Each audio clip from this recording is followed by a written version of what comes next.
on WBBM. Yours truly, Johnny Dollar. 47 degrees at 8 o'clock. WBBM, Chicago. WBBM FM, Chicago. Wrigley's Spearmint Chewing Gum. The refreshing, delicious treat that gives you chewing enjoyment presents for your listening enjoyment John Lund as Johnny Dollar. Philip Martin, Johnny. Oh, hello, Mr. Martin. Got a job for you. Well, fine. We insure a Mr. Alfred Chambers of Pittsburgh. He was shot to death yesterday. Murder? That's the way it looks. He'd rented a cabin in Michigan, Les Chenaux Islands. Where's that? About 30 miles from Sault Ste. Marie. Right up near Canada. Yeah, that's right. His wife found him lying in the front room of the cabin, shot through the chest. The officer handling the case is Captain George Lane, Sault Ste. Marie Police. He'll be expecting you. I'll leave in the morning.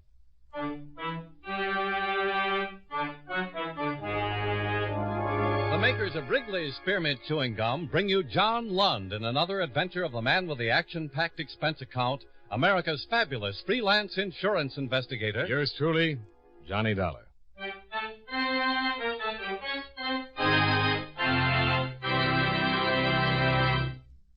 Friends, the makers of Wrigley's Spearmint Gum present these weekly adventures of Johnny Dollar because they know that millions of you enjoy Johnny Dollar. That's true of Wrigley's Spearmint Chewing Gum, too. It's enjoyed by millions, day in and day out. People find that chewing on a smooth, delicious piece of Wrigley's Spearmint Gum somehow makes time pass more pleasantly. Whether you're working, driving, shopping, or just taking things easy, that good, tasty chewing gives you enjoyment and satisfaction. So always keep a package of Wrigley's Spearmint Chewing Gum handy. And whenever you want a refreshing, delicious treat, chew a stick. You'll like it. You really will.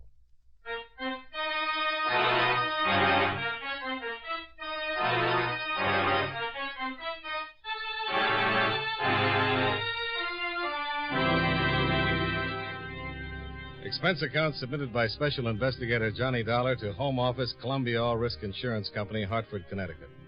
The following is an accounting of expenditures during my investigation of the Alfred Chambers matter. Expense account item 1, $45.95, plane fare and incidentals between Hartford, Connecticut and Sault Ste. Marie, Michigan. Expense account item 2, 75 cents, cab fare to the local police station, where I introduced myself to Captain George Lane. Sit down, Mr. Dollar. Oh, thanks. Mr. Martin from your company called, told me to expect you. How can I help? Well, to begin with, you can fill me in on the details. Sure. You ever been to the Snows? The Snows? Les Chenaux Islands. Oh, no. Well, there are a whole group of islands on the fringe of Lake Huron. Les Chenaux means the channels. It's somewhat of a resort now, but very exclusive. People who go to the Snows have been coming up for years. They own homes on various islands, and altogether a very respectable community. Alfred Chambers rented the Forester cabin. It's one of the islands furthermost from the mainland, about 2 miles, I'd say. He spent 3 days in the Snows, and then his wife arrived from Pittsburgh. Mr. Schoenberg, fellow has a boat rental service, took her out to the island, and she found her husband lying in the living room, dead, shot through the chest. Any suspects? Not a one. Mrs. Chambers told me she'd separated from her husband about a week before he'd come to the Snows, but she couldn't have killed him. Schoenberg was with her all the time. And according to the coroner, Chambers had been dead for about 14 hours. Until the investigation's cleared up, I've been making my headquarters at the hotel at the Snows. I just came in to get the coroner's report. I was going back this afternoon if you'd care to come along. Yeah, I'd like to.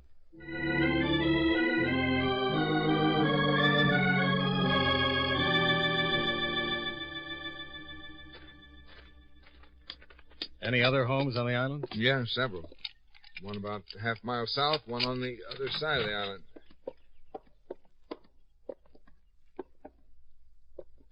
This is where Mrs. Chambers found her husband. Mm-hmm. Lying on his face. The front door was open. He wasn't shot inside the cabin. He wasn't? If you didn't notice when we came in, there was some blood leading up the front steps. See? You can see where it trails in here. Staggered in from outside, Yeah. huh? No electricity in the house. No, Coleman lamps. Other 2 homes on the island have electricity, phones. But this place is nearly 60 years old. The owners never bothered to equip it with any modern conveniences. How did Chambers get to and from the mainland? Boat. Rented a boat from Schoenberg. When the coroner examined him, he noticed that his shoes were still damp. Later examination showed he'd been in the water, fully clothed. That's funny. I think he was shot probably while he was out on the dock. Fell in the water and waded to shore. You say he'd been dead about 14 hours. That's right. Make it about 5 in the evening when he was shot. What time does it get dark? Oh, up here this time of year, it doesn't get dark till about 9 o'clock. Twilight.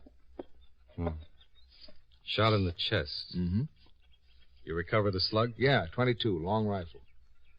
Well, he was shot when it was light, and you think he was out there on the dock. I'm pretty sure he was out there. There was a thick mud on his shoes and on the pants. Now, that mud is on the bottom out there by the dock. In close here, it's more sand. And then to get completely wet like that. Yeah. Well, it doesn't seem likely that anyone could have shot him from the lake. No, they'd have to be out in a boat. That'd be taking a pretty big chance. And somebody on the island. Somewhere in the woods back there, huh? Probably. Someone could have landed on the island any place and walked here. Anyone hear a shot? Yeah, I've talked with a lot of people. Some of them remember hearing a shot about that time. There's no telling where it came from. Shot on this lake, you can hear from miles. Mm-hmm. Well, I'd like to have a talk with Mrs. Chambers. Sure. Schoenberg can take us back to the mainland. You can drive my car over to the hotel.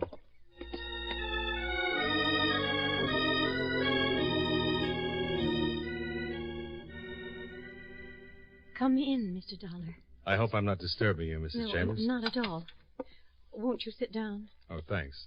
Oh, it's a beautiful view. Yes, isn't it? Is this your first time up here? Yes, it is. Mine, too. And you're an insurance investigator. Yes. My company covers both you and your husband. Well, Mr. Dollar, just how can I help you? Answer some questions. I know it's tough at this time. Well, I'll be glad to tell you anything I can. Captain Lane said that you and Mr. Chambers had separated. Yes, that's correct. May I ask why? Is it absolutely necessary? Your husband's been killed, Mrs. Chambers. Your separation might mean nothing, and then again... Well, it was another woman. Do you mind telling me about it? It isn't the most pleasant subject, but I suppose you have to know. About a month ago, Al admitted that he'd been seeing this woman. He said it was serious. We argued. It was a rather nasty argument. We considered separation then, but because of the publicity, we held off. Your husband was in the steel business, wasn't he? Yes. And we have 2 children. Things like this happen all the time, I guess. And I can understand. I saw the girl one night. She was very attractive, quite young. I think Al told me she was in her last year in college. What's her name? Oh, I don't think it was her fault. She's young, and my husband was certainly a very attractive man. I don't think it was either of their faults, really. Things like that happen. It would be a shame to involve her now. She's already involved. This looks like murder. Anyone connected with your husband is involved. What's her name? Jane Elkins. I've never met her, but my husband told me she's a lovely girl, from a fine family. A week ago, I wouldn't have cared whether or not she was involved in a scandal, but now... Oh, certainly I've suffered enough, and it'll be a terrible thing for my children.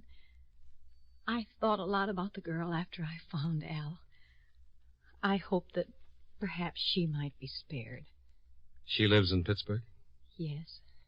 Your husband left Pittsburgh when? A week ago today. He decided to take his vacation alone, think things over. Why did you come up here? Well, I thought things over too, Mr. Dollar. I decided to give Al his freedom. I talked with our lawyer, and he suggested I have one more talk with Al. I left the next morning. Did you tell your husband you were coming up? No.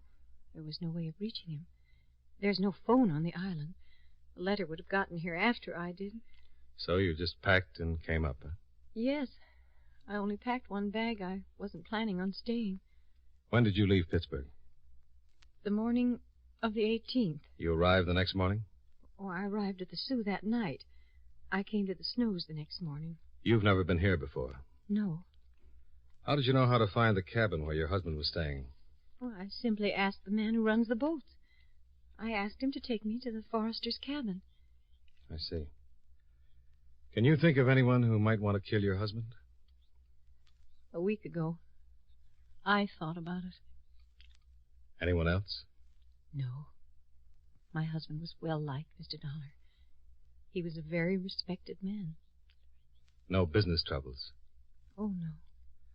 How long has it been since your husband was up here? Oh, well, let's see. He always used to talk about it. He used to tell the children he'd show them pictures. Oh, I guess it's about 10 years ago.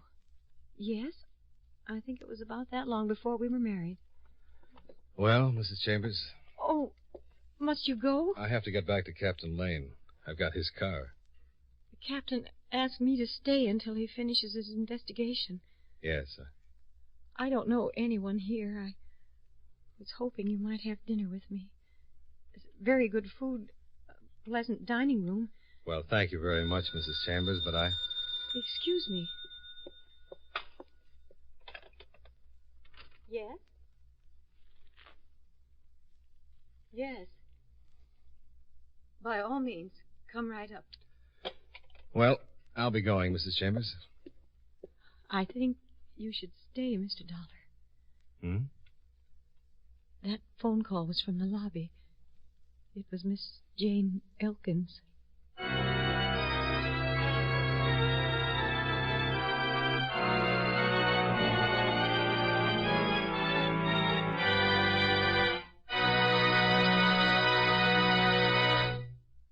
Friends, Wrigley's Spearmint Chewing Gum is a refreshing, delicious treat you can enjoy just about any time. Even when you're busy working, you can slip a stick of Wrigley's Spearmint in your mouth and enjoy the pleasant chewing. The lively, full-bodied spearmint flavor cools your mouth and freshens your taste. The good, smooth chewing helps relieve pent-up tension, gives you satisfaction. As a result, you seem to feel more relaxed and get more enjoyment out of what you're doing. So enjoy chewing Wrigley's Spearmint Gum while you work, and at other times, too. Get a few packages next time you're at the store. That's Wrigley's Spearmint Chewing Gum. Healthful, refreshing, delicious.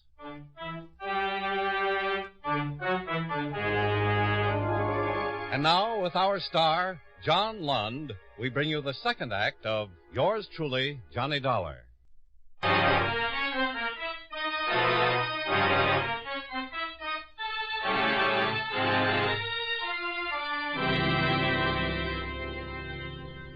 Jane Elkins, the woman who had caused the separation between Mrs. Chambers and her husband, had called from the hotel lobby. Jane Elkins, the Pittsburgh college student, had suddenly turned up at Les Chenauds. Mrs. Chambers? Yes, come in. We've never met, but My husband told me about you. This is Mr. Dollar. How do you do? Hello, Miss Elkins. I'm sorry, I didn't know you had company. That's quite all right. When you called, I asked Mr. Dollar to stay. He's investigating my husband's death. Oh? Sit down, Miss Elkins, please. Thank you. I must say your call certainly surprised me.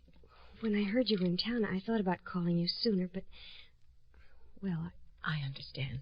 You were in town when Mrs. Chambers arrived, Miss Elkins? Oh, yes. I came up with some friends. They have a home on one of the islands. Mrs. Chambers, I didn't know Mr. Chambers was coming up here. You didn't? Mrs. Chambers, I wasn't in love with your husband. I never have been. I must admit that for a while I thought perhaps I was. You didn't know Mr. Chambers was coming up here? I had no idea until he arrived. How long had you been here before Mr. Chambers arrived? Nearly a week. You told him you were coming up? Yes. I told him I wasn't sure about... I said I wanted to come up and think for a while. Where were you when Mr. Chambers was killed? I don't know. I don't know just when he was killed. I heard about it. Let's see, on Wednesday in the afternoon. When was the last time you saw him? I saw him Tuesday afternoon. That was the last time. He came into Cedarville. I met him at the drugstore. We talked, and he went back to the island. Had you seen him much before that? While you were up here, I mean? Yes, I saw him twice. Shortly after he arrived, and one time after that at the post office. Mrs. Chambers, when he arrived and we met, I told him I'd rather not see him while I was up here. The people I'm staying with know Mr. Chambers. They're from Pittsburgh also. Do I know them? The Weatherwaxes? Oh, yes. You see, before I met your husband, I was engaged to their son, Charles. Is he here in the snows? Yes, we all drove up together. Does he know about you and Mr. Chambers? Yes. Did he know that Mr. Chambers was here in town? Yes, I told him. How did he take it? Not too well, I'm afraid. Miss Elkins, before my husband arrived, had you come to any decision? Yes. Maybe you won't believe it, but it's true. When your husband arrived, I told him... I said I thought it would be best if we forgot the whole thing. I wasn't in love with him, Mrs. Chambers. Not really. Miss Elkins, after Mr. Chambers left you that last time in the afternoon, what did you do? I went back to the house. Where was Charles?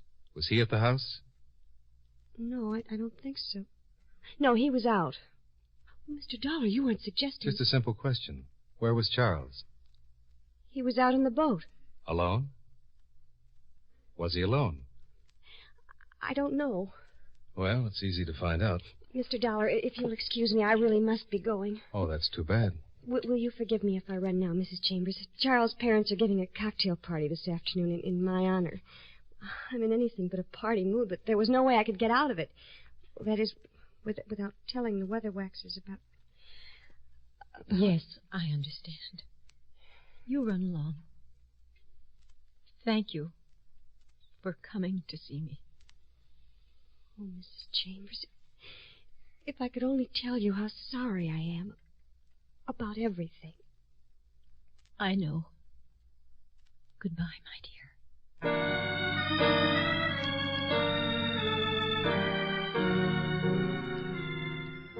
After Jane Elkins left, I talked with Mrs. Chambers for a few minutes more, then made my excuses and drove to the Cedarville Hotel and registered there.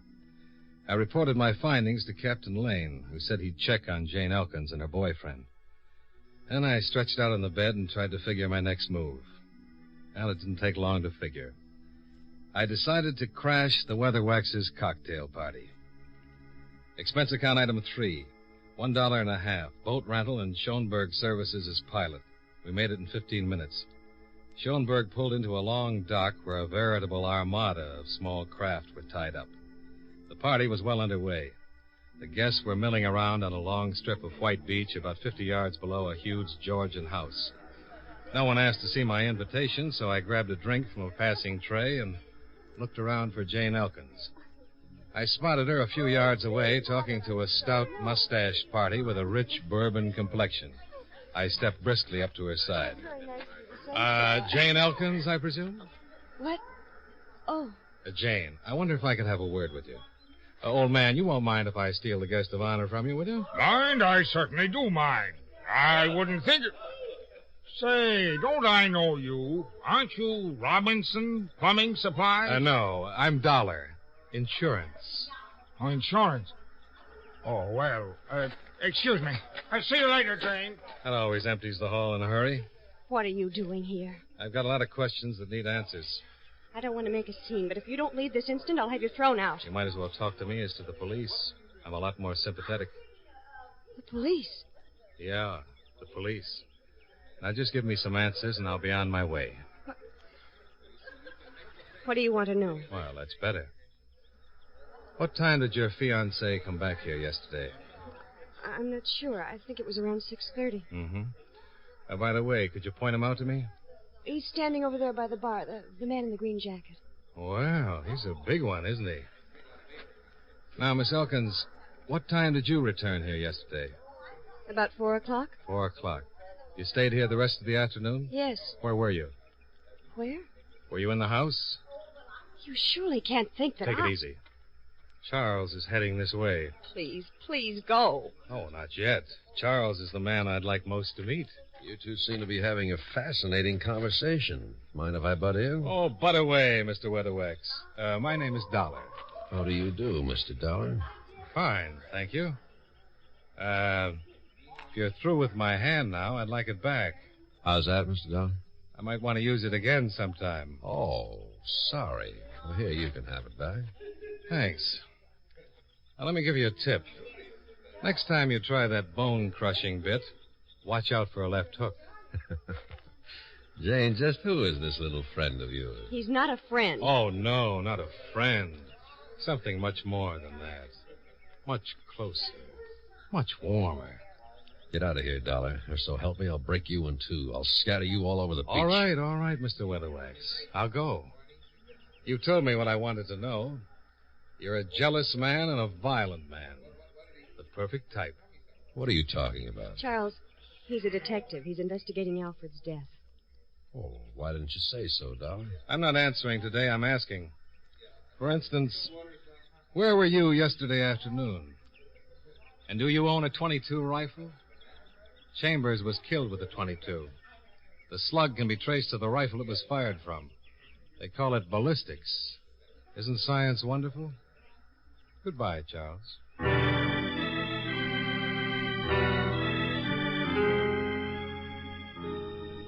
Schoenberg and I took off from LaSalle Island, but instead of heading for Cedarville, we turned into an inlet about a half-mile down the lake where we could still see the Weatherwax dock. We waited there for 10 minutes. Then Charles Weatherwax appeared on the landing. He climbed into a small cruiser and headed south. He cruised to a spot about 300 yards off the shore of Baxter's Island, hove to, stripped down to bathing trunks, put on a pair of underwater goggles, and dived in. He came up seconds later and then submerged once more. I told Schoenberg to pull up to him at top speed. When Charles surfaced again, he saw us bearing down on him and climbed hastily back into the boat. But before he could weigh anchor, we were alongside. Don't leave just yet, Charles. This is a gun in my hand. Yeah, I see it. Spear fishing without a spear, huh? What kind of fish are you after, Charles? All right. Start it up and head for the landing. And don't get reckless, Charles. I'm a fair shot.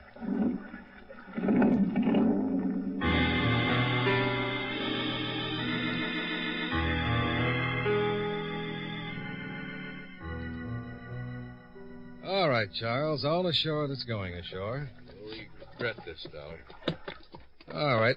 Let's go up toward the house. We can talk better there. Come on, move, Charles. Move.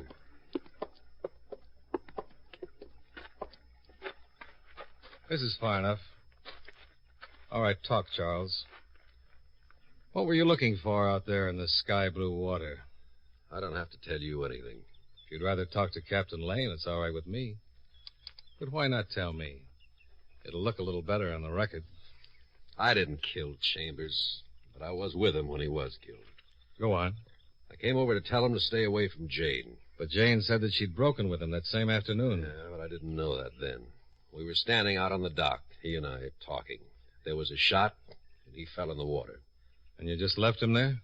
Well, he was dead. Oh, I'm afraid not. He made it to the cabin. Oh, I thought he was dead. I got panicky. I realized how bad it looked. Ran to my boat and took off. Then I remembered I had a .22 rifle in the cabin. I threw it overboard. Then today you made the crack about ballistics. It came to me what I'd done. I'd thrown away the one piece of evidence that would clear me. So I came back to find it. Well, it's a good story, but I don't buy it. I think you're... For a big man, he was very fast. He dived at me suddenly in a flying tackle, and I went over backward. I managed to kick loose from his grip, but the gun had been jolted out of my hand.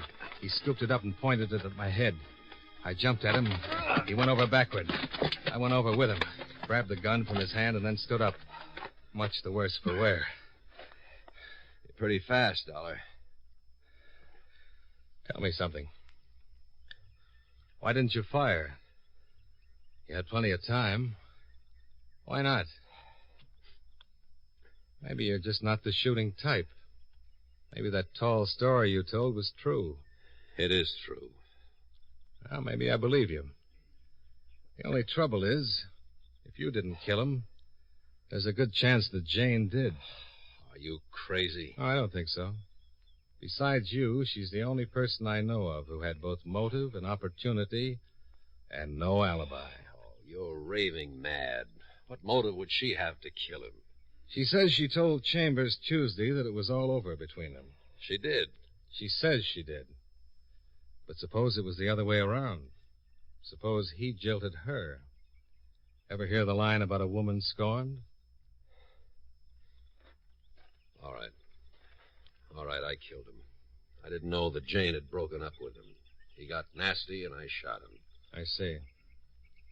Where were you when you shot him? I was... What difference does that make? I tell you, I killed him. Take me into the mainland, I'll make a full confession. Okay.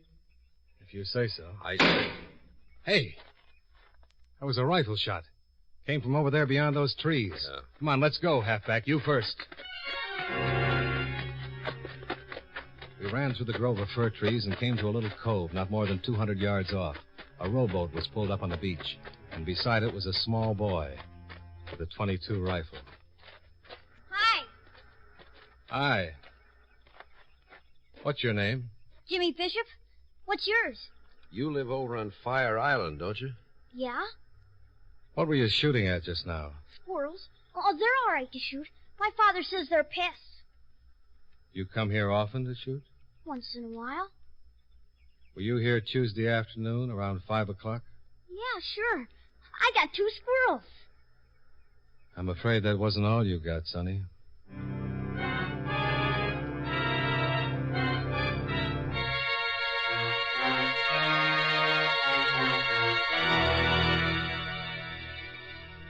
Well, that's the way things work out sometimes.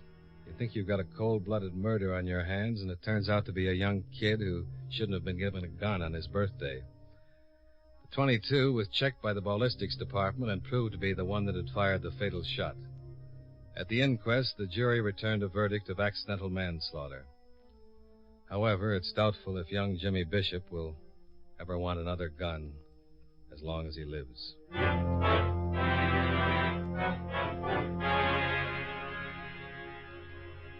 Expense account item 4, $22 for hotel bill and transportation back to the Sioux Airport. Expense account item 5, $43.85, plane fare and incidentals back to Hartford. Expense account total, $114.05. Yours truly, Johnny Dollar.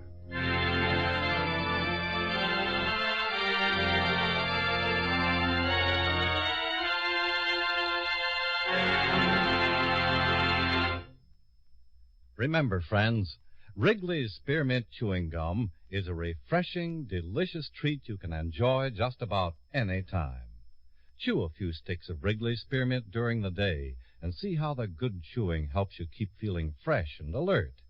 The lively, full-bodied flavor of Wrigley's Spearmint Gum cools your mouth, freshens your taste, and sweetens your breath. The chewing itself gives you a nice little boost, helps you keep going at your best. Millions of people get real chewing enjoyment out of Wrigley's Spearmint Gum every day. And we know that you'll enjoy it, too. Get a few packages and always keep some handy. That's Wrigley's Spearmint Chewing Gum. Healthful, refreshing, delicious.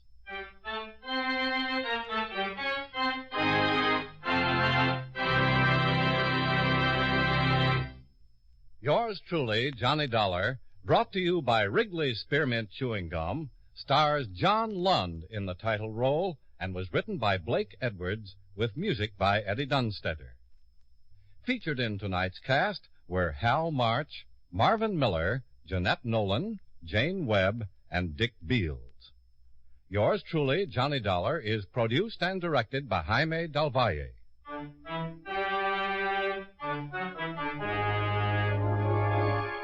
The makers of Wrigley's Spearmint Chewing Gum hope you enjoyed tonight's story of Johnny Dollar and that you're enjoying delicious Wrigley's Spearmint Gum every day.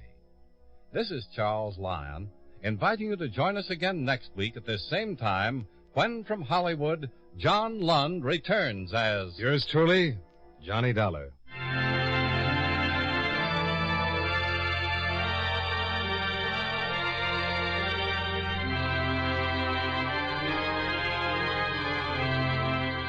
This is the CBS Radio Network.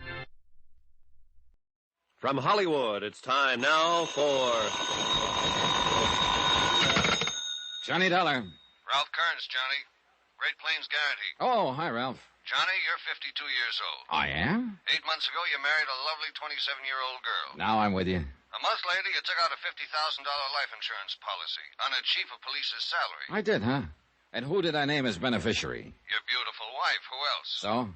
So, 3 days ago, you were shot to death. I had a feeling it wasn't going to last. And 24 hours later, your wife files a claim on the policy. My friends tried to warn me she was fast. Well, there's the setup. What do you think? The same thing you probably do. In that case, you got just 56 minutes to catch the plane. The town is Greensport, Missouri. And watch yourself. What do you mean? From what I hear, Johnny, it's a wide open town.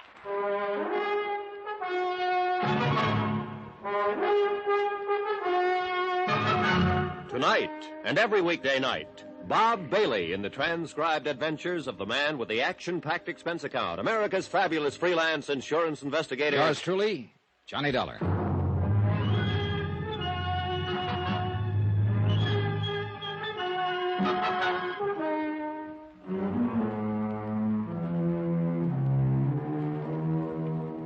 From Special Investigator Johnny Dollar to the Home Office, Great Plains Guarantee Company, Hartford, Connecticut. The following is an accounting of expenditures during my investigation of the Open Town matter. Item 1, $84.60, transportation and incidentals, Hartford to Greensport, and taxi to the Townhouse Hotel. I was hoping for a chance to shower and change, look around long enough to get my bearings, and then edge into the case gradually. But it didn't work out that way. The case was already there and waiting for me, right in the lobby of the hotel. All dressed up in a shiny black suit, squeaky black shoes, and a neater-than-neat little black bow tie. Oh, am I glad to see you, Mr. Dollar. Are you? Oh, indeed, yes, I am. I just breathed a great big sigh. Relief, you know, when I heard you tell the clerk your name. That's how I know you're you, you know. You mean there's been some doubt? But of course you'll want to know I'm me, so... Well, I'll swear I had a card in one of these pockets. Well, maybe you could just tell me who you are, Mr. Potzer, Averill P. Potzer. I ought to have a card, though, to make it more official. Oh, never mind. I believe you. I must have given them all away. Don't worry, though. I'll get some more printed and see that you have one before you leave. Well, thanks a lot, Mr. Potzer. And now... wait, Mr. Dollar. You want to talk to me, of course. Will I? Yes, I'm the agent here for the Great Plains Guarantee Company. I'm the one that sold that policy to the fellow that's dead. Oh, so that's it. Of course. He wasn't dead then, you understand. Oh, I'm glad to hear it.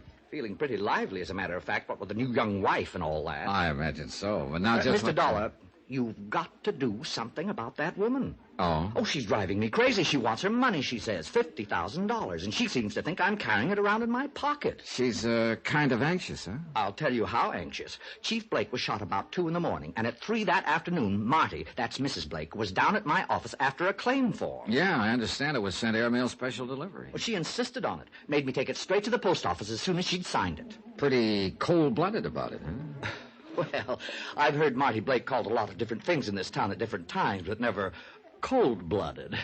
You follow me? I think I'm ahead of you. You'll know what I mean, all right, when you meet her. I can hardly wait. Man, oh man, wow.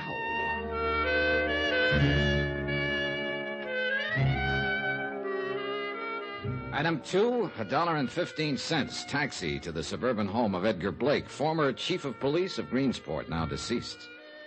On the strength of Potzer's description of the widow, I added a shave to the shower and change, and I hoped I looked a little fresher than I felt.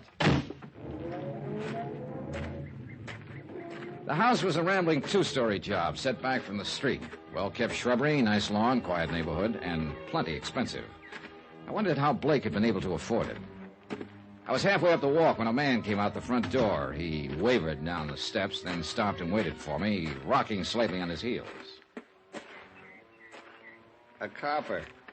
I can tell him a block away. You're a copper, right? Wrong. Private eye, maybe? No, insurance investigator.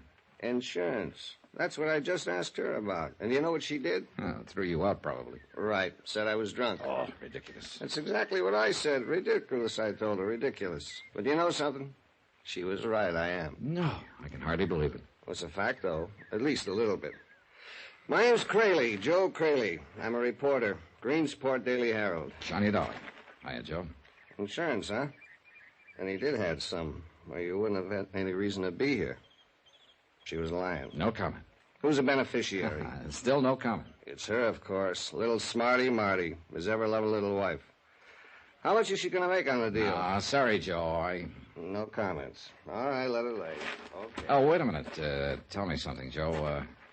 Suppose I want a little action. Want to get into a poker game while I'm here. Find a crap table, maybe. Any idea where I could go? Sure. Anyone a half a dozen different?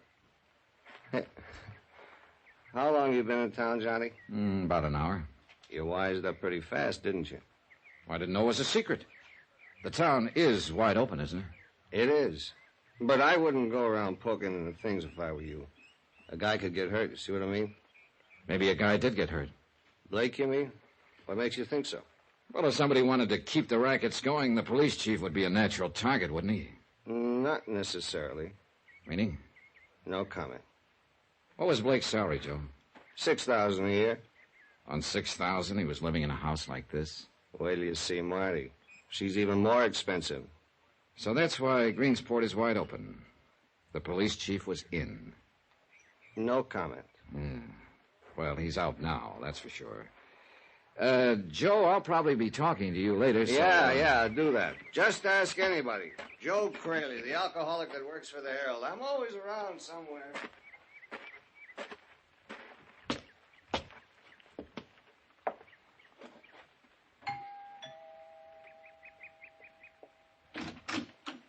Well, how do you do? Mrs. Blake? Yes, what can I do? Johnny Dollar. I'm representing the insurance company. Oh, come in, Mr. Dollar. Thank you. Come this way. I'm a little surprised, really. I hardly expected them to pay off so promptly. Well, in that case, you won't be too disappointed. Disappointed? What do you mean? I mean, I didn't come here to pay you anything. Then why did you come? I'm a special investigator, Mrs. Blake. What does that mean? The company would like a little more information about your husband's death. I told them all about it in the claim I sent to them. I know, but sometimes it's necessary. So that's the pitch. They're trying to squirm out of it. Why do you say that? Because they sent you here, that's why. And because they always do. I know how those companies operate. Oh, you've had experience with them before. No, I haven't. But I'm a real smart girl, Mr. Dollar. And I know a fast shuffle when I see it coming. And a smart girl ought to know better than to yell before she's hurt. Why else would they send out a special investigator? I told you why. They want some more information. What information? What is it they want to know? The details, that's all. Exactly how your husband was killed. I told them all that in the claim. I know. He was shot to death with his own gun right here in his own house. Do you mind showing me how it happened? Oh, for the love. Now, look, there won't be any payment until I file my report, Mrs. Blake. All right. You win. When you go after something, you really go after it, don't you? Well, that's what I get paid for. Oh. And what about something you personally wanted? Well, that would depend on how bad I wanted it. I see. Would you like a drink? No, thanks. You won't mind if I have one. Right ahead. Looking at you. Right. Now, if you wouldn't mind. Yeah, I know. Stick to business. All right, come on. Happened over here by the stairway. Mm-hmm. I see. Right here. This is where he fell. This is where he died. His gun was lying on the floor beside him. Middle of the night, wasn't it? About 2 a.m, we'd been asleep. Why did he come downstairs? I heard a noise of some kind. It woke me up. I shook Ed and told him about it, and he came down to see what it was. He was armed? No. His gun was there on the hall table by the front door. Is that where he usually left it? Yes. Whenever he came home, he always took it off and put it there on the table. Then anyone who knew him would probably know they could find it there. Yes, I suppose so. All right. So, what happened?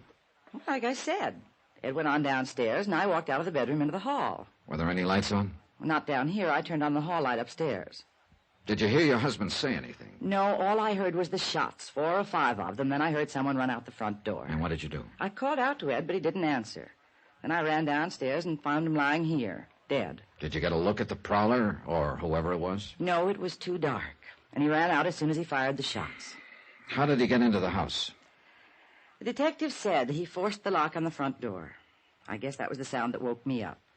And then he used a gun that was inside the house that he may or may not have known was inside the house. That's what the police figure. All right. What do you figure, Mrs. Blake? The same thing, I guess. I don't know any more about it than they do. I thought you might have some theory of your own. I'll string along with them. Uh-huh. Just an accidental prowler who got panicky and snatched up a gun that happened to be lying around handy. I guess that's about it.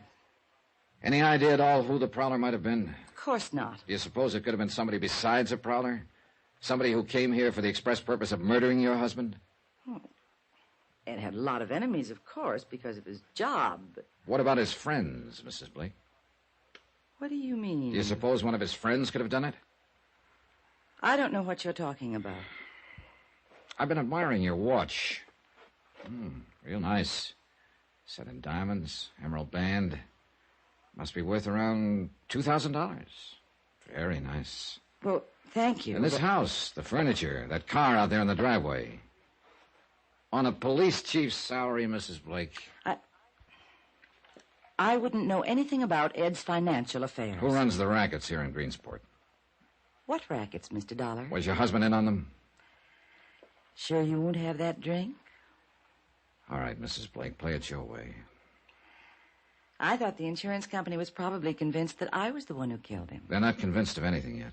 But they think I did it, don't they? No, but they think 24 hours is pretty fast for a grief-stricken widow to shoot a claim into the office. I am not grief-stricken, Mr. Dollar. So I've noticed. Do I have to be? Is there some clause in the policy? No, you don't have to be. You think I did it, don't you? I think there's a strong chance you did. Then I think you need a little straightening out. I'm listening. Why should I make it easy for you? Go see Dave Sherman. Talk to him. Dave Sherman? The city attorney. See what he says before you get all lathered up. See if he thinks I'm guilty.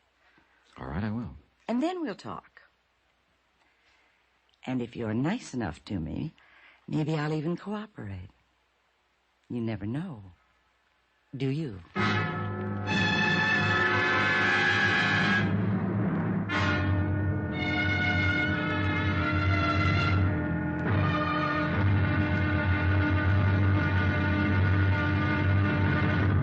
Now, here's our star to tell you about tomorrow's episode of this week's story. Before I do that, please let me say thanks to all of you who are so kind about writing and telling us how much you like Johnny Dollar. It's very gratifying encouragement to all of us who are involved in production of the program, and we appreciate your letters more than you know. As always, I'll try to answer you promptly, but sometimes the mail does pile up. In any event, thanks. Thanks very much for writing. Tomorrow, a smash in the teeth opens things up, and an airtight alibi gets air-conditioned with bullets. Join us, won't you? Yours truly, Johnny Dollar.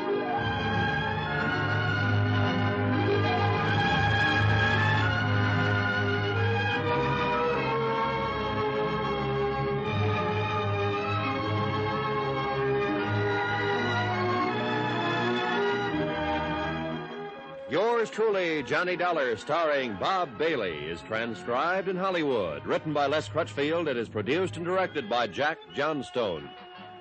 Be sure to join us tomorrow night, same time and station, for the next exciting episode of Yours truly, Johnny Dollar. Roy Rowan speaking.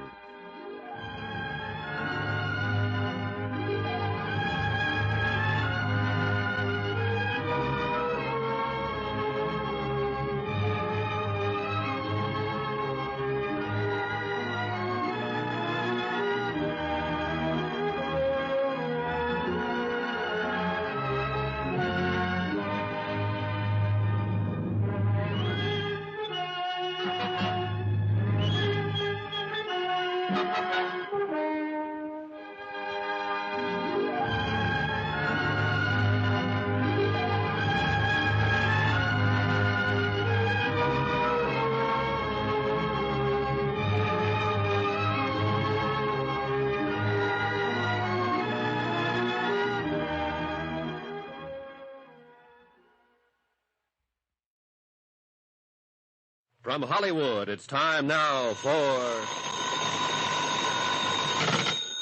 Johnny Dollar. This is Dave Sherman, Mr. Dollar, city attorney. Oh, yes, I've been trying to reach you, Mr. Sherman. Yes, so my office tells me. It's the Ed Blake case, I suppose? That's right. Well, I've already told my secretary to make all the records available. It's not the records I'm mainly interested in, Mr. Sherman. I want to talk to you personally. Oh, why? Because I've been informed that you're able to furnish an alibi for my number one suspect. Marty Blake, huh? That's right. Who informed you, Mr. Dollar? Marty Blake. The lovely widow herself. Right. Well, I guess we'd better have a talk. That's exactly what I was thinking. Yes, if you're dead set on lighting a fuse in this town, I may as well give you some matches. Come on over to the courthouse.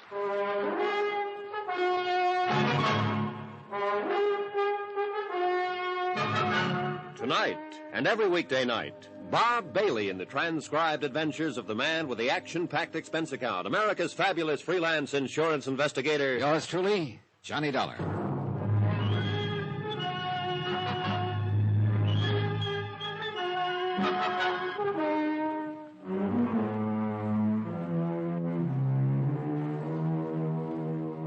From Special Investigator Johnny Dollar, location Greensport, Missouri, to the Home Office, Great Plains Guarantee Company, Hartford, Connecticut. Assignment, the Open Town Matter. Expense account continued.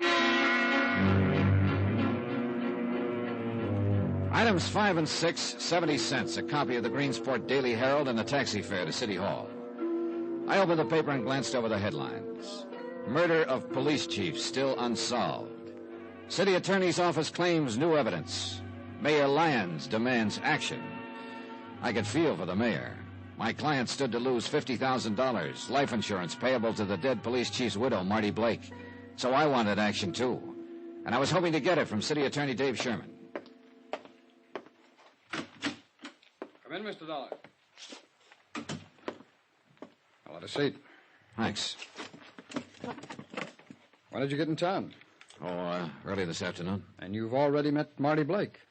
Well, that figures. Yes, it does, under the circumstances. Her husband has been killed. He carried $50,000 worth of insurance with my company. And Mrs. Blake filed her claim less than 24 hours after his death. So that's why you hot-footed it out here from Hartford, huh? Well, the company figured 24 hours was pretty fast action for a grief-stricken widow. Oh? I don't imagine Marty is grieving too much. No, she's not. She told me that herself. Marty's about 26 or 7. Ed Blake was in his 50s. Uh-huh. Money, maybe? Well, not until he met her. Then he started to make it. Fast. He had to. That's how Marty likes things. Fast. And then he married her. Well, then she married him. And now, 8 months later, she's a widow. With an insurance claim for $50,000. Well, she said she liked things fast. Well, I know what you're thinking, Mr. Dollar, but you may as well back up and start all over. You're off on the wrong foot. Oh, how do you mean? This killing? Oh, sure, it worked out perfect for her and made to order. A man could build a pretty good case against her, especially with that 24-hour insurance claim. Yes, that would really cinch it with a jury. I pointed that out to her. Well, I figured as much. Would you mind telling me what happened? Well, her first move was to start turning on the charm. Well, that's one of the easiest things she does, if she thinks it might pay off. And after all, with $50,000 in the offing... Sure. Did she give you any of the details of the night it happened? It bored her to death to even talk about it. Oh. And you thought she was putting on an act to maybe throw you off? What would you think? Oh, she wasn't, Mr. Dollar, any more than she was sorry that Ed Blake was murdered. Then she's pretty cold-blooded. Well, that's a moot question. Figuratively, yes, I suppose she is. See, she used to be a dancer. Never good enough to make the big time, so she had to, live by her wits and her charm. But you pointed out things that could look pretty black for her if the case ever got to court. That's right. Huh? What happened? She sent me to you. Why? So I could tell you she didn't kill him. Well, it adds up, Mr. Sherman. Yeah, I know. It was late at night, the two of them alone in the house, her husband shot to death with his own gun. I know, Mr. Dollar, but not by her. Why not? That story about the mysterious prowler has been used before, over and over. Matter of fact, I broke one of them not 6 months ago. Mm-hmm. But in this case, it's true. How do you know? Because you were wrong on one point. They weren't alone in the house. Well, what do you mean? Who else was there? I was. Oh, I see. She's as pure as the driven snow. Well, at least so far as Blake's murder is concerned. Yeah, kind of a neat setup, isn't it? Huh? Instead of prosecuting attorney, you're the star witness for the defense. Yes, I suppose if it came to that, I'd have to be. I was there when it happened. So that's why she sent me to you, so I could hear it straight from the horse's mouth. That's about it. Well, she couldn't have a much better alibi than the city attorney himself. Thank you. Oh, she's in the clear, Mr. Dollar. How did you happen to be there at 2 o'clock in the morning? I was spending the night. Ed and I were planning to leave early on a fishing trip. Oh, I see. Like to tell me all about it? Certainly. We'd all gone to bed around midnight. It was a few minutes before 2 I woke up. I heard Marty and Ed out in the hall just outside my room. I opened my door, and just then Marty snapped on the hall lights. A second later, the shots blasted downstairs, 5 quick ones. Where was she standing at the time? By the door of her room, not 10 feet away from me. So you see, Mr. Dollar, she couldn't have done it. So, that's that. She can thank her lucky stars you were there. Oh, Marty's always been lucky. Have you known her a long time? 3 or 4 years. Ever since she came here to Greensport. You and Blake were pretty good friends, I suppose, huh? No. No, as a matter of fact, we didn't have too much use for each other. Oh? Oh, I know it doesn't make sense, going fishing together and spending the night in his home, but... Well, I know what you're thinking, Mr. Dollar. Do you? Yes, you're thinking maybe I need an alibi as much as Marty does. Well, it is that kind of an alibi. It works equally well for either of you two. Yeah, only I don't need an alibi. Blake and I had our little differences, that's true, but they weren't serious enough to be a motive for killing him. Maybe Marty herself could be a motive. In what way? How old are you, Mr. Sherman? 33. Why? And Marty Blake is 27. And a beautiful girl. Her husband was around 52, I believe. Wrong guess again, Mr. Dollar. I've known her too long, and what's more important, I know her too well. Meaning? Well, sure, she's a knockout. I was nuts about her once. She's summer night, wild honeysuckle and a handful of stars, but there's one great big catch to it. And that is? She's got a built-in jukebox, hidden way inside of her, and when you put in money, it plays real pretty music. When you don't, nothing. Ed Blake found out. And still went on putting in money? Yeah, he liked the music. And that's why he got mixed up in the rackets. Police chief's salary was... Well, Mr. Dollar, you do get around, don't you? Was Blake running them or just taking orders? Now, what makes you think there are any rackets here? Maybe it was just a guess. Oh, who told you about them? It's funny, I can't seem to remember at the moment. I just bet you can't. Suppose you answer my question, Mr. Sherman. Who's behind the rackets here in Greensport? Just a minute. Who did Blake get his orders from? Or was he the one who gave the orders? Now, wait a minute, Mr. Dollar. Just take it easy. Dave, I wonder if you'd mind going over that report on... Oh, sorry, I didn't know you had... No, that's all right, Will. Come on in. This is Johnny Dollar. Mr. Dollar, it's Mayor Lyons. Mr. Dollar? Mr. Dollar's an insurance investigator, Will. He's here to look into Ed Blake's death. Terrible tragedy, Mr. Dollar. We'll appreciate all the help you can give us. Well, so far, Mayor, I'm afraid that doesn't amount to very much. The only theory I had just blew up in my face. Oh? What was his theory? Well, Mr. Dollar suspected Marty Blake of the killing. Well, Dave, didn't you tell him that you... Yes, he told me, Mayor. That's when it blew up in my face. Well, at various times in the past, Mrs. Blake might have been, as one might say, a bit indiscreet. But to consider her capable of cold-blooded murder is utterly unthinkable, sir. Particularly when she was standing just 10 feet away from the city attorney at the time. Well, yes, that's true, of course. Just what is the official theory on the shooting, gentlemen? Well, at the moment, I'm afraid we haven't any. I'll tell you, Mr. Dollar. When we find Shorty Wells, we'll have the killer. Shorty Wells? A local hoodlum. Blake got him sent up the river a couple of years ago, and Shorty swore that he'd get Blake for it if it was the last thing that he ever did. Oh, well, now that's a fairly common threat, though, for a criminal to make. Yeah, and usually it's nothing but talk. But Shorty was paroled just last week, Mr. Dollar. He was seen around town the morning before the killing, and we haven't been able to locate him since. I see. Wells did it all right. There's not the least doubt in the world. Yeah, it seems to add up, doesn't it? Yes, and we've got every available man on the lookout for him, but so far no luck. There's not even a trace of him. Tell me something, Mayor. Would Marty Blake know anything about the rackets her husband was tied in with? Rackets? Why, that's the most preposterous thing I... Well, it's no use. Mr. Dollar's been talking to somebody, and he's found out that our little city isn't as lily-white as we'd like to pretend. Indeed. It's true, isn't it, Mayor? As I hear it, Greensport is a wide-open town. May as well admit it, Will. He knows it already. There's no point in trying to lie about it. All right. It's true, Mr. Dollar. But it's not wide open, as you put it. But there are rackets, as unpleasant as it may be to admit it. Do you have any idea who's back of them? I wish to heaven I did. What about you, Mr. Sherman? If I had an idea strong enough to talk about, I'd be talking about it in court. What about this Shorty Wells? Was he in on them before Blake sent him to prison? Yes, supposedly, but he wouldn't spill a word about the setup at his trial. Afraid to, maybe, huh? Probably. Wells is the key to this whole thing, Mr. Dollar. The rackets as well as the killing. Find Shorty Wells, and we can wrap this thing up in 10 minutes. Then I guess we better find him.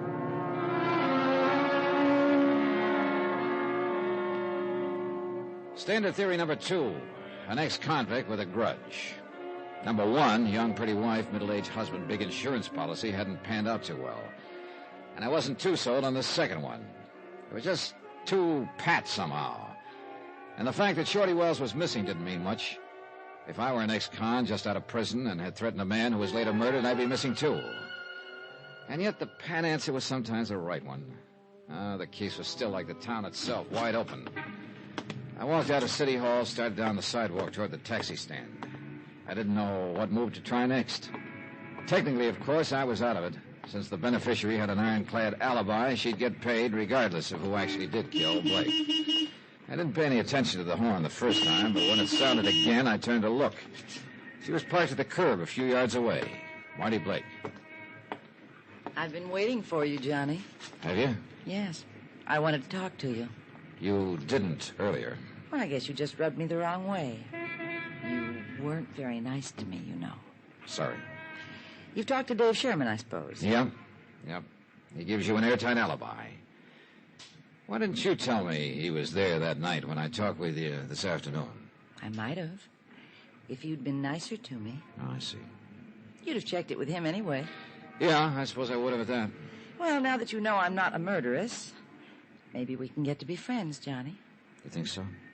You're still not being very nice. I am always politely respectful toward new widows, Mrs. Blake.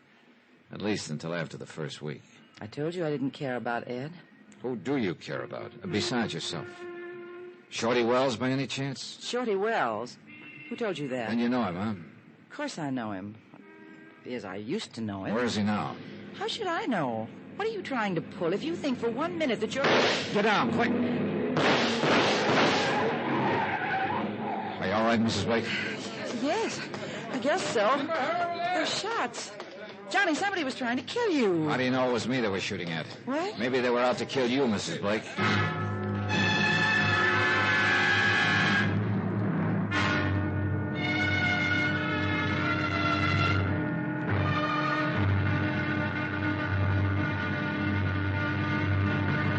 Now, here's our star to tell you about tomorrow's episode of this week's story. Tomorrow, an old flame and a new one, and 2 men get burned. One becomes an alcoholic, the other a human torch. Join us, won't you? Yours truly, Johnny Dollar. Yours truly, Johnny Dollar, starring Bob Bailey, is transcribed in Hollywood. Written by Les Crutchfield, it is produced and directed by Jack Johnstone. Be sure to join us tomorrow night, same time and station, for the next exciting episode of Yours truly, Johnny Dollar. Roy Rowan speaking.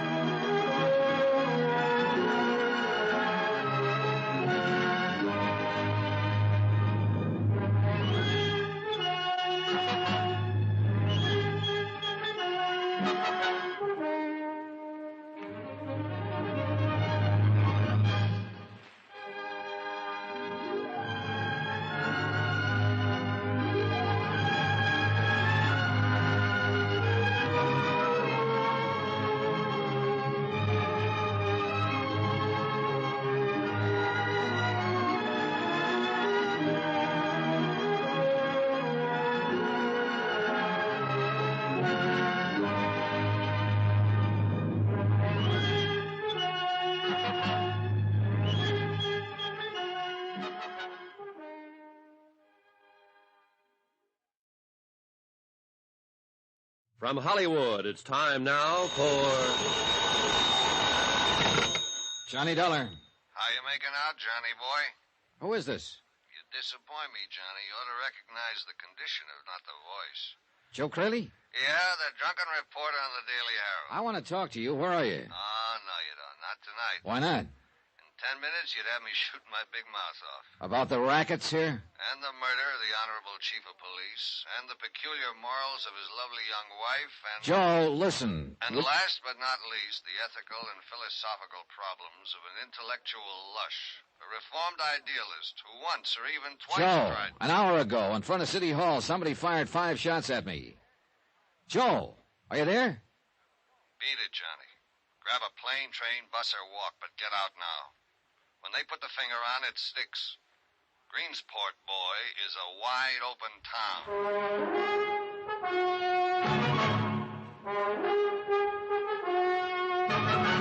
Tonight, and every weekday night, Bob Bailey in the transcribed adventures of the man with the action-packed expense account, America's fabulous freelance insurance investigator. Yours truly, Johnny Dollar.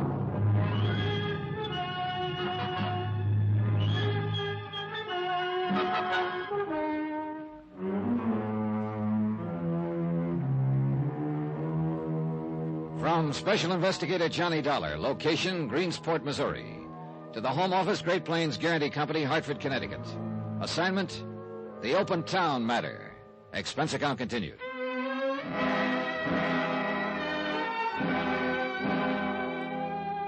Item 7, $1.85, taxi to the home of the mayor of Greensport, Will Lyons. I'd decided to go straight to headquarters, so to speak. Joe Crayley, professional reporter and semi-pro drunk, might have been able to help, but I didn't know where to find him. So far, I had a lot of questions, no answers. Police Chief Ed Blake had been shot to death in his own home with his own gun. His young widow, Marty, and City Attorney Dave Sherman had been present and both told the same story, mysterious prowler.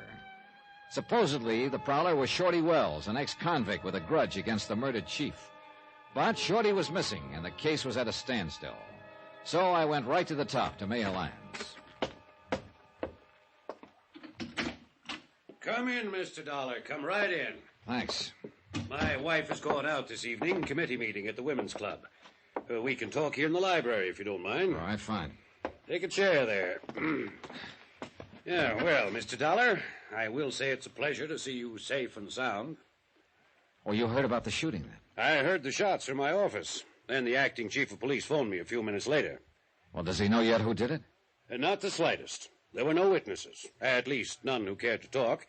Car took off at high speed and then just disappeared.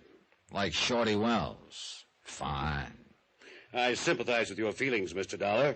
I'd feel the same way if I'd been made a target of. But you can rest assured, sir, that every facility of law enforcement in this town is working round the clock to bring the culprits to justice. Yeah, well, that's very comforting, Mayor. But actually, I'm not sure I was the target. What do you mean? Well, when I left you and Dave Sherman and came out onto the sidewalk, Marty Blake was waiting for me in her car parked at the curb. She'd been there about 20 minutes, she told me. Yes, but whoever fired those shots had the setup plan, worked out. And I don't think they could very well have planned it for me. Why not? My schedule wasn't predictable enough. They didn't know when I'd leave City Hall, whether I'd be alone or not, or what I'd do when I stepped outside. It's a point, all right. Marty, on the other hand, had been there for 20 minutes. Plenty of time to arrange the thing. But why? Why should anyone want to kill her?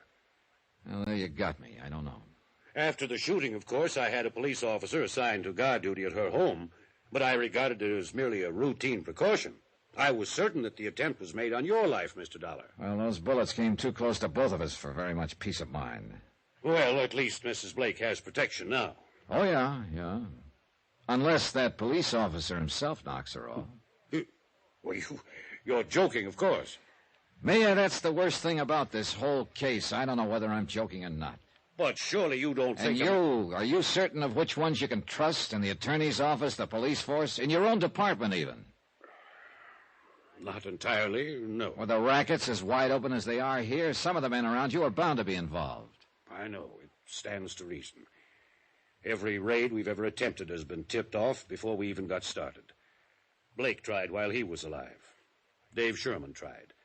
I even organized 2 myself. Told nobody about them. Brought in state police to carry them out. Same result. Say, what about Blake?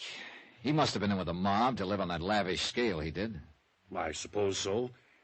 Dave and I suspected him at times, but we could never turn up any actual evidence. Were he and the city attorney friends?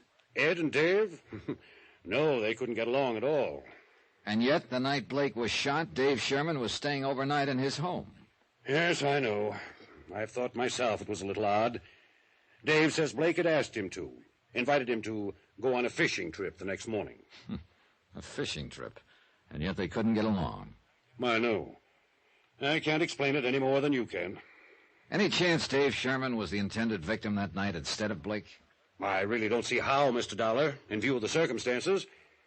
Blake was killed when he heard a prowler and went downstairs to investigate. No one could have expected Dave to do something like that. No, I guess not. It was just an idea. I've thought of all kinds of outlandish possibilities myself, but it always comes back to the same thing.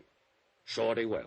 Yeah, the ex-convict who swore he'd get Blake when he went to prison. He was paroled just the week before, Mr. Dollar, and he was seen in town the day before the killing. And nobody has found hide nor hair of him since. Yeah, it adds up all right. But somehow I still can't buy it. Maybe it just adds up a little too well. 3/4 of the criminals who are sentenced make threats like that, but it's a rare one who carries it out. Rare, yes, but not unknown. Oh, true. I admit he's a strong possibility. But when I hit town this afternoon, I thought Marty Blake was a strong possibility, until the city attorney himself came up with an airtight alibi for her. Why did you suspect her, Mr. Dollar? Insurance. A $50,000 policy on Blake's life. His wife's the beneficiary. Well, I don't imagine $50,000 will last Mrs. Blake very long. Hey, tell me something, Mayor. Are she and Dave Sherman close friends? At one time, yes. In fact, Dave was pretty serious about her. But after she married Blake last year, Dave turned against her completely. I see. I don't think he'd risk an alibi for her out of friendship, if that's what you're thinking. Oh, I don't know exactly what I'm thinking. Mostly I'm just guessing. I've been doing that 2 years now, Mr. Dollar. Guessing, figuring, trying to spot the leader behind these rackets. Not knowing which officials I could trust. Mayor, is Dave Sherman one of those you can trust? I'm not sure.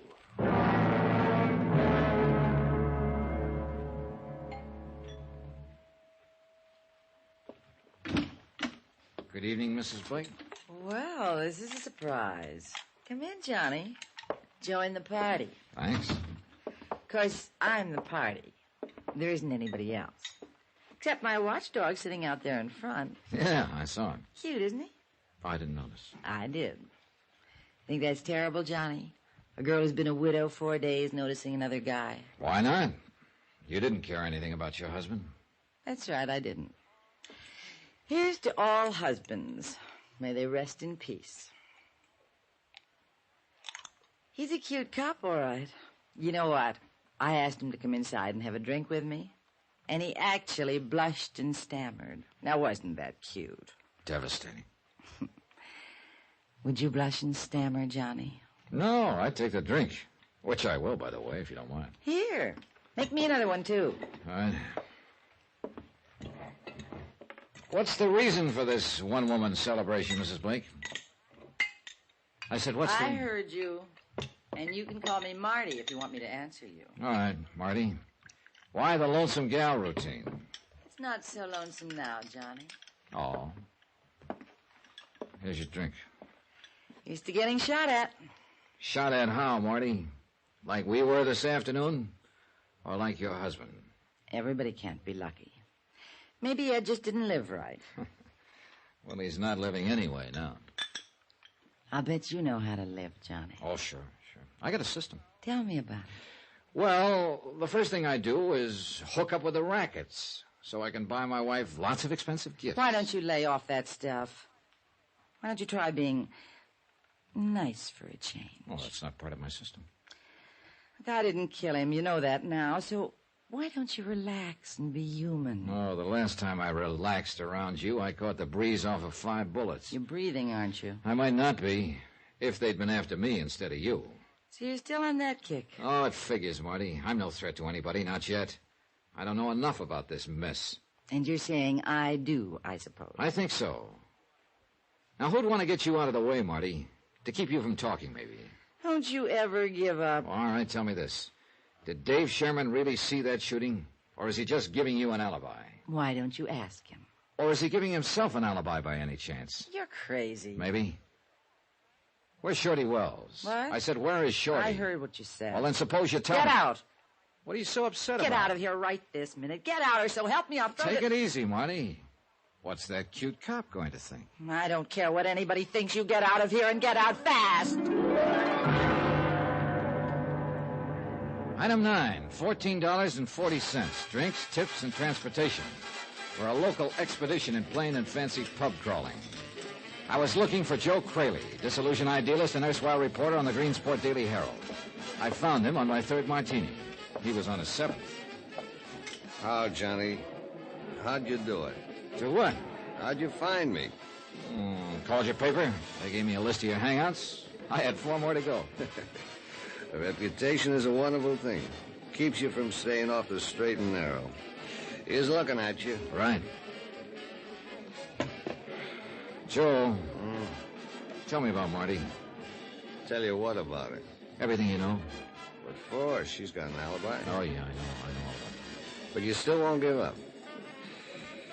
Well, she hates champagne, but she always orders it. Why? Because it costs more. I see. She's every man's dream, Johnny. A pink and gold doll in spangled tights, and she's a 4-star tramp. She's an ex-dancer, isn't she? She's an ex-lot of things. Ex-girlfriend of Shorty Wells. Ex-girlfriend... Girlfriend of Shorty Wells? Sure. Ed Blake took her away from him. That's why Shorty threatened to kill him. Said Blake was framing him. Maybe he was, I don't know. Anything could have happened with the police they got in this town. Crooked? Is that what you're trying to say? Some of them are that. The rest of them are useless. Like that business with the gun. What gun? That Ed Blake was shot with. They found it lying beside his body, his own gun. They just assumed he'd shot it out with the killer. It was 2 days before they realized he'd been shot with that gun. That Blake hadn't used it, the killer had. Wait a minute. Do you think Shorty Wells and Marty could have planned the thing together? Johnny, I wouldn't put anything past that dame. Why do you hate her so much, Joe? Guess again, my friend. I don't hate her. I'm in love with her, always will be. Joe? Yeah, before she met Shorty Wells, she used to be my girl. Gives you something to think about, doesn't it, Johnny?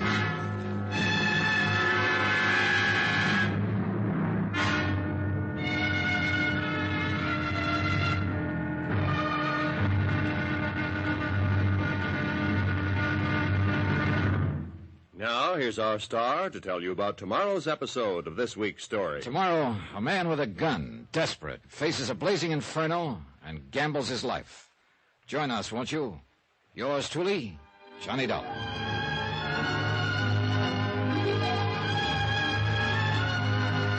Yours truly, Johnny Dollar, starring Bob Bailey, is transcribed in Hollywood. Written by Les Crutchfield, it is produced and directed by Jack Johnstone. Be sure to join us tomorrow night, same time and station, for the next exciting episode of Yours truly, Johnny Dollar. Roy Rowan speaking.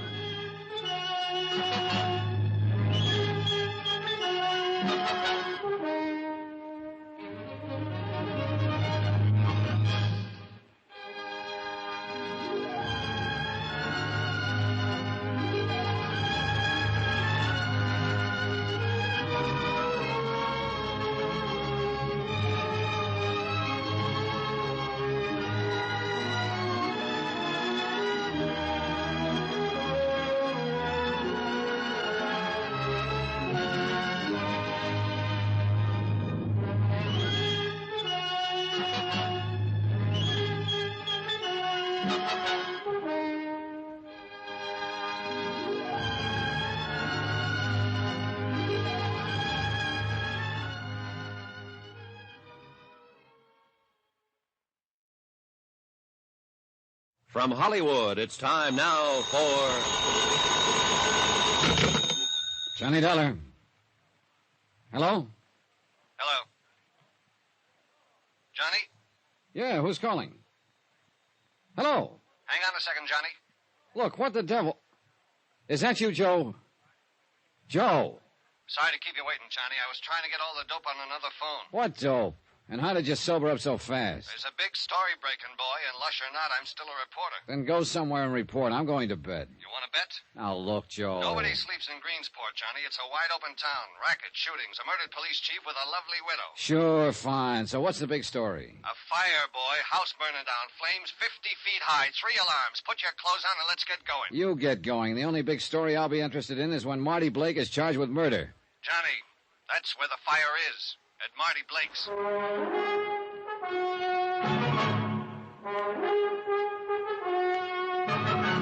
Tonight, and every weekday night, Bob Bailey in the transcribed adventures of the man with the action-packed expense account. America's fabulous freelance insurance investigator. Yours truly, Johnny Dollar.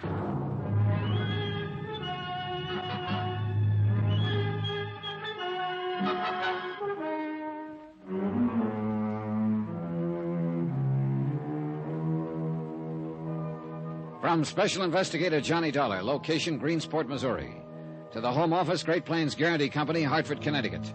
Assignment, the Open Town Matter. Expense account continued.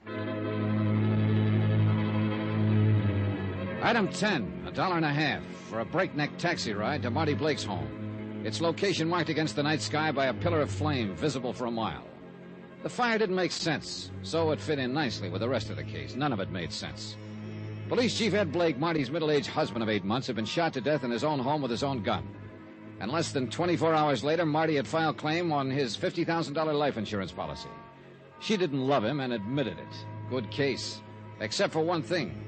The city attorney himself was present at the time of the shooting and backed up Marty's story of a mysterious prowler, supposedly ex-convict Shorty Wells. But Shorty was missing, and the whole thing was just a little too convenient, too pat, especially in a wide-open town.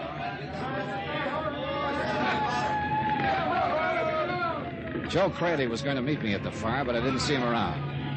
The flames had taken a strong hold, and the whole outside of the house was blazing. The firemen couldn't do much except try to control it, keep it from spreading, and to hold back the crowds that had collected on the street and lawns. Well, how do you figure this one, Mr. Dollar? Among others present was City Attorney Dave Sherman. Well, you wanted to get things stirred up. Well, they seem to be stirred, all right. Were you here when this happened, Mr. Sherman? No, this time I'm not a witness for the defense. I arrived after the fire ended. Yeah? What about Marty? She's all right. She got out before it really caught. She's sitting over there in my car. Then she was here when it started. Yeah. Alone? Well, so it seems. But there was a police officer on guard earlier. I thought you meant alone in the house. Yeah, he was out here in front.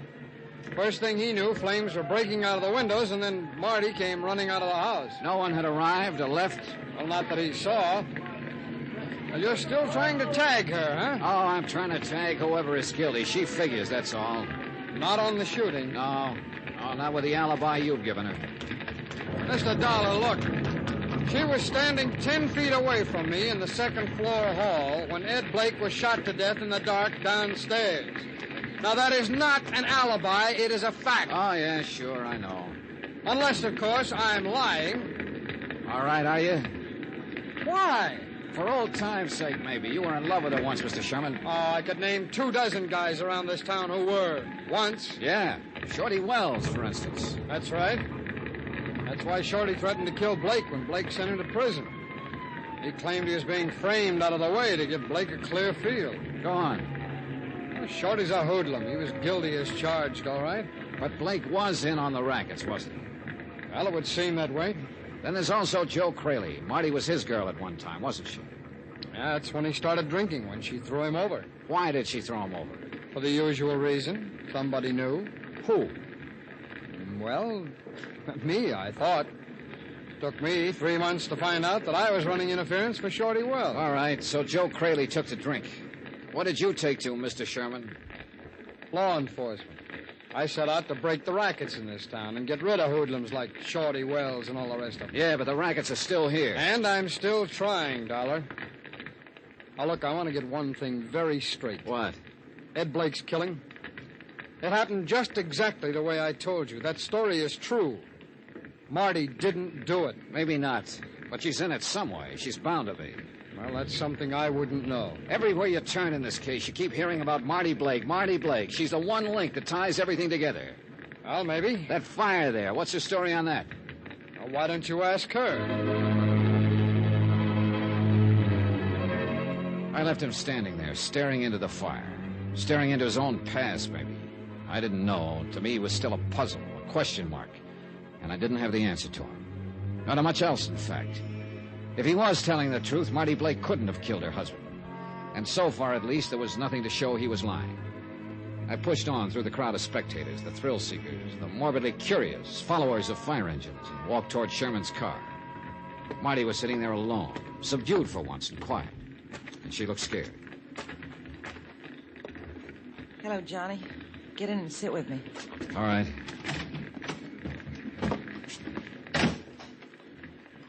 Just look at it. Isn't it terrible? Yeah, it is. It'd be worse if you were in it. Well, I was when it started. Just how did it start? I don't know. I think you were right, Johnny, about that shooting in front of the city hall. Oh? I think it was me they were after, not you. Now they've tried again. Possible. There's no other reason for burning down my home. Who do you mean by they, Marty? Who? I don't know. Whoever killed Ed, I guess. If you know, you'd better tell me while you still can. If somebody is out to get you, if that's what's behind all this, then they obviously mean business. I don't know, Johnny. I told you that. Well, how about a guess, then? Well, maybe Shorty Wells. I don't know. Why? Why? The man he threatened is already dead. Why would he go after you? Maybe to get even. He told me he hated me when I broke off with him. It's just the kind of thing he'd think of doing. Or didn't you know he was in love with me once? Oh, I know. I'm asking you, how did the fire start? I don't know, really. After you left this evening, I lay down on the sofa. I've been drinking, as you know, and I guess I just, went to sleep anyway. No one else had been there after I left? No. Anyway, I woke up with smoke all around and flames and all. It was terrible, Johnny. I was just lucky I got out alive. You always were lucky, Marty. Joe, what are you doing here? How about it, Johnny? Are you glad I phoned or not? Oh, yeah, sure. Wouldn't have missed it for a million. Has she confessed yet? We can run a new headline on the Extra if she has. I can do without any remarks from you, Joe. Sure you can, baby. You're doing fine, just as you are. Get away from here and leave me alone. Can't do it, baby. I'm assigned to cover the fire. Got to get all the angles. Human interest. That's you, baby. You are human, aren't you?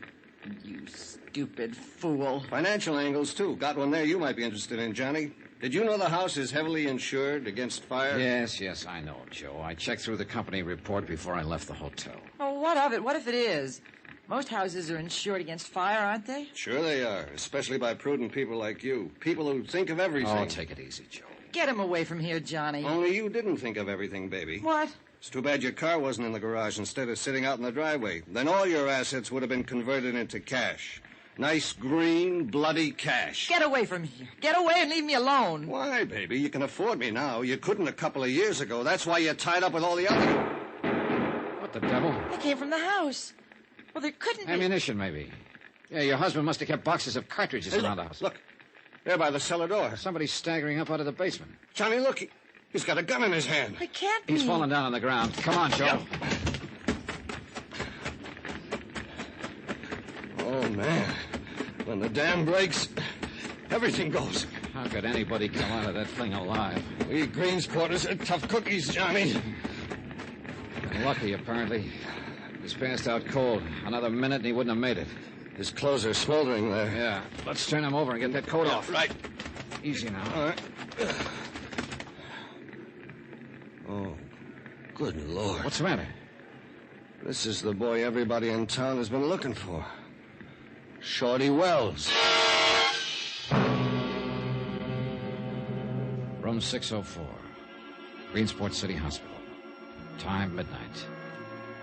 The time when the pulse of living starts to slow down. The beginning of the quiet time. When the city sleeps and the nurses and interns walk even more softly. When a ticking clock becomes a drumbeat in the ears of restless patients. The time of crises. When battles for life are fought in silence. And won or lost. A battle like that was being fought in 604. Witnessed at the moment by myself and City Attorney Dave Sherman.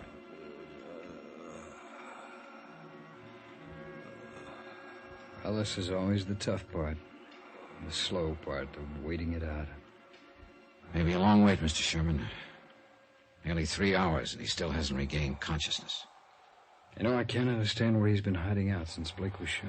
Yeah, Well, it's hard to tell. I've turned this town upside down, I tell you. I just can't understand it. Oh, I can't understand a lot of things.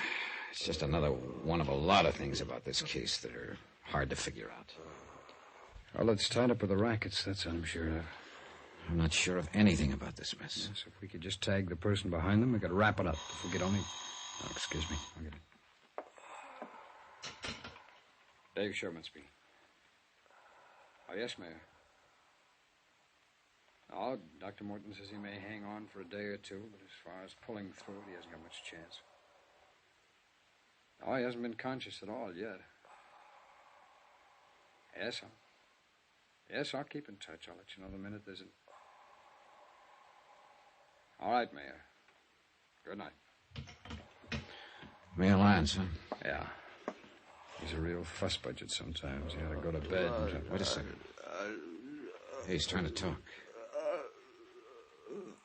Oh, false alarm again. Dollar, do you think he started that fire? Oh, I don't know. If he did, he got caught in his own trap. I just can't figure what he'd hope to gain by doing Hi, anything. Johnny. Dave. Hi.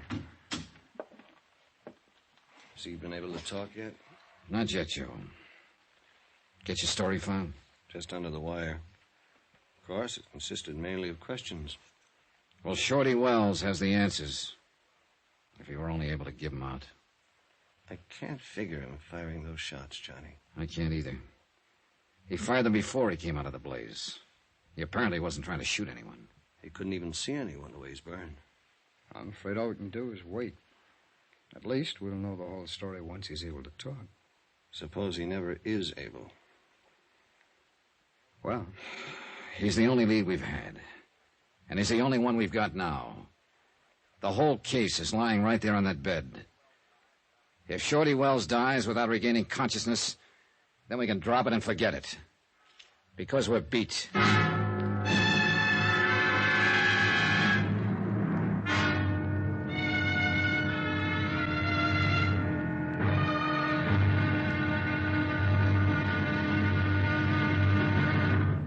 Now, here's our star to tell you about the final episode of this week's story. Tomorrow, death strikes again, lashes out violently, and mistakes its target.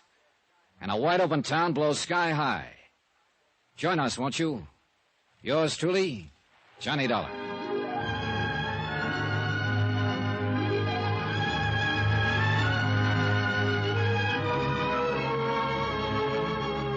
Yours truly, Johnny Dollar, starring Bob Bailey, is transcribed in Hollywood.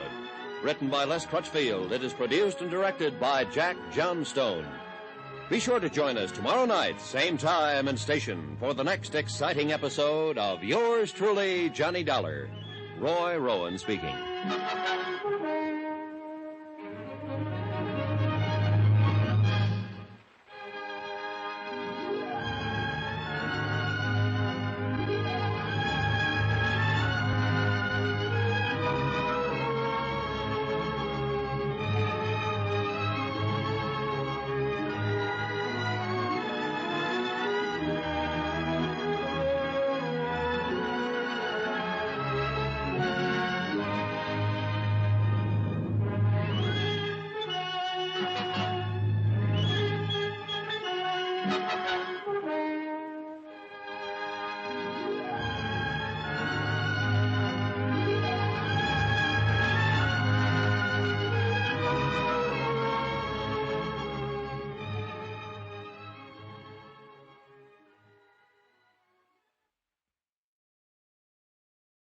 From Hollywood, it's time now for...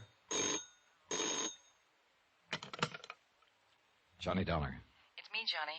Marty? Yeah, how is he? How about the same? Dr. Morton just gave him another transfusion. Has he been able to say anything yet? He hasn't even been conscious. Why, Marty? Well, who's there with you? Joe Crayley and the city attorney. Look, Johnny, I've got to talk to you. Right away. All right, go ahead and talk. No, not on the phone. All right, it's room 604, City Hospital. Come on over. Not with them there. Why don't you come meet me? Because Shorty Wells is the key to this whole case. If he's able to talk before he dies, I want to be here to listen. Suppose I tell you I'm ready to talk, Johnny. Are you telling me? I'm in an all-night lunchroom right across the street from the hospital. Can you come over here? All right, Marty. I'll gamble with you. Be there in 5 minutes.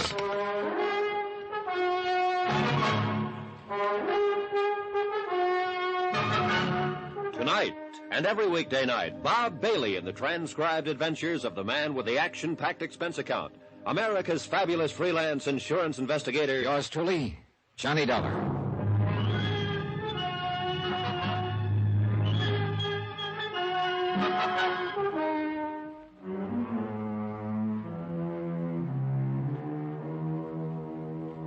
From Special Investigator Johnny Dollar, location Greensport, Missouri, to the Home Office Great Plains Guarantee Company, Hartford, Connecticut. Assignment, the Open Town Matter. Expense account, final page. I hung up the phone more puzzled than ever, and heaven knows the case had been puzzling from the start. Marty Blake, young widow of the murdered police chief, had been completely uncooperative and unwilling to talk. And now she was reversing her field. Why? Her house had burned to the ground earlier in the evening, and Shorty Wells, number 1 on the city attorney's wanted for murder list, had been found trapped in the flames. Maybe this had something to do with Marty's phone call. She'd been my number 1 suspect at first, since she stood to collect $50,000 as beneficiary of her husband's life insurance. But then the city attorney himself, Dave Sherman, had provided her with an airtight alibi, and I'd reluctantly let her off the hook. Now this. I didn't know what she was up to, and I couldn't afford not to find out. Something up, Dolly? Well, that was Marty Blake, Mr. Sherman. She's in a lunchroom across the street. She wants to see me. Oh, what about? She didn't say. Well, go ahead and talk to her if you want to, Johnny. I'll call you if Shorty starts to regain consciousness. All right, thanks, Joe. I'm sticking right here myself. This one I'm going to follow personally. Well, if you really want to break the rackets in this town, your answer is lying right there in that bed, Shorty Wells. I think you're right, if he's ever able to talk. And if your police laddies don't fall over their own feet again, the way they did on that gun business when Ed Blake was shot. That mistake was partly justified, Joe. It was the chief's own gun that was lying beside his body. It was natural to assume that he'd exchanged shots with a prowler. Yeah, but 2 days to realize he'd been shot with his own gun. All right. They fouled up, I admit it. And the ones who aren't stupid are crooked. Every raid you try to pull has been tipped off from the I inside. know it. Even when Mayor Lyons brought in state police, the whole plan was tipped. Which you took great pleasure in pointing out in your news story. All right, and you guys, look now. I'll leave you two to settle this. Stick on this guy like a leech. And if he shows any sign of coming to and talking, let me know right away, will you? Yeah, we'll call him. Yeah. I'll see you later.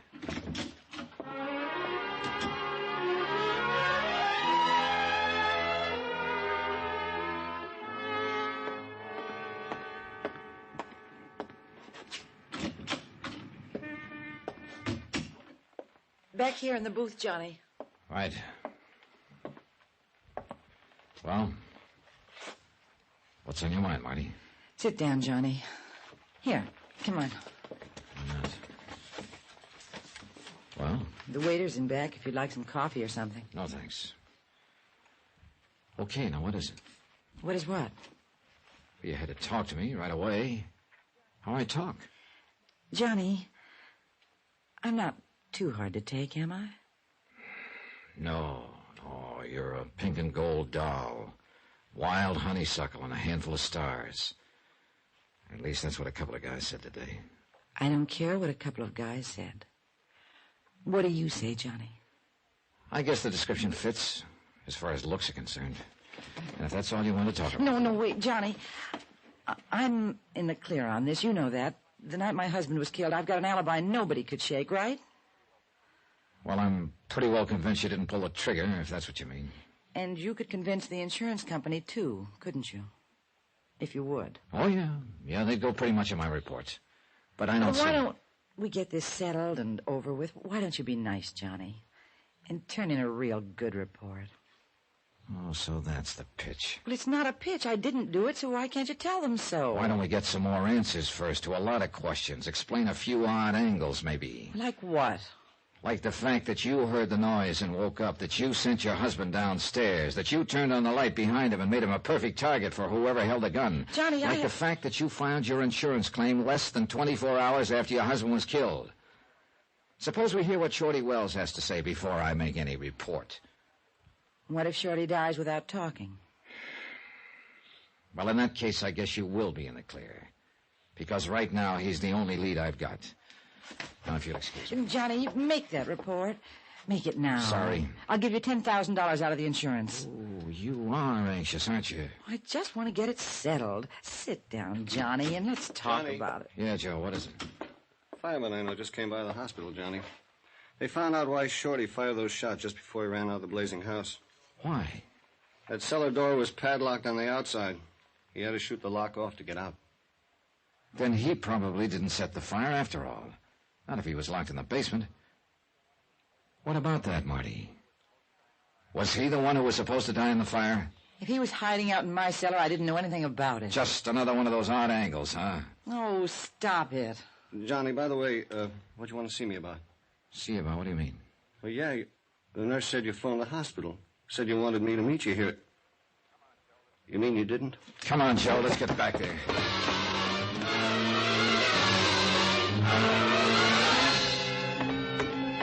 Sure, that's why she wanted me to meet her there, to get me away from that room. Then somebody phoned and got you away. Elevator's coming down now, Johnny. Shorty's the one big threat to whoever's guilty. They know that if he talks, they're tagged.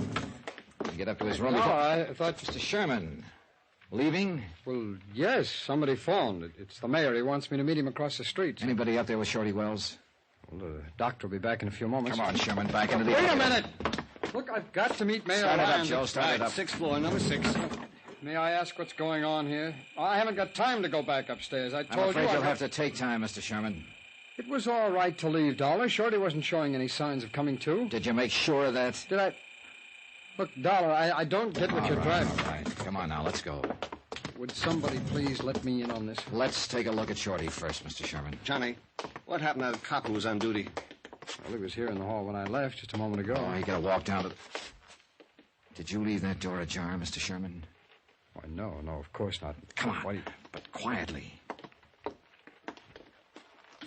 What the devil? Are we interrupting something, Mayor Lyons? What's he doing with that pillow? Nothing. I wasn't doing a thing. You were holding it down over Shorty's face. Get out of the way. I think you were Shorty's dead. You smothered him with that pillow. Oh, no, he was dead when I came in. I was just moving the pillow, Dave. Did you have to get us all out of this room and then send the police guard away just to move a pillow? Mr. Dollar, are you suggesting... Well, I'm suggesting it for one. Dollar, I've been sure for months that Mayor Lyons was back of the rackets here, but I didn't have any way of proving it. Until now, perhaps? Until now, Mayor. Very well, don't move, any of you. Oh, now, wait a minute. That gun isn't really your answer, Mayor. There are 3 of us, you know. You can't get us all. Stay back, Dollar. Tell me something. Why did you have Ed Blake killed? Wasn't he one of your own boys? I can tell you why. Now, Ed Blake was going to pull out of the rackets, Dollar, and spill the whole setup to me. That was the reason for that fishing trip. Then it must have been Marty who tipped off Mayor Lyons. Sure, it figures. She loved that racket money that Ed was bringing home, and Shorty Wells was in town with a grudge against Ed already.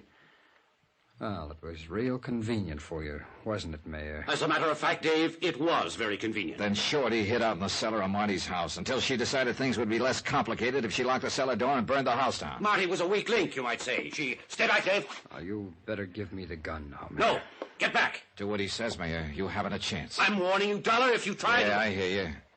But I doubt if you can... Let go of it, Mayor. Drop that gun. Let go of it. No. Thanks. Now, if Look out, he's getting away. Lock the door. You'll never stop me from... Look out, that window. He's trapped.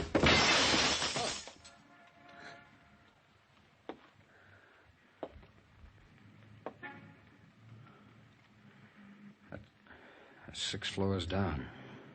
Yeah. Well, he got out of being prosecuted. As a matter of fact, there's nobody left to prosecute. You want to bet?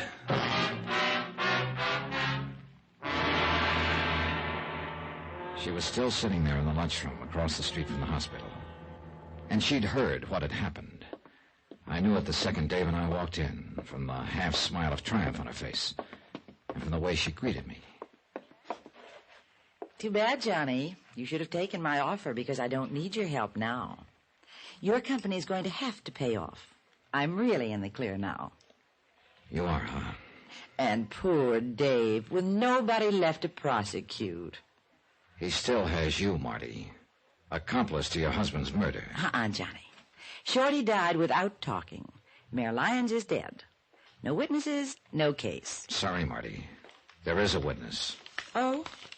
Who? You. What are you talking about? What's that paper? Well, you intended it to be an insurance claim. But actually, it's more of a confession. Signed and witnessed. What? You were over-anxious, Marty. And you filled it out in complete detail.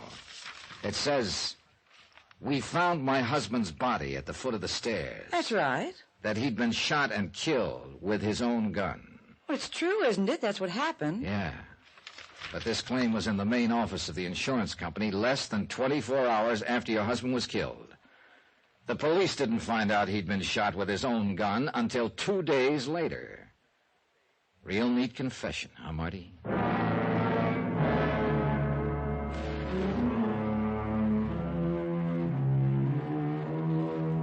Expense account item 12, $310.45. Incidentals in Greensport and transportation back to Hartford. Expense account total, $516.20. End of account, end of report. Remarks? Marty Blake never was able to explain how she knew about that gun. She sure tried. Yours truly, Johnny Dollar.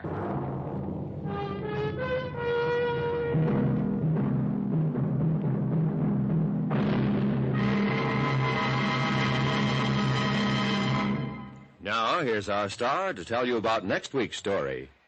Before I do that, please let me say thanks to all of you who are so kind about writing and telling us how much you like Johnny Dollar. It's a very gratifying experience. It's encouragement to all of us who are involved in production of the program, and, well, we appreciate your letters more than you know.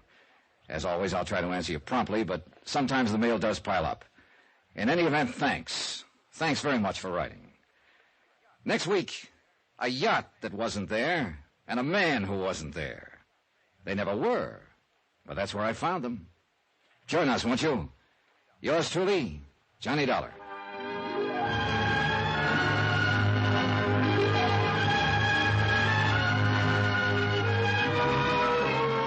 Yours truly, Johnny Dollar, starring Bob Bailey, is transcribed in Hollywood. It is written by Les Crutchfield and produced and directed by Jack Johnstone. Heard in this week's cast were Gene Tatum, Paul Dubov, Joseph Kearns, Stacey Harris, and Russell Thorson. Musical supervision by Amerigo Marino. Be sure to join us on Monday night, same time and station, for another exciting story of Yours truly, Johnny Dollar. Roy Rowan speaking.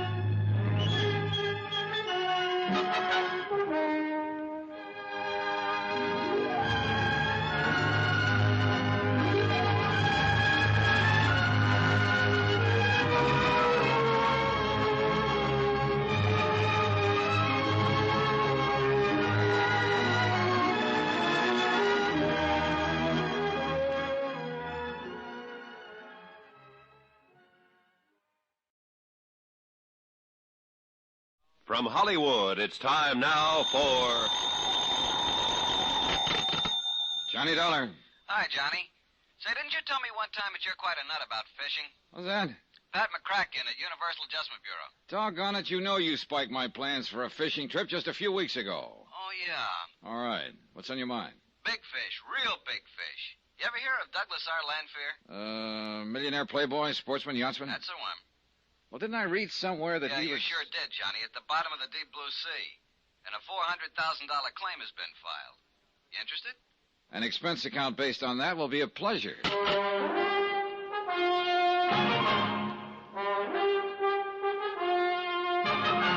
Tonight and every weekday night, Bob Bailey in the transcribed adventures of the man with the action-packed expense account, America's fabulous freelance insurance investigator. Yours truly, Johnny Dollar.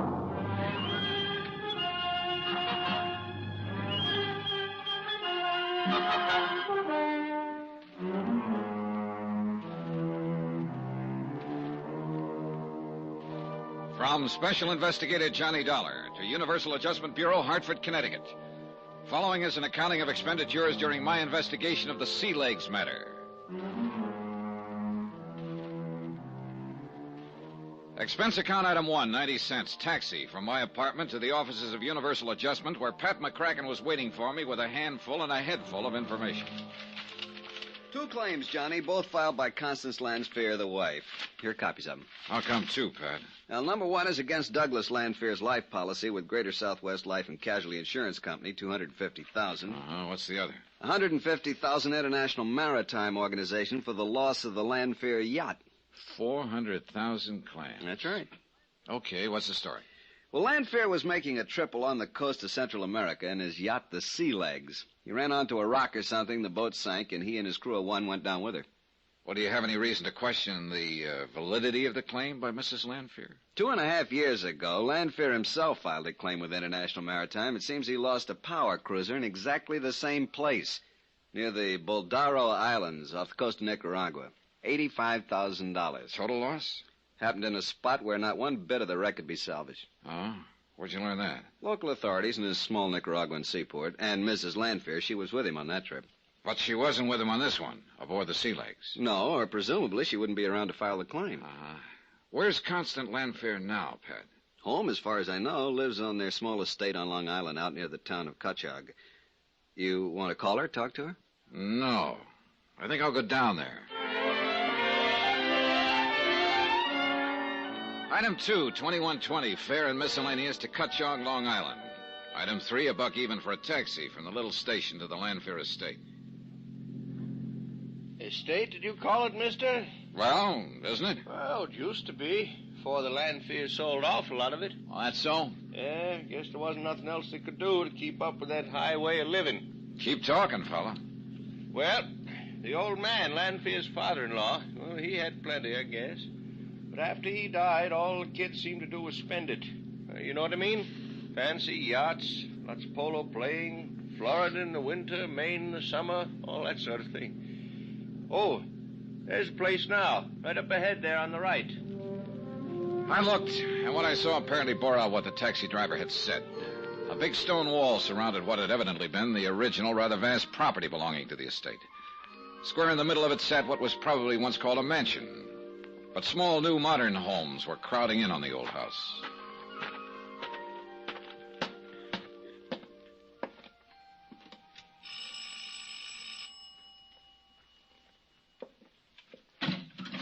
Hello.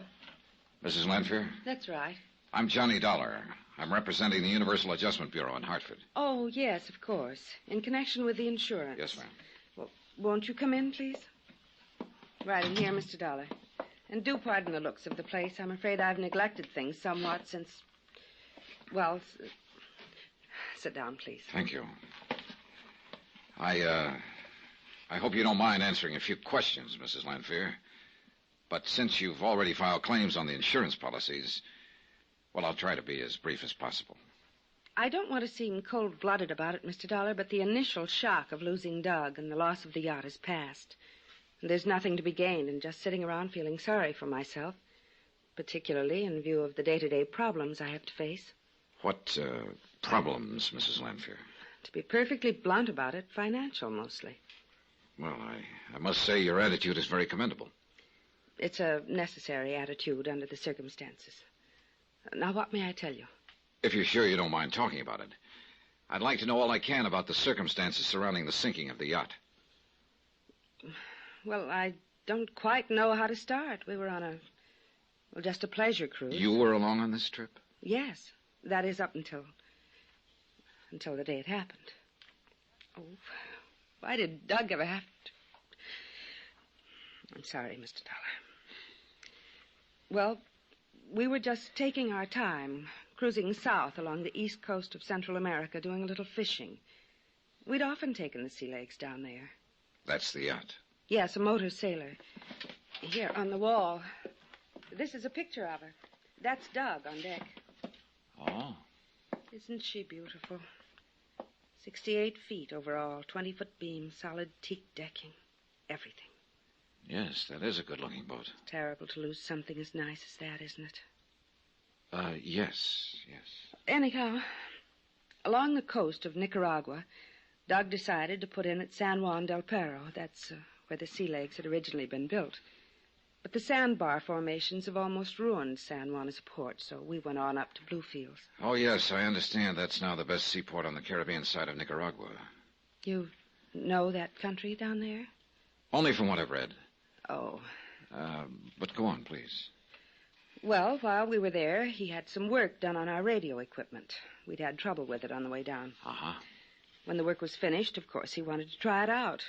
He'd found a radio amateur in Puerto Gardo, so he asked me to stay on shore while he and the skipper went out to sea.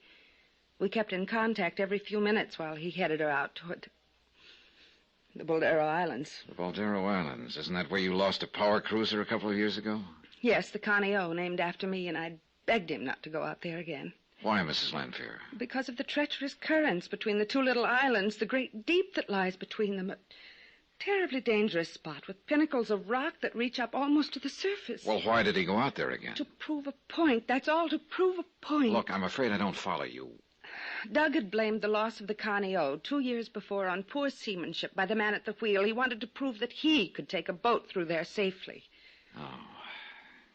Kind of looks like he was wrong, doesn't it? His last words over the radio were that a rock had torn the bottom out of the sea legs. Oh, Mr. Dollar, before the signal stopped, I could hear the crunching of the hull and the sound of the water as it swept in and over, and it was terrible. You sent someone out there right away, of course. Oh, yes, but it was no use. The sea legs was gone. And with it went my husband, and the man with him. And the bodies were never recovered? No. Before, when we lost the Connie O, we had time to put on life preservers, launch the small boat. I must admit I wondered how it was. But when the sea legs went down, there wasn't time, and I could hear it over the radio, and it was terrible. It was terrible. I'm sorry. It's all right. I'm all right, Johnny. Mr. Dollar? I may have to go down there, Mrs. Landfair, and go through the motions of an investigation, you know. But then your companies will pay the claims. I see no reason now why not. It's terrible to have to be so frank about it. But I do need the money, Johnny. I was telling the truth. I didn't see any reason why the claim shouldn't be paid. Perhaps Connie Landfair's explanation of why she wasn't grieving over the loss of her husband was true. But more than once I wondered if she weren't far more concerned over the loss of the yacht, or about how soon she could collect on the policies. Then that deliberate slip in starting to call me by my first name. Just what are your plans, Mrs. Landfair? Plans, Johnny? I don't quite know what you mean. Well, suppose the companies make prompt payment on these claims. That'll mean $400,000. Well, really, Mr. Dollar, aren't you overstepping bounds a little bit? Maybe. But if it'll make you feel any better, or if it'll help to hasten the settlement, I'll tell you. I'll sell what is left of this property and leave the country. Leave for where? Somewhere in Europe on the continent. Alone? I beg you. Of course, alone. Sorry, I just wondered. Doug and I were too close to even think of my having boyfriends, or whatever you want to call it. The more I think about it, the more I resent that question. No particular implication meant, Mrs. Landfair. Next thing, you'll start implying that the Sea Legs wasn't wrecked at all, that Doug is still alive somewhere, and that if you can't dig them up out of the sea, your precious companies can somehow contrive to keep the money that is rightfully mine, can get out of paying off on what I thought was a legitimate... The more she talked, the more I became convinced that something was very wrong about this case. I let her vent her fury on me. It was simulated fury, I thought. Then I called the taxi again and left. Oh, no, sir, mister. You're all wrong. Them Landfairs, they was thick as 2 peas in a pod. Say, tell me, did you ever notice any particular friends either of them may have had? Well, there was always throwing them big parties. That's what you mean. Big society-type brawls. No, I was thinking of girlfriends for him or boyfriends for her. Oh, no, sir. No, sir. He was her, she was his, and no playing around. Not like most people in that set. And I know. I know everything goes on in Cut Chalk. Back in New York, I found that the best immediate routing to Nicaragua was by plane to Dallas, then to Mexico City, and finally to Managua on the West Coast. I made a reservation on the Dallas plane immediately, that's item 4, and then spent $1.40, that's item 5, on a phone call to Pat McCracken back in Hartford. Well, sure, Johnny. If you think it's important enough, you have my full permission. Yeah, I've already made my reservation for the first leg of the trip. Well, now, don't go overboard on the expense account. Pat, how you talk.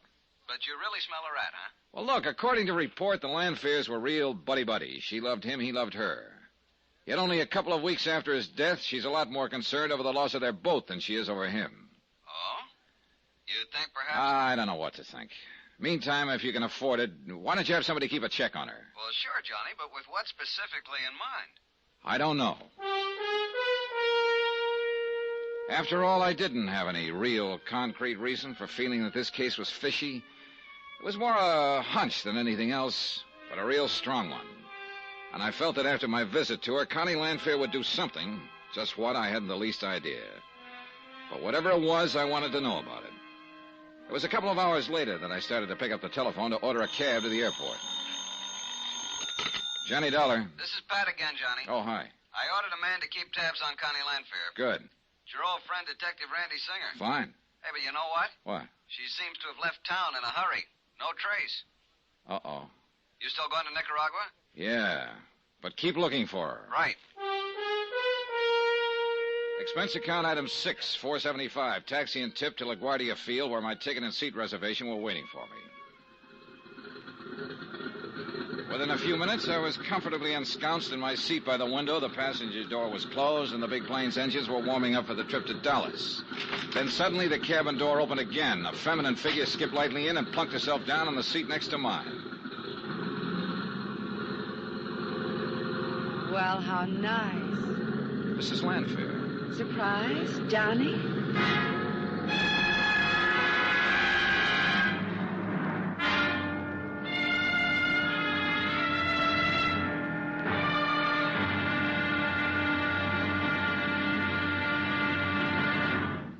Now, here's our star to tell you about tomorrow's episode of this week's story. Tomorrow, the seeds of suspicion really begin to sprout, with the help of one of the wildest characters I ever met. Join us, won't you? Yours truly, Johnny Dollar.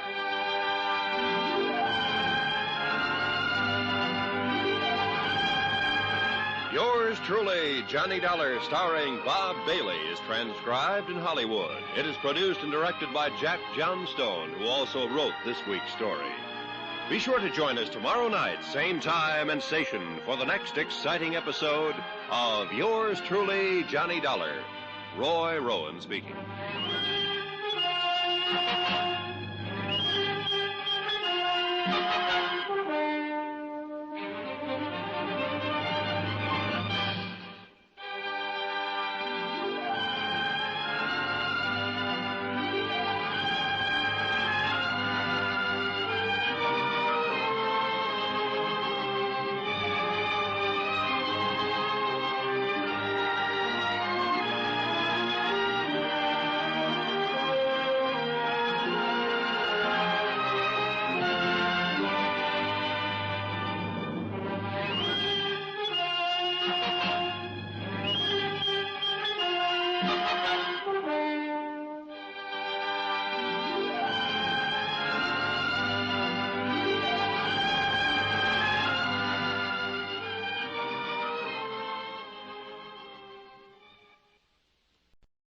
From Hollywood, it's time now for... Johnny Dollar. Here's your call to Hartford, Mr. Dollar. Go ahead, please. Hello? Pat McCracken. What'd you get me out of bed for this time? I'm calling from the airport in Dallas. Does that mean you're going on to Nicaragua? Yep. All right, then I know why you're calling. The answer's no. We still haven't found any trace of Constance Landfair. So why don't you come on back here and start from scratch? Because I have found some trace of Connie Landfair.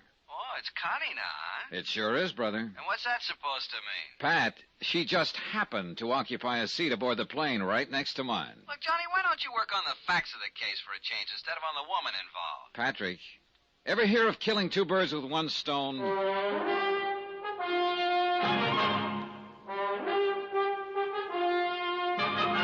Tonight and every weekday night, Bob Bailey in the transcribed adventures of the man with the action-packed expense account, America's fabulous freelance insurance investigator. Yours truly, Johnny Dollar.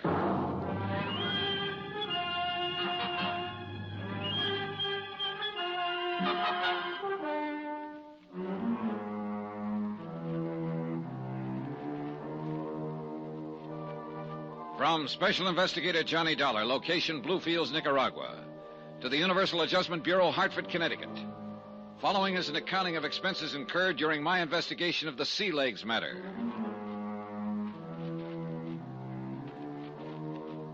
Expense account item 8, 525. Late supper at the Dallas airport for Connie and myself during the wait for our midnight plane to Mexico City, which we finally boarded and which finally took off. And on this trip, I learned no more, no less from Connie than I had on the flight from New York to Dallas. For instance... Doug and I were so close in everything. Same friends, the same interests. That's why we always took the long yachting trips together. Did everything together. As a matter of fact, I felt that her somewhat overdone assurances of how much she loved her late husband could have been to throw off any suspicion I might have that she'd done him in. Another, for instance. I still can't get over the coincidence of our both deciding to go to Nicaragua at the same time. But believe me, Johnny, Mr. Dollar, I'm just as anxious to clear up this whole thing as you are.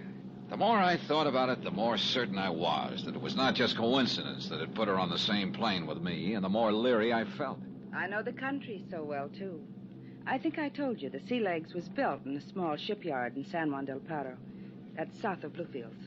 Yeah, that's at the lower end of the East Coast, isn't it? You do know something about Nicaragua, don't you? Oh, only what I've seen on the maps. Oh.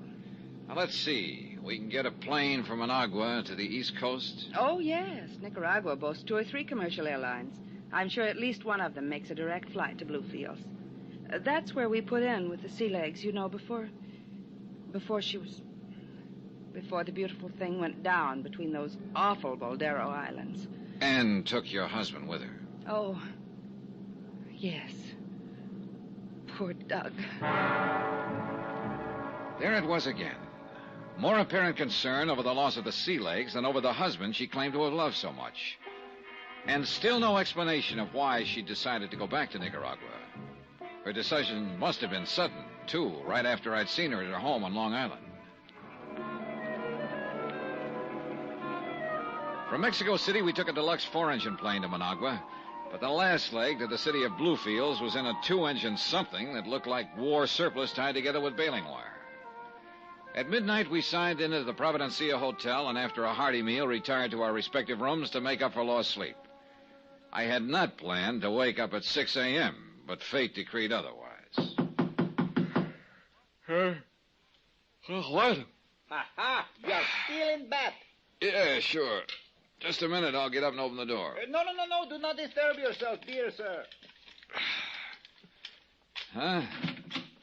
There, you see, there was no need to disturb yourself. Well, now, just a minute. Who are you? Oscar Patrick Vladimir Posquero. At your service. Oscar Patrick, what? You, my dear Mr. Dollar, may just call me Oscar, now that we are working together. Working together? Whatever gave you... Welcome to Nicaragua. And no matter what your needs, I, Oscar Patrick Vladimir Posquero, will provide them for you. For a small financial pittance, of course. Here, let me straighten your pillow. Hey, look, wait. There now. Wait a minute. Where did you get the key you just used to open this door? As you can see, Mr. Dollar, I am prepared for everything. That is why I can be of such unestimable service to you. Oh, now who the devil is The that? breakfast I ordered for you, of course. Here, my good man. I will take the tray. You may collect the tip some other time. Get lost. Is this a gag of some kind? Mr. Dollar, how can you say such a thing after I just saved you paying that menial servant a big tip? Here now. Tomato juice, orange juice, cream, chip beef on toast, eggs, Benedict lamb chops, scrambled eggs, little sausages, toast, honey, jam, and coffee. You expect me to eat all of that? If I am to be of help to you in this important campaign, I must keep my strength up. Oh, I beg your pardon. And at my expense, of course. Of course. After all, nowhere else in Central America can you get such invaluable help as I can give you. Yeah, well, just what gives you the idea I may need your help? A good question. Here, let me prop you up on your pillow so that you can enjoy this delectable food. Oscar. There you are. Oh, now the chip beef and toast. It doesn't look so good this morning, so I shall take that. And the lamb chops. Oscar, would you please... Now, to business. While you enjoy your breakfast, that is. No. Please don't wait for me, Mr. Dollar. Look, to begin with, how did you know my name? easy. You signed the hotel register. Okay, but then how did you know? And who has not heard of the famous freelancing insurance instigator with such a lovely, big, fat expense account, huh? Lucky man. Ah, so that's what appealed to you. Yeah, of course. And who am I? Oscar Patrick Vladimir Puskera. yeah. Exactly. Who am I that I shouldn't learn a couple of tricks or two from such a great man? Oh, brother, seems to me you've learned plenty already. Thank you. And that is why I shall be of such magnitudinous assistance to you in the sea legs matter. For a pittance, you understand. Yeah. Say, $100 a day. How about 10? 90. 20 then. 70. 40? 30. 50? 20 a day and not 1 penny more. Sorry, Oscar, but you are not hired. Oh, Mr. Dollar, you bleed me to the quick. How else could you solve this case without me? Do you really know something about the sea legs? And how did you know I came here to investigate it? In the second place, what else would such a distinguished instigator be doing than the case of the American boat lost in the Buldara Islands, especially coming here with Mrs. Landfair? All right, go on. And in the first place, because I know all about it. All right, Oscar, tell me this. Do you think there's anything phony about the loss of the sea legs? I am sure of it. It was a crime of the first and second water. Why? Because you are here. Oh, you can do better than that. All right. Because I am always sure there is something crooked going on until the guilty ones are proved otherwise, or until the innocent ones are proved whatever is left, which is besides the point because I was sure of it in the first place. Yeah. Anyhow, the first thing for you to do is make a trip to Portugaldo. The last point of contact with the sea legs before she was wrecked. Exactly. I have a plane ready and waiting for your own personal use. A plane? Yeah. How else? 150 miles by ox cart? Or boat? Well, no. First, however, I'd like to contact the authorities here in Bluefields. Whee, what do the authorities know about crime? Me, I know all about it. Yeah, I'm beginning to think you do, Oscar. Too much, probably. Thank you, Mr. Dollar. I respect your high opinion of myself. All right. I don't know yet what your racket is, but... That I can make plain to you in 2 words. Money. Okay, look. If you can get me a small plane... Here, good sir, is the address to give to the taxi driver when you are ready to go to the airfield, where I shall be waiting for you. Oh? Not the big airport? No. That is where the lady, Mrs. Landfair, would expect you to look for transportation. Oscar, you are the craziest. Thank you. I knew you wouldn't want her coming along, and if she ever gets in your way during your campaign... You'll keep her out of my way. Yes. At my expense. What else? I'll tell you something, Oscar. If there is a wrong angle to this case, I can't help wondering if she isn't a part of it. You read my mind. You see, we are like brothers under the chin. You say you have a plane all ready to go, A charter plane. Then we can be on our way before Mrs. Landfair knows we've left. Hey, you want to set the tray over there so I can get up? Oh, yes, of course. I'll set it right over here on the... Hey, wait a minute. What are you going through my pockets for? Oh, just accepting a small tip for bringing up your breakfast. Thank you.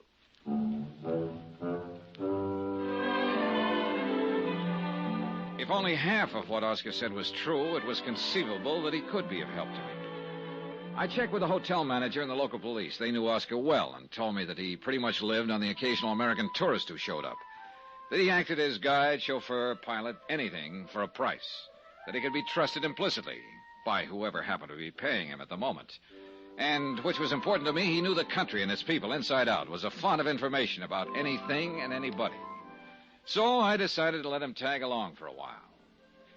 The Federal Maritime, the equivalent of our Coast Guard, had headquarters in the harbor area, and I found a captain there who spoke fair English.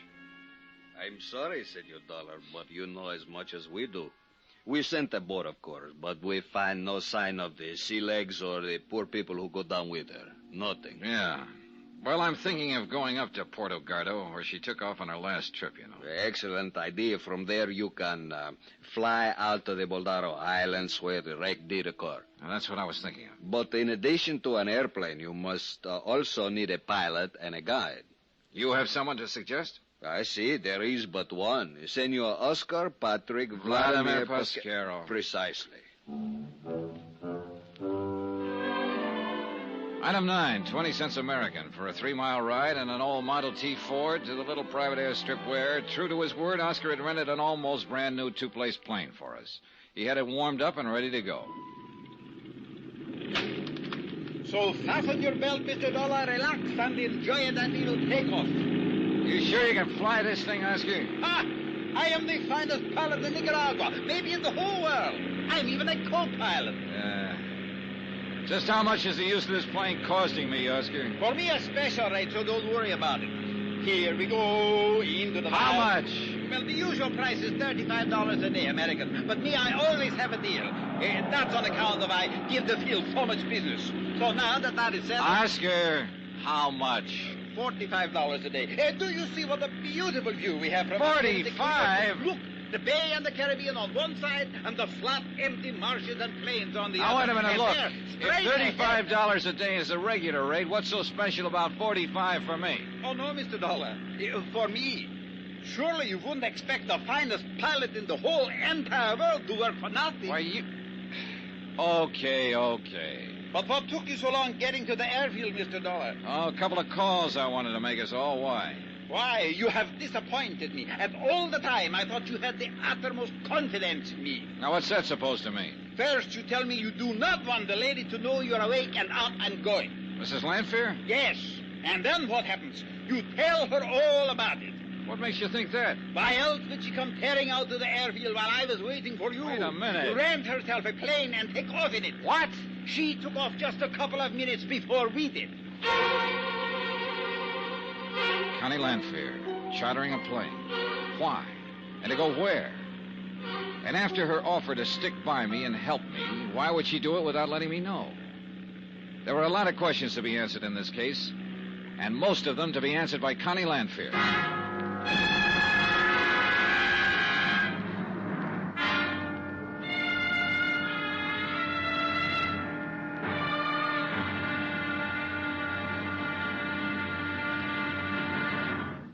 Now, here's our star to tell you about tomorrow's episode of this week's story. Tomorrow, the sea, the rocks, and dear old Mother Nature bring some pretty startling facts to light. And the case takes a sudden twist. Join us, won't you? Yours truly, Johnny Dollar.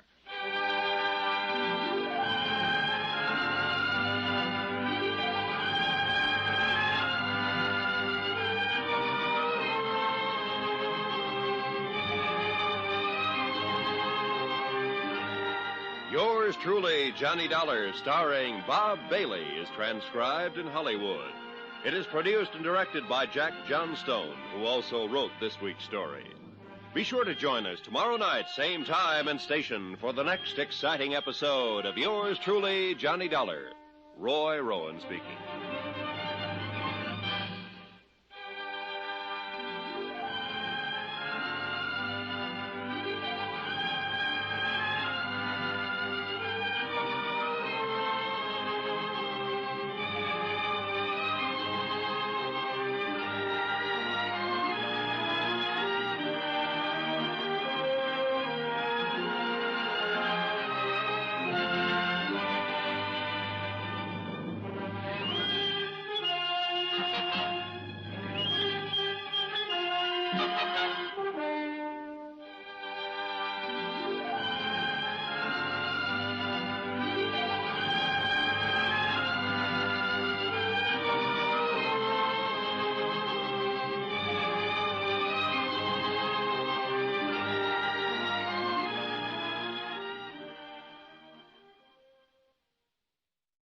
Hollywood, it's time now for... Johnny Dollar. You hear me? Johnny Dollar calling. This is Pat McCracken, Universal Adjustment Bureau. What ended Hi, Patsy. Johnny Dollar. Johnny, what kind of a noisy hookup is this anyway? Pat, this call is being relayed to you from an amateur radio station. Well, next time, try the telephone. From Puerto Gardo, Nicaragua? Oh, now you're coming in quite clearly. Port of what? It's a little spot on the Caribbean coast, the last port of call for the Sea Legs before she was wrecked. Mrs. Douglas Landfair still with you? No, and I don't know where she's gone, which is why I called. So? She acted just as surprised as I was that we both took the same plane down here. And, Pat, I still don't know why she decided to come here at all. Maybe she doesn't like the idea of your going down there to investigate the case. She wouldn't admit it, of course, but that's what I think. You think she may try to obstruct your investigation? Right now, I don't know, because she suddenly chartered a small plane and disappeared. To work her way back here to the States? Your guess is as good as mine. Look, why don't you hire a watch on her place on Long Island? And if she shows there, call me at the Hotel Providencia. It's in the city of Bluefield. Nicaragua? Right. In any event, you think her claims for insurance on the sea legs and on Douglas Landfair are fraudulent. Pat, at this point, I don't know what to think.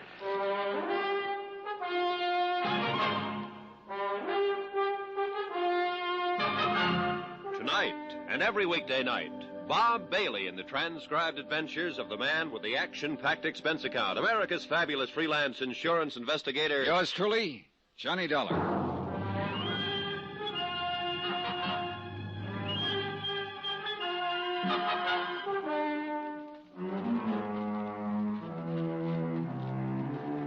From Special Investigator Johnny Dollar, location San Juan del Perro, Nicaragua, to the Universal Adjustment Bureau, Hartford, Connecticut. Following is an account of expenditures and report of activities during my investigation of the sea legs matter. Pat, I lied to you during that radio contact a few minutes ago. I do think Connie Landfair's claims for $400,000 insurance are fraudulent. Fraudulent as the very devil. But just why I think so is beyond me. At any rate, the assistant who's foisted himself on me down here is a real weirdie whose name, believe it or not, is Oscar Patrick Vladimir Pasquero. He rented a plane and has flown me here to Puerto Gardo, a half-baked little town on Nicaragua's east coast. Here is where a radio amateur made the last contact with the sea legs before it smashed up and sank off the Baldero Islands. And who is the operator of this ham station? Oscar Patrick Vladimir Pasquero. Phew, such a long talker, Mr. Dollar. I'm cranking this generator until my arm is nearly dropping off. Well, I'm sorry, Oscar, but that contact with the States was important. Even my back is tired. I know. I'll make an expense account to you. Say $10. You try that, and I'll fly back to Bluefields without you. Oh, please, Mr. Dollar, no joking, please. Who's joking? What, without me, you would be a lost soul in this wild country. Hey, tell me something. Why did you ever set up a transmitter in this isolated fishing village? I should set it up in Bluefields? Ha! They even wanted me to have some kind of license up there. Disgusting. And a waste of money, too. Now, that reminds me. Do you have a pilot's license? Who needs a pilot's license when those little planes practically fly themselves? Besides, a pilot's license costs money, too. Well, I have one, so from here on in, I stay at the controls. No confidence in me, no confidence in you. What a smirch on the good name of Oscar. Okay. Now, let's get out to that flat where you parked the plane. I want to fly over the spot where the sea legs went down. You see how invaluable I am? Huh? Without me, you wouldn't even know where to look for the Baldero Islands. You know darn well, all I have to do is look at the charts in the cockpit of the plane. But, Mr. Dollar, that wouldn't be fair.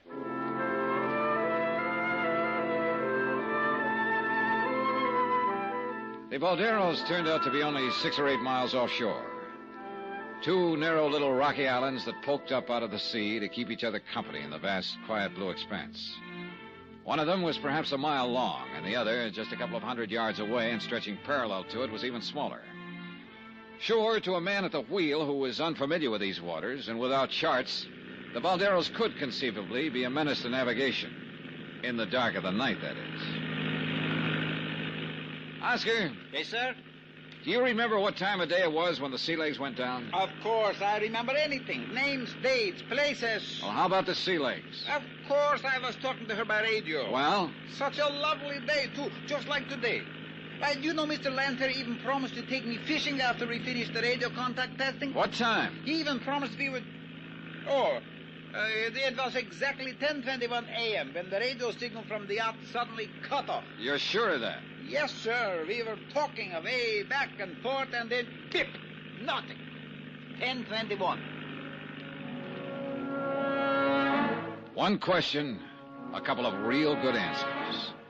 A day like today meant it was clear and calm, and 10:21 a.m. meant full daylight.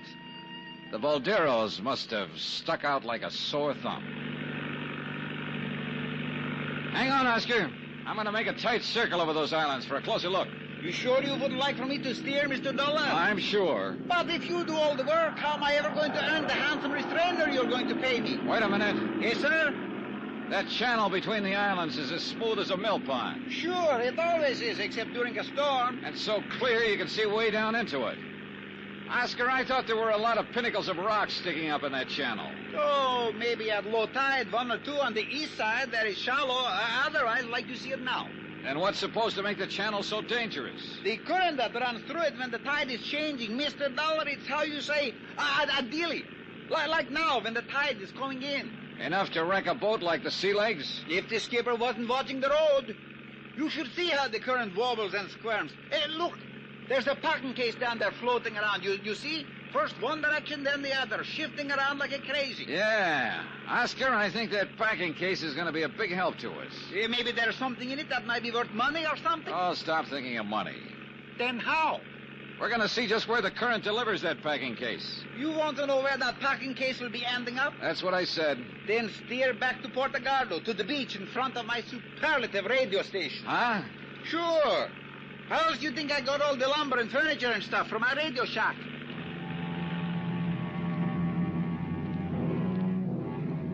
He was right. From the air, we could see that every bit of flotsam passing through the Baldero Island Channel on a rising tide wound up in the tiny cove on the shallow sandbar directly in front of Oscar's radio shack. Even now it was piled high with crates, bits of ship's rigging, odd pieces of furniture. That junk stay down there forever, Oscar? No, Mr. Dollar. Once a month, a real big high tide comes along, and presto, I have a clean front yard again. But I always make a trip up here before then. What do you mean? Sure, that's why I'm Nicaragua's #1 beach brusher. Oh, stop being corny. What do you mean beachcomber? So I have to brush the sand off everything I pick up down there. So you didn't laugh. What do I care? Anyhow, you should see some of the valuable things I pick up to sell to the natives. Well, tell me, 2 years ago, when the Landfair's other boat went down. You should have seen it. Everything that could float ended right up in my front yard. It was beautiful. How about when the Sea Legs was wrecked? You know, that's very funny, Mr. Dollar. There was nothing at all. I don't understand it. Well, I think I do. I think I'm beginning to understand a lot of things about this case. Hang on, Oscar. We're flying back to Bluefield. Expense account item 12, 30 cents American. Taxi from the private airport where we'd rented the plane to the headquarters of the Federal Maritime. I never will get that straight. Call it the Coast Guard and Captain Ramirez. Si, senor. On July the... here it is. The date? And at 10:21, Captain. See, the tide at 10:21 was just after what you call neap. So it was neat. It was pretty. What does that mean? Oh, shut up, Oscar. Yeah, I see, Captain. Neap tide at 9:40. So it was coming in, rising, huh? Si, senor Dollar. Rising, up. Good, thanks, Captain. Here, buy yourself a cigar. Buy yourself a whole box. Gracias, senor. Gracias. Come on, Oscar. Sure, Mr. Dollar. Nothing for me? Later. Come on, we're going back to the airfield. And from there, we're going to fly down the coast again. But, Mr. Dollar... And I feel so good, I may even let you fly that plane this time. For a small pittance, even? For a small pittance, even. Now, drag out your best dialect and call that taxi over here.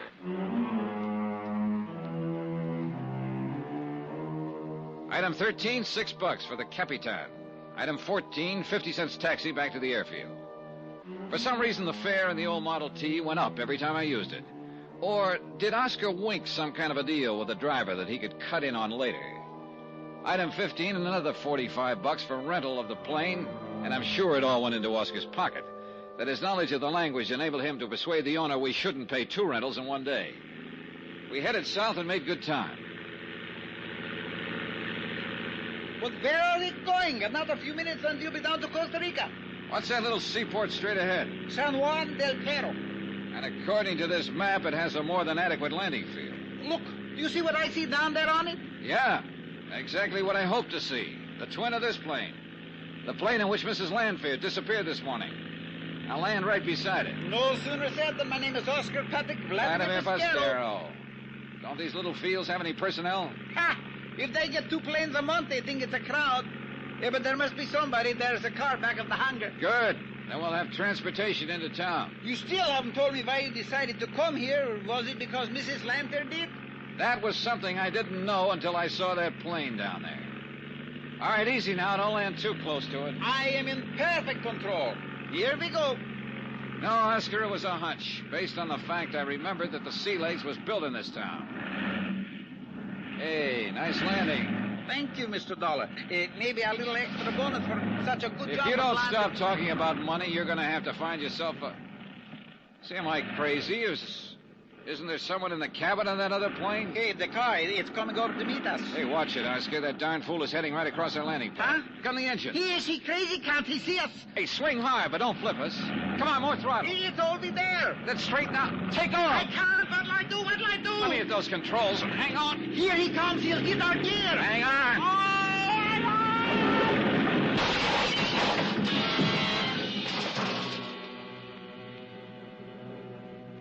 For a long moment, there was nothing but a vague blackness all about me, and the sound of our crack-up seemed to roll and echo almost dreamily back and forth in the deep recesses of my mind. Then, slowly, hazily, I seemed to hear some of the sound. Yeah, like an engine far off. An engine of a plane starting up and lazily moving away.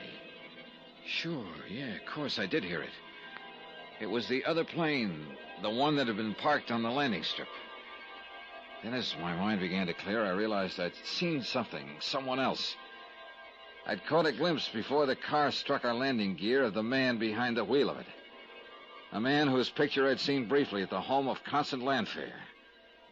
But it couldn't be.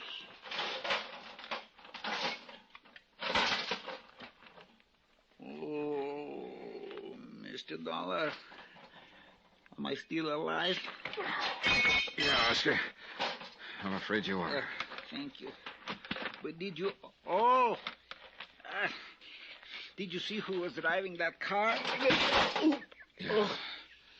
You recognize him? Look, maybe they're both dead like he is. And that's why we saw him. Douglas Landfair? Yes, sir. Mr. Douglas Landfair.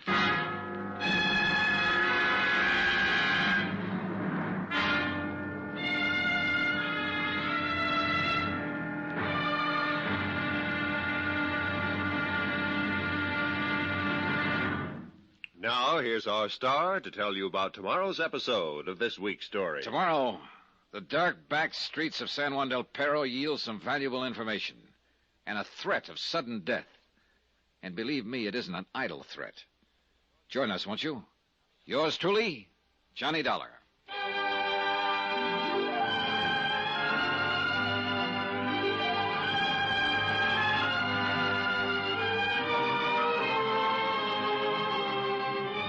Yours truly, Johnny Dollar, starring Bob Bailey, is transcribed in Hollywood. It is produced and directed by Jack Johnstone, who also wrote this week's story. Be sure to join us tomorrow night, same time and station, for the next exciting episode of Yours truly, Johnny Dollar. Roy Rowan speaking.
From Hollywood, it's time now for... Johnny Dollar. Alguien le llama de los Estados Unidos. Huh? Johnny? Yes. Pat McCracken, Universal Adjustment in Hartford. Oh, hi, Pat. Now, listen, as you requested, I had a man sent out to Mrs. Landfair's Long Island home to see if she'd returned. I suspicion wrong, Pat. She's still here, very much so. Will you listen? Shoot. The man was a little over-ambitious. Let himself into the house through a basement window. So?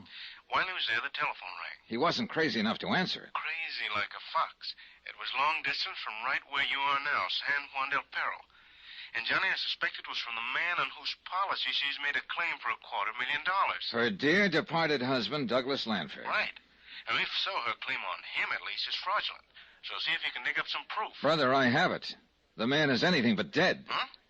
It was Douglas Landfair who wrecked our plane when we tried to land here a few hours ago. Then, Johnny, get him. Sure. If he doesn't get me first.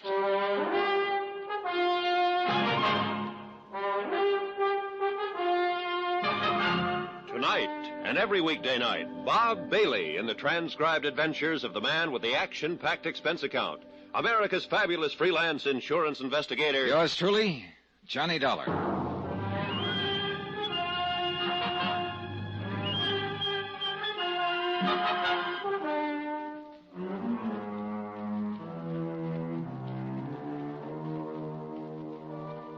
From Special Investigator Johnny Dollar, location San Juan del Perro, Nicaragua, to the Universal Adjustment Bureau, Hartford, Connecticut. Following is an accounting of expenses incurred during my investigation of the Sea Legs matter. $250,000 insurance claimed by Mrs. Constant Landfair for the death of Douglas Landfair. An additional $150,000 for the loss of the yacht, the Sea Legs. Claim number 1 now proved to be fraudulent. As for number 2, the claim on the yacht. Expense account item 14, $2 American. To the banana plantation worker who pulled us out of the small plane that Douglas Landfair wrecked as we tried to land. And another $1 to said plantation worker for a ride into town in his ancient truck. I must admit that this is one time that my ubiquitous assistant, Oscar Patrick Vladimir Pasquero, came in handy through his knowledge of the Spanish Indian dialects spoken in these parts. Apparently, San Juan del Perro had once been a fairly busy little seaport. But over a period of years, the sea had slowly, inexorably washed in shallow sandbars, and only a handful of small cargo and fishing boats now negotiated the narrow channels that led out to the Blue Caribbean. The town itself was scattered around a small marketplace near the docks. There were a few stone and brick buildings, including the San Andrea Hotel, but most of them were weather-beaten frame structures. An occasional aged American car kicked up the dust, but most of the street traffic was ox carts. Item 15, $2 American, to a doctor with an unpronounceable name who came to our room at the San Andrea and patched us up. And about 7 p.m. he left after instructing us to spend the rest of the night in bed. Item 16, another $2 for a sumptuous dinner brought to our room. American dollars, I learned, go far in this place. Unless, of course, Oscar gets his hands on them. You should let me handle all the bills for you while you're here in Nicaragua, Mr. Dollar. Yeah, sure, and let you take a 50% commission on all of them, huh? No thanks. Oh, but, Mr. Dollar, When the poor fellow who rented us that plane to get down here starts patching it up, my expense account is going to take a big enough beating. Have no fear. I will supervise the repairs on the plane myself. Yeah, for a small pittance. Yeah, of course.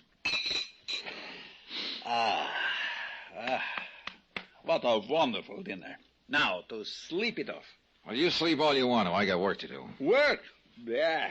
Besides, you still haven't told me why we flew down here in the first place. I still don't understand. Listen, Oscar, a couple of years ago, Landfair lost a power cruiser off the Boldero Islands. I know. I told you I helped him and his wife and his captain get to shore. He collected $85,000 for that boat from his insurance company. I saw the boat. It was worth the $85,000. So he should have insured it for more, maybe $100,000. Made himself a profit. A very poor businessman. Will you listen?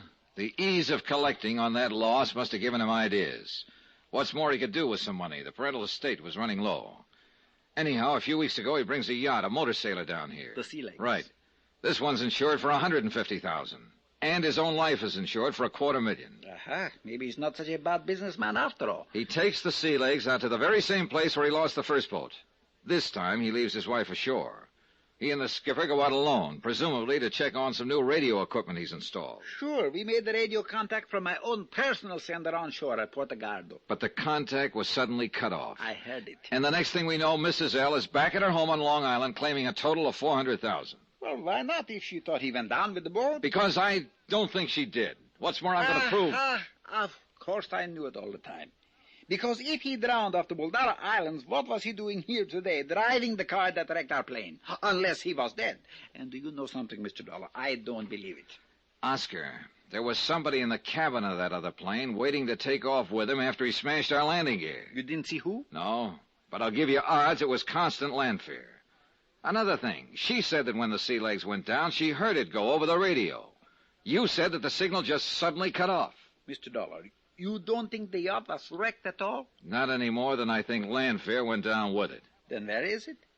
Well, I have a hunch it's right here in San Juan del Perro. Yes, but wouldn't everybody know the boat? Oh, Oscar, one of the oldest insurance rackets in the world is to fake a shipwreck, take the hull to some obscure foreign port, dress it up in new paint and rigging, then put it to sea again. Now, why Why didn't I think of such a good Now, if I remember rightly, I spotted a couple of old shipyards down here when we circled the land. Yeah, sure, but there's only one that does any work. Do you know where it is? Of course I do.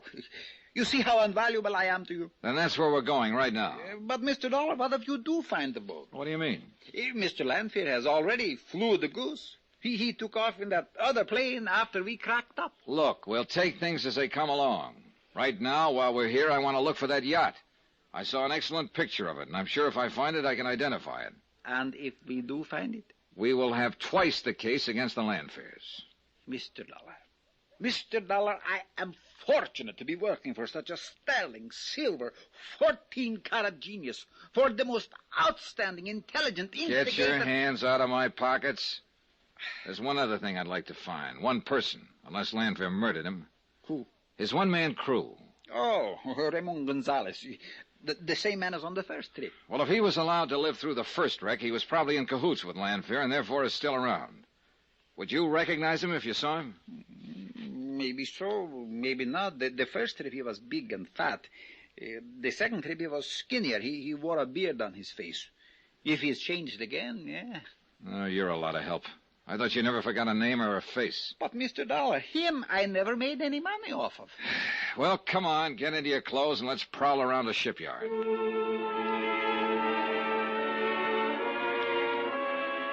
It was only a few minutes after 8, but the town was practically asleep, except for an old saloon down near the docks. Quietly, so not to disturb the snoozing night clerk, we let ourselves out of the hotel and headed for the waterfront. The night was clear and moonlit, so we had no trouble finding the way. I glanced hopefully into the open door of the dockside saloon as we passed it, and I chuckled at the incongruity of the music blaring away. But, of course, saw no one that... Wait a minute, Oscar. Yes, sir? At that table in there, drinking beer. Hey, can one of them be the Raymond Gonzalez you mentioned? So who can tell from here? In San Juan del Perro, there must be 100 who are skinny and wear a dirty little beard on the face. Could you tell from close up? Sure. Would he recognize you? So what? Well, it might not be very healthy for you. Mr. Dollar, working on an important campaign for you, my dearest friend, I would gladly lay down my life for you. For a small pittance, of course. Of course. Anyhow, how would he know I am working for you? Okay then. Saunter in and take a look. Okay. I'll wait right here.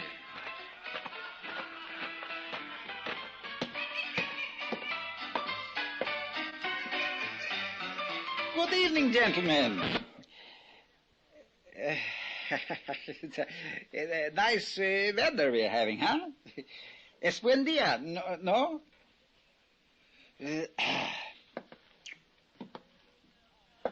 Well, if it isn't my old pal Ramon Gonzalez. How are you, Ramon? Extranjero? Me? A stranger? Why, I'm one of your oldest and dearest friends. Es mi amigo, remember? Sálgate, extranjero. Get out. But I am Oscar Patrick Vladimir Pesquero. You know, just a fine old Spanish name. Who helped you ashore that time when you... No. Put on that bottle. Salga, lárgate de aquí, o si no te mato. Oh, no. Te mato.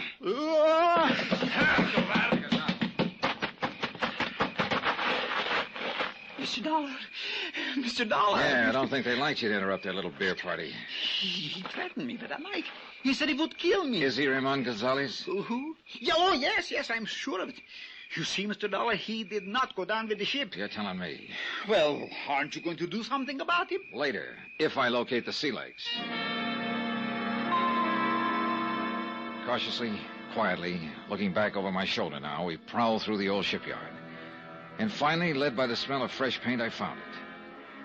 The once clean white hull was painted a gaudy red and blue, and given the appearance of age. The mahogany rail and taffrail had been replaced with iron pipe. The beautiful teakwood deck painted a dirty gray. The wheelhouse had been moved, the cabin altered, even the mast, bowsprit, and general rigging changed. Stanchions, cleats, all the hardware that had once been polished bronze was now corroded or painted over. All in all, a quick, very thorough job of disguise, of change, from a graceful, expensive yacht to a rather weary-looking fishing schooner. But it was the sea legs, all right. I would never believe it, Mr. Dollar. I never would have recognized it. Are you sure? Wind your hand over the transom here. Hmm? You can feel where the lettering has been painted over. Don't strike a match so I can see. Better not. Somebody... It's too late now. But do you see where the outline of the lettering is underneath this last coat of paint? Sea Lakes. But it was such a beautiful boat. And now it looks like a dirty old tramp. Well, what do we do now? Go back to that saloon and latch on to Ramon Gonzalez. Make him talk. Sure. Only, I'll wait for you. Huh? Well, he's so big and strong, Mr. Dollar, and that knife in his belt. Why, I thought you said you'd lay down your life. Sure. But what could he tell you that you don't already know now? Where the Landfair's headed when they took off in that plane. Come on. But Okay, you leave. Alto, senor. Mr. Dollar, it's him. You light a match to show me the way. Gracias. I was afraid of that. Look, the knife in his hand. Oscar, if he makes one move to throw it, pull the trigger. Trigger? What trigger? Am I good? No, I swear But I have a couple of fists.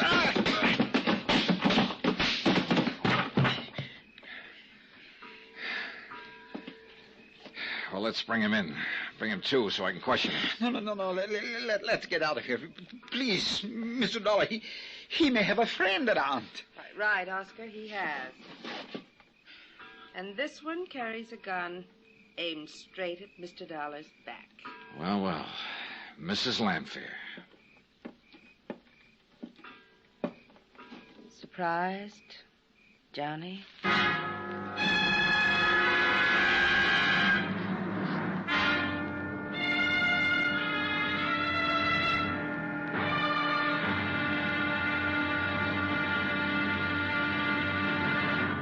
Now, here's our star to tell you about the final episode of this week's story. Tomorrow, sometimes when you wind up a case, things take a turn, a sudden switch that makes you wish you hadn't won.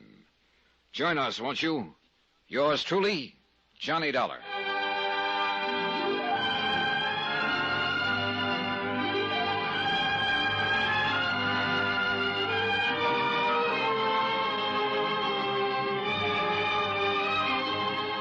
Yours truly, Johnny Dollar, starring Bob Bailey, is transcribed in Hollywood. It is produced and directed by Jack Johnstone, who also wrote this week's story. Be sure to join us tomorrow night, same time and station, for the next exciting episode of Yours truly, Johnny Dollar. Roy Rowan speaking.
From Hollywood, it's time now for Johnny Dollar. This is Capitan Ramirez in Bluefield. Hello, Captain. Thanks for returning my call. Oh, you are now in San Juan del Perro? Yeah. Oh, soon you will know Nicaragua as well. Yeah, listen, Captain, I need your help. Can you get a plane down here for me? The one we bought has been wrecked. Oh, si, Senor Dollar. And if I were you, I'd come along with it. I, Senor? But I... A nice chance to add to your laurels, Captain, by making a couple of arrests. Criminal? Yeah. One of them a killer.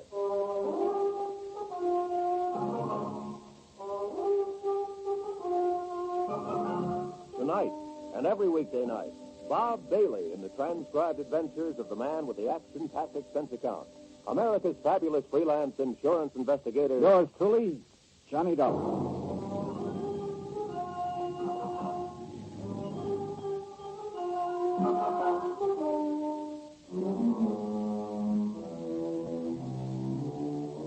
From Special Investigator Johnny Dollar, location San Juan del Perro, Nicaragua. The Universal Adjustment Bureau, Hartford, Connecticut. Following is a final accounting of expenses and report on my investigation of the sea legs matter. Expense account item 18, $1 American. Phone call to Captain Jose Ramirez to the Federal Maritime... I still can't spell it. Call it the Coast Guard. But a lot of things happened before I could make that call. Like the fast plane trip that we made to San Juan del Perro in the hope of finding the yacht, the Sea Legs, despite a big insurance claim based on its alleged loss at sea. Like the fact that our plane was wrecked for us by one Douglas Landfair, despite a big claim based on his alleged death at sea. Like our discovery of the yacht, carefully altered and repainted in an old shipyard. Our discovery of Ramon Gonzalez, a member of the crew who was supposed to have gone down with us. Fella, let's get out of here. Oh, no, Oscar. Not until I revive this Gonzalez character and make him talk. But he may have a friend around. Right, Oscar. Yeah. Huh? And with a gun and straight at Mr. Dollar's back. Well, well. Connie Landfair. Try, gun. Not particularly. Stand still. I won't hesitate to pull this trigger. No, I guess you wouldn't. So you found the sea legs. Did Oscar help you? Oh, then you're familiar with Oscar Patrick Vladimir Pascal. Ask him, the chiseling money grabber. Please, how can you say such a thing about such a Oh, spell? shut up, Oscar. Thank you. Nice job you did at disguising the sea legs, Mrs. Landfair. If Oscar hadn't shown me where to find it, my husband and I would have it out to sea again. In new clothes, under a new flag. Oh, yeah, sure. One of the oldest games in the business. And in the meantime, you would have collected $150,000 on its supposed loss, in addition to $250,000 on your husband, Douglas. Why did you have to come along, Johnny? I'm afraid you asked for it when you filed your claim. $400,000. We had to. We were in trouble. Oh, sure, because you spent every nickel you could get your hands on. No. We inherited the estate. I told Douglas. Oh, we could yeah, try to... sure. All his fault. It's true. Well, that ain't the way I heard it. And I don't intend to believe it any more than I believe a couple of things you told me on the plane down here. You don't understand. Nobody has to lie. But remember how you sobbed as you told about the last radio contact with your husband when, as you put it, you could hear the rocks grinding away at the hull and the water pouring in overside as he desperately fought for his Johnny, life? please. Well, I heard it a little different from Oscar here. The radio signal was suddenly cut off, that's all. No fancy sound effects, nothing. Oscar told you that? And what rocks, by the way, that smashed the sea legs? I flew out to the Baldero Islands and tried to find them. They were as non-existent as the wreckage that should have washed ashore on the Baldero Current. I'm beginning to see some things, Johnny. The mate or skipper or whatever you want to call him, who was supposed to have been with your husband, has been lost with a boat, Ramon Gonzalez. Well, as you can see, he wasn't quick enough when he attacked us here a minute ago, and I had to get a little rough with him. Johnny. If you're having a gun pointing at my back, stop kidding, Connie. You know more Johnny, than... look out!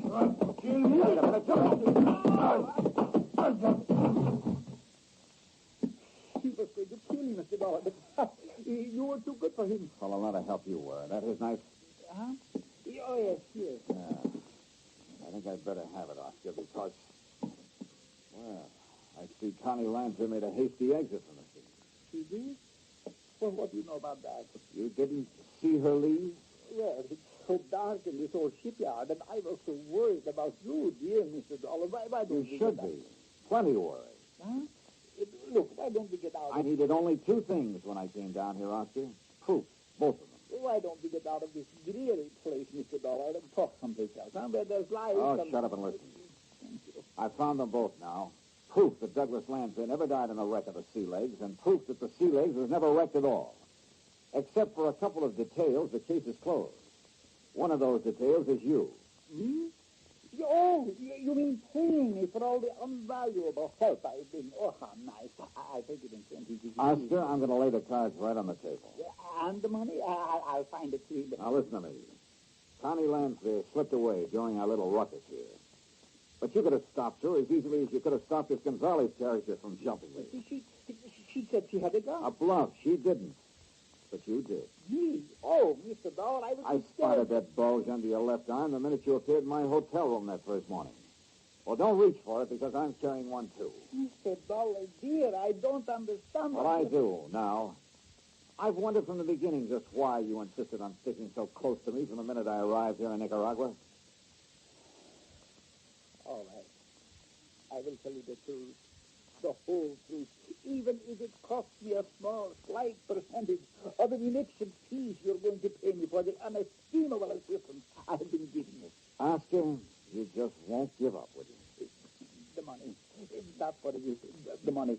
Like I get from all the Americans who come here to Nicaragua.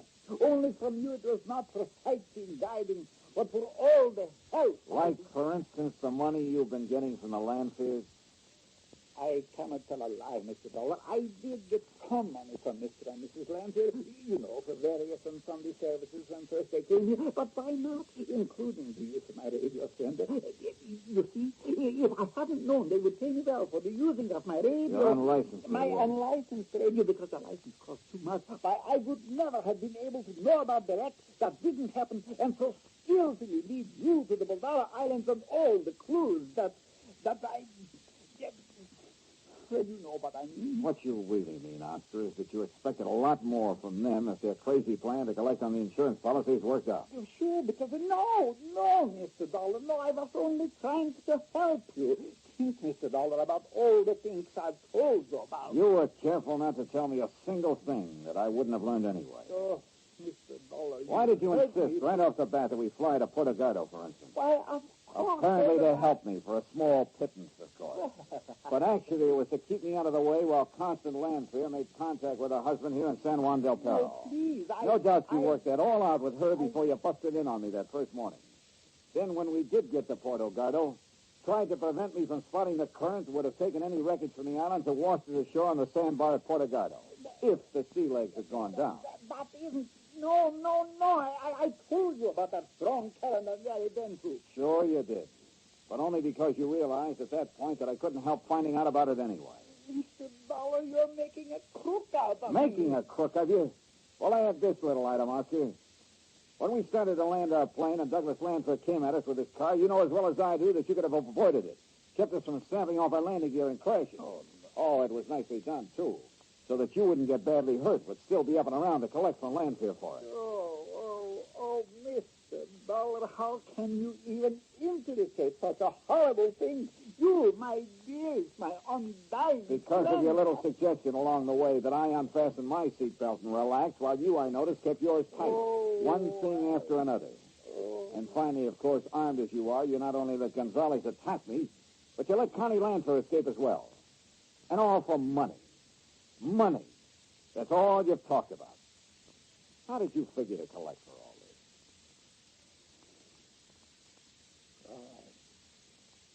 It's true. It's true. All my life, in every country in the world, I've been...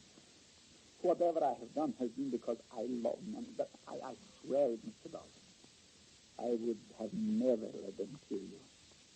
Because I do like you, Mr. Dollar. I almost...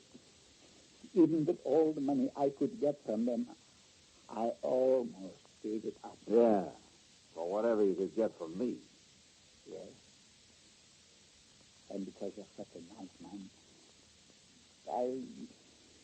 I guess I'm not used to being around nice. Mr. Dollar. Well? Mrs. Landfield. What about her? Don't be too hard on her. It was all his doings. He had such a strong hold over her. The way he treated her, sometimes I almost thought she wished he had gone down in the rest of the boat. What are you talking about? She's stoned. Because by now she's so far in, she has to stick with him. Don't you see? Oh, yeah, I suppose that does make sense. All right, what else? That's all. I opened up my whole entire heart. Well, Mr. Dollar, for once in my life, I'm telling the truth. I thought maybe I could persuade you to pay me more than they could. Then I could be on your side, on the good side, just for once. But now, I guess I can only beg for your mercy. One thing you haven't told me, where Douglas Landfair is. You must know. Well, do you? Yes. Well? For maybe enough of a small pittance to get out of this country. Can't get over it, can you? Well, you haven't much of a choice this time. You will help me maybe just a little bit if I say. We'll see. I'm living on hope, Mr. Dollar, so I will tell you. This is Landfair. Mr. Landfair is right here. Oh. And well armed, officer, ready to blow your brains out for what you just told us nosy insurance investigator. Now, be careful, please. Mr. Dollar, he has a gun. Yeah, I see. So have you, Oscar. Yes. Yes, I have. Careful, Oscar. And if it is the last thing I do, the man who got me into this is going... Oh, no, you don't. No.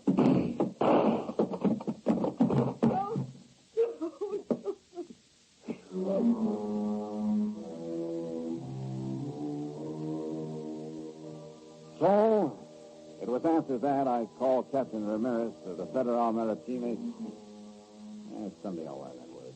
And let him take charge. Extradition proceedings for Connie are underway. The U.S. courts will have to take over with her. And Doug Landfair's body is being shipped to the States. Oscar's body? Well, I left some money with Captain Ramirez for a decent burial. Expense account total, $841.95. Remarks? I wonder what kind of a deal Oscar Patrick Vladimir Pasquero was able to make at the pearly gates, or wherever he was headed. And you know something? I kind of hope it was a pretty...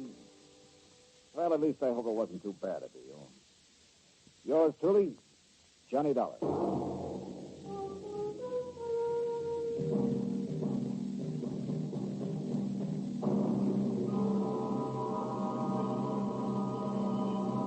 Next week, the promise of romance in the arms of a lovely girl, and the threat of a knife in the back. Join us, won't you? Yours truly, Johnny Dollar.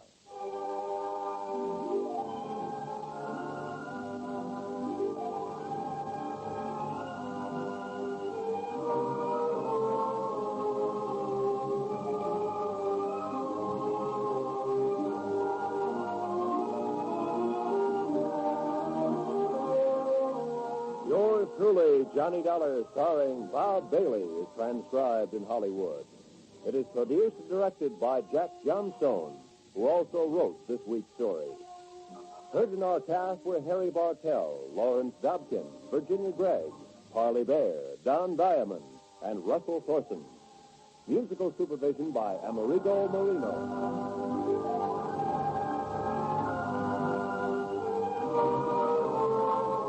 Johnny Dollar has come to you through the worldwide facilities of the United States Armed Forces Radio and Television Service.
From Hollywood, it's time now for...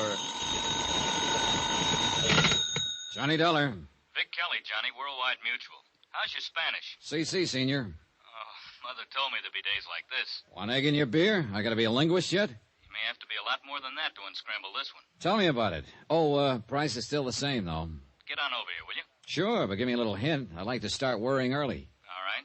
Try this. William Billy Alder. The promoter? World's #1 salesman?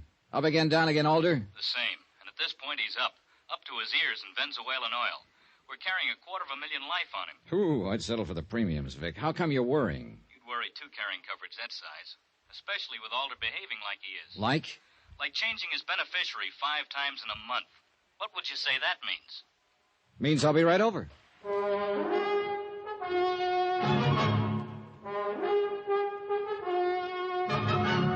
Tonight and every weekday night, Bob Bailey in the transcribed adventures of the man with the action-packed expense account, America's fabulous freelance insurance investigator. Yours truly, Johnny Dollar.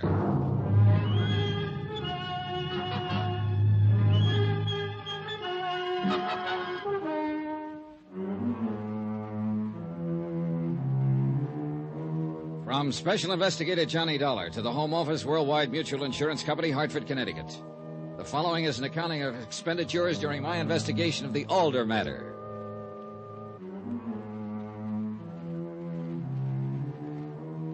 Expense account item 1, $1.35. The price of being taxied to Vic Kelly's office at Worldwide Mutual.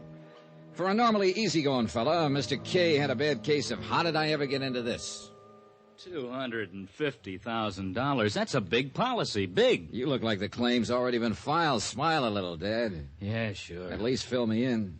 How much do you know about Billy Alder? Oh, just surface stuff, what the headlines say. Promoter, wildcatter, super salesman. Fellow with a flair for selling anything. Why? Well, that's what's rough. I can't give you too much more than that. He's been in a dozen different businesses, headed up a half a dozen corporations, a couple of bankruptcies, even a nasty court case. He's been flat broke, and 6 months later, been a walking blue chip.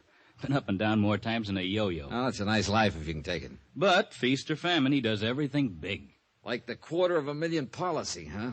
Well, it didn't seem out of line 3 years ago. It still doesn't. Not with the kind of money he's dragging out of the ground in Venezuelan oil. Hey, this changing of beneficiaries, when did it begin? A little over a month ago. In succession, it's been his wife, his daughter, a brother, back to the wife, and now it's his daughter again. Sounds like a woman trying to make up her mind about a dress. Price tag's a little different. What does it sound like to you? Give me a chance to get down there and look, will you? I mean off the top of your head. Oh, sounds like he's worried. Like he shouldn't buy any long-playing records. Look, Johnny, there's a clause in the policy that lets us investigate irregularities. Go take a look. Just don't expect him to cooperate. He's a big operator-type fella. I don't know. I never met him, but I like him already. What? His style. Any man who uses a slogan like, we lose a little on each deal, but think of the volume. Well, he's for me. I gotta keep him alive. Expense account item 2, $329.88. Airfare and incidentals to Caracas, Venezuela. It was about noon Sunday when the big plane lazed in over the Caribbean shoreline, pointed its nose for the Maguita Airport in Caracas.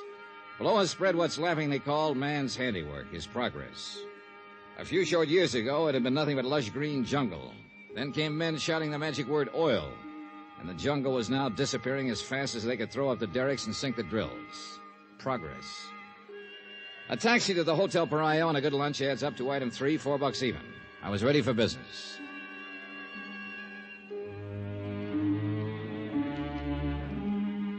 Knocking around in this game, you learn a lot of ways to save steps. On an out-of-country deal, for instance, the local police chief is one person you can't ignore. He can save you more than steps, blood sometimes. He turned out to be 35-ish, bright, relaxed. They might have changed the jungle, but nothing was going to alter Jefe Velasquez style. He took his time, even after I told him why I was here.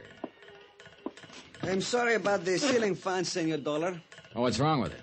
It's working. See, but it's old-fashioned, not like the, air conditioning in Estados Unidos. No problem. I'm comfortable. With all the money from the oil, you think they make modern these offices. No. It's air conditioned in the home, in the car, but not in the office. At least this one. A fan. Well, they'll get to it. Jefe, I get the feeling you're steering away from discussing Billy Alder. Of course. Then there must be a reason. See, because I do not want to give you the bum cow. Oh, bum steer. Gracias. What I mean is there is nothing to put the finger on. To look at them is a nice family with lots of money living in a big, expensive house. But you spend a couple hours there. You know, it's not that way. It's nothing you can see but... all underneath. You ever see an oil well fire, Juanito? All the burning and burning under the ground. Then, when it's enough force... whoosh, everything explodes to the sky. It's exactly what you expect will happen to these people. Someday. And still, it's hard to figure exactly why. But that is all. Yeah. Well, thanks. I appreciate what you've given me. Now, what's the best way to get to the house? You go there, huh? That's where the job is. It's easy enough to get to. I tell you how. You mind if I ask a question, amigo? Shoot. In your own office, you got a fan or air condition? When I left him, he was even weighing the idea of spending his own money for an air condition. I went right on spending company money. For instance, item 4, $39.55 deposit and first day's rental on a U-Drive automobile. A 20-minute drive over the autopista, that's a 6-lane mountaintop freeway, less traffic jams, brought me to La Guiara, a clean, scrub-looking suburb on the edge of the Caribbean. The older house wasn't hard to find. Huge and impressive, it sat all by itself on a high promontory jutting out into the sea. I suddenly found that I'd become J. Dollar intruder, because in the doorway of the house, a very luscious young lady was being enthusiastically and expertly kissed by a handsome young man. My cough must have been pretty frightening, because the boy took off around the house like a quarter horse. Not so the girl. She glared angrily as she came toward me. I hope you're satisfied. Well, embarrassed is a better word. I'm sorry about my timing. I'll bet you are. Well, look, miss, Happy now that you've got something to tell my father? Well, go ahead and tell him. If you'd only slow Then down a while minute. you're at it, tell him something else, that he can hire as many detectives as he likes. It still won't keep me from seeing Paul. Well, looks like you'll need track shoes to see him now. Very funny. Assuming that was Paul. Look, I don't... Assuming. Oh, now look, lady, you never gave me a chance to explain. Not too hard to figure who you think I am, but I'm not. My name is Johnny Dollar, and you're right about only one thing. I do want to see your father, but not for the reason you think. Okay? But I'm sorry, Mr. Dollar. Good. Are we friends now? I'm Peggy Alder. Yeah, I figured as much. Would you like to come in and wait, Mr. Dollar? Wait? My father isn't home at the moment. He shouldn't be over an hour, though. Fine. You won't say anything about what you saw? About Paul, I mean? Lady, the world is full of trouble. Why should I add to it?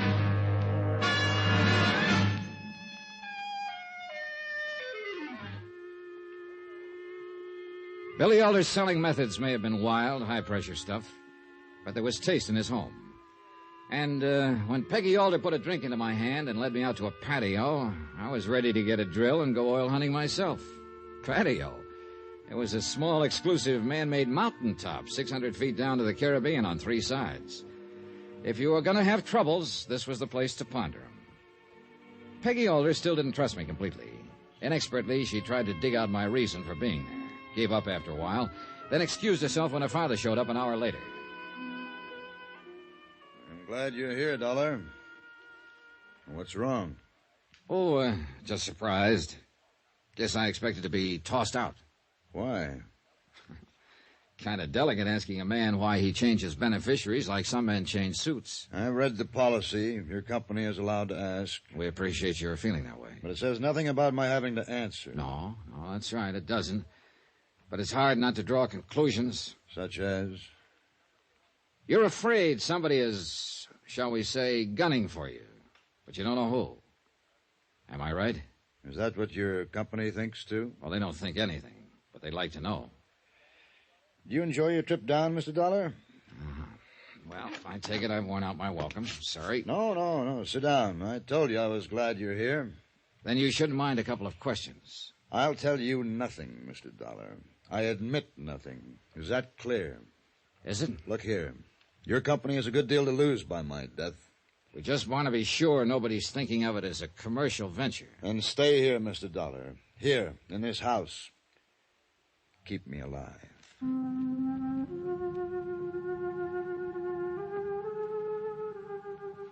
Behind the calm, controlled demeanor, Billy Alder was loaded with fear. The worst kind of fear. The grinding, implacable kind of terror that for some reason has to be hidden. 2 hours later, my bags had been sent for, and I was comfortably settled in a guest room only slightly larger than Pennsylvania Station. By dinner time that night, the only other people I'd seen in the house were the servants. Alder, his daughter, and I sat down to eat alone.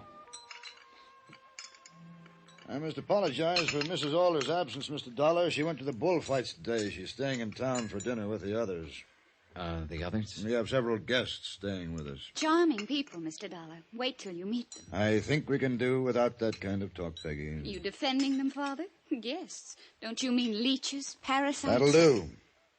At least they'd have the manners not to start a thing like this in front of Mr. Dollar. You may be excused any time you like. Gladly. Incidentally, thank you for disobeying my orders to keep Paul Kincaid away from this house. You told him after you promised. Mr. Dollar told me nothing. You seem to forget that servants have eyes and ears. I'm sorry. Didn't mean to embarrass you, Mr. Dollar. That's all right. Kids. Can't do anything with them these days. Headstrong, no sense of values. That Paul Kincaid, an oil field foreman. Can you see him fitting in as Peggy's husband? Into Billy Alder Enterprises? Quite a step up, if he can make it. Believe me, he never will.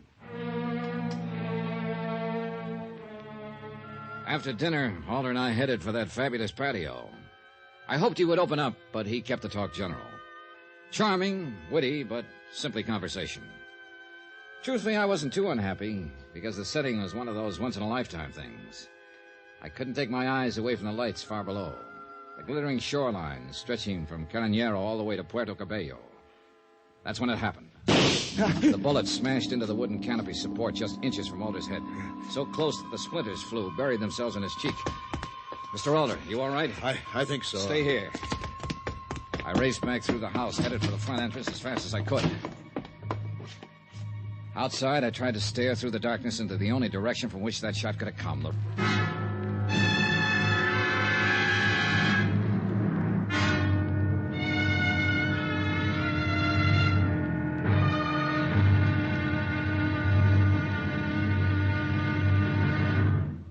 Now, here's our star to tell you about tomorrow's episode of this week's story. Tomorrow, one man dances attendance, another dances death, and a woman calls the tune.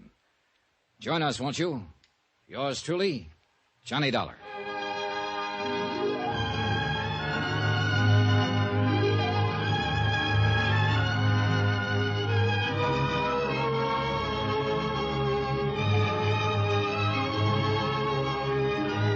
Yours truly, Johnny Dollar, starring Bob Bailey, is transcribed in Hollywood. Written by Tony Barrett. It is produced and directed by Jack Johnstone.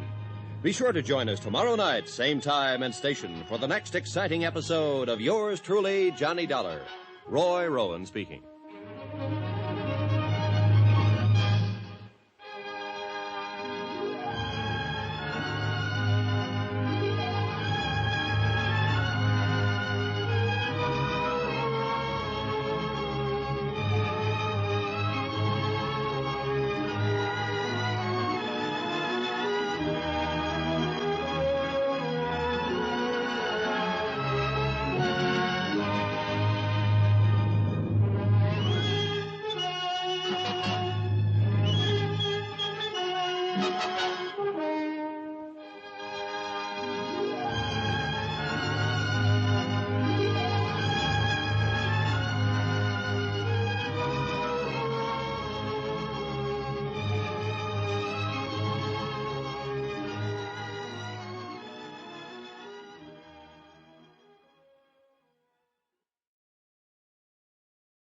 From Hollywood, it's time now for... Johnny Dollar. This is Caracas Police, senor. I have Jefe Velasquez returning your call. Momentito, por favor. Thanks. I have the senor Dollar, Jefe. Gracias. Good morning, amigo. It is, huh?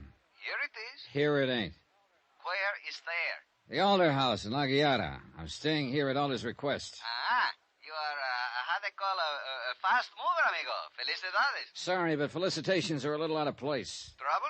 Someone came within inches of killing Alder last night. I've got the bullet. How's your ballistic setup? At your disposal. Just bring it in. Thanks, I will. Maybe it's got something to say. I hope you're right. But, amigo. Yeah? Don't you think is the next bullet you should be worrying about?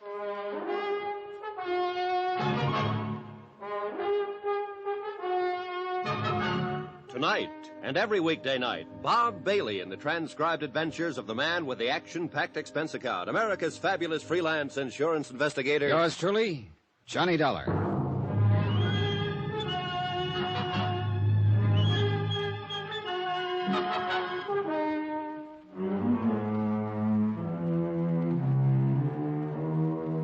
From Special Investigator Johnny Dollar, location Caracas, Venezuela. To the Home Office, Worldwide Mutual Insurance Company, Hartford, Connecticut. Assignment, the Alder matter. Expense account continued.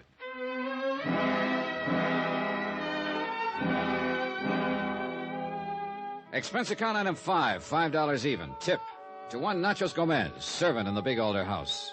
For a good reason. He hadn't liked the idea of my prowling the slope alone last night looking for someone with a gun. He'd insisted on joining me. True, we hadn't found anything, but he'd been there. $5 isn't much to pay for a friend, and I had a feeling I could use one. I ate breakfast alone. Alder had already gone to his office, and the rest of the house was asleep. Nacho's breakfast tray rattled when he saw the money. For me, Senor Dollar, why? Oh, call it appreciation. You didn't have to follow me out there last night. Oh, you could have been hurt, Senor. You don't know the slope is a long drop to the bottom. Yeah, and lumpy. I didn't expect money. I did not do it for that. I know that. Go ahead, take it. Mil gracias.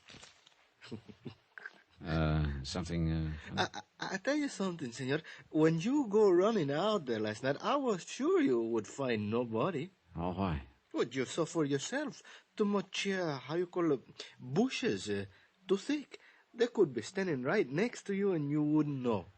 Then why did you come streaking out after me? I told you. It's a long way down. One wrong step and... Psst. In the States, that's an old joke. The punchline is, watch that first step. It's a beaut.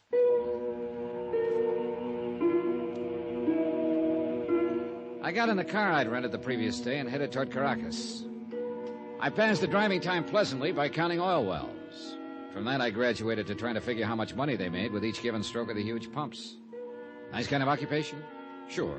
Specifically designed for a purpose. To keep me from worrying about the business at hand, namely why super salesman Billy Alder, insured for $250,000, should change his beneficiaries 5 times in a single month. Further, who'd taken that pot shot at him last night? Answers? I went back to counting oil wells. In Caracas, I headed for police headquarters and the head man, Jefe Velasquez. He turned the bullet over to his lab, but they were short-handed. By lunchtime, I still had no report. So I took Velasquez to lunch.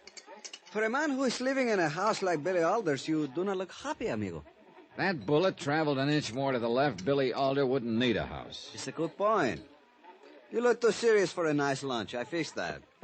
Oye, deme 2 pisco sour, por favor. You ever drink the pisco sour, amigo? No. Will it help? Well, they do not solve the case for you, but they make you happier about being worried. Well, maybe we'd better order doubles. It's confusing, the Alder house. What do you think? Keep him alive, Alder says. But that's the only word you can get out of him. You feel the thing I mentioned yesterday, the tension, the strangeness? The only ones I've met are Alder and his daughter. You haven't met Mrs. Alder, any of the others? Why? They got home late. After the shooting? Way after. Interesting. Oh, sure. It could have been any of them out on that slope. I do not worry about you, amigo. You will do fine. Well, here's something else interesting. Alder doesn't want me to question any of them about that shot. Oh? You noticed there was no complaint to your office about the murder try. I notice. Because Alder wanted it that way. Like I say, interesting. Gracias, waiter. You sip that, amigo. See if it does not help. It's good? Oh, very nice. It will be nicer. Just give it time. You still have the Senor Billy Alder on your mind, eh? Yeah. Have another sip. Jefe. See? There's something else on my mind. You got to learn to relax, Johnny. You mentioned Mrs. Alder a few minutes ago. Seemed surprised I hadn't met her. What are you thinking of? Just that you living at the house. No, Jefe, it was more than that. Amigo, you are imagining. Come on now, level with me. I'm far enough out in left field as it is. Write it off as professional courtesy, huh? You are a pretty nice-looking fellow, amigo. Don't snow me. I am simply trying to answer your question, Johnny. Mrs. Alder, how shall we say it? It does not make her angry to be seen in the company of a handsome man. I see. What's Mr. Alder's reaction? The Alders must be people of breeding. If they have a quarrel, it is not in public. Thanks. But at the risk of seeming ungrateful, you could have mentioned that yesterday. It's a pretty good department, the Caracas police, amigo. You know why? Because I teach them always one thing at a time. Comprende? Mucho, amigo. Come on. We eat, then we get back to the lab. If they have not finished, I fire everybody.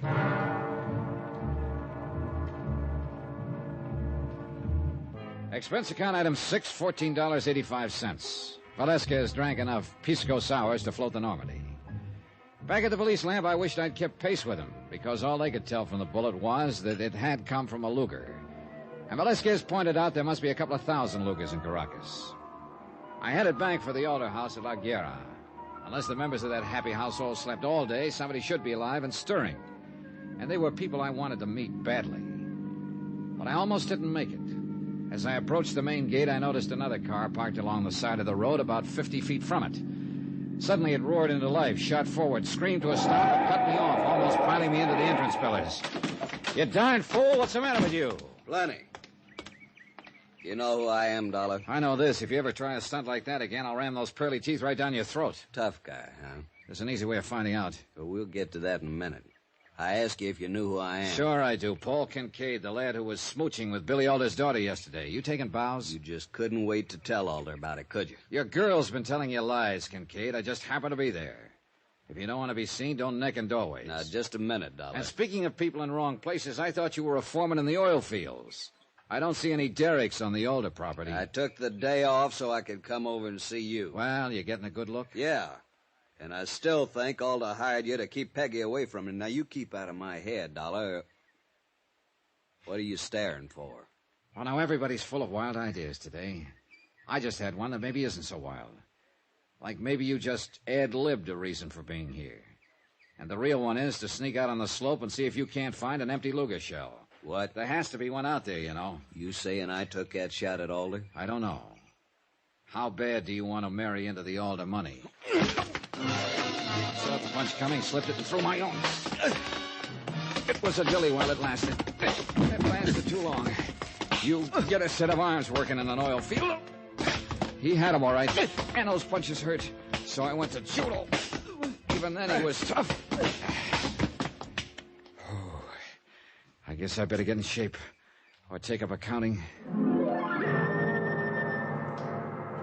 A look in the car mirror made one thing clear. I couldn't take a face like that through the front door. When I reached the house, I skirted it, managed to get to the service entrance without scaring the life out of anyone. Here, my little gift to Nacho Gomez, seat item 5, began to pay off. He hustled me up to my room by the back stairs, and without waiting to be asked, he got busy with bandages and things. You win, senor? Oh, would you believe it if I said yes? Only through politeness, I think. Oh, perdóneme, senor. That one was pretty deep. Caray. Yeah, what's the matter? I was just thinking, if you really win, I hate to see the loser. Thanks, but I can do it without seeing him again. That is about the best I can do, senor. Yeah, well, okay, thanks. Oh, no es nada. Con su permiso, senor. Sure, just tell me one thing, will you? Is anything going on downstairs? Well, how do you mean, senor? Well, that racket we hear coming up. Racket? Oh, you mean El Montante. Montante? The bullfighter? The finest matador in the world, senor. Did you not know he's the guest of the house? He's staying here? Sí. The senor and Senora Alder, they're big aficionados. They love the corrida. New style, isn't it? Fighting bulls in the house? No, senor. Montante, he just gave a, a demonstration of the passes with the cape, you know? Uh-huh. Oh, it's beautiful. Why you not go down and watch, senor? You see, you will enjoy. It's lovely, the fine bullfighter. Anybody ever asked the bull about that? After Nacho's gentle ministration, anyhow, I wandered downstairs, headed for the huge living room. And it was like walking into another world, alive and pulsating to the music from a record player. 5 or 6 people stood around, hypnotically beating time, their eyes glued to the great El Montante, a handsome Spaniard who skillfully worked a bullfighter's cape in the center of the floor. Nacho hadn't exaggerated. Montante was beautiful to watch. But the feeling wasn't unanimous. Billy Alder and his daughter Peggy were the only people in the room I knew, and though they beat time with the others, they both shared the same expression on their faces, intense dislike for the man with the cape. As I shifted my attention to them, a woman tore reluctant eyes away from the matador and moved quietly toward me. She wasn't really beautiful, but tremendously chic, for want of a better word, and that made her seem beautiful.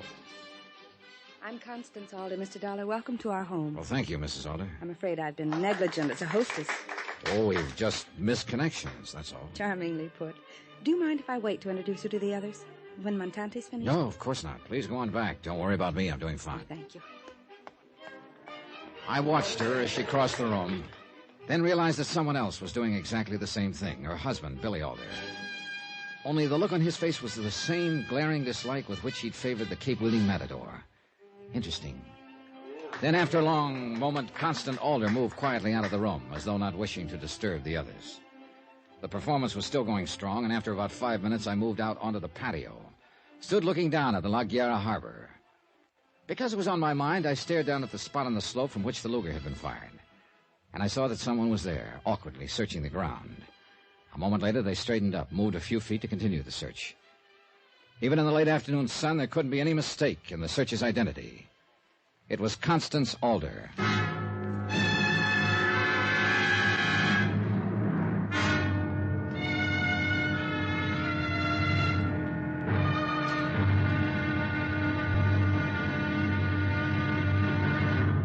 Now, here's our star to tell you about tomorrow's episode of this week's story. Tomorrow, two sides of the same old yarn. And whichever side you choose, you've got to call it wrong. Join us, won't you? Yours truly, Johnny Dollar.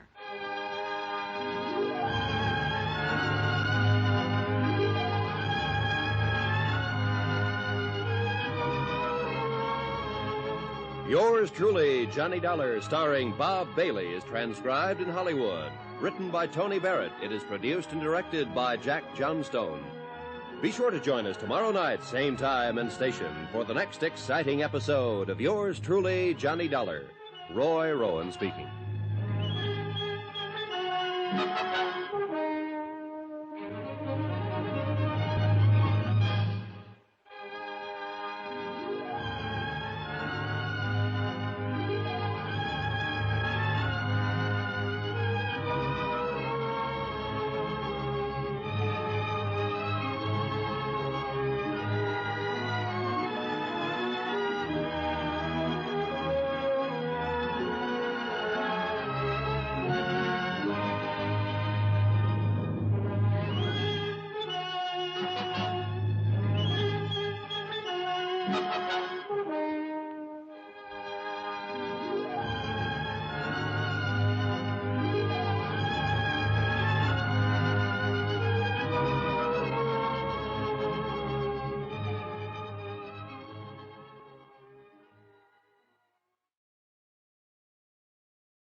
From Hollywood, it's time now for... Johnny Dollar. This is Constance Alder, Mr. Dollar. Are you all right? Sure, Mrs. Alder. What made you think I might not be? Well, just your having left the living room. Being in your own room like this, Oh, nothing wrong, Mrs. Alder. I'm fine. I'm sorry El Montante took so long with his cape handling demonstration. I hope you weren't bored. Not in the least. He's very good. But you did leave. That isn't necessarily a sign of boredom, is it, Mrs. Alder? You left before I did. Yes, of course. The hostess has to keep busy, you know. Sure. And like I said, I wasn't bored. I only left because I wanted a little air. I went out on the patio for it. Wonderful spot, Mrs. Alder. You can see everything. The harbor, the slope down from the house, even anyone who might be on it. I want to see you, Mr. Dollar. Talk to you. That figures. Where? Your car. Half an hour.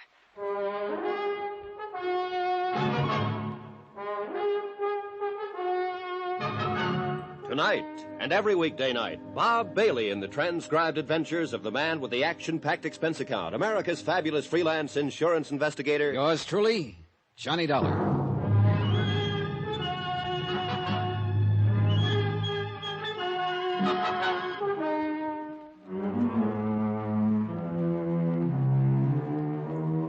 From Special Investigator Johnny Dollar, location Caracas, Venezuela, to the Home Office, Worldwide Mutual Insurance Company, Hartford, Connecticut.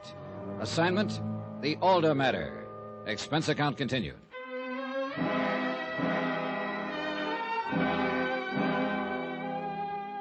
Sometimes it takes only a few well-chosen words to start the mountain coming to Muhammad.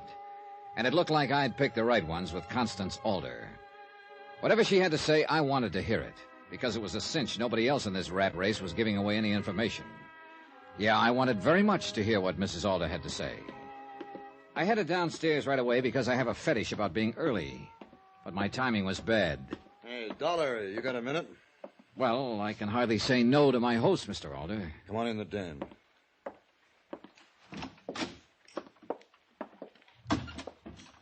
Anything the matter?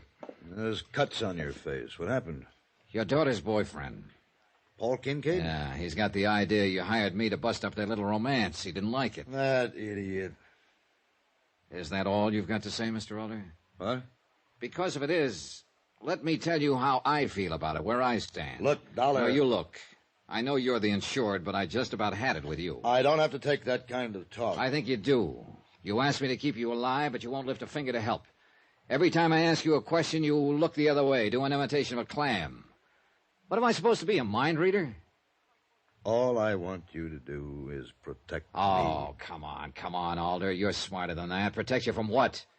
You've almost been tagged out once. You must have an idea who made that try and why. I have no idea. Just like that, huh? Mr. Dollar... Look, Mr. Alder, don't you see that by not opening up, you're making a clay pigeon out of yourself? I can tell you nothing. You know that I'd be justified in suggesting my company cancel the policy. Well, you'll have to suit yourself about that. Excuse me. Just a minute. What did you tell your family and guests about me? Who am I supposed to be? An old friend from up in the States. Uh-huh. You realize something, old friend? That's the first question I ever asked that you had an answer for. It's the first one I considered you had a right to ask. Mr. Alder. Yes? Whose side are you on? Yours or the person who's trying to kill you?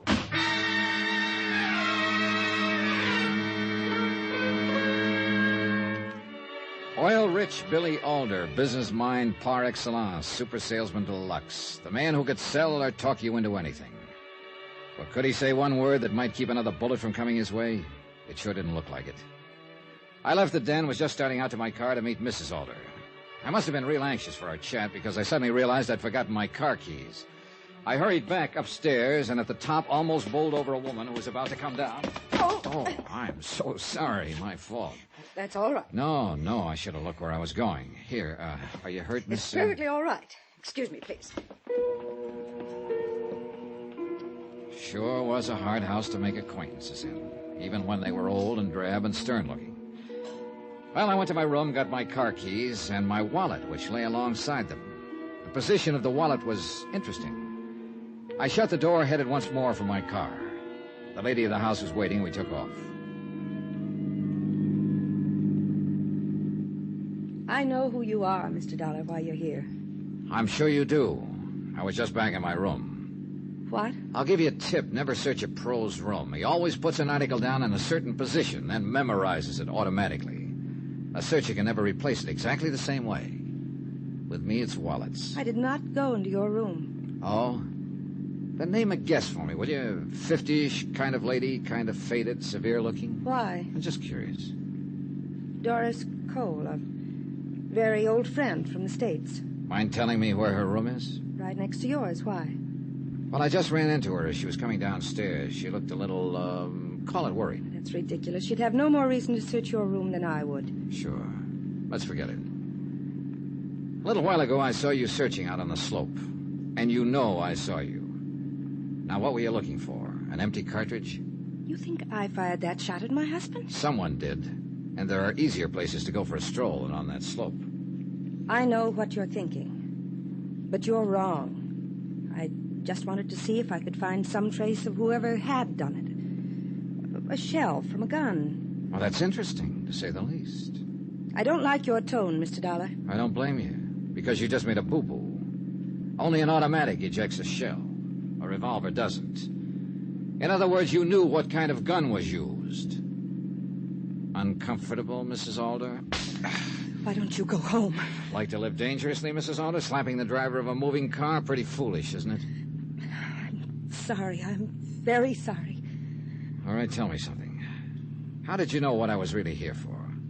My husband. I made him tell me. Well, congratulations. I can't get him to tell me the time of day. And he knows whose side I'm on.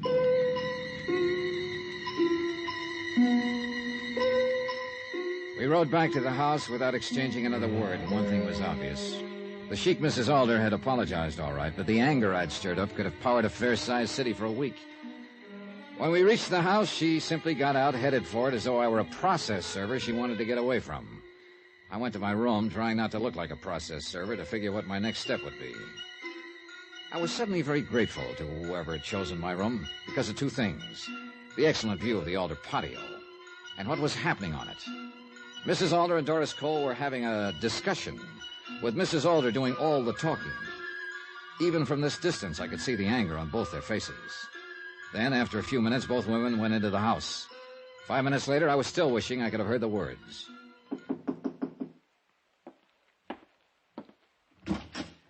Well, Miss Cole, won't you come in? Well, I only stopped for a moment. Glad you did. I just wanted to apologize for my behavior when we ran into each other on the stairs a little while ago. Oh, nonsense. It was my fault. No. I meant, well, I was so brusque and, well, I just don't know what I could have been thinking of. Oh, you were nothing of the kind. Don't worry about it. You're very nice about it. Very nice. Well, excuse me now, won't you? Oh, sure thing, Miss Cole. Thanks for taking the trouble. Yes. I watched her as she hurried down the hall. An awkward woman who left you with one strong impression, that she had little feel for the social graces. The impression was emphasized about 2 minutes later by a second visitor, one who knew all about the social graces, Constance Alder, all smiles and charm. I'll bet you thought we ran out of food, Mr. Dollar. I was kind of wondering. Blame El Montante. Does he eat everything in the house? Oh, not quite. He just refuses to allow dinner to be served. Insists that tonight he's the host, that it's his evening. Oh, what does that mean? Dinner in town, the high-lie matches, and night-clubbing afterward. He simply won't be refused. Insists that everyone in the house be his guest. Sound attractive? Well, it would be pretty hard to say no to an offer like that. Good. Don't be long. Everyone's dressing like mad. Should be quite an evening. It was. Montante was acknowledged to be a great matador. He had just as much class outside the arena. He ordered a dinner, and it was gourmet time. He placed our bets at the highlight matches, nothing but winners. And at the nightclub, nothing but champagne. For a group of people living in a house loaded with tension, it was a ball. And a lot of it was because of the matador's quiet, easy manner. He was a man who knew how things should be done and did them. It was pretty tough not to like him. Constance Alder seemed to feel the same way, her eyes always on him. But the matador himself was never once out of line. Never said or did anything that could possibly offend Billy Alder. And for a busy host, he was observant. I found that out while the others were dancing. Perhaps I can answer the question, Senor Dollar. I haven't asked one, Senor Montante. In words, no. But it's not difficult to interpret. You watch Mrs. Alder, then me. Then a question is in your eyes, no? You're a pretty sharp fella, Senor Matador. And a gentleman, Senor. I do not pursue other men's wives. The question is answered? Partly. What happens when you're the pursued? I see. Senor Dollar, women with money but without great beauty, they try to compensate, each in her own way. Hers is not unusual. Acquisition. The company and attendance of a man who is presentable, admired. I am not unknown in the arena. So for the moment it is my company. Tomorrow a better-known companion, if one should appear. As simple as that. It's sad, no, senor? And a little embarrassing. Thanks. And I'm the one who's embarrassed. I thought your eye was on the Alder fortune. Senor, you know what I receive for a Sunday afternoon in any Latin American country? $10,000. Sometimes more. Your question is answered, senor? Well, not quite. Where does a fella take bullfight lessons? Like I said, the evening was pleasant, but it was still a job. Watching Doris Cole now, awkwardly dancing with Billy Alder, I kept thinking of her argument with Mrs. Alder, her furtiveness. I felt sure she'd been the one who'd searched my room, and there would never be a better chance to return the compliment. So I developed a sudden killing headache, and over the protests of the others, said goodnight and grabbed a cab for the Alder house in Aguilera. In Miss Cole's room, I did a hurried but thorough search and came up with two things that proved real interesting. A passport with Doris Cole's picture, but made out to one Dora Jansen, and an unsigned letter, postmarked New York. In a quick scrawl, it said simply that the Caribbean Star would arrive in La Guerra on the 17th. I'm sorry about your headache, Mr. Dollar, but there is no aspirin in my room.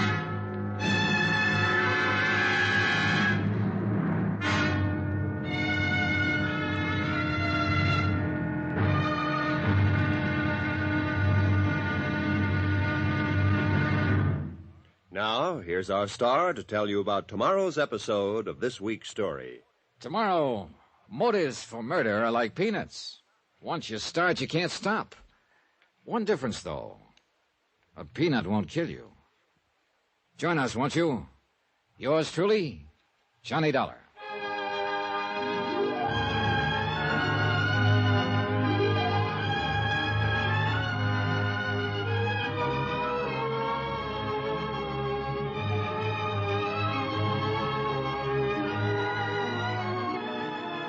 Yours truly, Johnny Dollar, starring Bob Bailey, is transcribed in Hollywood. Written by Tony Barrett, it is produced and directed by Jack Johnstone. Be sure to join us tomorrow night, same time and station, for the next exciting episode of Yours truly, Johnny Dollar. Roy Rowan speaking.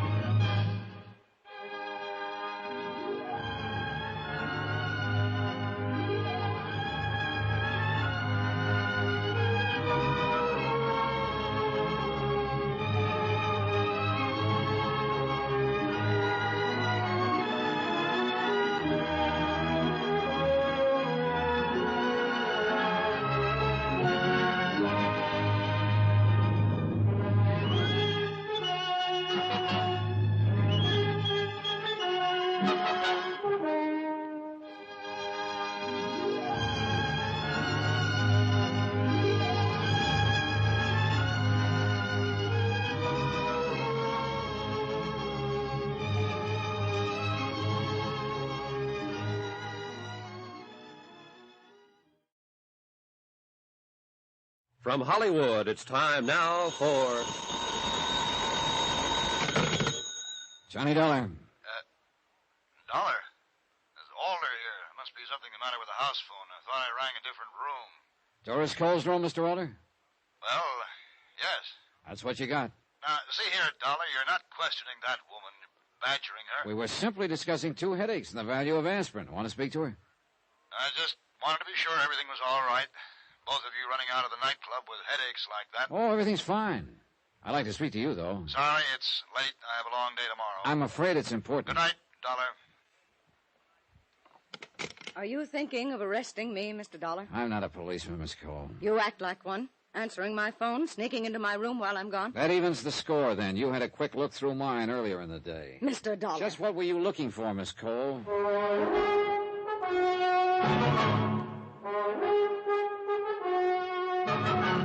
Tonight, and every weekday night, Bob Bailey in the transcribed adventures of the man with the action-packed expense account, America's fabulous freelance insurance investigator. Yours truly, Johnny Dollar.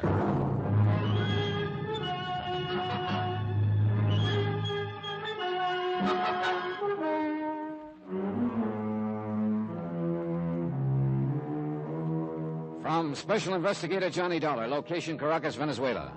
To the Home Office, Worldwide Mutual Insurance Company, Hartford, Connecticut.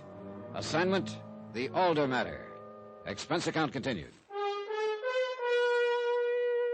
Back in my own room, after saying goodnight to a sullen Doris Cole, I didn't feel the slightest qualms about having invaded her room and lying about the reason for it. Why should I? The people in the Alder house didn't seem too concerned with the truth. In fact, the whole case seemed to be a question of lie or say nothing. Consider, Billy Alder had been shot at, indicating he had a good reason to change beneficiaries 5 times in a month. And still, he was the original say-nothing fella. Keep me alive was all I could get out of him. His wife had lied, his daughter had lied, and Doris Cole, an old friend of the family, had just proved to be a walking lie. The passport I'd found in her room had her photograph, all right, but it said she was Dora Jansen.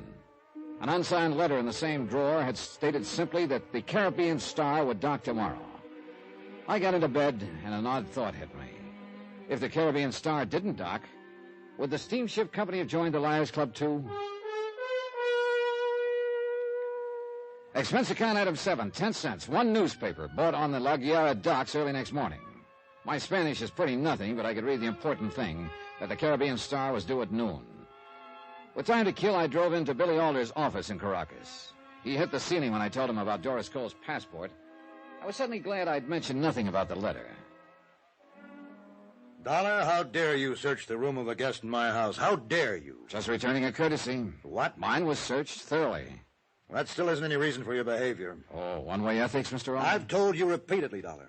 There's only one reason I want you here. I know. Keep you alive. But how? With handcuffs on? Now, suppose I told you to find some oil, then refused to let you dig any holes in the ground.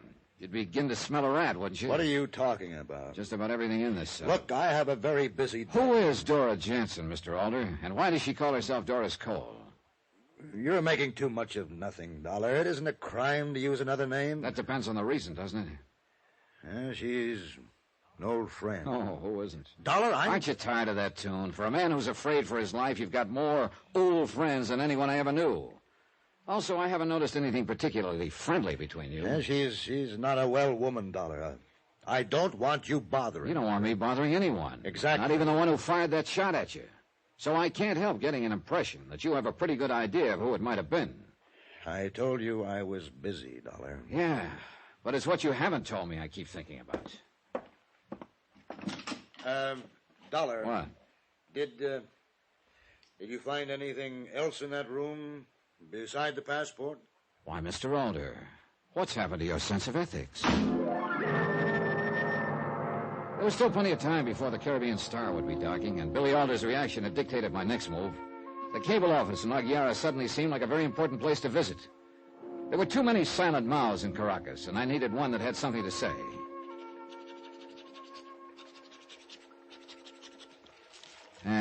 Okay, miss.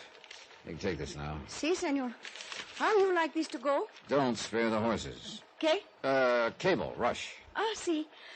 Victor Kelly, World... Yeah, I know my lousy handwriting. Here. To Victor Kelly, Worldwide Mutual, Hartford, Connecticut, USA. Si? Want all possible information, Dora Jansen, a.k.a. Doris Cole, U.S. passport, 19B67943-11. Signed, Dollar. And your address for the answer? I'll pick it up here. As you wish. And lady, please. I know, senor. Don't spare the horses. It was still early when I reached the waterfront where the Caribbean Star would soon be docking. There wasn't much point in watching the incoming passengers. I didn't even know who I was looking for. So I found a spot at the pier entrance where I could concentrate on those meeting the passengers. Here I made a grudging concession to all movie detectives. Item 7, another 10 cents, another newspaper to hide behind. And you know something? It works fine. Doris Cole, or according to that passport, Dora Jansen, was nervous, excited.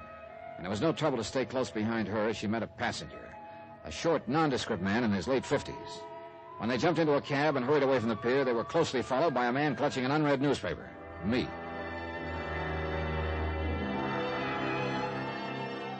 The trip was a short one, about 6 or 7 blocks away. The cab in front pulled up at a cheap hotel on the waterfront. I circled the block once, got rid of my cab, and wandered into the dismal lobby. The fat, sleepy clerk made a concession. He opened one eye. See, you look for something. Yeah, that gentleman who just came in, I had an appointment with him. Oh, darn it, I must have left the slip of paper with his name on it in my hotel. I can't find it. That's too bad. You know, the gentleman who just went up to room... Yeah. You want me to say the number now, huh? Don't you think I ever been to a movie? Oh, no, really, you can save me a lot of embarrassment. You've got it right there on the register. See? Mind if I have a look? I mind. Look, friend. When was the last time you got anything for free, friend? Oh, why didn't you say so? I was trying not to offend you. Here, let me see. You play blackjack, senor? How you call it? 21? Yeah, why? Like they say. Hit me again. Oh, you're rubbing it in. See? You want to do business or no? Item 9, $10. Market schmear, schmooze, or just plain graft. He pointed an oversized forefinger at a name on the ledger, lost interest in me, went back to sleep. Arthur Singer, it said. Room 8. I went up the stairway. A few seconds later, I moved as quietly as I could down the grimy second-floor hallway, stopped at the door of number 8. At first, I heard nothing. Then, after a long minute, the voices began, angrily, as though resuming an old argument. I don't know. Then let me handle it. No, but what about him? Suppose he What knows. if he does? You want it all to go for nothing. Now, you listen to me. I know what I'm doing.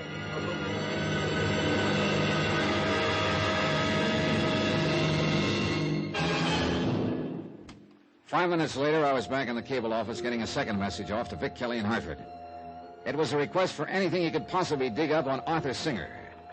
I didn't hope for too much because it would probably turn out to be an alias, but it was an angle I couldn't afford to overlook.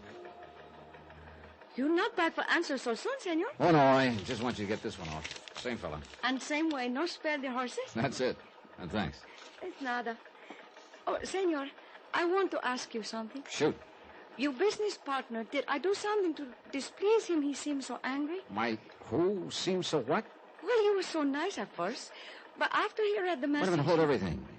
First of all, I have no business partner. Oh, then I make terrible mistake. Oh, just tell me what happened.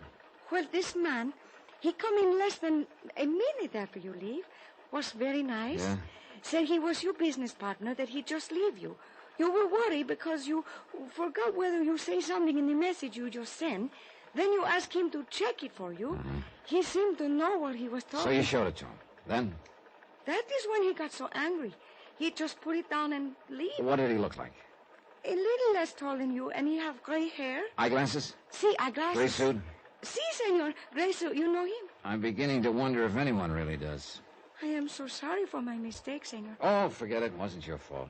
Just send that second message. Si, senor. About the answers. Send them to me at William Alder's house as soon as you get them. Maybe we'll read them together. Sure. Billy Alder was my new business partner. Alder, the original close-mouthed fella. But it looked like there was nothing wrong with his brain or his eyesight. Then suddenly I didn't mind that he'd read my message to Vic Kelly, because a frightened man usually reacts at the extreme ends of the scale. He'd been at the let's-do-nothing end. Maybe he'd now go the other way. There was one more step I could make on the waterfront, so I made it. My credentials presented at the steamship offices got me a look at the passenger list of the Caribbean Star. The name Arthur Singer wasn't on it. I started down the small waterfront street to where my car was parked. My mind was full of Billy Alder and the pieces of this crazy puzzle, tugging one way, pulling another. Trying to make sense out of it somehow, I used some sort of slide rule where logic could be a solid base. No matter how I twisted it, I knew one thing. It just wouldn't work. I didn't have enough yet to make it work. I was just reaching for the door handle when I saw his reflection in the car window. The man who'd sneaked up behind me, blackjack raised high in the air. The blackjack was just insurance. He was tough enough without it.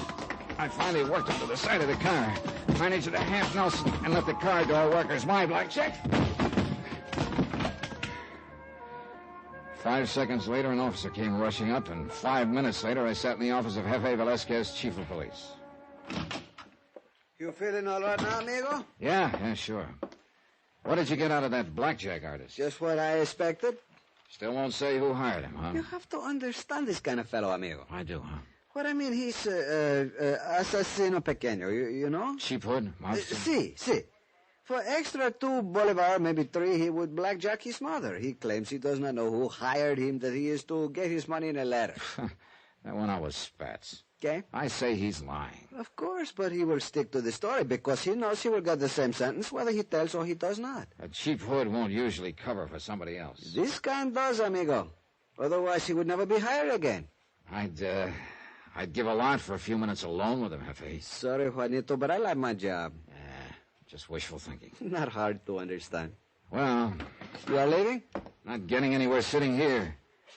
You sure you haven't got business somewhere else? I got an awfully big yen to talk to that thug. You know, I got a hunch. Forget it, amigo. It's like I say. If you ask him on a Monday what is the day, he must tell you Tuesday. You could beat him to death, he will still say Tuesday. Is the way they think. Jefe, a favor. If I can. Suppose I don't prefer charges. Would you put a tail on him when he leaves? Johnny. Look, I know it's 1,000,000 to 1 against the hood doing a rough-up without the money in hand, but If he hasn't collected you. Come, amigo, like you say, 1,000,000 to 1. I know I'm grabbing at straws, but just in case, F.A. Come on, huh? Okay. Good, thanks. Hey, where do you go? Right to the cable office. Oh? Yeah.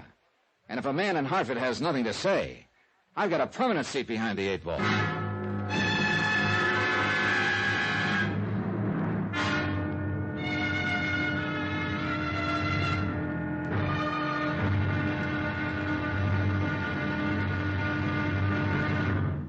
Now, here's our star to tell you about the final episode of this week's story. Tomorrow, a puzzle never fits itself together. You've got to snoop, pry, and juggle the pieces. And sometimes people get killed that way. Join us, won't you? Yours truly, Johnny Dollar.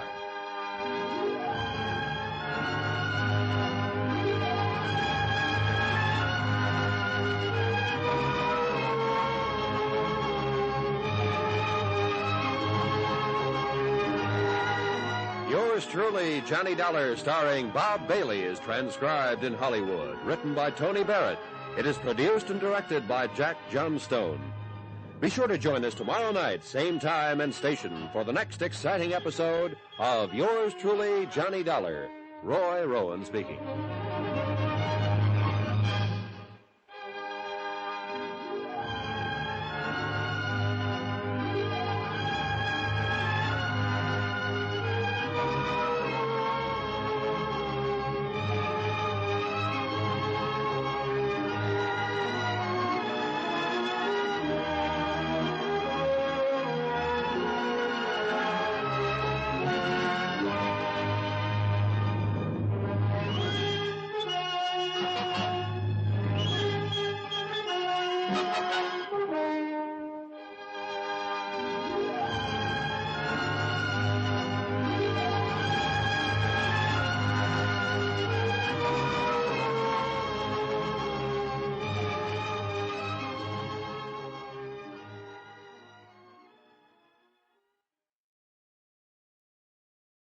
From Hollywood, it's time now for... Johnny Dollar. Good morning, Senor Dollar. Is La Guiara Cable Office calling? We have an answer to cables you sent to Hartford, Connecticut. Good. Would you like me to read the message, Senor? No, I'm on a telephone with extensions. Oh, I see. Perhaps you prefer I have it delivered then? No, I don't. Then you will come in for it yourself? Yeah, just as fast as I can get there.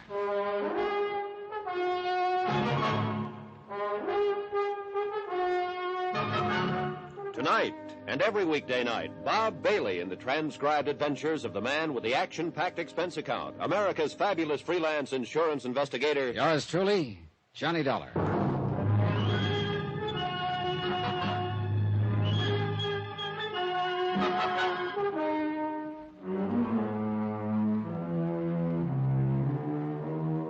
From Special Investigator Johnny Dollar, location Caracas, Venezuela, to the Home Office Worldwide Mutual Insurance Company, Hartford, Connecticut. Assignment, the Alder matter. Expense account continued.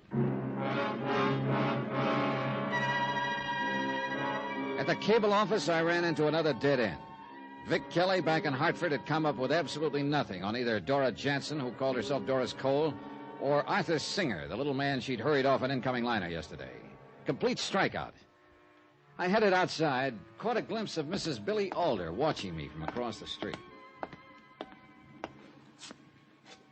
Social life changing, Mrs. Alder? Does being my hostess include tailing me? Does being on La Guiara Street constitute tailing you? Preserve me from amateur detectives. Good morning, Mr. Dollar. Now, come on. You rushed out of the house so fast you couldn't possibly have eaten. I'll buy you breakfast. I knew it was curiosity that made her take me up. She just couldn't resist the thought that maybe I'd give something away, let something slip. She ate warily, tentatively. We must have looked like two boxers in a close fight sitting on the edge of their stools, waiting for the last round, the one that would decide the winner. You're staring. Thinking. You love your husband, Mrs. Alder? There'd better be a reason for a question like that. Let's stop sparring, huh? You know why I'm down here. Do I? You told me you did the other day. So I did. Now, don't be aloof, lady. You're not that much in the clear. You've been the beneficiary several times and dropped. My daughter is the present one, I believe. And what exactly is your point? There's been no crime committed. No crime? Somebody's bullet misses your husband by inches and you call it no crime? Thank you for breakfast. Don't forget, I saw you out on the grounds of the house searching the place that shot came from. I told you before. You knew an automatic pistol was used, admitted looking for a shell. You talk too much, Mr. Dollar. And you talk too little.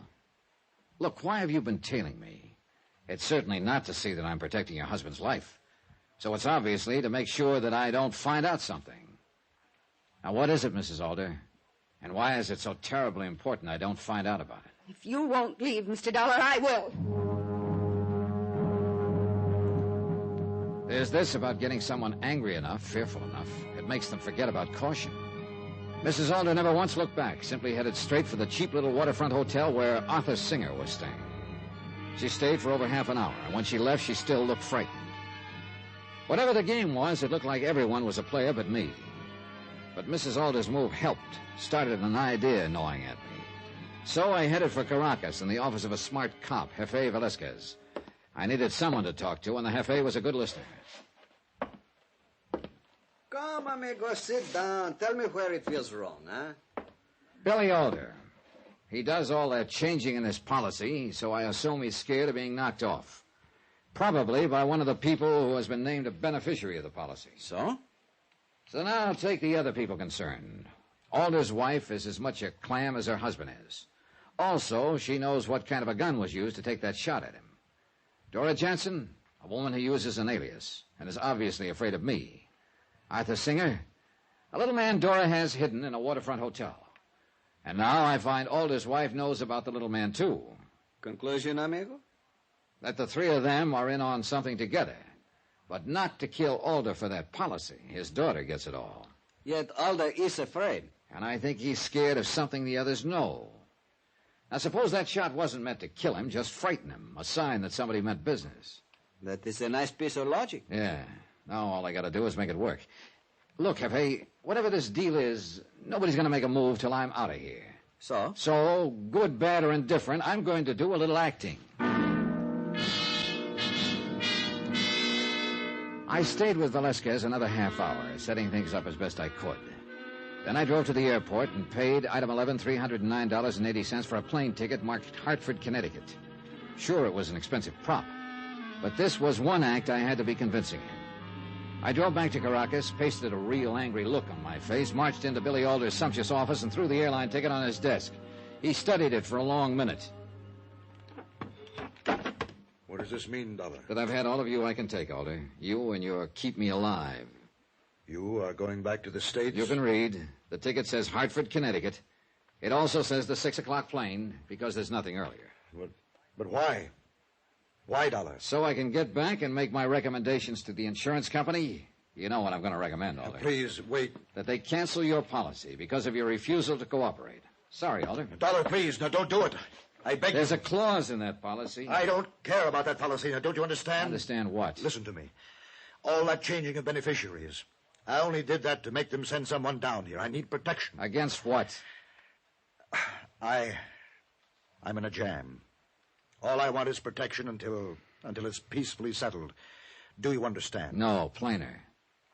I know someone wants to kill me over a business deal. I'm asking you to see that I stay alive until I have time to reason with this man. Who is he? I can't tell you. Then let me tell you something. He's just arrived in town. How did you... Don't you see, Mr. Dollar? You must stay. Sorry. Goodbye, Mr. Alder.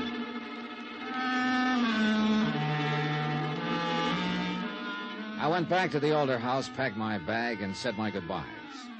Neither Mrs. Alder nor Dora Jansen wept. I drove to the airport, checked my luggage in. Then I slipped away, drove back to Caracas the long way. A half hour later, I checked into a little side street hotel where Jefe Velasquez had reserved a room for me. Then came the hardest part, the waiting. That 6 o'clock plane must have been way out over the Caribbean when the call finally came.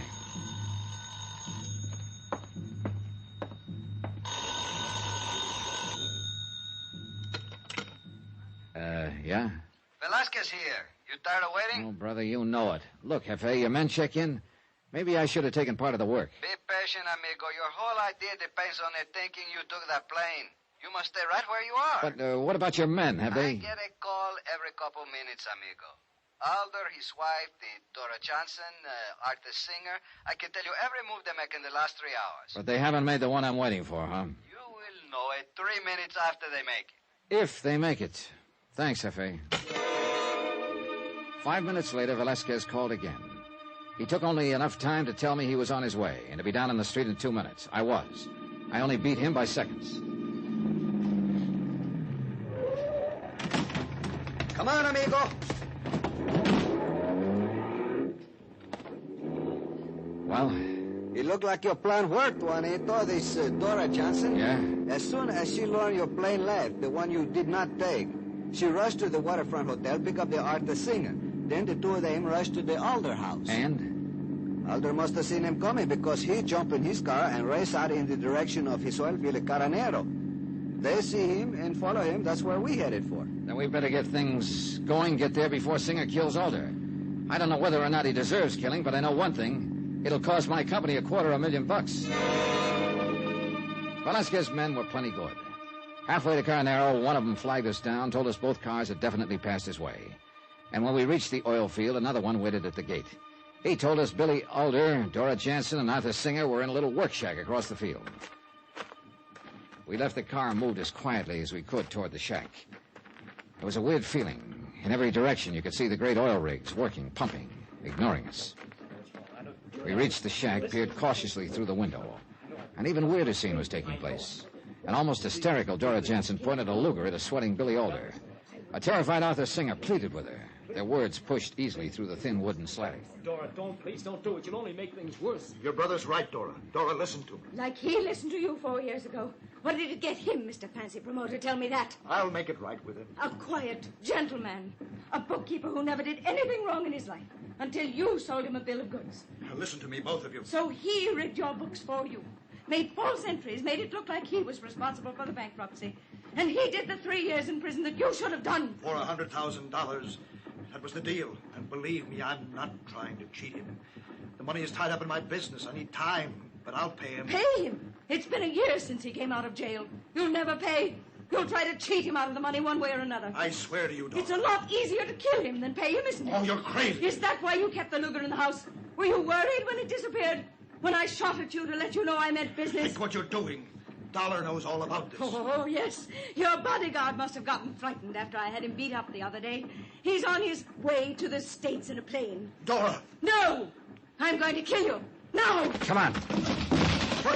Put it down, Dora. You pull that trigger and he'll still come out the winner. No! Senorita, do not make me fire, please. I don't care. As long as he gets what he deserves. Stand back! Senorita! For a split second, she wavered. Then the hate took over. Alder sank to the floor, disbelief on his face. Panicked, she raced out into the night, and I went after her. Dora! No! Dora, hold it! No! There's no place to go. Dora! Stay away from me, you hear? Don't come in there! What happened to her, Johnny? She panicked, turned to scream at me, and ran right into one of the protection fences around the derrick. She's just passed out. She'll come around. How's Alder? Conscious, but I do not know. We better get him to the hospital. Yeah, come on. She didn't mean to shoot him, mister. My sister wouldn't hurt anyone. Sure. Go take care of her. She was only doing it for me. For me, mister. Alder? I would have paid. I wasn't going to cheat him. Oh, Dollar, you know? Yeah, we heard it all. I'm glad it's over. The worrying. Want to tell me one thing, Alder? Your wife, where does she fit? She had nothing to do with it. Just knew about it. I wasn't too nice to her for a long time. Other women, her running around, just a way of punishing me, paying me back. She knew I couldn't afford to complain. Yeah, wish you'd have told me a long time ago, Alder. I couldn't. Case could always be reopened. I couldn't face that. Would have hurt too much. Oh, yeah. But it wouldn't have hurt as much as that bullet.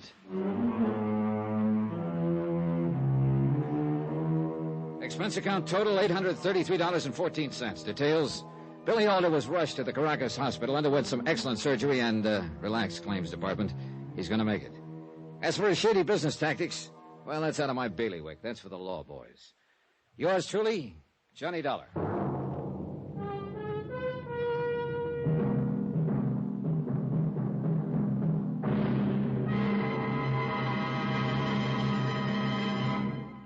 Now, here's our star to tell you about next week's story. Next week, a quiet cabin by a quiet lake, a place ideal for romance and ideal for murder. Join us, won't you? Yours truly, Johnny Dollar.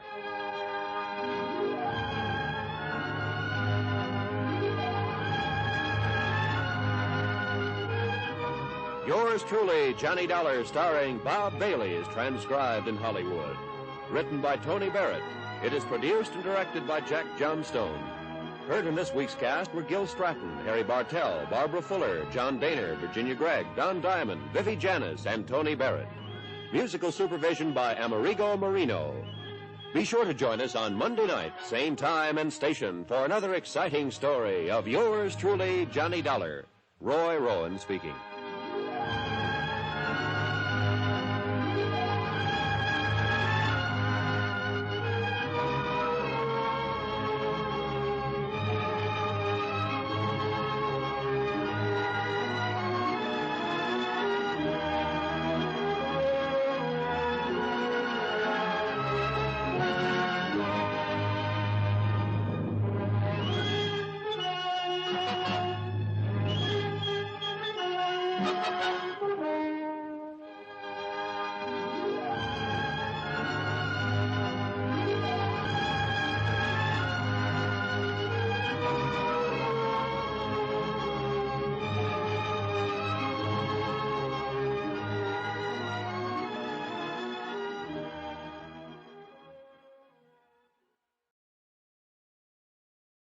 From Hollywood, it's time now for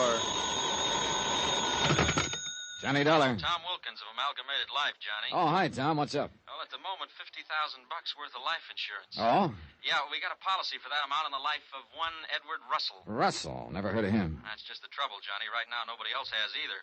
3 days ago, his wife, Leona, over in Denver, filed a missing persons report. She the beneficiary? Right. So what do you want from me?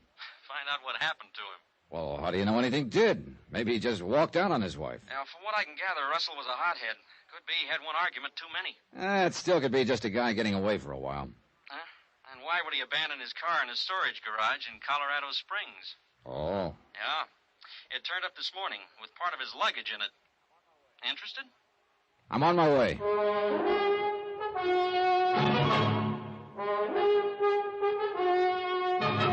Tonight and every weekday night, Bob Bailey in the transcribed adventures of the man with the action-packed expense account, America's fabulous freelance insurance investigator. Yours truly, Johnny Dollar.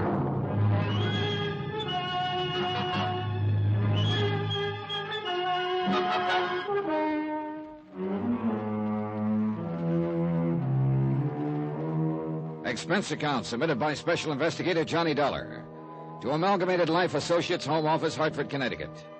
Following is an accounting of expenses incurred during my investigation of the Crystal Lake matter. Expense account item 1, $120.50, plane fare and incidentals to Denver. Tom Wilkins hadn't given me much to go on, so I figured the logical place to start was with the missing man's wife, Leona Russell. Their house was in a moderately prosperous suburb of Denver, a white ranch house with a shake roof. Everything looked neat and well kept. But somehow a forlorn feeling came through to me about the place. Then the door opened. And right away I was sure something pretty bad had happened to Edward Russell. You don't just walk out on a wife who looked like that. Yes. Mrs. Leona Russell? Yes. I'm Johnny Dollar, insurance investigator. Oh, yes, Mr. Dollar. Mr. Wilkins sent a telegram about you. Won't you come in? Thanks. Cooler in here. I try to keep the house shut up during the day. It helps. Please sit down. Oh, thank you. I've already told the police what little there was to tell when I filed the missing persons report. Oh, sure. This is just a routine investigation, Mrs. Russell. You probably don't feel too much like talking about it, but if you wouldn't mind going over what information there is again. Well, it was just a week ago that Mr. Russell left. You were here when he left? Yes. He told me he was driving up to Boulder on business, that he'd only be gone overnight. Oh, what sort of business is he in? He's in real estate. Boulder, huh? But his car was found in Colorado Springs. I know. I can't explain that. When he didn't come home on time, I got worried. I'd call the hotel in Boulder. He never checked in there. Yes, I see. Did he know anyone in Colorado Springs? Just business contacts, as far as I know. He might have decided to go there instead of Boulder, but he would have called me. But he didn't. No. I haven't heard a thing from him since he drove away from here a week ago. Mrs. Russell, do you happen to know if your husband had any, enemies? No. Ed was pretty impulsive, you might even say hot-headed, but I just can't believe that anyone would hate him enough to do anything to him. Well, we don't know that anyone has. I know. It's funny, the things that run through your mind at a time like this. Uh-huh. What sort of things? It sounds funny, but I've almost been wishing it was an accident or something like that. In a hospital where he might not have a chance to call me, but at least was safe and alive. You've checked the hospitals? All of them. I did that before I filed the missing persons report.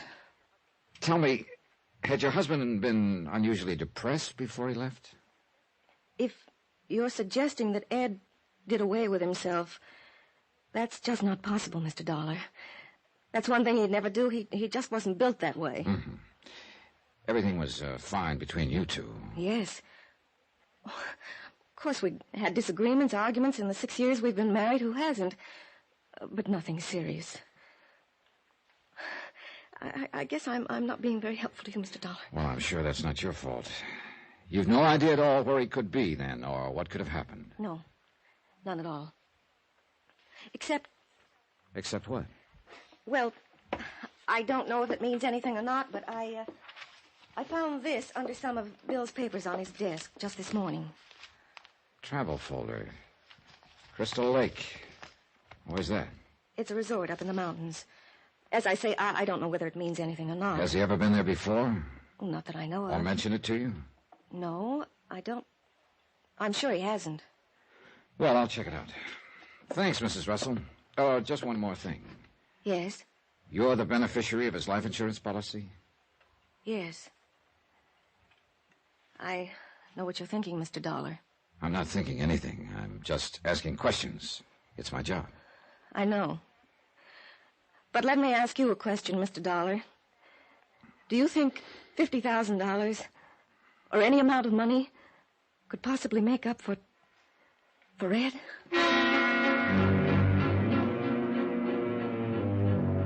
One thing about my job, you have to ask such nice questions sometimes.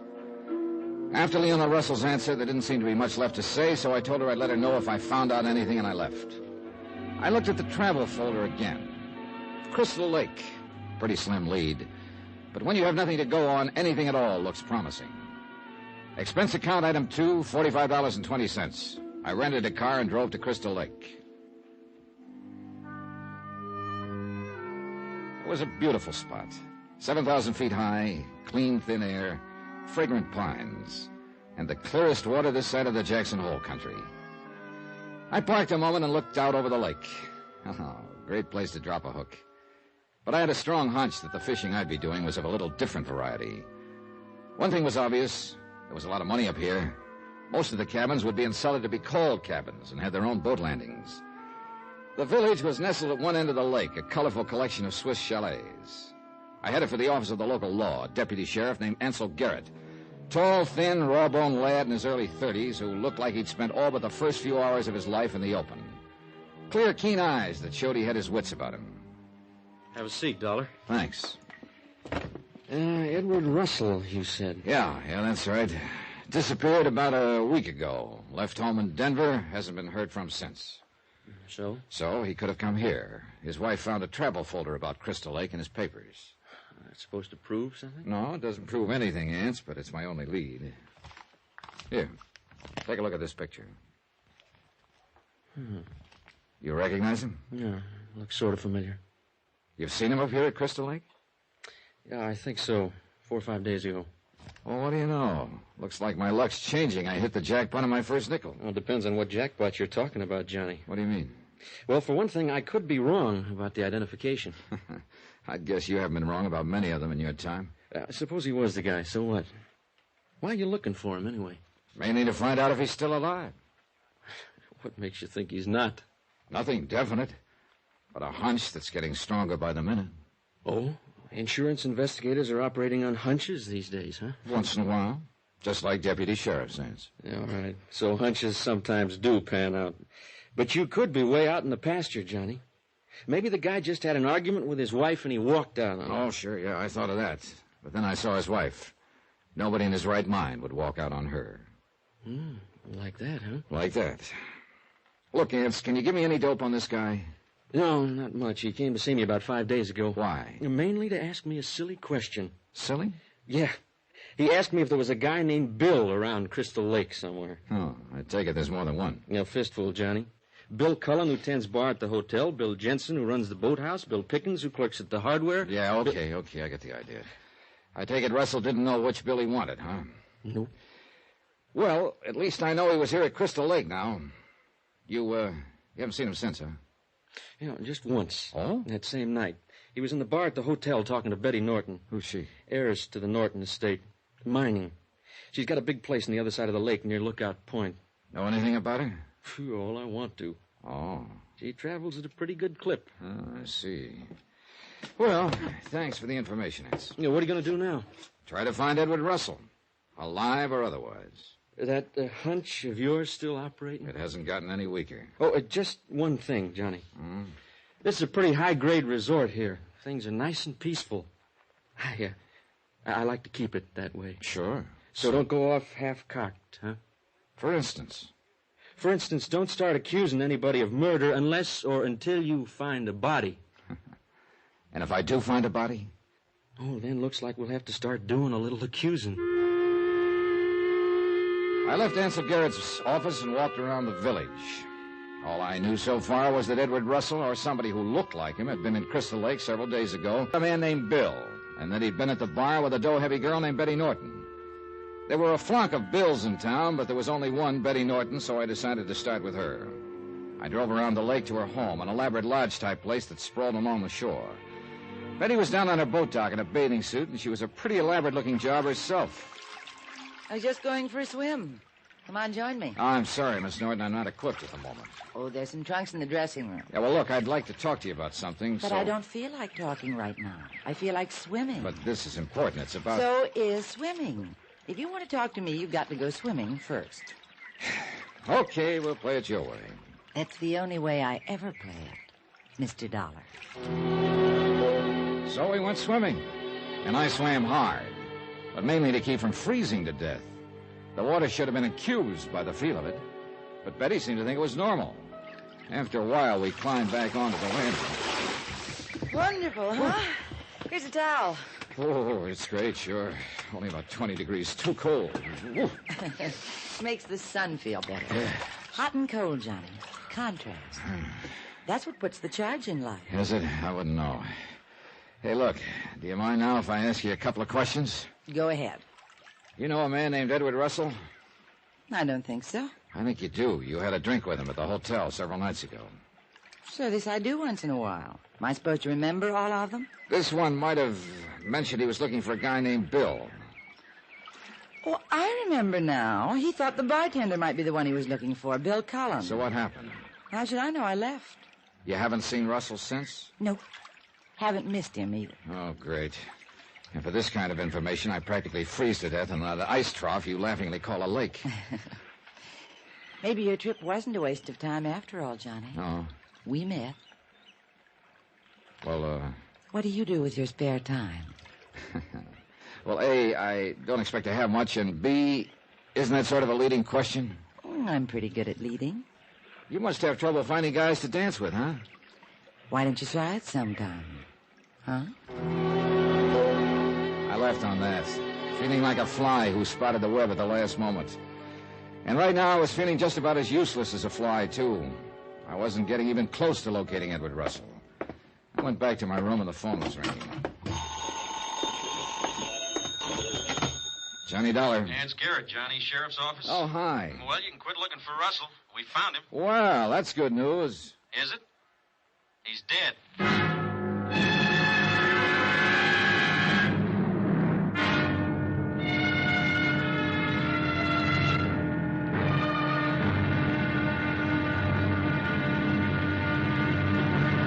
Now here's here's our star to tell you about tomorrow's episode of this week's story. Tomorrow, a cabin with a lovely view of a beautiful lake. A nice, comfortable, quiet spot for murder.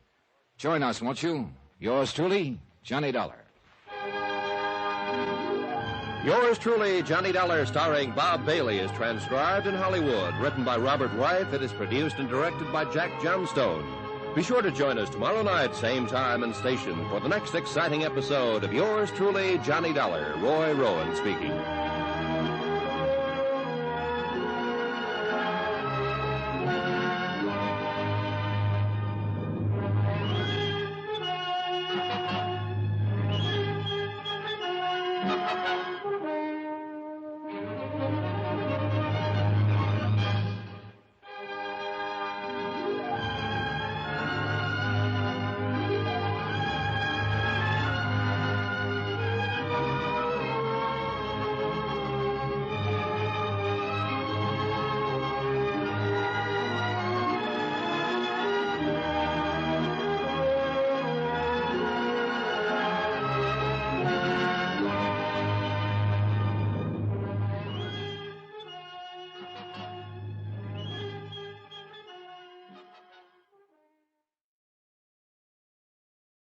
From Hollywood, it's time now for... Johnny Dollar. It's Garrett, Johnny, sheriff's office. You can quit looking for Edward Russell. We found him. Well, that's good news. Is it? He's dead. What? Yeah, been dead for 3 or 4 days. Where'd you find him? In a cabin on the other side of the lake. Your hunch was good. And expensive. What do you mean? It'll cost the company I represent a cool $50,000.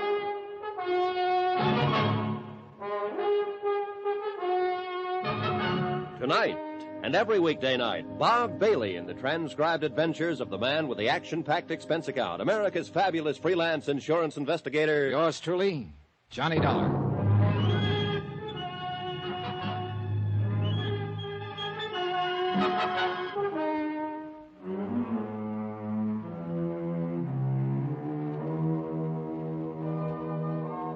Expense account submitted by Special Investigator Johnny Dollar to Amalgamated Life Associates, Home Office, Hartford, Connecticut. Assignment, the Crystal Lake matter. Expense account continued.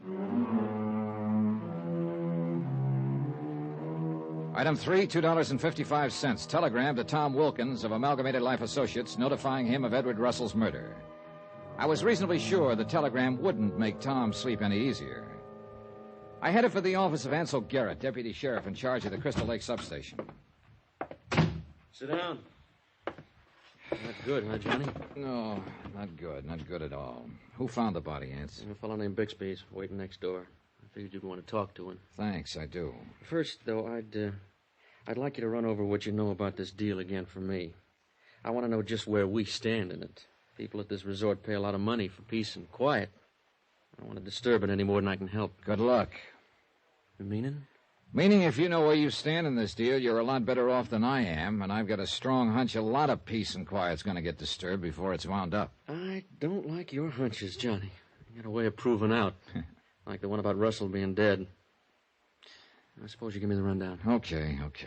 And I can make it short because there's not much to tell. The company I represent holds a $50,000 policy on Russell. About a week ago, he disappeared. His wife filed a missing persons report? Yeah, Leona Russell over in Denver. She said her husband had told her he was going on an overnight business trip to Boulder. He never came back. His car was found in a garage in Colorado Springs. His wife couldn't account for it? No. She said she was completely in the dark. I take it she's his beneficiary. Oh, yeah, sure. I thought of that, too. I asked her about it. What kind of an answer did you get? Tears, mostly, and a pretty withering look. Either she's completely clean or she's one of the best actresses I've ever seen. The rest of the story you told me. How Russell came into your offices several days ago looking for a guy named Bill, last name and description unknown. You know, like I said, there's a flock of Bills in this neck of the woods. Yeah, no. The bartender, the man who runs the boathouse, a clerk in the hardware store, a few assorted others.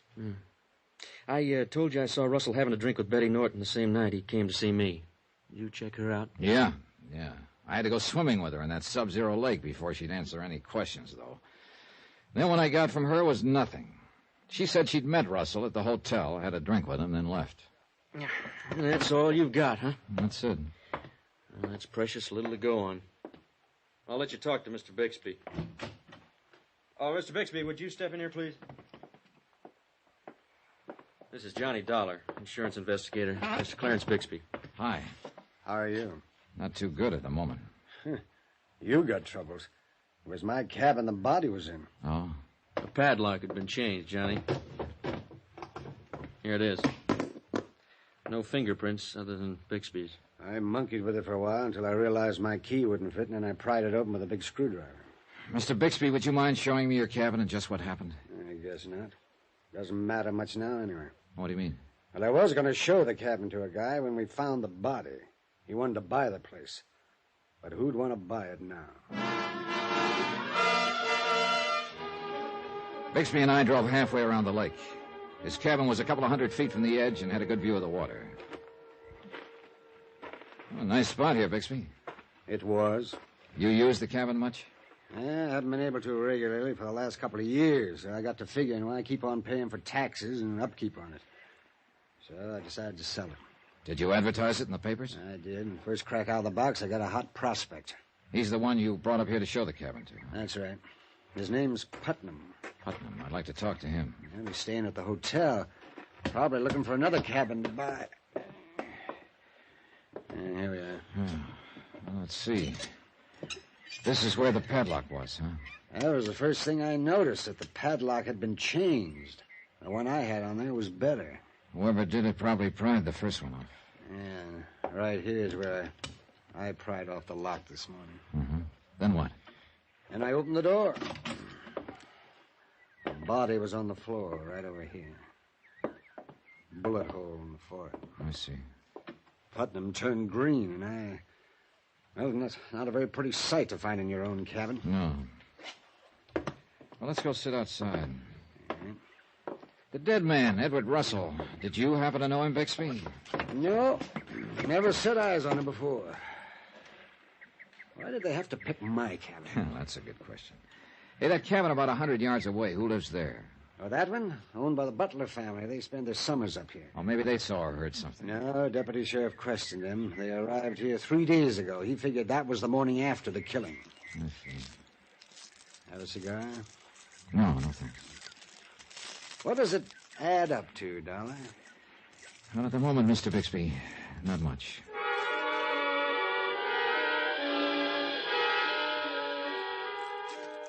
I sat there and watched Bixby tie his cellophane cigar wrapper into a neat little knot. And I realized that was exactly my situation at the moment. The whole deal was a knot, and I didn't know how to untie it. I went back to the hotel. Item 4 on expense account, $1.75. Telephone call to the dead man's wife, Leona Russell, over in Denver. It was very considerate of you to telephone, Mr. Dollar. The authorities notified me of what happened. They want me to come up there and confirm the identification. I see. You don't think it could be somebody else? I'm sorry, Mrs. Russell. I'm afraid not. I guess I'd really given up hoping. All the time I was trying to tell myself he was alive, but... Yes. Look, Mrs. Russell, have you ever heard of a man named Clarence Bixby? Bixby? No. Your husband was found in Bixby's cabin. Did you ever hear him mention the name? No. Okay. Thanks anyway. I'll keep in touch. I hung up and sat there a moment, thinking her over. She stood to benefit to the tune of $50,000 by her husband's death. She seemed on the up and up, and yet... Expense account item 5, another call to Denver, to the police department. I wanted them to check on her, but I found out that they and Ansel Garrett working together were a couple of jumps ahead of me. They'd already checked on Leona and established the fact that at the time of her husband's murder here at Crystal Lake, she'd been in Denver. I decided to look up Putnam, the man who'd wanted to buy Russell's cabin. I found him in the bar at the hotel. Yes, I tell you, it was quite a shock, Mr. Dollar, when Bixby opened his cabin door. Body sprawled there in front of us. Yes, quite a shock. Yeah. How come you decided to buy Bixby's cabin, Mr. Putnam? Well, my wife and I had been on the lookout for a cabin for some time. When I saw Bixby's ad in the paper, it sounded like just the sort of place I was looking for. I see. So I answered the ad, made the arrangements with Bixby to come up here and have him show me the place. Mm-hmm. You still interested in buying a cabin up here? Possibly. I've always wanted a place where I can come for rest now and then, but After what's happened, I don't think I'd be too happy in Bixby's place. Mr. Putnam, the dead man's name was Edward Russell. Did you happen to know him? Of course not. Why? Ever hear of him before? See here, Mr. Dollar, what is your reason for asking questions like that? Surely you don't think I'm involved in any of this? No, routine, Mr. Putnam. Well, I don't care for the routine, Mr. Dollar. Well, look, I would... Skip it. See you later, Putnam. What pulled me into action was a glimpse I caught of the bartender. I started remembering a few things. Number one, Edward Russell had been looking for a guy named Bill. Number two, the bartender was one of several guys by that name here at Crystal Lake. Number three, something I saw on the bartender's face made me think he could be the Bill that Russell been looking for. I left Putnam's table and slid onto a stool at the bar. Hi. Hi. What'll it be? Is that I.W. Harper there? Yeah. And soda. Coming up. Sort of quiet this evening, huh? Yeah. Been a little slack this season so far. I imagine it'll pick up later on this summer. Here you are. Thanks. Must have been quite a fight. Come again? You're wearing what looks like the tail end of a black eye. Oh, yeah, that. No, I've been down to pick up a bottle of mix the other day, and I bumped my face on the corner of the bar. You're, sure that's the way it happened, huh? Where are you getting at, pal? Better take a look at my card. Insurance investigator? Yeah.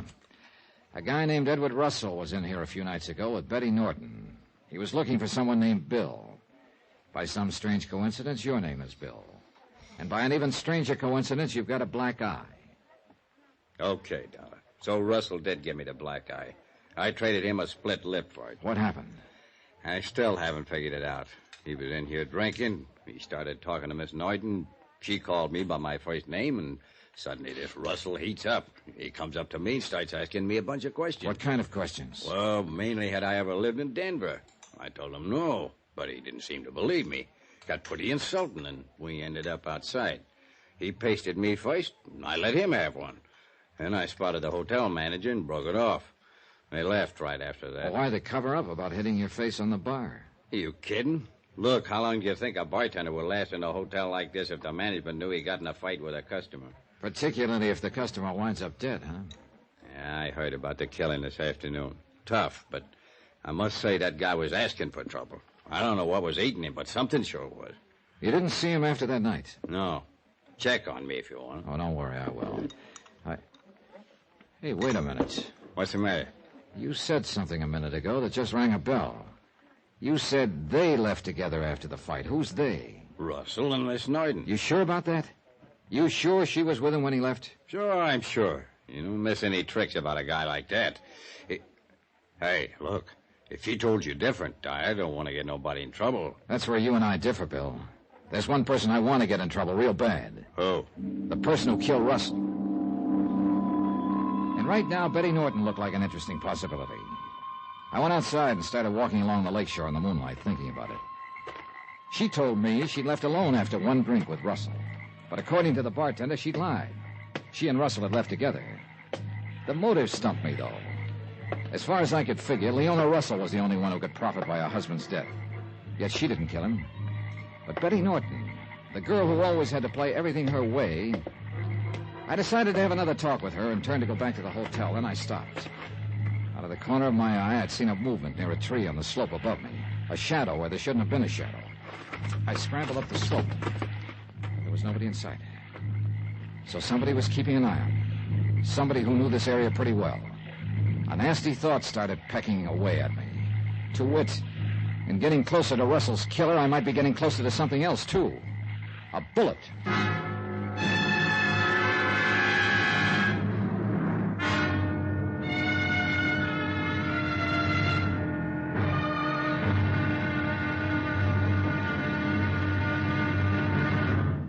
Now, here's our star to tell you about tomorrow's intriguing episode of this week's story. Tomorrow, a girl who lied and a padlock that didn't. Join us, won't you? Yours truly, Johnny Dollar.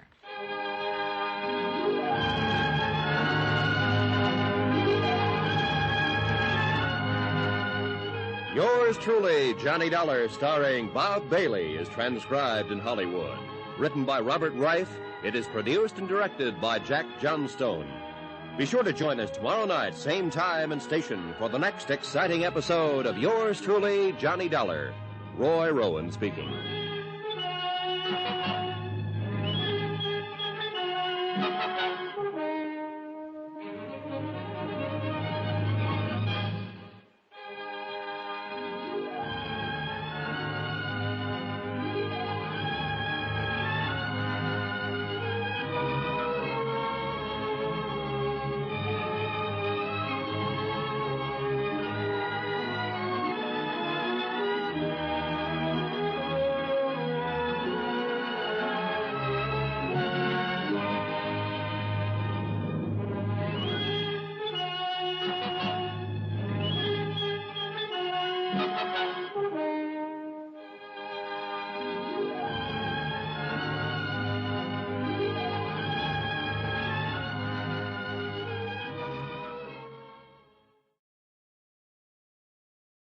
From Hollywood, it's time now for... Johnny Dollar. Hi, Johnny. This is Betty Norton. I've been trying to call you. I know I was out. I'm sorry. You keep pretty late hours. It's after midnight. Did I wake you up? No. Good. Why don't you come over? The moon's real nice tonight. The lake is luscious. I'll come over, Betty. But not to talk about the moon or the water. Oh. Got something else on your mind, maybe? Yeah. A little thing called murder.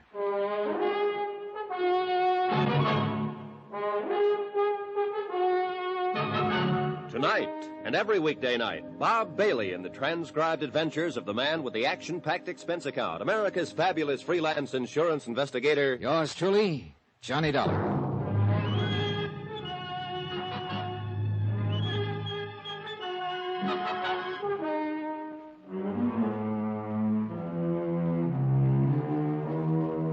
Expense account submitted by Special Investigator Johnny Dollar to Amalgamated Life Associates, Home Office, Hartford, Connecticut. Assignment, the Crystal Lake matter. Expense account continued. Item 6, $2. Tip to the Crystal Lake Hotel garage attendant for rousting him out of bed to get my car. I wanted very much to have another talk with Betty Norton, the wealthy, glamorous girl on the other side of the lake. She had told me she hadn't been with Edward Russell when he left the hotel bar the night he was murdered. But the bartender at the hotel swore that she and Russell had left together. If she'd lied about that, maybe she'd lied about a few other things. When I got to her lakeshore mansion, she had a few well-spaced dim lights burning, a dreamy-type record playing, and some drinks mixed. The whole bit. Here you are, Johnny. Bourbon, isn't it? Yeah. You've got a good memory, Betty. Sure. I always remember what's important. Or what you want to remember. Same thing. Isn't? How about the things you don't want to remember? Meaning? A couple of questions I want to ask you. Oh, now don't start making with those dull questions again. Look, let's just have a drink. Last time I had to go swimming with you before you'd answer. This time it's got to be a drink, huh? Well, I thought we might dance, too. With you leading, I suppose. Sorry, Betty. I know you probably own quite a few things in this world, but the list stops short of me. I want some answers from you, and I want them now. Okay, so be a party pooper. So ask questions. You told me you met Edward Russell in the hotel bar the night he was murdered. You had one drink with him and left. That's right. You lied, Betty.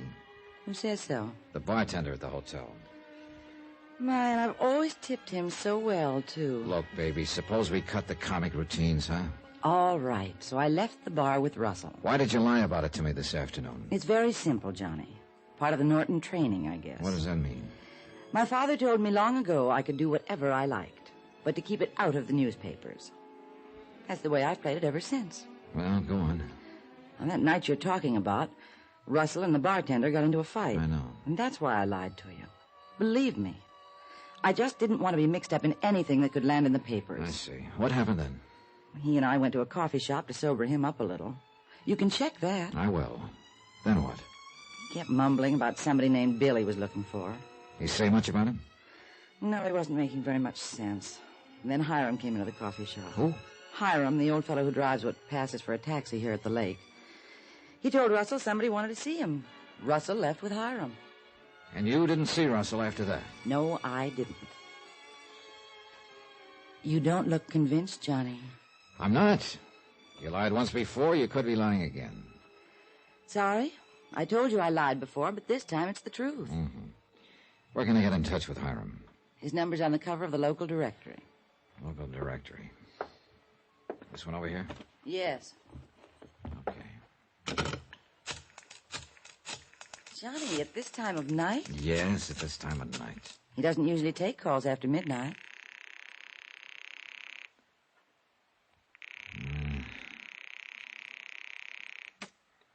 Sleeper out somewhere, I guess.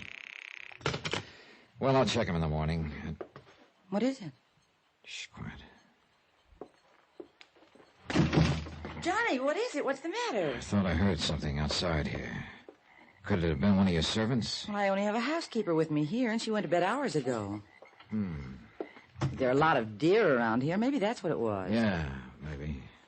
Johnny, you call Hiram in the morning. He'll back my story up. It's crazy thinking I had anything to do with Russell's murder. What possible reason could I have? A pretty weird one, maybe, but it might fit. You told me this afternoon you had to play everything your way. You've probably been doing it most of your life and getting away with it. Maybe Russell wouldn't cooperate. Are you kidding? Look, men like Russell are a dime a dozen. So I had a drink with him and got mixed up in a barroom brawl. I should have known better. But as far as getting interested in him, I wasn't. Believe me, I can always find others who like to play it my way, as you put it. What's the matter? Oh, you kill me. That gold-plated front you put on. I wonder if behind it you aren't just a hollow, lonely kid. Thanks a lot for reminding me, Mr. Freud. Oh, I'm sorry. I guess that was a little out of line. I guess I was asking for it. But you're wrong about me not being able to stand anyone who doesn't play it my way. You see, I found someone who won't. And I kind of like it. Kind of like you, that is. Yeah, look, I Oh, guess don't I better... worry. I'm not going to try to appropriate you or to buy you. But about the loneliness, don't leave just yet, Johnny. Stay just a few minutes more. Okay. Just a few minutes.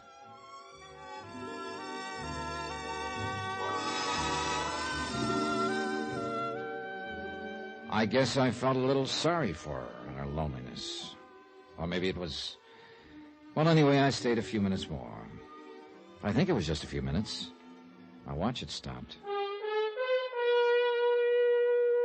First thing in the morning, I tried to get Hiram, the cab driver, on the phone again, but still no answer.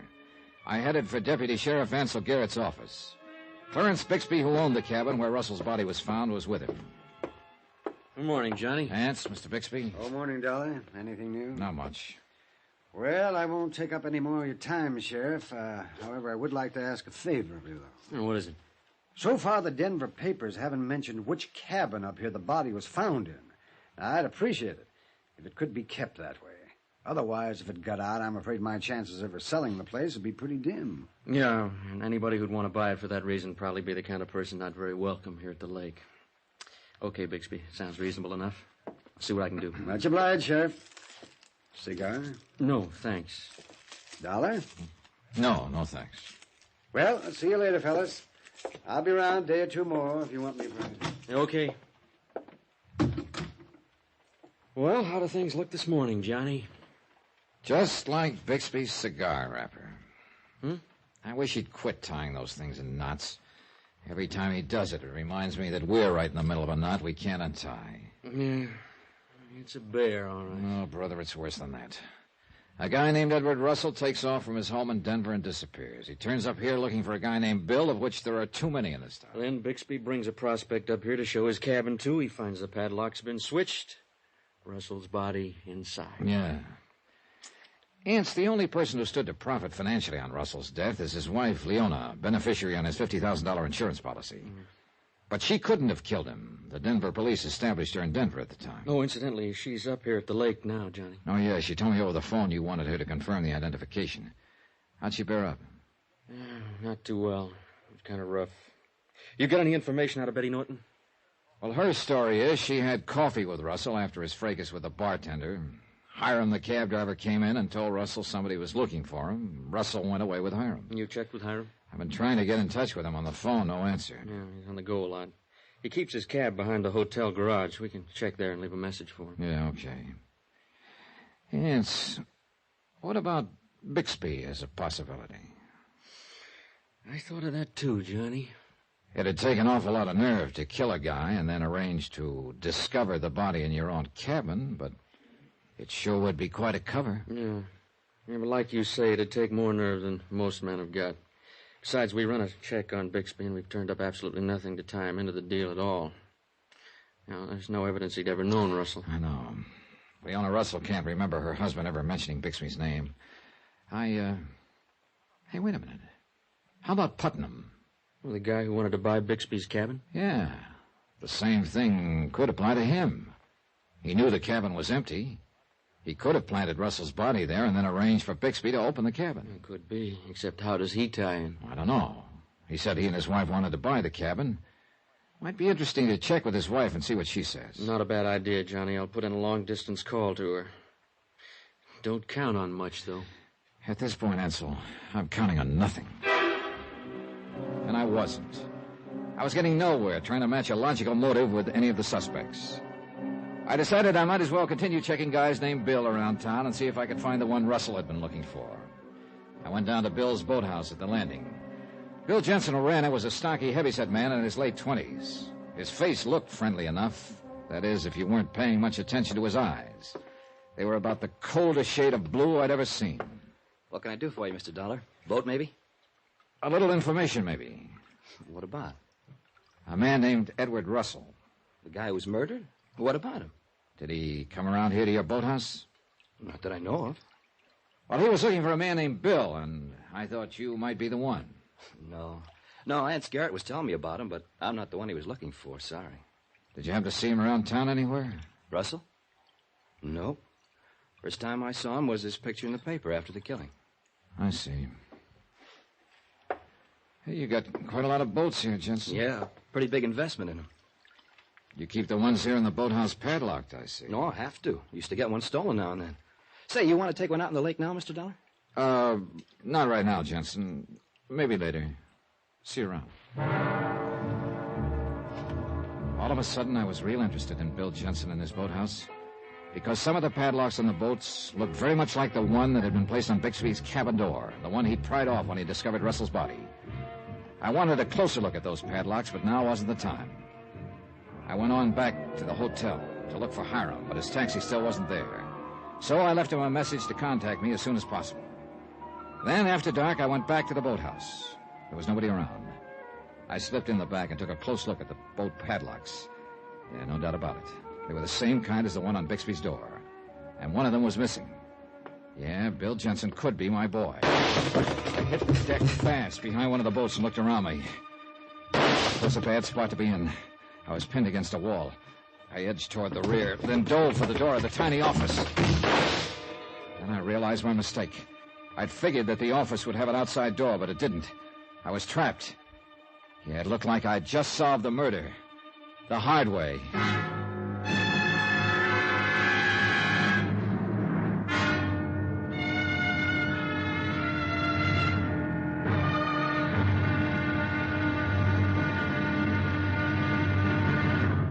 Now, here's our star to tell you about tomorrow's episode of this week's story. Tomorrow, a shot in the dark that missed, and another that hit the bullseye.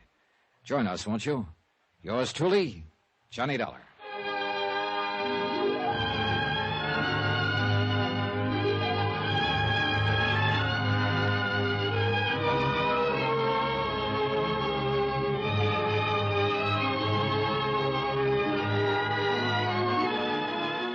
Yours truly, Johnny Dollar, starring Bob Bailey, is transcribed in Hollywood. Written by Robert Reif, it is produced and directed by Jack Johnstone. Be sure to join us tomorrow night, same time and station, for the next exciting episode of Yours truly, Johnny Dollar. Roy Rowan speaking.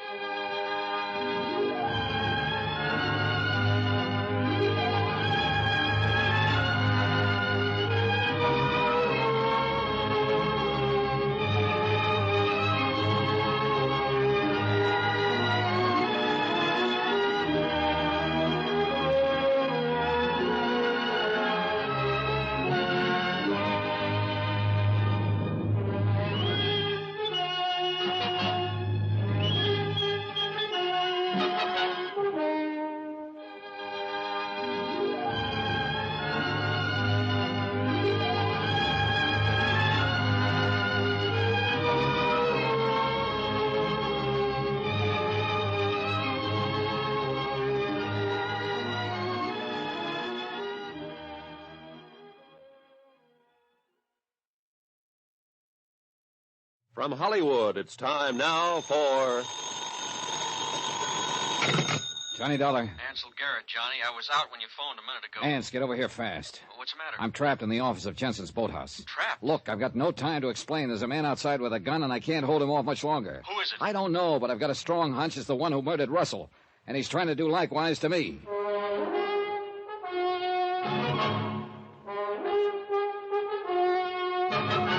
Tonight, and every weekday night, Bob Bailey in the transcribed adventures of the man with the action-packed expense account, America's fabulous freelance insurance investigator. Yours truly, Johnny Dollar.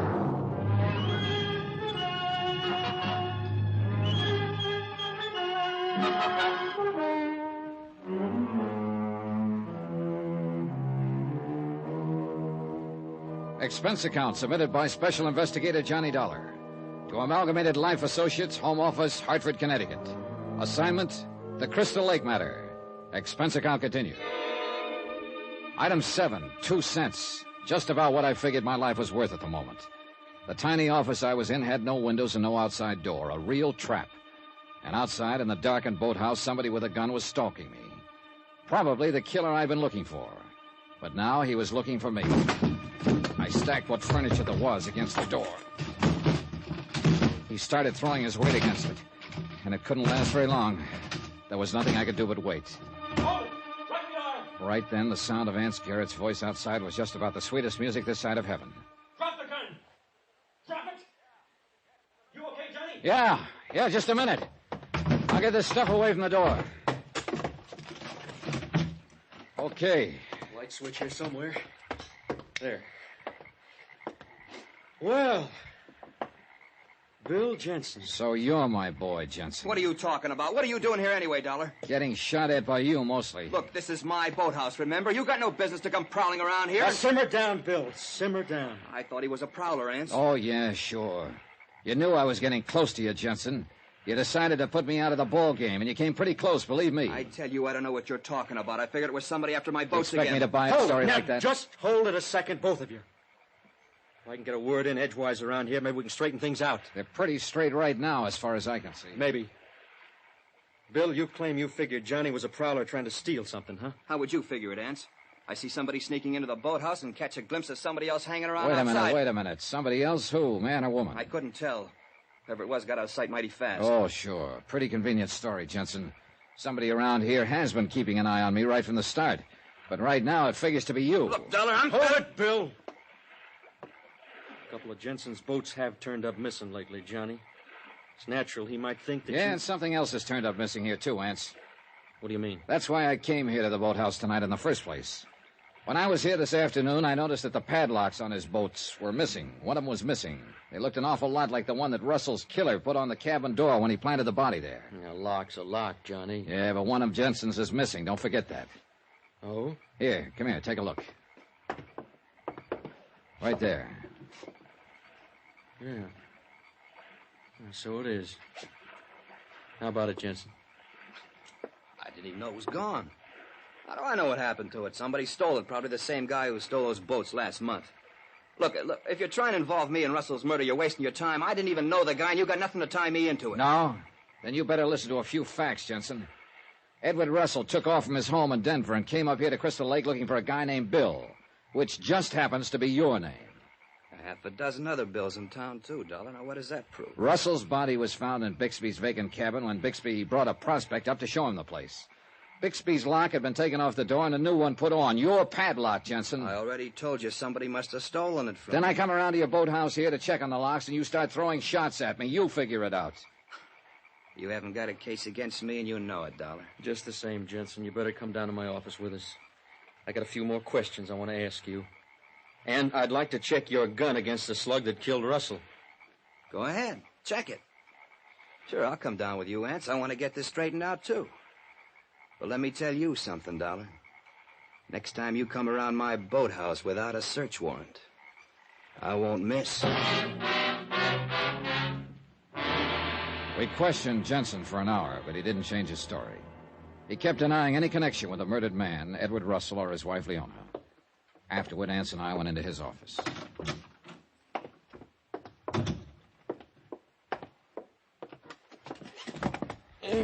I don't think we got enough to hold him on, Johnny. Well, for one thing, his gun's a different caliber than the one that killed Russell. Oh, sure, he could have used a different gun, but we'd have to find it to prove anything. Well, what about the padlock? That's a point, all right, but it's our only point. Somebody could have stolen it, like Jensen said. A frame? Could be. Jensen sure sticks to his story. Yeah. I threw everything I could think of at him, but he didn't crack an inch. Well, after all, Johnny, you were out of line going into his boathouse like that. So I should have had a search warrant. There wasn't time.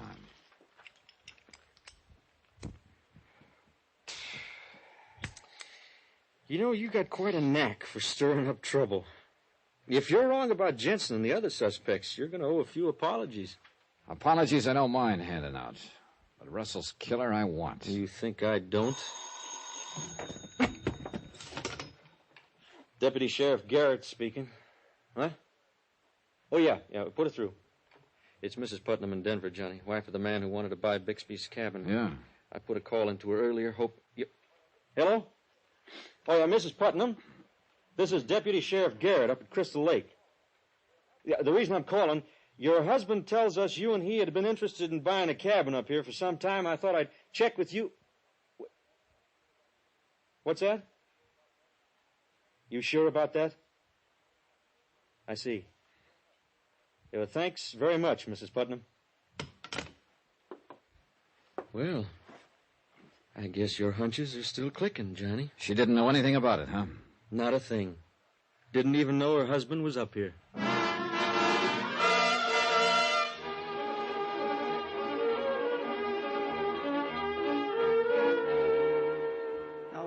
Look, gentlemen, I've already told you all about it. I saw Bixby's ad in the paper about his cabin here being for sale. It sounded like just a thing that... That you and your wife had in mind, Mr. Putnam? Yes, exactly. So You can hold it right there, Putnam. You lied to us. I most certainly did not. Your wife doesn't seem to know anything about it. Oh, my wife? Good Lord. Is she up here? No, I talked to her on the phone. You didn't tell her about my wanting to buy the cabin? Yeah, Putnam, I did. You lied, Putnam. And there could be a pretty good reason for it. Look, You knew Bixby's cabin was empty. You could have planted Russell's body there and then pretended to want to buy the place so Bixby would open it up and the body'd be discovered. It'd make a pretty good cover for you. Oh, gentlemen, please. I'm in enough trouble as it is right now without you piling more on. I had nothing to do with Russell's murder. I didn't even know the man. What do you mean about being in trouble, then? Oh, with my wife. Look, it's probably hard for the two of you to understand. You don't know my wife. Don't know your wife? What about? I did lie about her wanting the cabin. She didn't know anything about it. We know that. I just wanted a place to get away from her once in a while.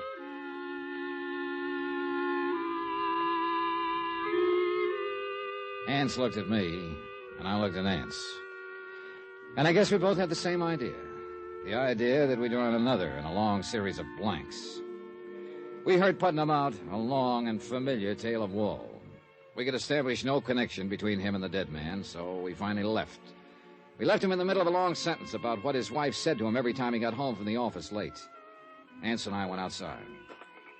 The lake was silver in the moonlight, and a million stars were crowding the sky. A good night to be young. But at the moment, I was feeling 90 years old.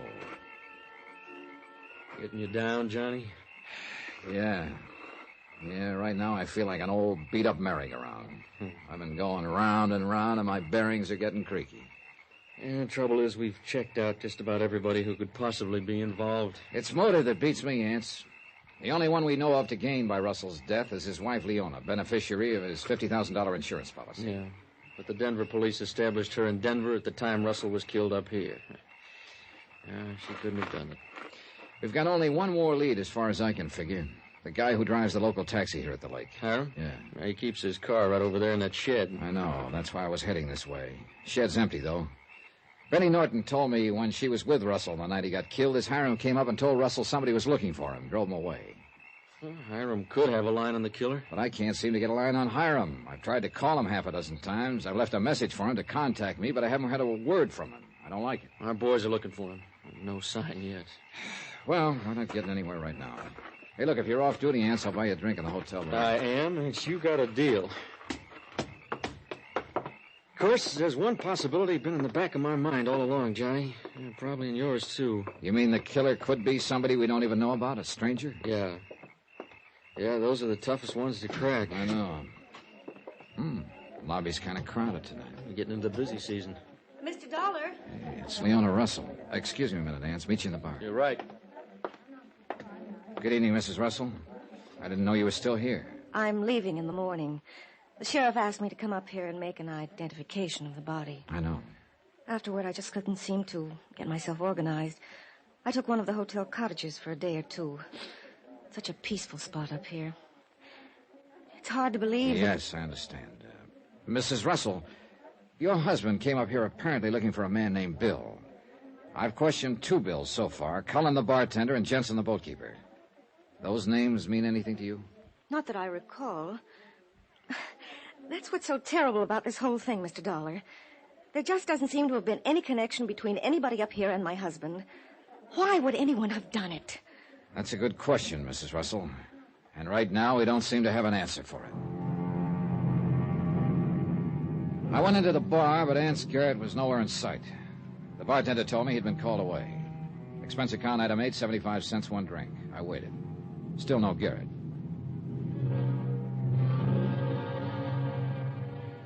After a while, I went on in back of the hotel to check on Hiram's taxi cab. Nothing. The message I'd left him was still there. I went back into the bar, but Ance didn't show up. Finally, I went up to my room.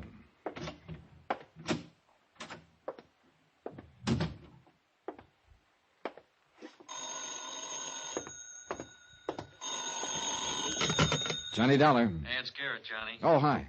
I tried to call you in the bar just now. They told me you'd gone to your room. I got tired waiting for you. Sorry, I got hauled away on official business. I'm calling from a gas station up near the 3 Mile grade. Trouble? Plenty.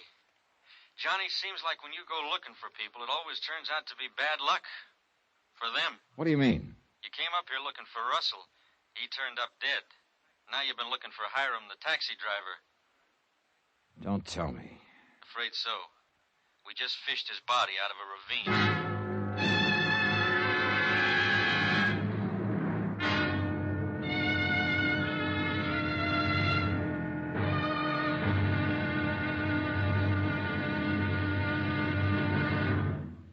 Now, here's our star to tell you about the final episode of this week's story. Tomorrow, the wind-up, the payoff. A payoff with illegal tender. Hot lead. Join us, won't you? Yours truly, Johnny Dollar.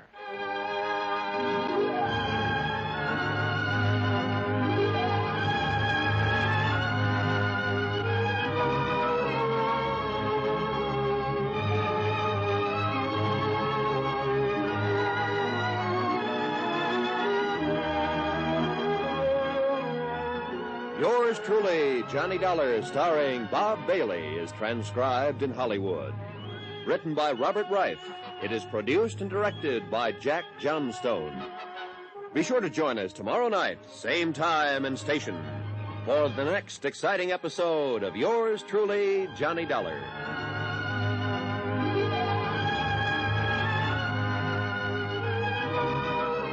This is Roy Rowan speaking.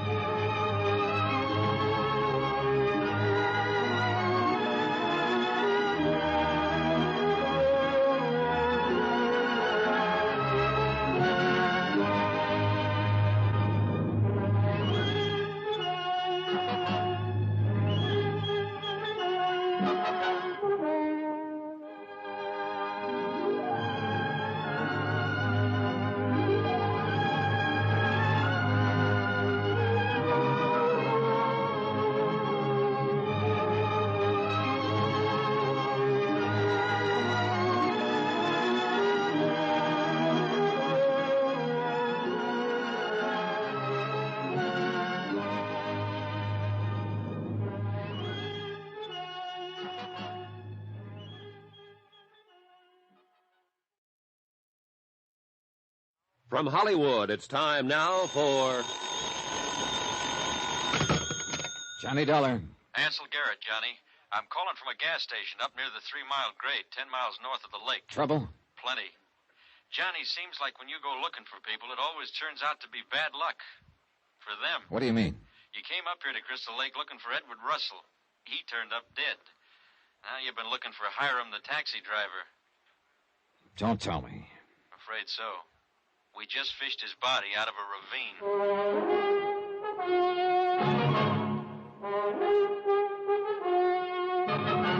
Tonight and every weekday night, Bob Bailey in the transcribed adventures of the man with the action-packed expense account, America's fabulous freelance insurance investigator. Yours truly, Johnny Dollar.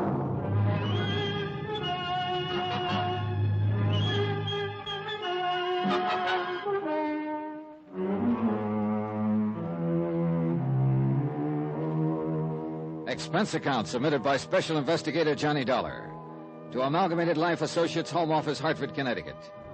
Following is a final accounting of expenses and report of my investigation of the Crystal Lake matter. Item 9, $1, tip to the garage man to get my car out in a hurry. I drove up to the 3-mile grade. Deputy Sheriff Ansel Garrett was waiting for me beside the highway and led the way down the ravine. Watch the footing, Johnny. It's pretty tricky. Yeah. Who discovered Hiram's body? One of my boys patrolling the highway. He spotted a glint of metal down here in the moonlight. Yeah, here we are. Yeah. Oh, brother. Taxi cab and all, huh? What a wreck. Yeah, he crashed the guardrail and came down the slope. I doubt if it was an accident, Ance. When a guy's got a bullet hole in his forehead, it's no accident, Johnny. Looks like the same person who killed Russell killed Hiram to shut his mouth. I guess that's about the size of it. Hiram's murder opens up another keg of nails, Ance.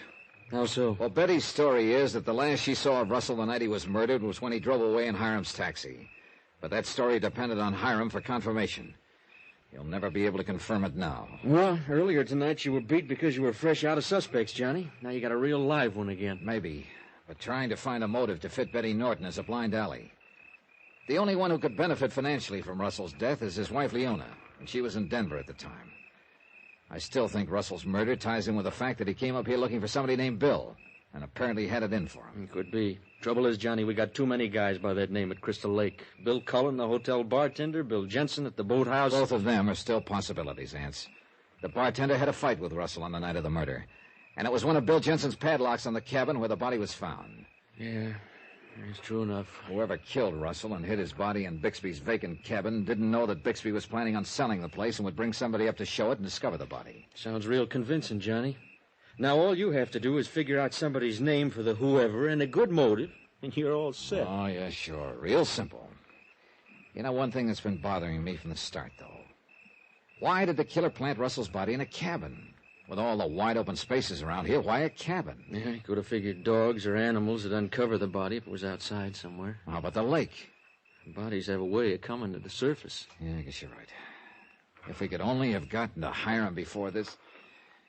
You happen to know where he lived? No, a little rooming house not far from the hotel. You through here? No, not yet, Johnny. I got a couple of my boys beating the bush around here. Okay, I'll head back to town and see if I can turn up anything of interest at Hiram's rooming house.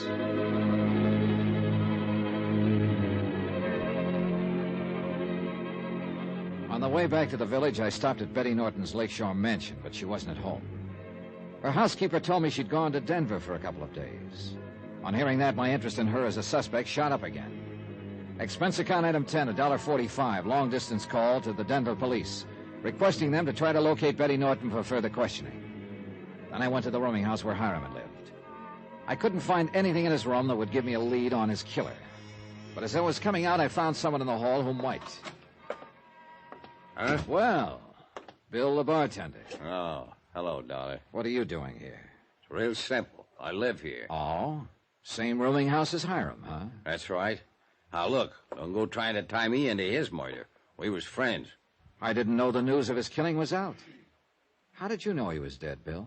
Well, I just talked to one of Vance Garrett's boys at the hotel. He told me. Oh, I see. No, you don't see, Dollar. You still think... Look, whoever killed Hiram is the same one who killed Russell. You had a fight with Russell on the night of his death. Yeah, well, I explained that to you before. He was looking for somebody named Bill. He thought I was the one, got tough about it. But that's all there was to it. I didn't kill him. I didn't kill Hiram. You'll never prove it I did. Yeah, going round and round on the merry-go-round. Somewhere along the line, I must have missed something. but I didn't know what. I decided to go back and start from the beginning, in this case, Bixby's cabin, where Russell's body was discovered. I found Bixby in the hotel bar. Hi, Dollar. Care for a drink? No thanks, Bixby.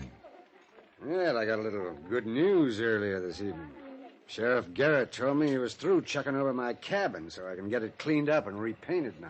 You gonna advertise it again? Yeah, I'm not too optimistic about my chances of selling it, though. Even though the location of it's been kept out of the papers, everybody at Crystal Lake here knows about it. You never found out who put that new padlock on the door, huh? Oh, the lock came from Jensen's boathouse, but we haven't been able to tie in Bill Jensen with any of the rest of it. Look, Bixby, you mind if I take another look around your cabin? Not at all, Dolly. You want me to go with you? No, that won't be necessary. Okay. Here's the key. Help yourself. It was my last chance. Maybe there was something in the cabin that neither Ansel Garrett nor I had noticed before. Something, anything that would give me a lead. I spent an hour going through it inch by inch, and I drew a great big blank. Everything was in place. Nothing had been touched. Even my cigarette butt on the front porch and Bixby's cigar wrapper twisted in a knot where we'd sat and talked after he'd reenacted the discovery of Russell's body. Inside, only marks on the floor where Ansel Garrett's boys had measured the distance of the body from the door, stuff like that. But as far as anything that would give me a fresh lead, there was nothing. Nothing at all. I was licked and I knew it.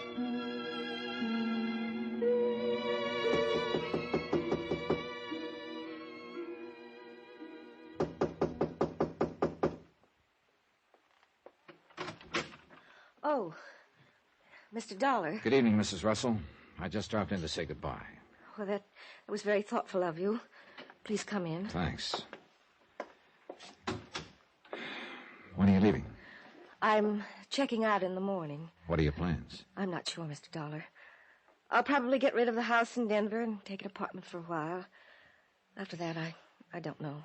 Have you filed your claim yet on your husband's insurance policy? No, not yet. My lawyer will take care of it for me. I'd rather not have any more to do with things like that personally than I can help. Mr. Dollar, have you gotten anywhere with your investigation? Have you found anyone at all who could have had a reason to kill my husband? To tell you the truth, Mrs. Russell, up to now I've got no... Then I saw it. Something in Leona Russell's room. Just a little thing. But all of a sudden the whole deal slid neatly into place. But I had to be sure. Somehow I had to start the ball rolling and see what happened. You were saying, Mr. Dollar? Oh, yeah. I was saying that up to now I haven't been able to get any... what time is it? Well, 9:45. Oh, I got to make a phone call. Mind if I use your phone? Well, no, not at all. I was supposed to call Deputy Sheriff Garrett to check on a new lead. And if it's panned out, looks like we're in.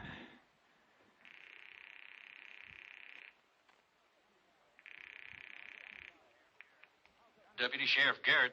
Johnny Dollar, Ants, how's that new lead look? Huh? What new lead? Yeah, good. Hey, what are you... Oh, maybe putting on an act for somebody, Johnny? That's right. Well, looks like we're on the right track at last. You can't beat a lab test. Thanks, Ants. Something new has developed, Mr. Dollar? Yeah. Looks like we're finally closing in on the right man, Mrs. Russell. I gotta run now. Got a date with the sheriff. But I'll keep you posted. I went outside her hotel cottage and waited. I could hear her on the phone. In a moment, she came out, started along the trail near the lakeshore. I followed. I was sure I was finally getting close to Russell's killer. But then a gun barrel on my back told me I'd gotten a little too close. Hold it, Dollar. Well, Mr. Bixby. Surprised? As a matter of fact, no. Bill? Is that you, Bill? Dollar. Hello, Leona. Leona, you stupid little... Falling for a gag like Dollar just pulled on you. But I had to talk to you, to warn you. Looks like you're a little stupid, too, Bixby. Huh? I just spotted one of them in Leona's cottage. I told you I should never have come to your cottage, Leona. You insisted. I had to see... That's what threw me about you, Bixby. Clarence Bixby, but a middle name of William, huh? Wilfred. If it'll do you any good now. It was you and Leona right from the start. Her husband found out about it, but all he had to go on was the name Bill. Somehow he got a lead that brought him up here to Crystal Lake. Of course, I arranged for him to get the lead. Yeah. You wanted to be easy to find. You had Hiram, the taxi driver, decoy Russell to you, then killed Hiram to shut his mouth. Bill, get rid of him. Then you killed Russell in your own cabin and left his body. I had to. The people in the next cabin moved in that night. I was afraid they'd see me if I moved the body. So you played it smart. You stole a padlock from Bill Jensen to throw suspicion on him. Then you advertised your cabin and discovered the body when a prospect wanted to see the place. A pretty neat cover, Bixby. You had a lot of nerve. I still have, Dollar. Enough to do what has to be done now. And sweet little Leona Russell, the poor, grieving wife, in it with you right from the start. Hurry up and do it, Bill. Then you and I can... Oh, no, that's where you're wrong, Leona. It's not going to be you and I anymore. Bill, you can't say that. You engineered the whole deal right from the start, and I'm sick of it. I'm getting out. You can't get out, Bill. You hear me? You can't. You're in this as deep as I am, and you... yes. I can get out all right, Leona. I know one good way. Oh, yes, I've used it before, and it works. Here's for you, baby. Bill, no. Bill! He swung the gun toward her. I drove at him, but too late. Oh, Bill! I hit him twice in the face and he went down. I've been over Leona, but she was gone. She must have been dead when she hit the ground.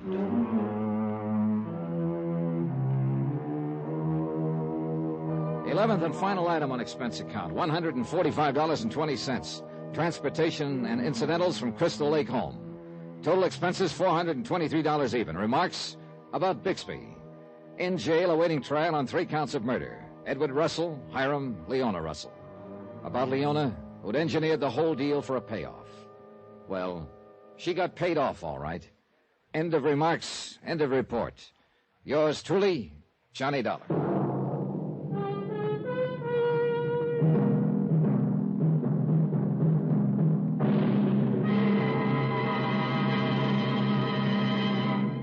Now, here's our star to tell you about next week's story. Next week, beginning on Friday night, because I'm sure you'll want to listen to the Republican convention Monday, Tuesday, Wednesday, and Thursday of next week, a simple string of beads, and each bead on it, a motive for murder. Join us, won't you? Yours truly, Johnny Dollar.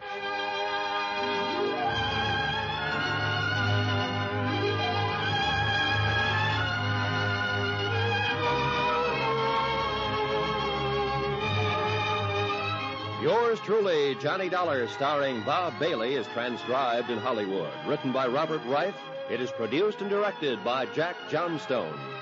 Heard in this week's cast were Dick Crenna, Charlotte Lawrence, Gene Tatum, Howard McNear, Forrest Lewis, and Herb Ellis. Musical supervision by Amerigo Marino. Remember, next week's story will start on Friday night because of the Republican convention on Monday, Tuesday, Wednesday, and Thursday. So join us Friday, a week from tonight, same time and station, for another exciting story of yours truly, Johnny Dollar. Roy Rowan speaking.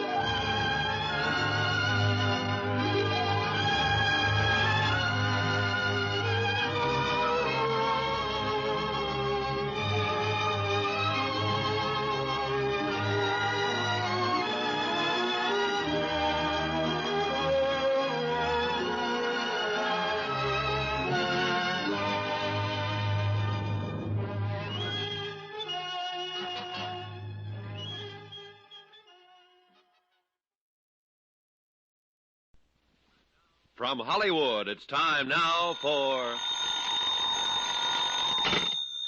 Johnny Dollar. Bob Lauder, Johnny, Tri-State Guarantee. Hiya, Bob. Been a long time. I wish it were a longer time. Nothing personal in that, is there? No, just bad temper. I'm on the prod, Johnny. We had a pearl necklace swiped, and it's got me irritated. Does the same thing to an oyster, the way I hear. Yeah, but in reverse. If an oyster gets irritated, he makes a pearl. I lose a pearl, I get irritated. Right now, I'm irritated 38 pearls worth. Say it in money. 20,000 clams. Ever hear of Smiley Pearl? Smiley Pearl. Oh, sure. Small-time jewel thief. Couple of raps. Haven't heard of him lately, though. Well, you're here now. He phoned us from Ohio an hour ago. Says he's got the necklace and wants to talk a deal. Who's your client? Girl named Melba Crane. A real snooty-tooty, the way I get it. Owns a town or something. Anyhow, it's named after her family, Cranesburg, Ohio. Well, if I can find it on the map, I'll see about a plane reservation. Don't bother, Johnny. You already got one.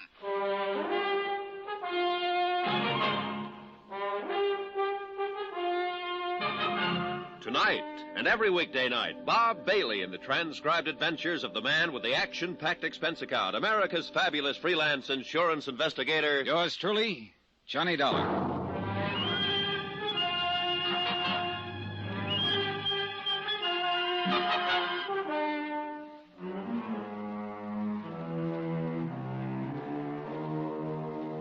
From Special Investigator Johnny Dollar to the Home Office Tri-State Guarantee Company, Hartford, Connecticut. The following is an accounting of expenditures during my investigation of the Cranesburg matter.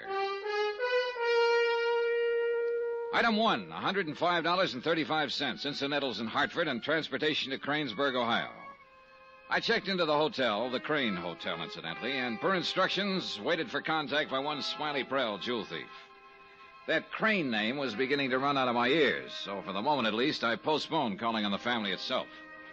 As it happened, though, the family came to me, or at any rate, one of them did. Come in. My name is Phineas Crane, Mr. Dollar. May I... Oh, sure. Come on in, Mr. Crane. Thank you, sir.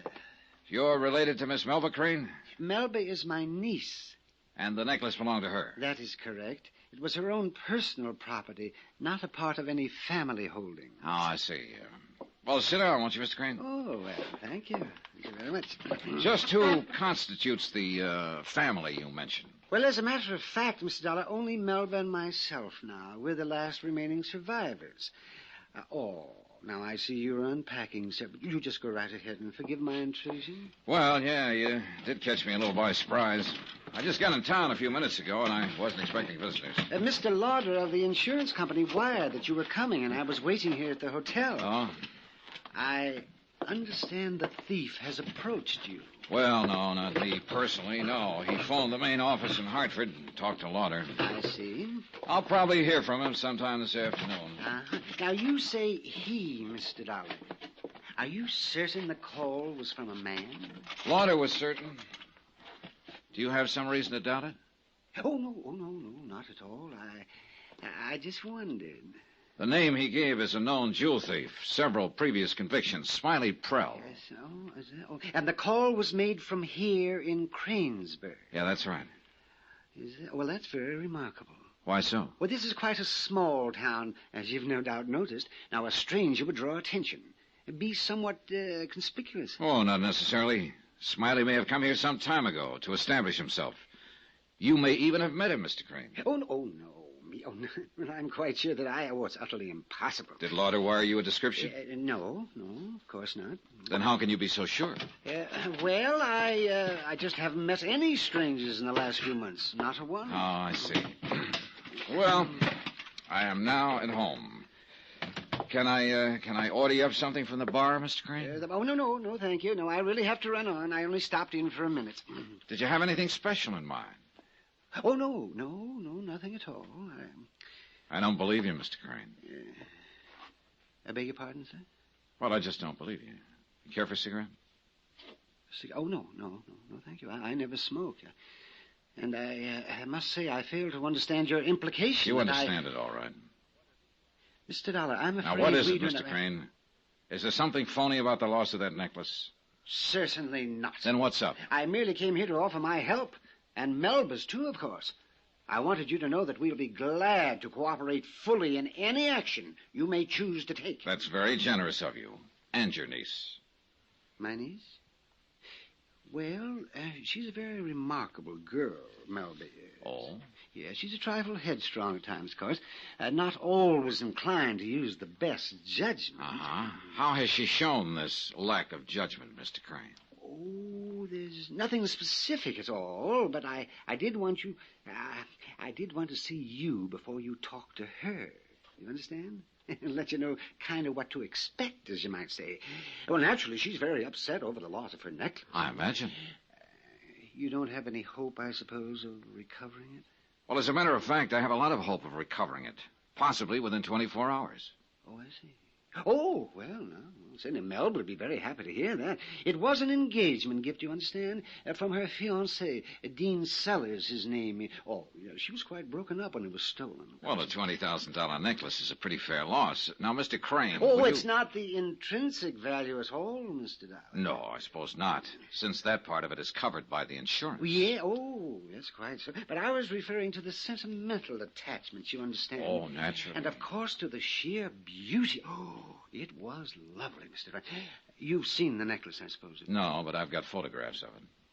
Oh, yes, of course, yes, from the insurance company. Yeah, it's quite an unusual ornament, with each pearl set individually in a platinum mounting. The whole thing is... Oh, pardon me. Johnny Dollar. This is you-know-who, Mr. Dollar. Is it all right to talk? Yeah, go ahead, shoot. All right. You know where the Green Lion bar is? I'll find it. Well, meet me there then in hour and a half. Check. And I won't have it on me, Dollar, so don't go smarty pants on me or you'll be holding the sack. I just want you and me, you understand? No cops, huh? I've been in this game a long time, John. Yeah, that's what I'm counting on, so I'll see you later. That was the thief, I presume? So he says. Well, I've got to be running along now. If there's anything I can do... Well, you can finish what you were saying about your niece, if you will. Oh, no. There was nothing, really. Not at all. I see. It's just that Melba is a bit too, impulsive at times. Oh.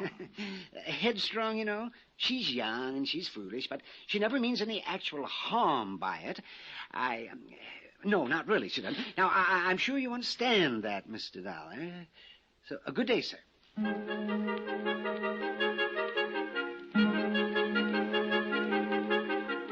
Item 2, $26 even. Deposit and first day's rental on a hired car. I checked on the location of the Green Lion, 15 minutes from the center of town, so there was plenty of time to follow up another angle before I went to meet Smiley Prell. I parked the car in front of the Cranesburg Bank, went inside and presented my credentials and a letter of introduction to Milton Borkley, president. Step inside the office, Mr. Dollar. We'll have a little privacy at least. Thanks, Mr. Borkley. Have a seat. All right, thanks.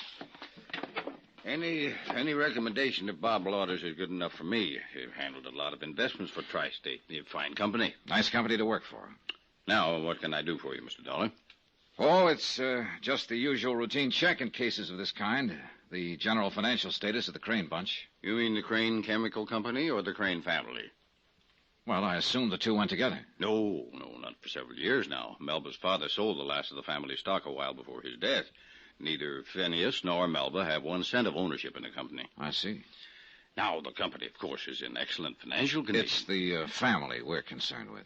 Well, there the picture is a little different. The fact is that although they're the social leaders of the town and everybody figures they're rolling in it, the Cranes are broke. Flat broke. Have been for a couple of years now. But as I understand it, they live at quite a fancy estate out on the edge of town. Sure, and it's mortgaged to the hilt. That's very interesting. Of course, lately, old Phineas seems to be going around with a pocket full of money. I don't know where he got it. It's a funny thing. How lately? Since the necklace was stolen, or before? Oh, long before. 2 or 3 months. The robbery was only last week. Supposedly, at least. No, I see what you mean, but it's not the answer. Melba wore those pearls to the country club dance just a few days before they were taken. Well, it was an idea. I'll give you a piece of advice, Mr. Dollar.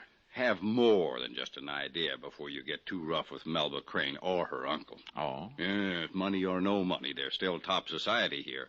The local aristocrats. And the town kind of takes care of its own. Well, as I said, this is only routine. I don't have the slightest bit of evidence that the Cranes are trying to pull an insurance swindle. But I get paid to be suspicious, that's all. Mm-hmm. Well, I've wondered myself where Phineas was getting the money. Any ideas about it? No, not unless he's been borrowing from his prospective son-in-law. Dean Sellers, the lad who gave Miss Crane the pearls? Yes. How is he fixed financially? A man who can afford a $20,000 engagement gift? Yeah, we can assume he's eating regularly, I suppose. Well, actually, I don't know too much about him. He's an out-of-towner, came here about 8 months ago. Doesn't bank with me. I see. But I will tell you one thing. If he doesn't have money now, he certainly will have before long. He's a go-getter, that boy. Yeah, he must be. Here 8 months and engaged to the town belle. Oh, he's a whirlwind. Keeps 6 or 8 projects going all at once. For instance? Real estate, business promotion, one thing and another. So busy, he even had to postpone the wedding. They were supposed to get hitched 3 weeks ago. Of course, I hear that may be due to, Due to what? Mr. Dollar, this whole thing is odd enough just on the basis of facts. The rumors, I think we'll skip. I'm sure you understand.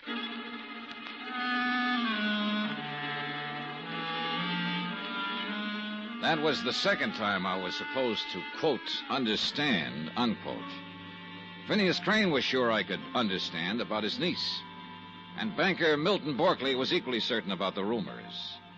As a matter of fact, I understood less about the whole thing than I did when I first got in town. I wasn't getting anywhere. I was losing ground.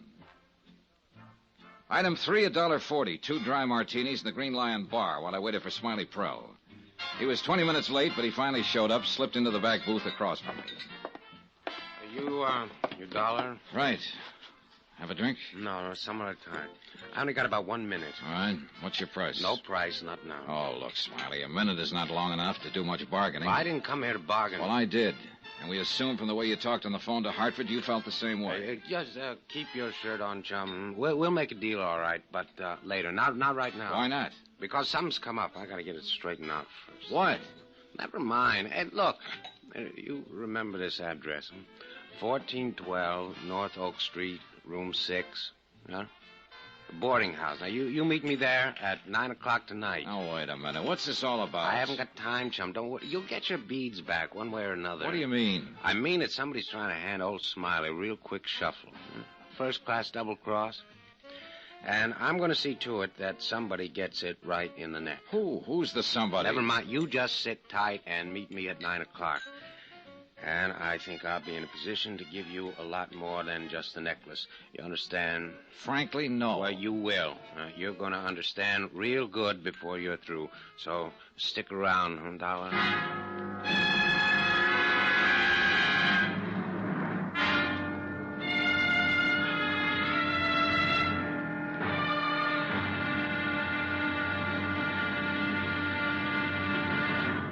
Now, here's our star to tell you about tomorrow's episode of this week's story. Tomorrow, when somebody kisses the wrong somebody, and somebody gets burnt up over it, and then a gun is found in the ashes, man, it's murder. Join us, won't you?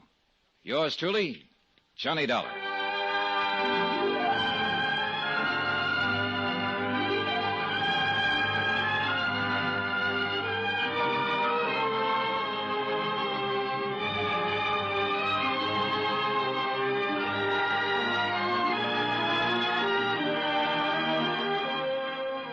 Yours truly, Johnny Dollar, starring Bob Bailey, is transcribed in Hollywood. Written by Les Crutchfield, it is produced and directed by Jack Johnstone.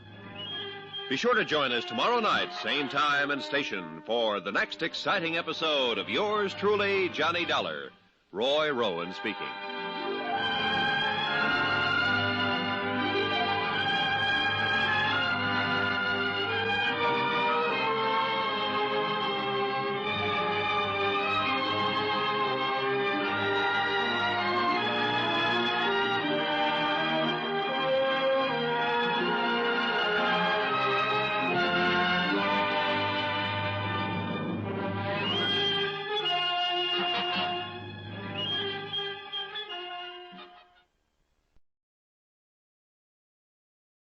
From Hollywood, it's time now for...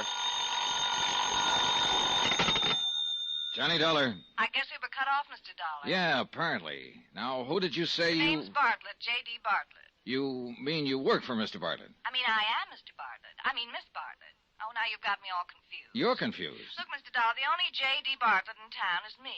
I'm him. Her, I mean. Now, you see what you've done. I'll never forgive myself. Well, anyway, I'm the tri-state guarantee agent here in Cranesburg, and it seems the least you could have done was to look me up. Well, give me time. I just got in town. You had time to rush out there to that South Side bar and start lushing it up. I came out here to this joint to talk to a jewel thief. You what?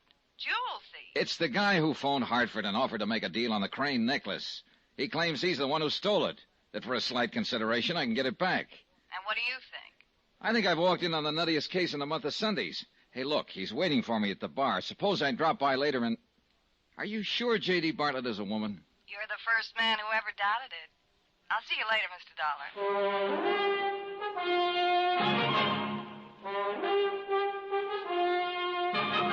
Tonight and every weekday night, Bob Bailey in the transcribed adventures of the man with the action-packed expense account, America's fabulous freelance insurance investigator. Yours truly, Johnny Dollar.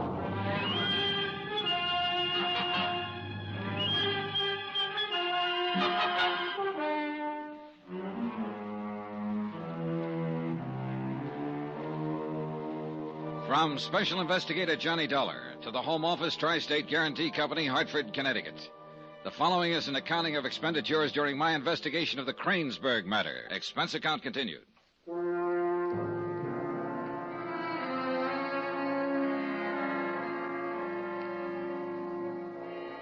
When I told her the case was nutty, I meant it. The start of it had been fairly ordinary. A pearl necklace insured for $20,000 had been stolen from a wall safe in the home of its owner, local socialite Melba Crane. Smiley Prell, a known small-time jewel thief, had phoned us, claiming to have the necklace, and Smiley offered to talk a deal. But before I'd been in town 10 minutes, things began to crumble and change shape. Melba's feather-headed Uncle Phineas had called at my hotel to warn me that his niece was headstrong and impulsive. Or at least he said that was why he'd called. When I tagged a rumor that the aristocratic Cranes were flat broke until recently. And now, at the Green Lion Inn, Smiley Prell, a burglar by admission, was turning skittish and climbing up. Look, Dollar, I got no time to talk now. Oh, relax, will you, Smiley? A man in your profession can't afford to develop a case of nerve. Oh, very funny, but I gotta blow this joint. Now, I told you before you went to get that phone call, I got things to do. Yeah, I know what you told me. All right, then. Now, you meet me later at that place and time I told you about. Sit down. You try pushing me, you're never going to get them beads back. You ever think of that? I don't know who I am anyway. I told you. And an hour before on the phone, you told me to meet you here and we talk a deal. All right, and so we will. We'll talk later. Hey, what's the matter with you? Dollar, how many times I got to tell you? Something's come up, and I got to get it straightened out. Like what, for instance? Like what? Never mind. It's none of your business. It's like personal. So, later, huh? You said you were being handed a double cross. Now, what kind of a double cross? That's exactly what I'm trying to figure out. Who did it? Who crossed you? Never mind who crossed me. It's none of your business. Did you have a partner on this job? Oh, look, now, don't try to kid me. You checked my M.O. before you ever left Hartford. If you did, then you know I always work alone. Well, it can be a first time for anything. Look, I got no time to Did you have talk. somebody on the inside, Smiley? Somebody in the Crane house who tipped you off, briefed you? You want to know too much. Is that where the double cross came from? No, I got nothing more to say. More? You haven't said anything yet. Well, you meet me tonight where I said $2 at 9 o'clock. You know something, Smiley? I don't think you've got it. Huh? What are you talking about? The necklace. I don't think you had anything to do with the robbery. I don't believe you've got it, or that you've ever even seen it. You don't, huh? No, I think you're trying to pull a con of some kind. But it's not going to work. $1, you know what the things look like? Yeah, I got photographs of them. All right, then check me out. There are 38 pearls, Yeah? And they're pink, match color, match size. And they're not pierced like they usually are. Each one's set in a fitted platinum mount, and the mounts are fastened together with those, those little links. What kind of a stone in the clasp? In the clasp? There ain't any stone in the... Hey, what are you trying to do? Okay, all right, you've got it. Or at least you've seen it. So, how much do you want? Meet me tonight at 9 o'clock, and I'll tell you, 1412 North Oak Street, room 6, and no cop. Not if you want them beads back. You understand? Not any more than I did when I walked in here. Well, you will, so just keep your shirt on. Smiley, if you can talk tonight, you can talk now. There's no reason to stall knock around. it, pal. Now, look, I got things to do and not much time to do them in, so go find yourself a cool pad somewhere and simmer down, huh? So long, Doc.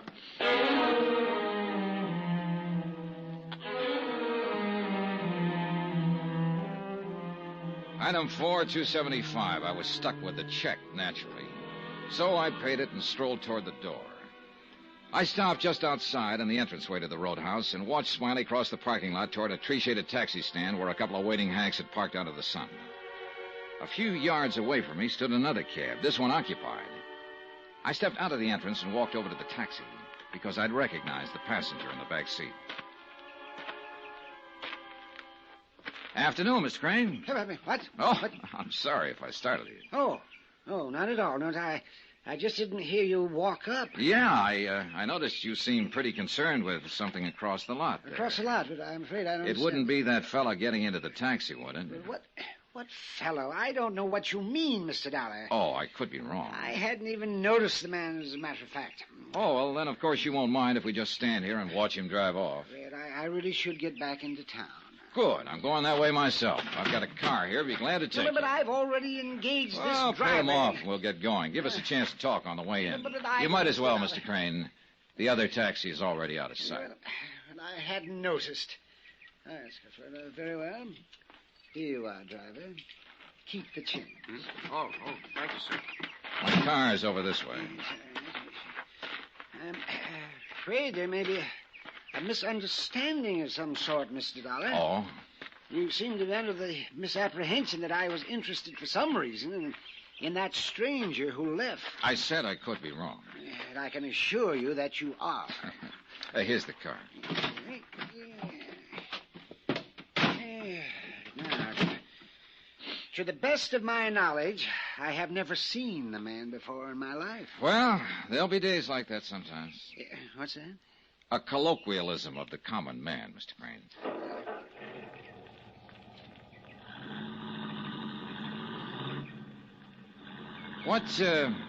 What were you doing out at the Green Lion, by the way, Mr. Crane? Well, I was... Just killing time, were you? Well, as a matter of fact, sir, I was waiting to talk with you. Well, you don't say. Yes, I was afraid I may have left a wrong impression when I talked with you at your hotel earlier today. In what way, Mr. Crane? But I mean about my niece, Melba. Well, you said she was headstrong, impulsive. Oh, yes, but not a bit more so than any other normal, average girl, Mr. Dollar. Oh, I see. I don't really know why I considered it so important at the time. I must have been a little upset. Yeah, well, that's understandable. You don't have a jewel robbery in the family every day. In the family? I mean, stolen from the family. Yes. Apparently, we're both giving wrong impressions. Well, yes, I dare say. Well, yeah. At any rate, I'm glad that everything is cleared up now. I wish it were. What's that? Nothing has been cleared up yet as far as I can see. The necklace is still missing. Well, of course, that isn't what I meant. It's what I mean. It's the only reason I'm here in Cranesburg, to recover that necklace one way or another. Well, then what do you mean by one way or another? Either by tagging the thief and getting it back through police action, or if necessary, by making a deal. I just talked to the man who claims to be in possession of the pearls, as you know, of course, but he wasn't. I beg your pardon, sir, but I do not know, of course. Well, then let's say may have guessed. You were in my hotel room when he phoned. You heard me arrange to meet him here. I didn't really pay much attention to that phone call. All right. Anyway, when I flew in here from Hartford, I expected this to be a cut-and-dried matter of routine. I'd meet Prell, make a quick deal to get the pearls back, and catch the next plane out. Only it's apparently not going to be that way. It isn't. What do you mean by that? I mean, I've stumbled onto a whole nest full of question marks, and nothing seems to add up quite right. Prell, for one thing. I think he's got himself into a spot of some kind. His attitude doesn't make sense. And what else, Mr. Dollar? Little things. Rumors I've picked up around town. Hints. And, of course, the biggest question mark seems to be right close to home. Which one is that? You, Mr. Crane.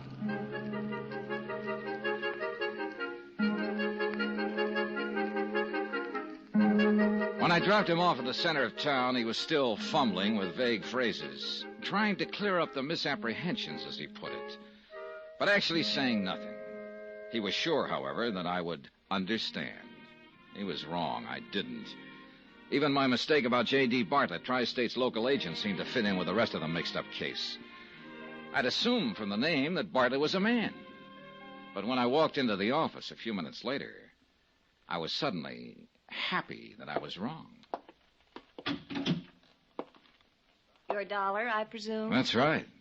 Miss Bartlett. Just make it J.D. I've spent a lot of time and effort getting those initials pounded into the skulls of the local inhabitants. Why? It's good for business. Makes me one of the boys, you might say. I kind of doubt it somehow. As you mentioned on the phone, you're, unmistakable. For that, I'm going to drop the dollar and call you Johnny. Pull up a chair. Yeah. Thanks, J.D. Did you get anywhere with that character who snatched the Queen's rocks? Nope. How come? Oh, he stalled. Postponed the whole deal until 9 o'clock tonight. Why? He was nervous, I guess. What? Well, that's about the only reason I can figure. And between him and old Phineas Crane, I'm getting a little nervous myself. How did Phineas get into the act? Good question. Wish I had a good answer. Hey, what about these Cranes, J.D.? What makes them tick? Beats me. Well, you sold them the insurance policy. You must know something about them. I didn't sell the policy. I just permitted it to be bought from me. How so? Melba Crane came snooting into the office one day, dropped the pearls under my plebeian nose, and wanted them insured. Uh-oh. Why do you dislike her? She's a good-looking dame, and I'm pretty well favored myself. That answer your question? Roughly, yes. So what happened? So I got Jim Markley, local jeweler, in here to appraise them, issued the policy, and that was that. I understand that the necklace was an engagement gift from some newcomer in town. Yeah, Dean Sellers. She had him hooked before he even got his bags unpacked. That skirt has the ethics of a boa constrictor, and about as much personality as a face painted on an egg. Somehow I don't feel I'm getting an unbiased opinion. You won't at this address. Why can't she climb down off her pedestal and play ball with the rest of us? The Crane name, the Crane tradition, the Crane social position. The only thing they're not so high and mighty about is the Crane bank account, because there isn't one. Yeah, except lately. As I understand it, old Phineas has been flashing money around pretty freely the last few months. Yeah, so I've heard.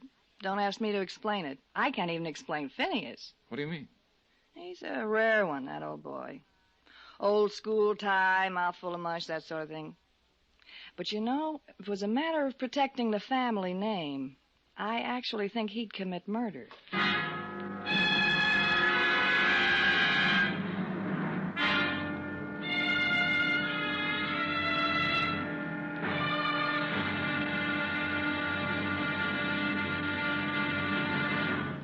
Now, here's our star to tell you about Monday's intriguing episode of this continuing story. Monday, a thief stalls for time, an old man lies desperately, and a strange girl whispers the dread word, murder.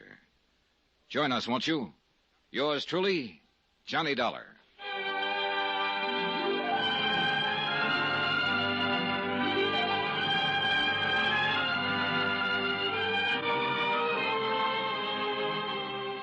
Yours truly, Johnny Dollar, starring Bob Bailey, is transcribed in Hollywood. Written by Les Crutchfield, it is produced and directed by Jack Johnstone. Be sure to join us Monday night, same time and station, for the next exciting episode of Yours truly, Johnny Dollar. This is Roy Rowan speaking.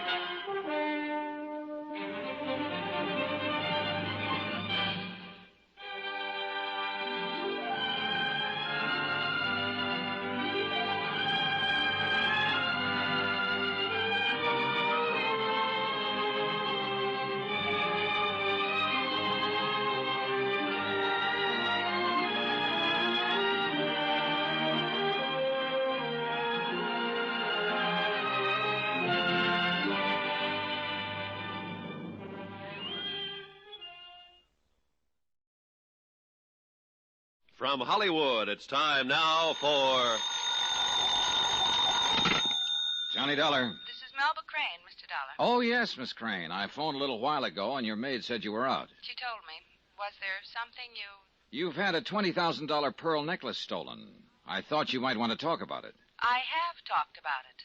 The local police were quite thorough, Mr. Dollar. Well, let's say there have been some new developments. Like what? That's what I want to see you about. I suppose you want to come out here. Oh, thank you. Will a half hour from now be convenient? Couldn't we talk about this over the phone? If 45 minutes will be better for you, I'll be glad to cooperate. You seem to be a very persistent man. I usually get what I go after. Know something, Mr. Dollar? What? So do I. Oh, then this might turn out to be interesting. See you in a half hour.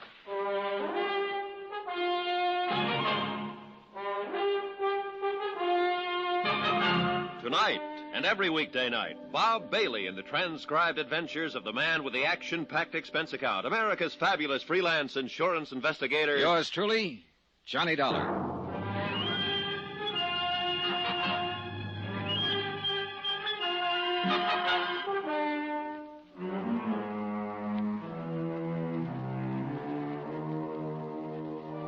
From Special Investigator Johnny Dollar, location Cranesburg, Ohio.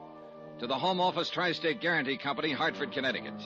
Assignment, the Cranesburg matter. Expense account continued.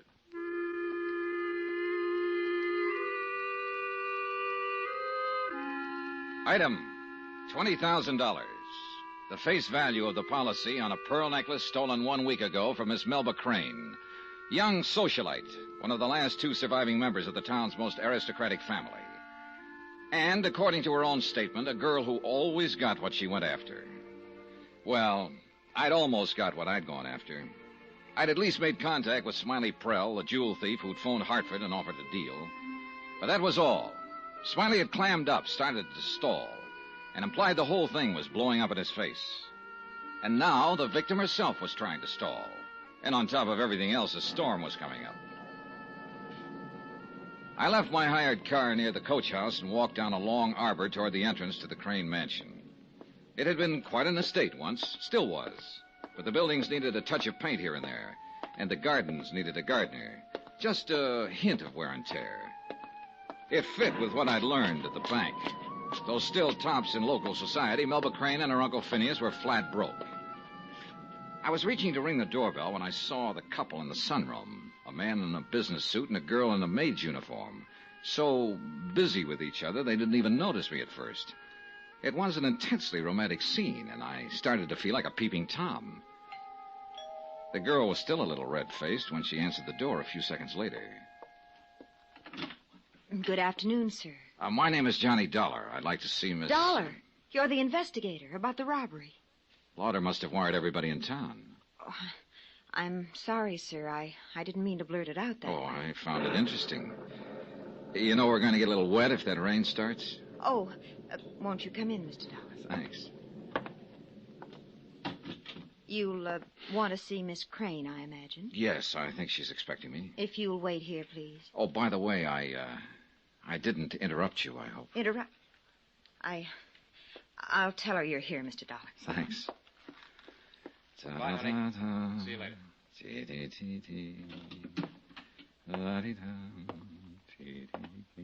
Oh, hello. You must be the insurance fellow.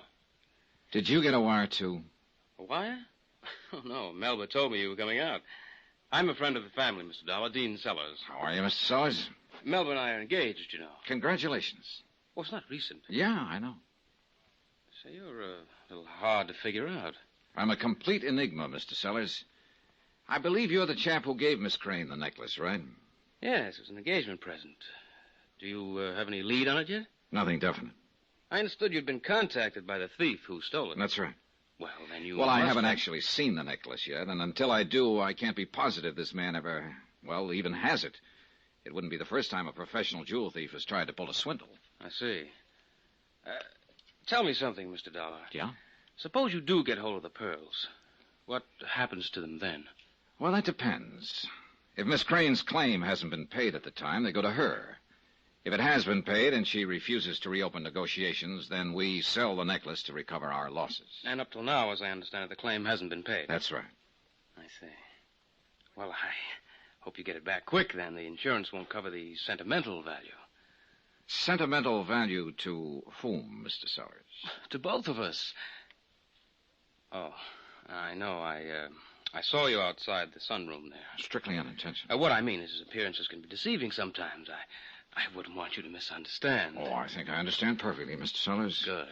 Whether Miss Crane would or not may be something else again. Oh, Melba's very understanding. She must be. Well, I've got to run on. She'll be down in a minute. My office is in the Ridley building. Drop in if there's any way I can help. Thanks. I may just do that. Oh?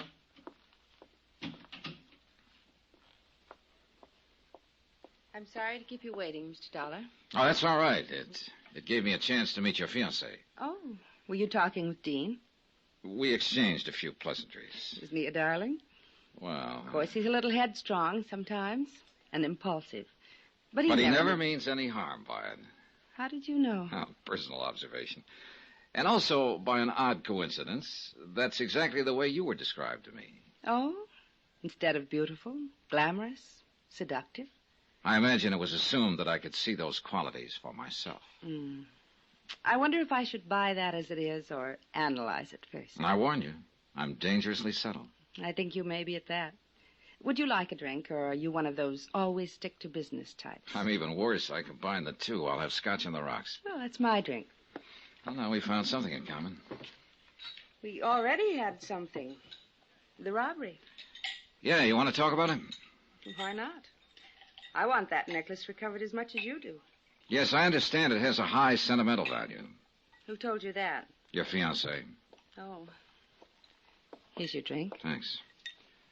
To pearls, the frozen tears from the eyes of Allah.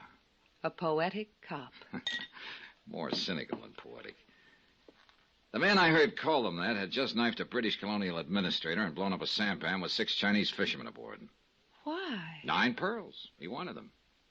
There were 38 in that necklace of yours. This man, did he get away with it? Not exactly. He was shot to death on the Hong Kong waterfront. This is good scotch. It is?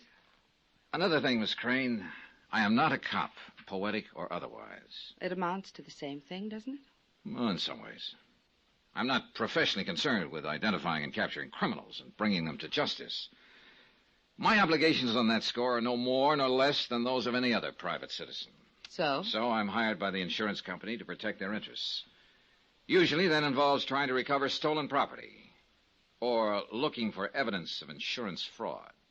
I'm afraid I don't quite... Sometimes I make deals, Miss Crane. Meaning exactly what? Meaning that if somebody should start something and get in over their head, I might listen to reason, try to work something out. A cop wouldn't. He's not permitted to. Well, that would all be very interesting, I'm sure, to the person who stole the necklace. Yeah, you'd think so, wouldn't you? What about that person, Mr. Dollar? The jewel thief who phoned the insurance company. Smiley Prell? I talked to him a couple of hours ago, briefly. Does he have the pearls? I don't know. Do you mind if I have another drink? Go ahead. Thanks. What do you mean you don't know? That's why you came here, wasn't it? To meet him and get them back? He may not have them. He may just be trying to swindle the insurance company. That's not too uncommon a game, you know. No, I wouldn't know. Oh, yeah. It's tried every now and then. The nicest people sometimes. Just looking at you. You know, it seems to me you're taking this whole thing pretty calmly. Well, that's merely a front. Inside, I'm a seething volcano. Now, look... Hey, tell me something. Why did you postpone your wedding? I didn't. Dean was the one who... Now, what difference does it make? What's that got to do with it? Do you think he's changed his mind about marrying you? Suppose we leave Mr. Sellers out of it. Can't. He's already in it. He's the one who gave you the necklace in the first place, an engagement gift. Has he called off the engagement, Miss Crane? He hasn't, and he won't, regardless of any rumors you may hear to the contrary. Now, does that answer your question? More or less. Then suppose we leave my personal life alone and talk about the robbery. That is, if you're at all interested in it. Where is the safe, Miss Crane? Safe? Oh, that the necklace was in. It's there behind that painting. Do you want to see it? If you don't mind. All right. You and your uncle live here alone, as I understand it. My maid, of course, Betty. Well, there's the safe. I doubt if you'll find any fingerprints or anything. The police spent hours on it. Mm-hmm. That's a real old-fashioned one. Our family's been around quite a while, Mr. Dollar. Wouldn't be much of a job for a professional safecracker. You mean even without the combination? Even without. How did the thief get into the house? Force a window somewhere, a door? No, with a key, I guess. Oh? You see, it happened in the afternoon. I'd gone out, and Uncle Phineas was out somewhere, as usual. The house was empty at the time. What about your maid? Betty? Well, after I left, she decided to go into town to do some shopping or something. Oh, they couldn't possibly have picked a better time. Apparently not. Would you like to look around the house? No, thanks. I've got a pretty complete story from the police reports. Mostly I came out here to take a look at you. And what's your verdict? Maybe I'll do better with Smiley Prell. I'm meeting him later. Oh? And is he going to produce the necklace? I don't know. He talked about a double cross. Said he might give me more than I was bargaining for. He was pretty upset. Why? I don't know. Oh, incidentally, Mr. Dollar, there's someone else you'll no doubt be talking to, and I want to warn you about him. Who's that? Uncle Phineas. Of course, he means all right, Is he headstrong and impulsive, too?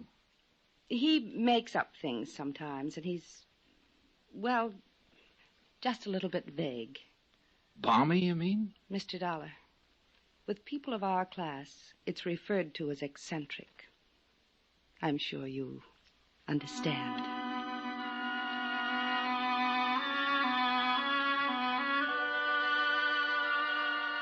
I left the house filled with understanding and with some brand new questions about the Cranes that needed still more understanding. The lowering storm clouds had brought an early dusk, and it was nearly dark when I reached to open the door of my car. Then suddenly I caught a flash of white at the corner of the coach house. Somebody had seen me and tried to duck out of sight. I walked quickly across the driveway and moved quietly up to the corner of the building. How are you, Betty? Mr. Dollar. Can I help you with that? No. I mean, I was just going to burn some trash. Well, let me put it in the incinerator for you. Here. No, please. Sure you sorted these papers? There seems to be something heavy here. Let me have it. Please. You won't understand. Why, Miss Crane thought I was very understanding. You'd better run on. She sounds impatient. I'll take care of this for you. No, please. You'll only... Oh! I watched her disappear into the shadows, running toward the house. Then I unwrapped the package she'd been trying to hide in the incinerator. It was a .32 caliber revolver, and one chamber had been fired. Recently.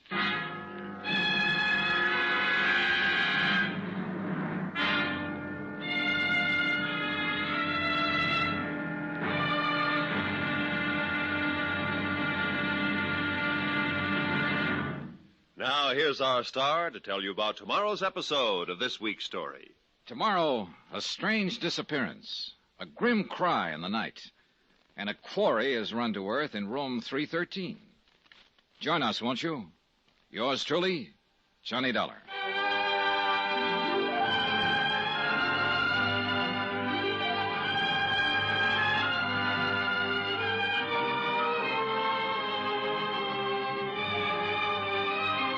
Yours truly, Johnny Dollar, starring Bob Bailey, is transcribed in Hollywood. Written by Les Crutchfield, it is produced and directed by Jack Johnstone. Be sure to join us tomorrow night, same time and station, for the next exciting episode of Yours truly, Johnny Dollar. Roy Rowan speaking.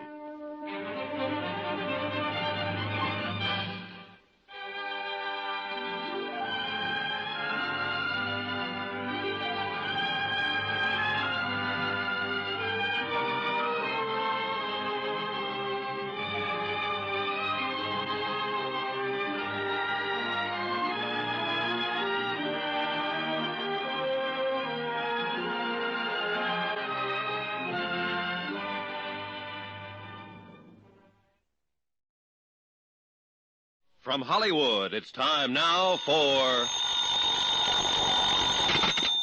Johnny Dollar. This is Betty, Mr. Dollar. Betty... Miss Crane's maid. I'm the one who...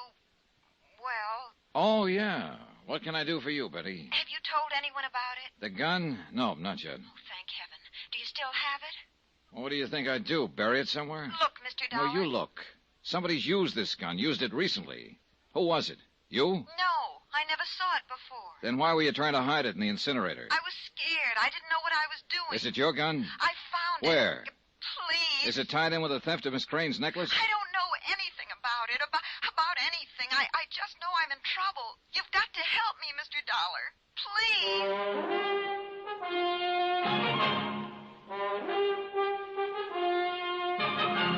Tonight and every weekday night, Bob Bailey in the transcribed adventures of the man with the action-packed expense account, America's fabulous freelance insurance investigator. Yours truly, Johnny Dollar.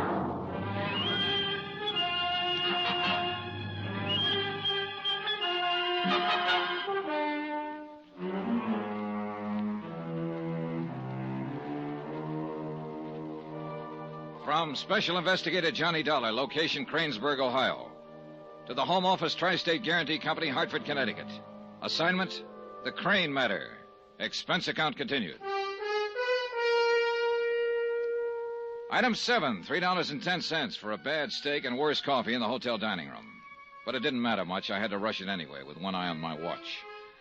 I was meeting jewel thief Smiley Prell at his rooming house at 9 o'clock. And Melba Crane's maid Betty was coming here to the hotel at 10, providing she could slip away from the house. The schedule was tightening up on me, but I still hadn't seen hide nor hair of the stolen necklace. That is, if hide nor hair can apply to a string of matched pearls insured for $20,000.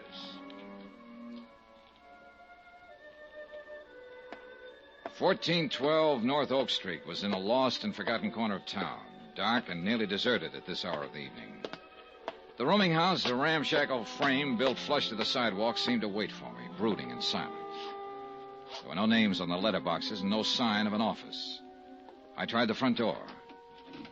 It was open. Room 6 was the number Smiley had given me.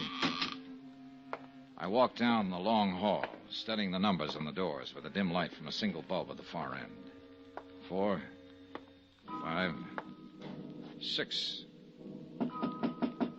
I heard the barest hint of movement behind the door, then silence. I reached down quietly and turned the knob. The door was unlocked. I took a deep breath and then went in fast. What the devil? Take it easy, Mac. All right, hold it now till I find the light switch. Well? Well, I'll be. Mr. Dollar. Aren't you a little out of your territory, Mr. Crane? I don't know what you mean. Sit down before you shake your teeth loose. I beg your pardon, sir. Don't mention it. If I may remind you who you're talking to. You don't have to remind me. You're Phineas P. Crane, uncle of Miss Melba Crane, who had a pearl necklace stolen from her. You're one of the last 2 surviving members of the Crane family who founded Cranesburg. Mr. Dollar, And I have just caught you prowling the room of a known professional jewel thief. Now sit down. I can explain this, sir. Yeah, I hope so. I suppose our host isn't home. There's no one else here. Was the door unlocked? Or were you equipped with a set of keys? I beg your pardon. Again? You're the most polite burglar I've ever tagged. This is not the way it seems, I assure you. All right, now you've assured me. Convince me. I came to ask some questions of the gentleman who lives here. Do you know him? Certainly not. It's hardly likely that I'd be acquainted with a person of his type. Oh, I don't know. He's a jewel thief. Your niece had a necklace stolen 10 days ago. It kind of adds up in a way. Oh, well, now, are you accusing me of complicity? I'm not accusing you of anything. I'm just trying to find out what you were doing hiding here in Smiley Prell's room. I came here to talk to him. What about? But the reasons are personal, Mr. Dollar. Then you did know him? No, I knew he lived here. Because I followed him one day. I didn't know his name. I didn't know he was a jewel thief until you said so just a moment ago. I know. This seems rather odd. Yeah, well, that's one way of putting it. Now, you'd understand if I were in a position to explain. It might be a good idea if you got in that position, in view of the circumstances. I simply cannot. And I do not believe your capacity is such that you can force me to. You're quite right. But the police might handle it somewhat differently. Oh, I doubt it very much. My grandfather founded this town. Yes, they remember that here. A matter of pulling rank, huh? Oh, I think they'd lean toward believing any reasonable story that I might give them. A story like that is reasonable only as long as there's no actual evidence to disprove it. Oh, is that so? And you have such evidence? Not yet, but I think I will before long. Oh, then I'll have to deal with that eventuality when and if it happens. Who are you trying to protect, Mr. Crane? I don't know what you mean. Why did you follow Smiley? Because I saw him under rather unusual circumstances. Before or after the robbery? Both. Well, after. Yes, when I followed him. When was that, tonight? No, that was several days. But Did you expect him to be here tonight? Or were you counting on his room being empty? I did not come here to commit burglary. May I remind you, sir? Oh, yeah, I know. You're Phineas P. Crane, and you and your niece are the tip-top aristocrats on the local totem pole. Also, I happen to know your flat bill. I beg I imagine $20,000 worth of insurance would look pretty good to you. I am not a thief. People have an odd moral sense sometimes. A lot of them seem to think insurance fraud is not quite the same as actual Yet theft. I do not happen to be one of those persons, Mr. Dollar. What about your niece? Well, that necklace was given to her as an engagement gift by the man she's going to marry. And I'm sure its value to her is much more than the amount of the insurance. Maybe, and maybe not. You did tell me this afternoon that she's headstrong, impulsive. Oh, yes, but I did not mean to imply, sir. All right, Mr. Crane. I imagine you'll be around when I want you. You're not the kind of man who runs away. So for the moment, play it your way. Cover up and hide behind the family name. But sooner or later, you're going to have to talk it out with somebody. Either with me or someone else. Am I free to go now? Sure. Sure, as far as I'm concerned. Unless you want to stick around and wait for Smiley. Well, I doubt whether there's much point in that now, under the circumstances. Good night, sir. Keep cool, Mr. Crane. I shall make every effort to. As soon as Crane left, I made a quick search of the room and found nothing. Smiley evidently traveled light and lived light. There was hardly any sign he was even living in the place. I gave it up as a bad job, finally, closed the door behind me, and drove back to my hotel. I was starting to see a faint gleam of daylight in the case, but I couldn't quite figure how Phineas Crane fit into it. And unfortunately, I was in no position to push him very hard, since technically I had no more right in that room than he did. But all of my theories fell apart when I walked through the door of my hotel room. Come right in, son. Have a seat. Thanks. One of us could be in the wrong room, of course. Not if your name's Dollar. Oh, I wasn't questioning my presence, Mr. You know a fella named Smiley Prell?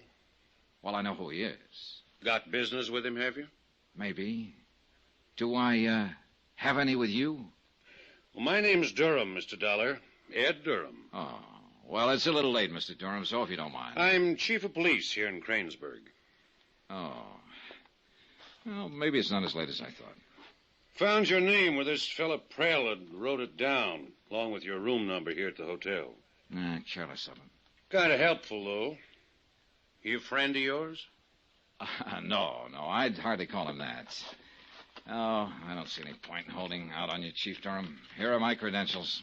I'm an insurance investigator working on that Crane robbery. You don't say. Smiley Prell is a jewel thief, 2 previous convictions. He phoned the insurance company in Hartford and wanted to talk a deal. I flew in here this afternoon. Mm-hmm. Well, these seem to be in order, all right. Thanks. I had an appointment to meet Prell this evening at his rooming house at 9 o'clock, but he didn't show. Reckon he wasn't in much shape to, Mr. Dollar. What do you mean? Prell got himself shot 4 or 5 hours ago. Shot? Yeah, real shot. Matter of fact, he's dead. Murdered? Kind of looks that way. Found him in a back alley behind the city park. Must have happened sometime this afternoon. You wouldn't know anything about it, would you, Mr. Dollar? I don't know. I might. Do you know what kind of a gun was used to kill him? .32 revolver, according to the boys in ballistics. Well, hold on to your hat. I may have it right here. Don't bother looking under the mattress, Mr. Dollar. What? I already found it. Yep, got it right here. You're pretty cagey, aren't you? Wasn't sure how to figure you. Reckon you're all right, though, or you'd have kept your mouth shut. Oh, thanks. How'd you come by it? I took it away from Melba Crane's housemate, a girl named Betty. Yeah, I know who she is. It was sometime between 6:30 and 7 this evening. I caught her trying to hide it in the incinerator. You don't say. It's been fired, as you undoubtedly noticed. You might have it checked through, but I don't imagine it's registered. It's registered, all right. Oh? We don't have many guns around here. I recognize this one right off. Belongs to Phineas Crane. What? Add up to anything, Mr. Dollar? Not the way I've been adding. Well, it's got me stumped, too. I don't suppose you found that necklace on Smiley Prell's body? No, not a sign of it. You figure then this murder's tied up some way with that robbery? What else is there to figure? What about these Cranes, Chief? Just who are they? What are they? Well, they're an old-line family. Just 2 of them left now, Phineas and Melba. Not as wealthy as they used to be, maybe. Milton Borkley at the bank told me the same thing. Funny thing about that, though. Lately, at least, old Phineas seems to have plenty of cash to jingle together. How lately? Now, not just since the robbery, if that's what you mean. It's longer than that. Last 4 or 5 months. Well, that checks, too, with what Borkley said. You got some idea they planned that robbery, Mr. Dollar? Oh, I don't know. I've got no evidence of it, if that's what you're asking. How do Phineas and Melba get along together? Well, they're kind of like royalty here, you know. They're pretty much to themselves. And if they do have any trouble, it's never heard outside the house. Uh-huh. What do you know about Melba's fiancé, this Dean Sellers? Well, he's been here about 8 months. Seems to be a pretty nice fellow. Civic leader and all that. Everybody in town thought it was just fine when they got engaged. Figured they was meant for each other. Well, he certainly goes in for lavish gifts. A necklace with 38 matched pearls is quite... Expecting somebody? Yeah, quite. Who is it? Betty, let me in, Mr. Dollar. Oh, just a minute. She phoned earlier, wants the gun back. Maybe you'd better listen in from the bathroom there. Good idea. Let me get set. Okay, right.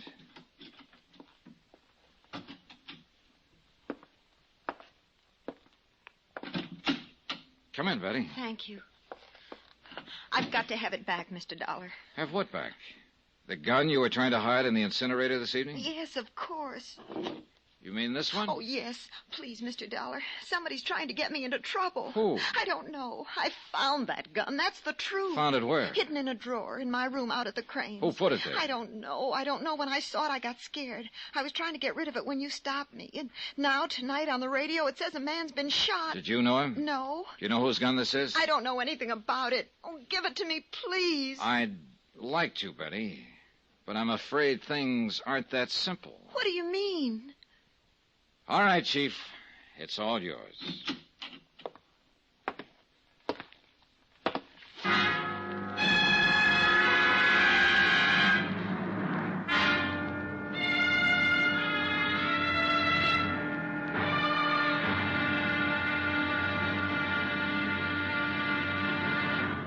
Now, here's our star to tell you about tomorrow's episode of this week's story. Tomorrow, a castle crumbles. Cupid goes to jail.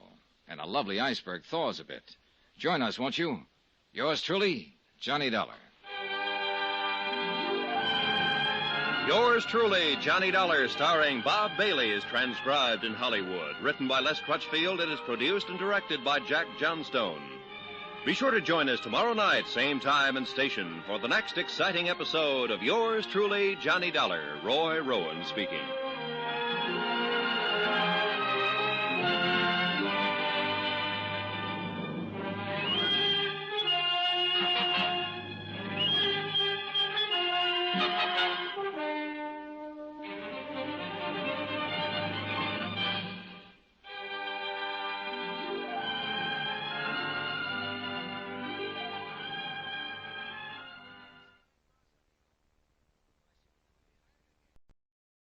From Hollywood, it's time now for...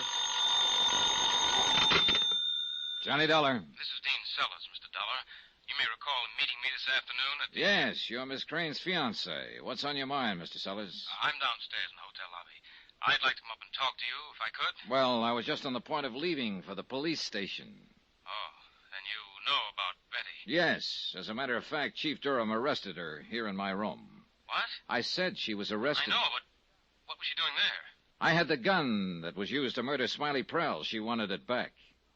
What do you mean, wanted it back? Why all the interest in this girl, Mr. Sellers? Well, Is it just because you happen to be engaged to the woman she works for? Well, yes, you might say that. No, that's not it at all. I've got to talk to you. All right. I'll meet you in the hotel bar in 5 minutes.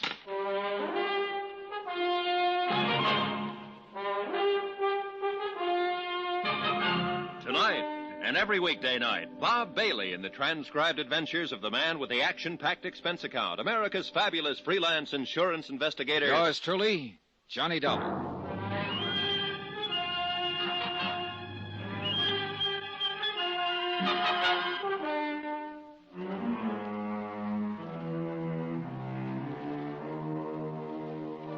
From Special Investigator Johnny Dollar, location Cranesburg, Ohio.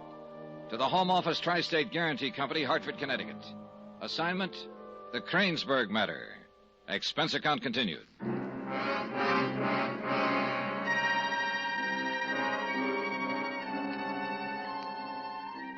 Item 10, $2.75 for 3 brandies straight. 1 for me and 2 for Dean Sellers. Newcomer to Cranesburg, man about town, and fiancé of local socialite Melba Crane.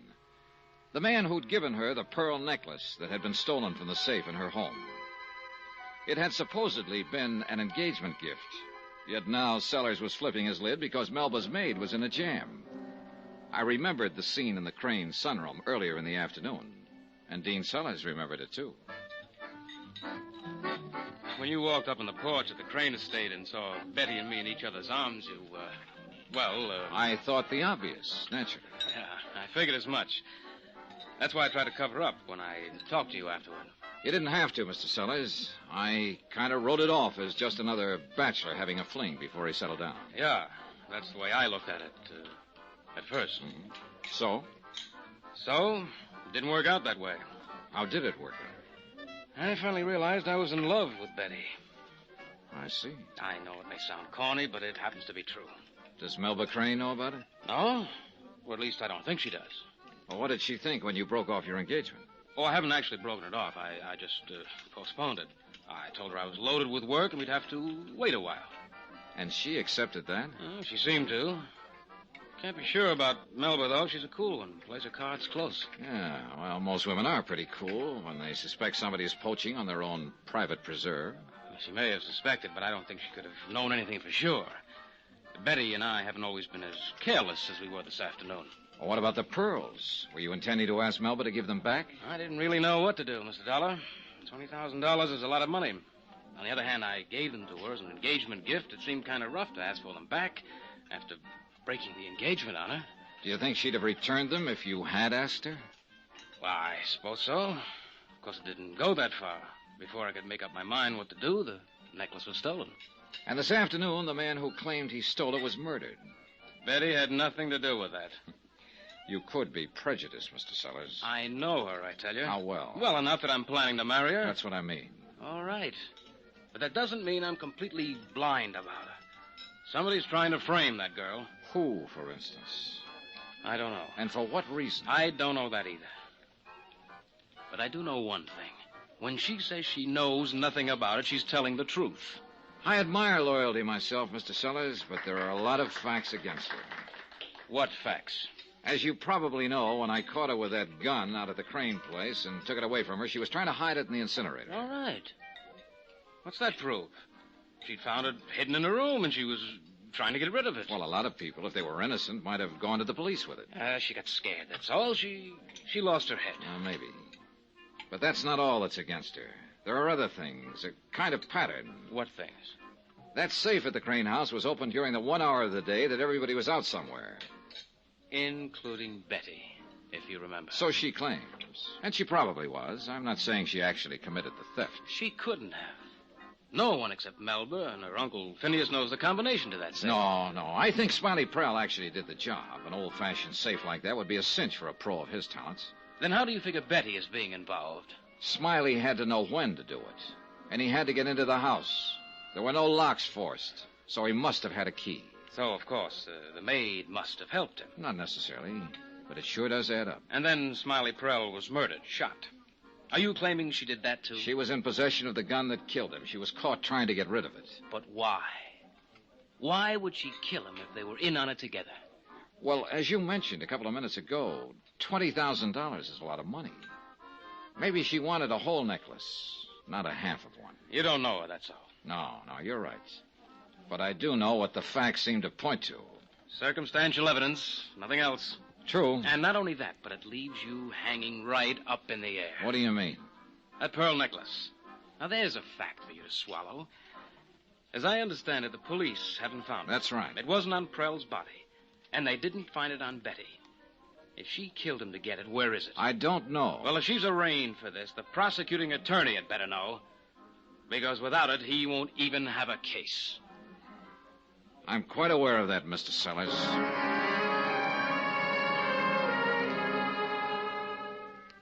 I left him standing there, belligerent and despondent, and drove across town to the police station. It was late by then, and Cranesburg had pretty well folded up for the night. Well, that was fine with me. The fewer people I saw at the moment, the better. I felt about as low as Sellers did, because I was starting to get a hunch that this one might turn out messy, that no matter how it might end, some average, decent people were bound to get hurt. It's like that sometimes when there's been a murder. Chief of Police Durham looked like he was expecting me. Sit down, Mr. Dollar. Thanks, Chief. You, planning to spend the night here? No, I'm about to give up. Going home in a few minutes. I've been trying to get a statement from that girl. Any luck? It depends on how you mean it. She's willing to talk, all right.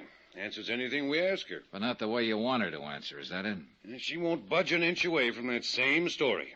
Says she found the gun hidden in her room, was scared because of the robbery last week, and tried to get rid of it. What about Smiley Prell? Claims the first she heard of him was that bulletin on the radio telling about his murder. That's when she got panicky and came to the hotel to get the gun back. And that's all she knows about it, huh? So she claims. We couldn't budge her on it. Uh-huh. You still haven't found any trace of the necklace, huh? Nope. And without it, I doubt if the DA will even issue a complaint. Yeah. The same possibility was raised by someone else a few minutes ago. Who was that? Dean Sellers, the fellow who gave the pearls to Miss Crane in the first place. How come he's getting into it? Well, it appears that love has reared its head. He's frothing at the mouth over this girl's arrest, claims she's being framed. He could be right, Mr. Dollar. I know. It beats me. Man just don't know where to start with a mess like this one on his hands. I think I'm beginning to get some idea of where to start. How do you mean? Look, I've got a photograph here from the insurance files. Take a look. It's a photo of that necklace. I see. I was wondering, Chief Durham, do you know of any jeweler here in Cranesburg who could make a duplicate of that? A skillful imitation? No. No, I'm afraid you'll have to go into Cincinnati for that. Be the closest place, at least. No, I don't want a duplicate made. I want to know whether somebody did go into Cincinnati for that purpose some 4 or 5 months ago. Well, might take a while to find out. How much of a while? Well, not too long, with a little luck. I could get Jim Markley in here. Markley? He's a local jeweler. He could take this photograph and give them a technical description over the phone. Done things like that for us before. Good. Yeah, might have something back for you by tomorrow afternoon. The sooner the better. Yeah. I'll call Jim and ask him to come down. One other thing, Chief. Yeah? I've already phoned Hartford and started them to work on this, but we may get faster results if you move in on it from this end. All right. What is it you want? I want a tracer put on Dean Sellers. I see. A complete rundown. He's been here for 8 months. What did he do before that? Where did he come from? Where did he get the necklace? Who are his friends? What's his financial status? Anything you can get. I don't quite see what you're aiming at, Mr. Dollar. I'm not quite sure I do.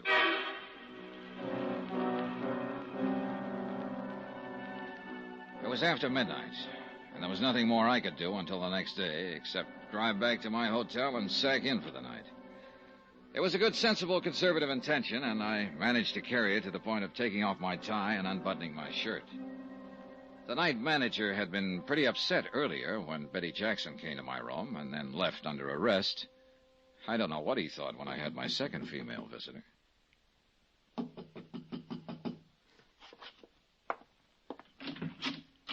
Well, good evening, Miss Crane. Could I have a word with you, Mr. Dollar? Sure, why not? Come on in. Thank you. I guess it's a little indiscreet of me to come here like this. Oh? Why so? Well, after all, this is Cranesburg, and when one has to maintain a sort of position in town, well, I'm sure you understand. Oh, perfectly. How about a drink? What? Drink. Drink. I even happen to have 2 clean glasses. I'm afraid you have the wrong impression, Mr. Dollar. Why so? It's good cognac. The best, in fact. Won't do a bit of harm to your position. Make it a double, if you will. Check. May I ask you what has happened to cause you to throw discretion to the winds in this mad fashion, Miss Crane? I felt there was something I ought to make clear to you concerning Dean, my fiancé. I see. Here you go. Thank you. I believe you talked to him this evening, didn't you? Briefly, yes. Then you know, of course, that he's taking up for this girl, trying to defend what she did. He did seem to have something like that in mind. I also think you may have observed a little tableau in the sunroom when you came to the house this afternoon. Oh, now look, Miss Please. Crane. I'm quite aware of the situation. I've observed a few of those scenes myself. I'm not a complete fool, you know. Why are you telling me all this? The reason should be obvious. I'm dense. I can only understand what I actually hear. What I mean is, it should be rather apparent that any alibi Dean might supply in a noble attempt to save this poor innocent girl should not be given too much credence. Because he might be prejudiced in her favor? Is there any doubt of it? Your glass is empty. Like another one? Oh, I don't believe I should. Thanks. Aren't you a little prejudiced, Miss Crane, against the girl? Very likely, under the circumstances. Am I to take it, then, that you're on her side, too? I am on the side of the Tri-State Guarantee Company, and if you remember, they're out $20,000 on a necklace that was stolen. I'm here to get it back, that's all. I think I'd better go. I shouldn't have come here at all. Whatever you think. Oh, by the way, has Uncle Phineas talked to you yet? We passed the time of day. That's all? We didn't have much time. The circumstances were a little unusual. Then you've probably been spared some of his wilder imaginings. I wouldn't count on that. What do you mean? Sit down, Miss Crane. Finish your drink. We haven't even started to talk.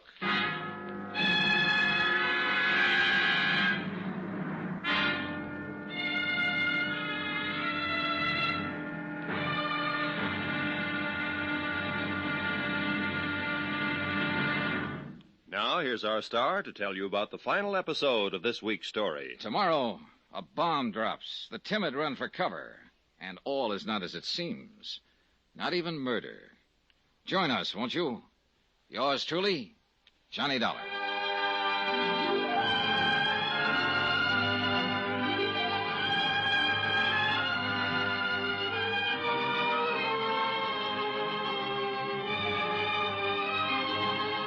Yours truly, Johnny Dollar, starring Bob Bailey, is transcribed in Hollywood.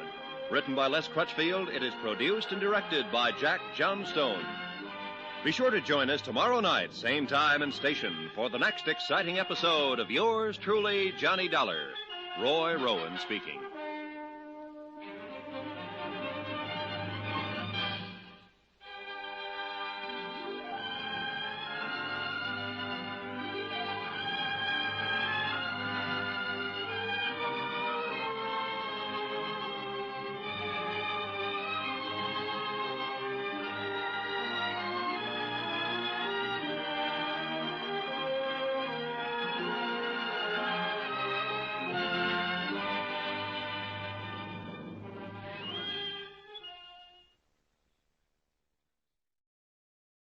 From Hollywood, it's time now for...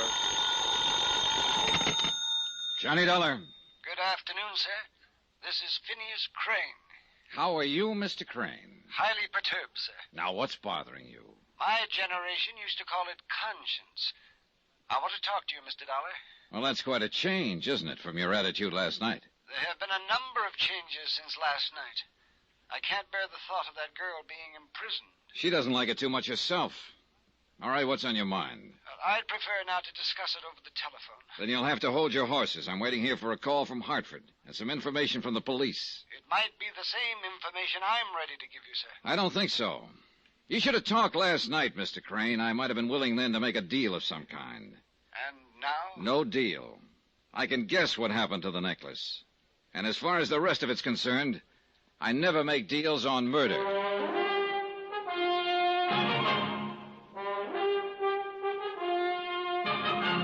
Tonight, and every weekday night, Bob Bailey in the transcribed adventures of the man with the action-packed expense account, America's fabulous freelance insurance investigator. Yours truly, Johnny Dollar.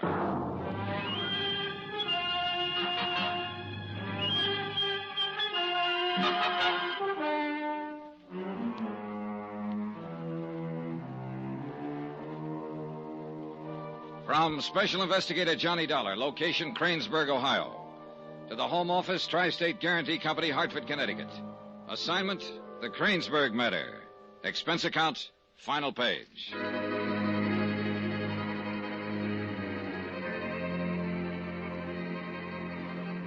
Item 13, $28.65.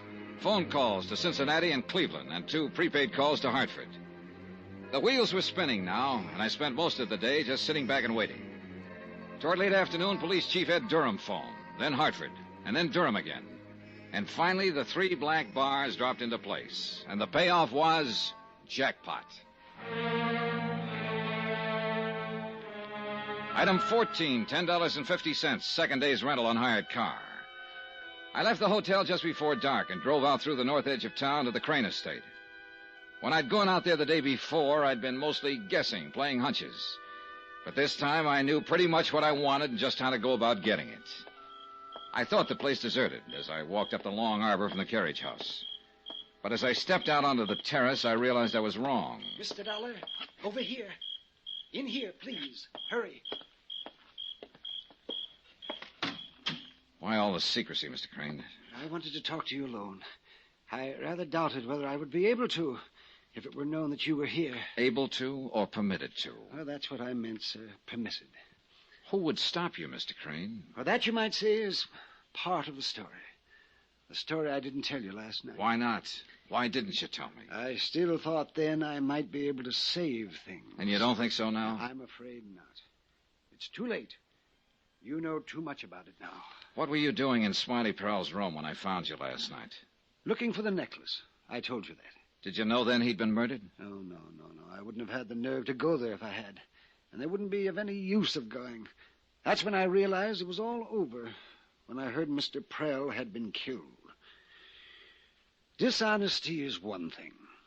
But murder is something else again. You're so right. Of course, it wasn't dishonest at first. It was all quite legal in the beginning. But not later. No, not later. I was against that. Not that I'm claiming any virtue for it. Probably it was just cowardice. Mr. Dollar, be as easy on her as you can. I'm afraid it won't be in my hands. I suppose not. These things are always done so impersonally by institutions created for that purpose. Rightfully, no doubt. But one occasionally wonders. There's something I wonder about sometimes, Mr. Crane. You refer to? Human greed. That's true. There's no real excuse for us, my niece and me. Reasons, yes. An inherited social position and way of life. And declining wealth to support them. We're soft people, Mr. Dollar. And when life gets hard, we look for a soft way out. And that usually turns out to be the hard way. She'll find it so, I imagine. For me, it doesn't really matter anymore. How did you get onto Smiley Prell? How did you know he was the one who robbed your safe? Well, I was just guessing. Until you told me yesterday that he was a professional jewel thief. And that he'd phoned the insurance company and claimed to have the necklace. But before that, when you were guessing, how did you know about him? What reason did you have to guess? I'd seen him hanging around the estate here. Twice. The week before the robbery and when I saw him again afterward. Talking to his, contact, I guess you'd call it. His employer fits the facts better. I suppose so. Anyway, I put two and two together and I followed Prell. I found out where he lived. Did the employer know you'd done this? No, hardly. Or I doubt that I'd be sitting here talking to you. Oh, not that it matters, since you probably know more of the details than I do. All right, Uncle Phineas. That's quite enough. Melba. That was a very quiet entrance, Miss Crane. It wasn't intentional. I didn't know you were here until I heard voices. Uncle Phineas, would you mind leaving us alone? It's too late, my dear. I think time is about to run out on all of us. Aided a great deal, I presume, by some of your more senile imaginings. Mr. Dollar didn't really need any help. Please. Very well, my dear. I leave the two of you, then, to what I anticipate may be rather stormy. What were you doing? Pumping him? Trying to make him say things you could twist later and use against him? No, it was more a matter of humoring him, I'd say. What's the matter, Melba? Hangover from last night? I suppose you told him that, too. That I came to your hotel to see you. No, didn't seem relevant somehow. I see. Where's your fiancé? Dean? Sure. How many have you got? Mr. Sellers is in the billiard room. Why? What do you want with him? Oh, I need just a few more facts to fill out the picture. I think he can supply them, that's all. What facts? Why have you come here? Uncle Phineas invited me. What for? He said something about wanting to clear his conscience. His mind wanders. You know that. You can't rely on anything he says. I'm not. What about the girl they arrested? Your maid, Betty? Yes, Betty. If the police are satisfied she's guilty, why aren't you? Because I was hired to find a pearl necklace that was stolen from your safe. It was insured for $20,000, remember? And I haven't found it yet. Suppose I were to withdraw the insurance claim. It's a little too late. The police would want to know why. Why? Simply because I choose to. Because I don't want any more fuss about it. It's not a loss, actually. The necklace was a gift. Oh, yes, I know. An engagement present of great sentimental value from that wealthy young philanderer, Mr. Dean Sellers, who incidentally is broker than you are. What? Yeah. Got a complete rundown on him from Hartford late this afternoon. I don't believe it. It's quite a shock, I imagine. You'd say anything just to help that girl get out of jail. No, you got me mixed up with Sellers, haven't you? He's the one who rallied to her defense. A cheap little flirt. I hope they convict her. Do you really believe she's the reason Sellers broke off your engagement? It wasn't broken off. It was only postponed. Well, it's like I said, Melba. A lot of surprises. By the way, I'd like to search Betty's room if you don't mind. That's actually why I came out here. What for? That necklace. I was hired to recover it, remember? But if you think she's innocent, then why do you bother? How do you know what I think? I haven't really said, have I? No. That's true. That's quite true.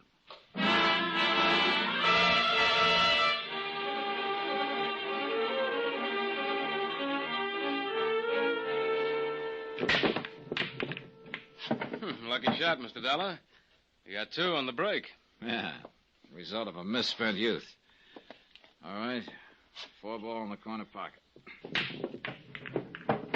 Expert, huh? Oh, just lucky, like you said.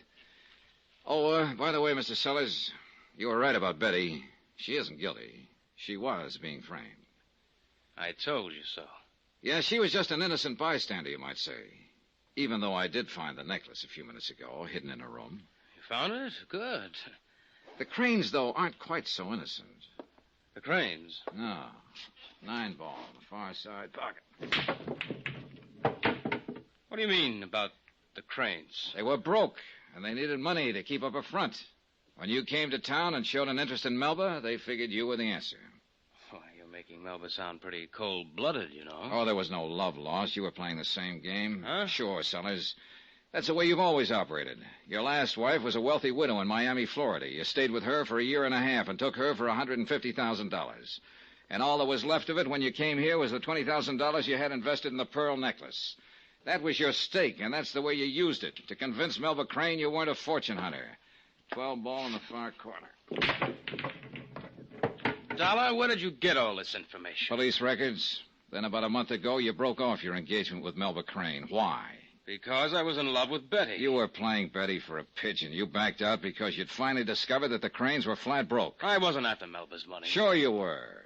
But you wanted to get out without losing your investment, that necklace. So you brought in Smiley Prell to steal it for you. I never saw Prell in my life. Uncle Phineas saw the 2 of you together a couple of days after the robbery. Well, he's lying. So Prell pulled the robbery. And then he told you the pearls he'd stolen were phony. You accused him of double-crossing you. He thought you were double-crossing him. Net result, he got sore and tried for a deal with the insurance company. That's why you killed him. Are you accusing me of murder? That's right, Sellers. 8 ball in the end pocket. Who else, Sellers? Betty wasn't in it, except that you tried to frame her. And both the Cranes knew the pearls were imitation.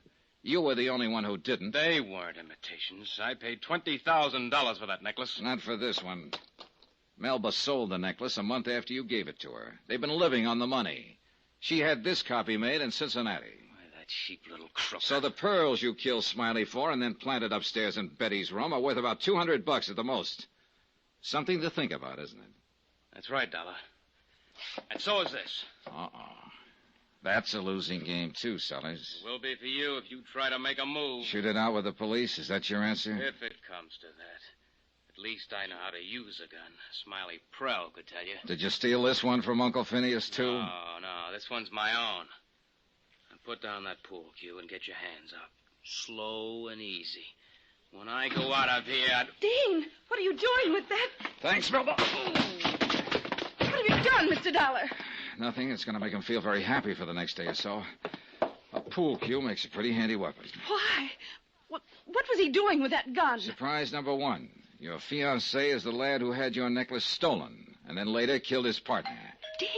Oh, that's probably the chief of police. He was coming out to meet me. You want to let him in? Murderer. And I was going to marry him. Yeah, I guess murder is a lot worse than fraud. What do you mean? You filed an insurance claim on a necklace you'd already sold. I imagine the company will want to prosecute. I didn't know what I was doing. You sure didn't, anywhere along the line. You were marrying Dean Sellers for the money he didn't have. And at the same time, he was trying to marry you for the money you didn't have. Too bad it didn't work out. You two were made for each other. The police are getting impatient, Miss Crane. Expense account item 15, $186.25. Incidentals in Cranesburg and transportation back to Hartford. Expense account total, $409.10. End of account, end of report. Under separate cover, I am forwarding one necklace consisting of 38 pearls, all imitation, Approximate value $200, along with my sincere condolences. Yours truly, Johnny Dollar.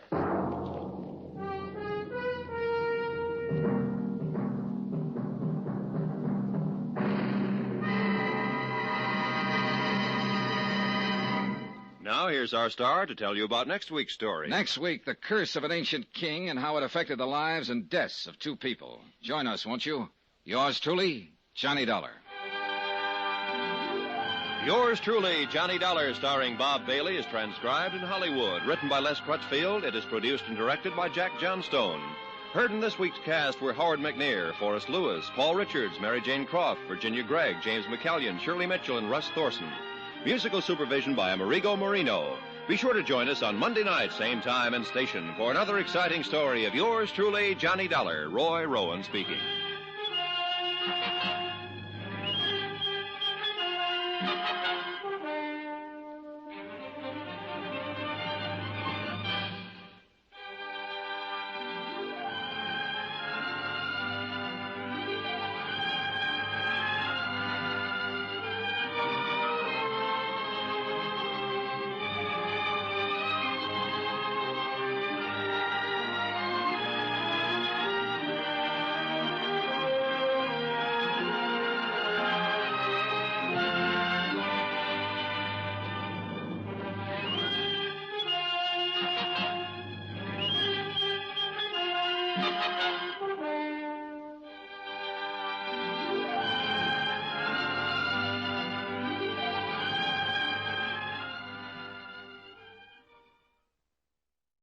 From Hollywood, it's time now for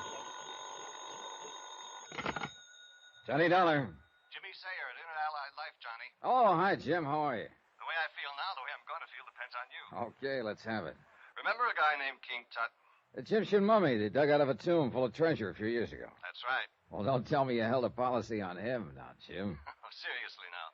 You'll also remember there was supposed to be a curse on anybody who molested his tomb. Yeah, supposed to be. But, of course, anybody knows that stuff's a lot of malarkey. Is it? Isn't it? Better reserve judgment, Johnny, until you hear about the curse of Kamashek.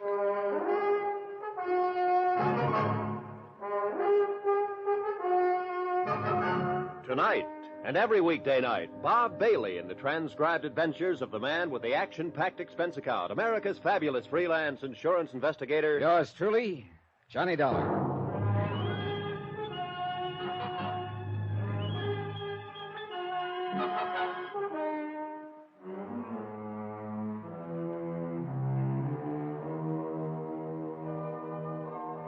Expense account submitted by Special Investigator Johnny Dollar to the Inter Allied Life Insurance Company, Hartford, Connecticut.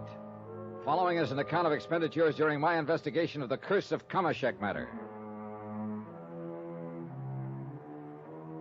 Expense account item 1, $1 even. Taxi to the office of Inter Allied Life to talk with Jim Sayer. The conference was brief and not very enlightening. I'd much rather have you see Mr. Turnbull and get the story from him yourself. As I said in the beginning, he's a very important client. What's more to the point, he can tell you about it much better than I can. Jim, to coin a cliche, you're being just as clear as mud. Also, by the way, he specifically asked for you. Oh, how come? Well, it seems he liked the way you handled the Parkinson case a couple of years ago. Oh, yeah, Emily Parkinson, the widow who died. Yeah, that's the one. She was his sister. And, well, go down and see him, Johnny. I honestly can't tell you anything more than I already have about the thing. James, you have told me nothing. But he can, and you can pick up a nice fee on it. As a favor to me. No, for that nice fee. Jim promised to phone Eric Turnbull that I was on my way, and I ran up items 2 and 3, $4.20 for a quick lunch and train fare to Stamford. There I was met by a chauffeured car and driven to Turnbull's house. Far out of the town on Birchbrook Road, it was set on one of the biggest, most beautifully landscaped pieces of property I'd ever seen. The fine old home looked as though it had stood there in all its straight-laced dignity for 100 years, and stolid against the changing world would stand for another 100. In sharp contrast, a lithe, clean Studebaker Golden Hawk was parked in the sweeping driveway at the front. Haskins, the chauffeur, had explained on the way that he doubled as butler, so I wasn't particularly surprised when he opened the door for me. Since you received a call about your coming, sir, you are to go right in while I take the motor car to the garage. Unless... He glanced at the Golden Hawk quickly, back of me, then, having left the word unless hanging in midair, climbed back behind the wheel. and drove off.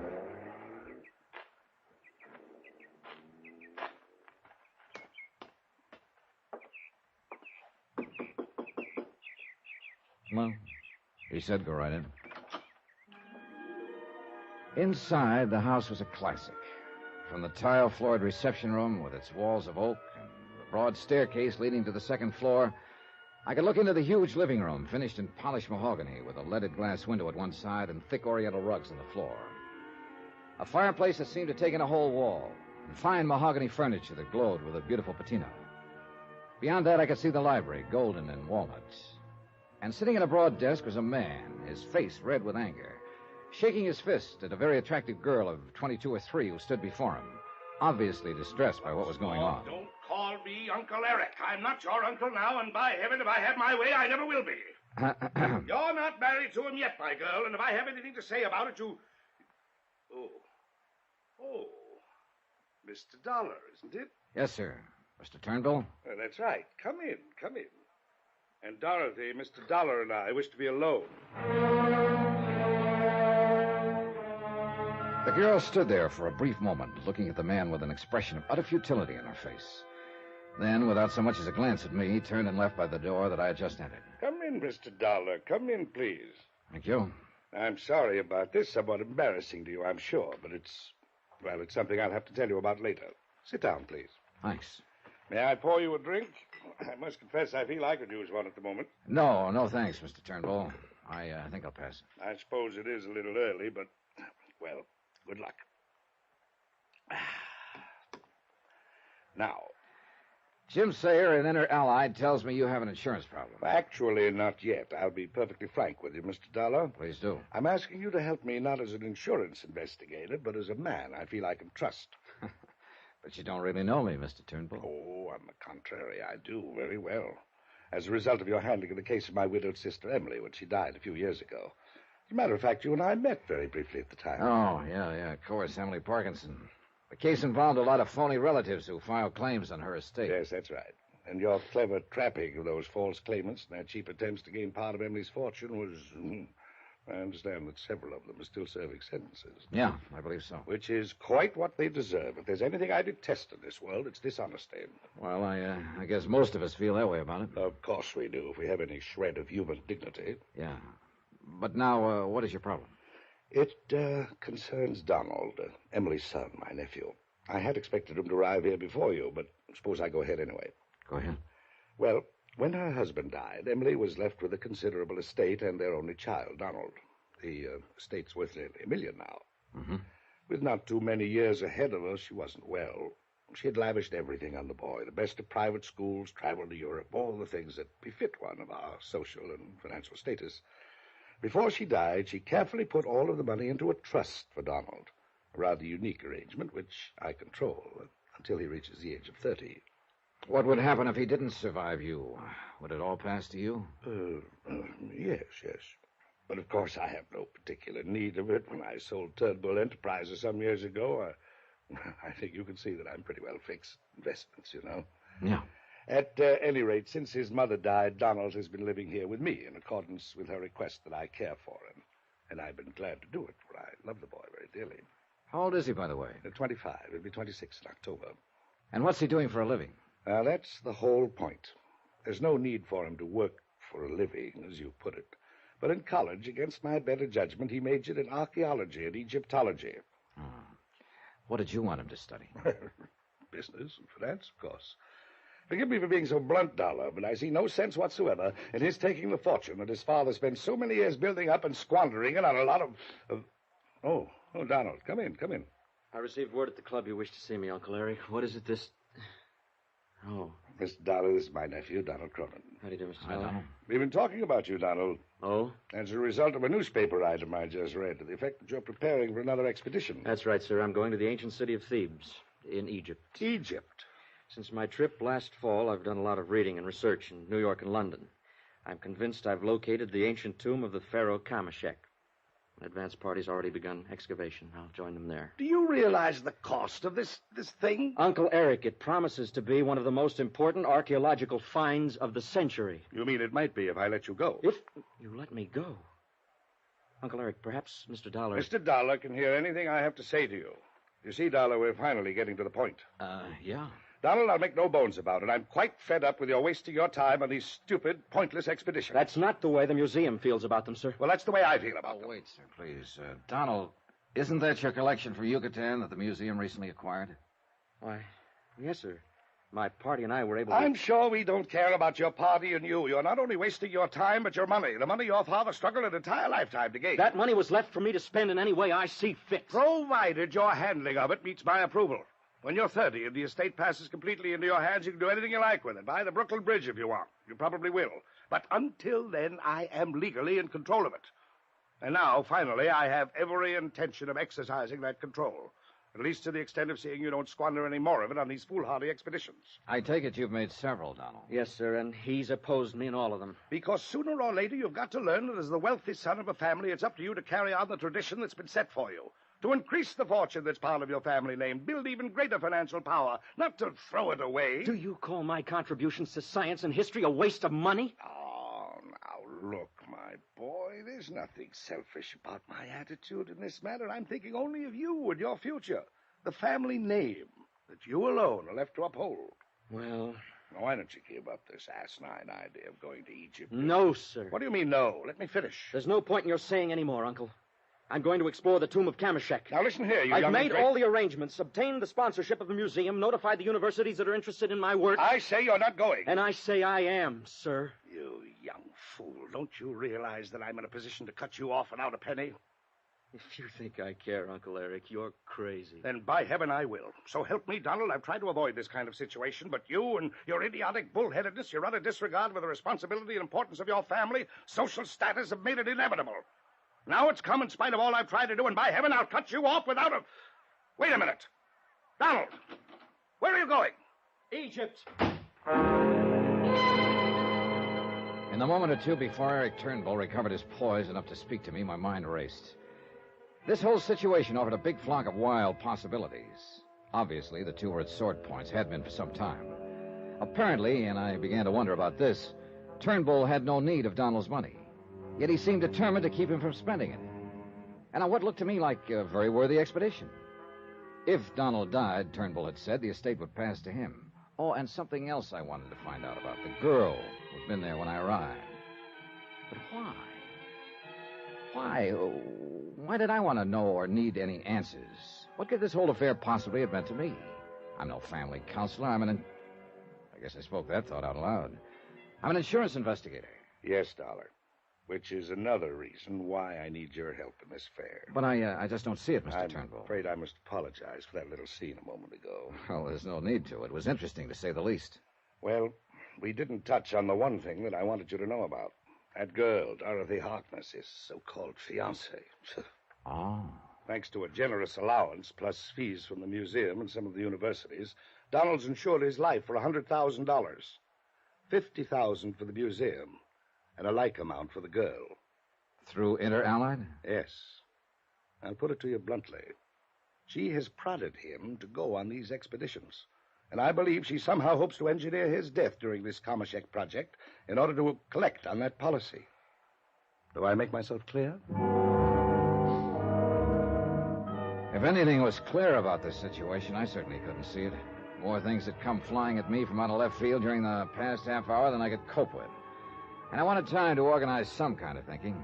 So I used a corny old device, glanced at my watch, said something about being late for an appointment back in Hartford. I apologized, promised to talk with him again tomorrow when there'd be more time. Haskins drove me back to the station and courteously waited until the train pulled in, then left. And it was then I noticed the little Studebaker Golden Hawk that I'd seen at the house pull up beside the platform, and the girl, Dorothy Harkness, jumped out and ran over to me. Mr. Dollar, I had to wait for Haskins to leave so he wouldn't see me. Oh? I must talk to you. Please call me. Here's the number. Is this about Donald? Yes, because of the danger he's in. For Mr. Turnbull? No, and you must believe me. From the curse of Kameshek.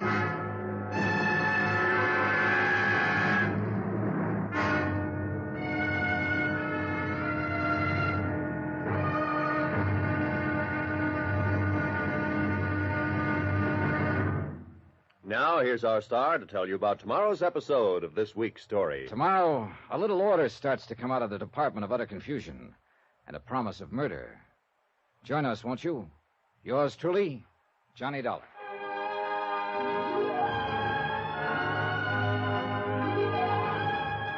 Yours truly, Johnny Dollar, starring Bob Bailey, is transcribed in Hollywood. It is produced and directed by Jack Johnstone, who also wrote this week's story. Be sure to join us tomorrow night, same time and station, for the next exciting episode of Yours truly, Johnny Dollar. Roy Rowan speaking.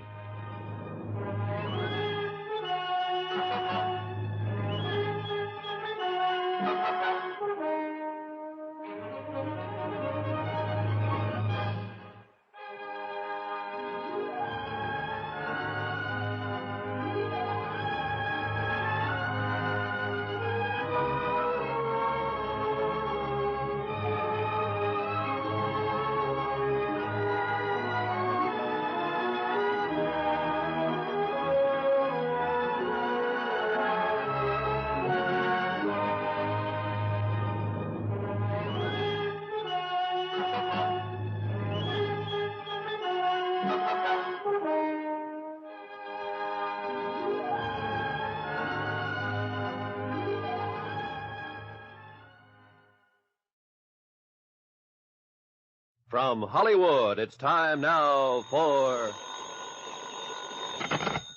Johnny Dollar. I have your call to Stanford, sir. Oh, thank you, operator. Hello? Oh, Mr. Dollar, I'm so glad you called. Well, you seem pretty anxious to talk about something, Miss Harkness. I am. About Donald and his uncle, and Donald's plan for the expedition to Egypt. To dig up the remains of the old Pharaoh Kamashek? Yes. Can you come over here to see me, please? Oh, when I talked to you on the station platform a while ago, you said something about the curse of Kamashek. Yes, Mr. Dollar. Isn't that nothing more nor less than superstition? No. Huh? I'm afraid that in this case, Mr. Dollar, it can mean nothing more nor less than murder. I'll take the first train.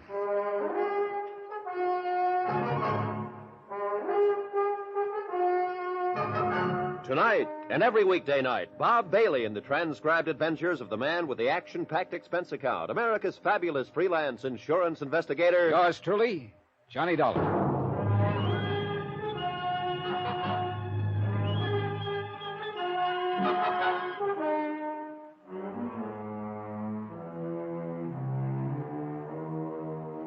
From Special Investigator Johnny Dollar to Inter-Allied Life Insurance Company, Crutchfield Square, Hartford, Connecticut. Assignment, The Curse of Kamashek Matter. Expense account continued.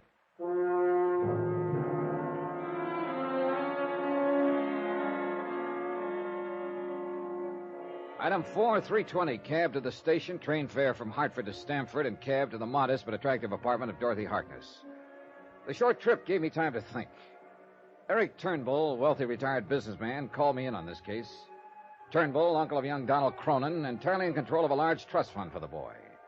Turnbull, who was determined to prevent him from making an expedition to the tomb of Kamashek, on the excuse that he suspected a plot against the boy's life, engineered by Dorothy Harkness, who was not only Donald's fiancée, but a beneficiary of his $100,000 life policy. So a talk with Dorothy Harkness seemed very much in order. Oh, come in, Mr. Dollar. I'm so glad you were willing to come and talk with me. How are you, Miss Harkness? You make me sound so old. It's Dorothy. Won't you sit down? Thank you. But before we go any further, Dorothy, I think you ought to understand that I'm an insurance investigator, and so far... I know that. Donald told me his uncle was going to send for you. But there's been no claim filed, no reason for one. I know. Mr. Turnbull does, well, kind of unusual things now and then, and I guess this is one of them. Unless he's trying to prevent whatever might cause a claim to be filed. Mr. Dollar, I don't know what Mr. Turnbull has told you about me, but I'm sure it wasn't good. I'm afraid we don't get along very well. Well, it's pretty obvious he doesn't like your interest in his nephew, Donald.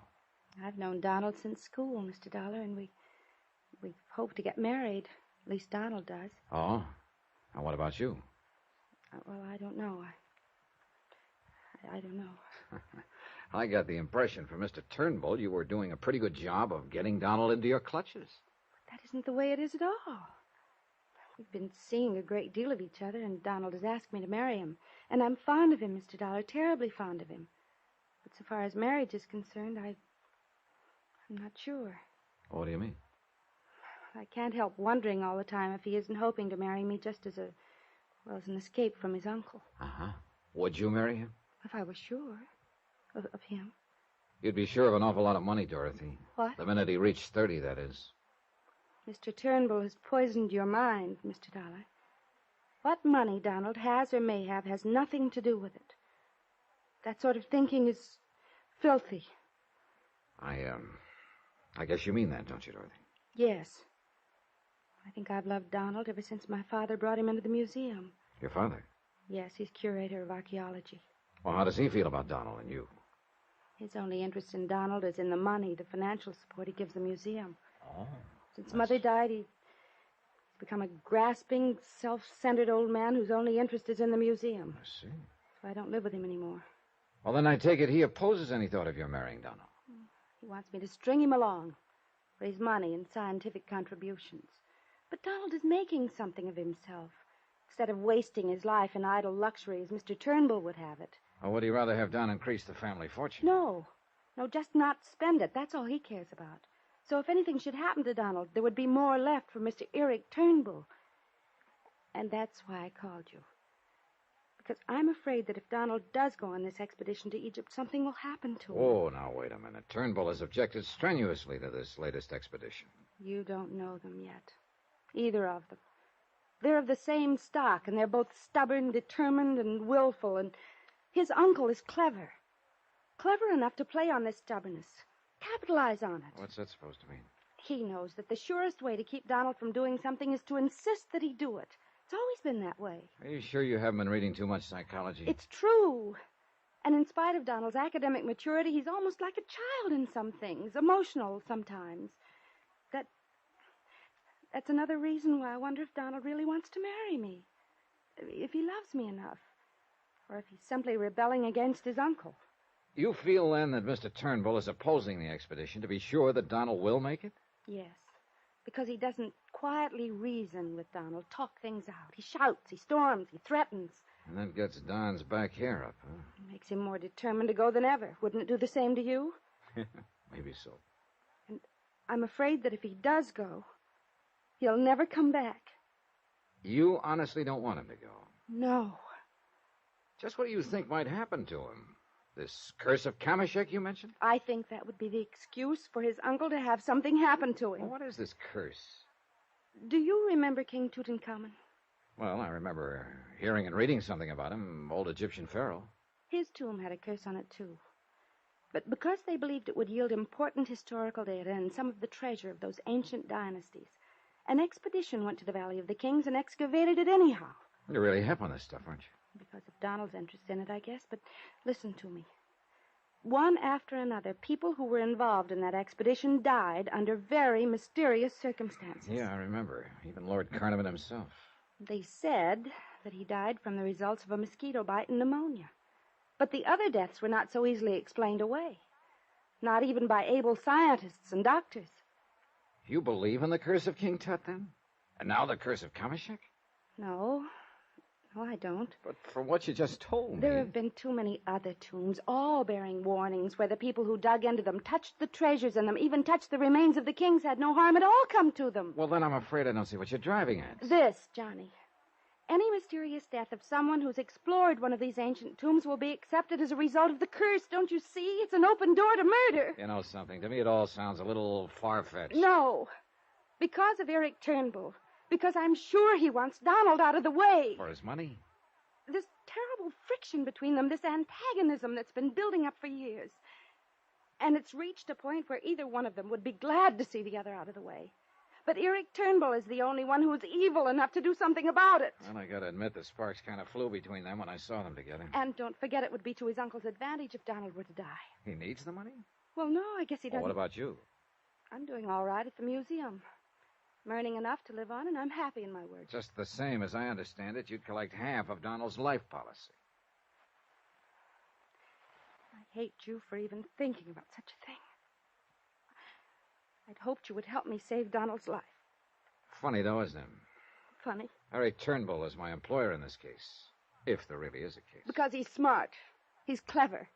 He's clever enough to know that calling you in would help cover up anything he might do. All right, look. Suppose Eric Turnbull did plan to get rid of Donald. How? I don't know. But this I do know. And it's the thing that has scared me. On his last expedition, and he didn't realize it until afterwards, one of the men in his party, a man he'd selected himself, turned out to have been paid separately by Mr. Turnbull. Why not? He probably wanted somebody there to look after Donald without his knowing. Listen to me. This man caused a couple of accidents. At least they called them accidents. That could have cost Donald his life. Oh, now, Dorothy, look. No, please. no. No, I can see that you don't believe anything I've told you. Dorothy, I think you're just building up something in your imagination. You don't believe me. But at least do this. Remember, no matter what happens, remember what I've told you. Somebody was lying. That was a cinch. But who? And why? Unless one of them really was plotting against the life of Donald Cronin. I couldn't get it out of my head that at least Eric Turnbull didn't need whatever money would come from Donald's death. Dorothy Harkness, on the other hand, would gain what to her would be plenty. Sure, nearly $1 million would go to Turnbull, but that would mean much less to him than the $50,000 insurance would to her. Well, there seemed to be nothing more to say to her at the moment, so I left her, took a cab back to the station. That's item 5, 65 cents, and telephoned to the house on Birchbrook Road in the hope that Donald would be home and I'd have a chance to talk to him. Oh, Mr. Turnbull, this is Johnny Dollar. Oh, splendid. Where are you? Well, I'm at the station, but I was calling to try and... Splendid. Haskins will drive the car down to meet you immediately. Well, now... I knew that if you thought it over, you'd be willing to take on this case. Yeah, sure. You just wait right there. Haskins will be along in a few minutes. Goodbye.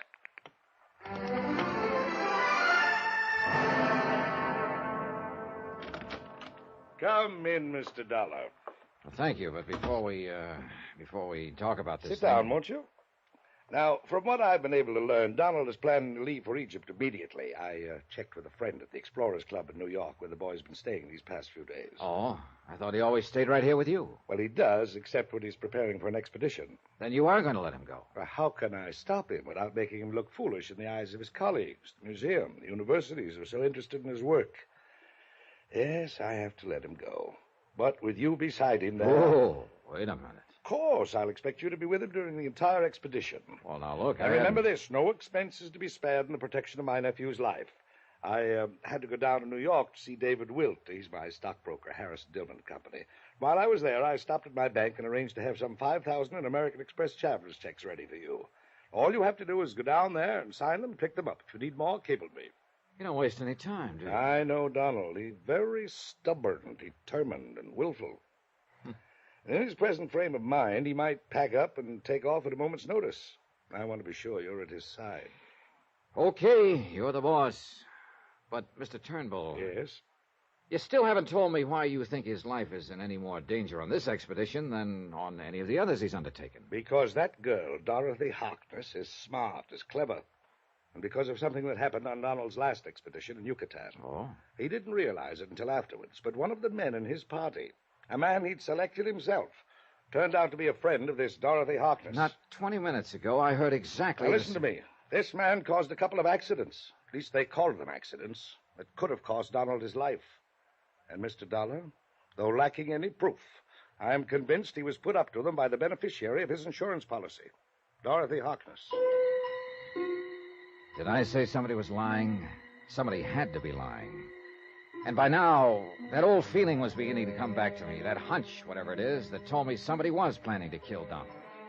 Eric Turnbull? Dorothy Harkness? Who? Something told me I'd better get to Donald Cronin, but fast.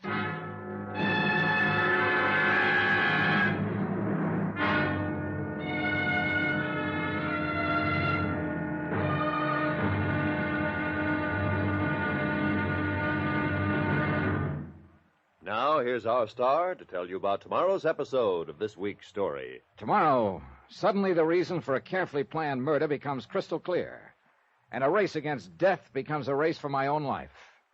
Join us, won't you? Yours truly, Johnny Dollar.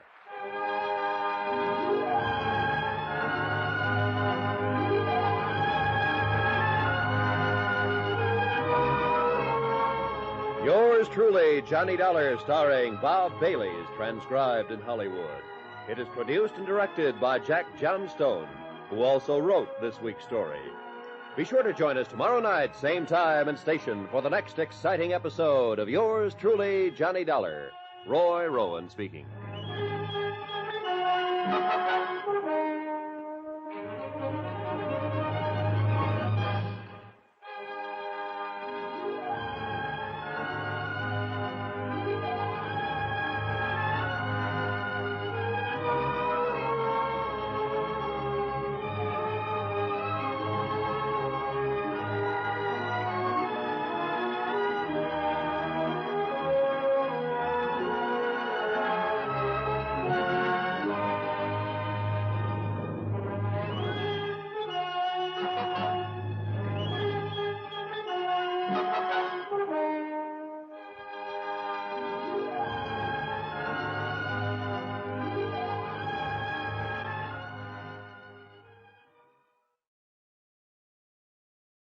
From Hollywood, it's time now for... Johnny Dollar. This is the operator at the Explorers Club. Oh, good. Have you been able Sorry, Mr. Dollar, but I haven't been able to reach Mr. Donald Cronin for you. Well, hasn't he been there at all? He was in and out all morning, but he refused to answer any calls then. Since you first telephoned, he hasn't been back. Well, do you know when he will be back? No, I don't, sir. All right, then leave a message. I'll meet him there at the club. Is it very important that you see him, Mr. Dollar? It's important that I keep him from being murdered.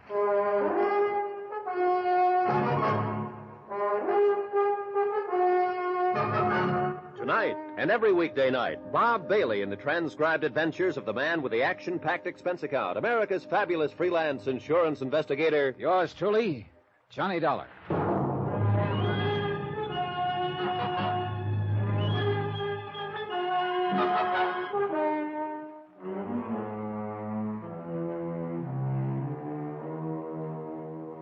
From Special Investigator Johnny Dollar to Inter-Allied Life Insurance Company, Crutchfield Square, Hartford, Connecticut.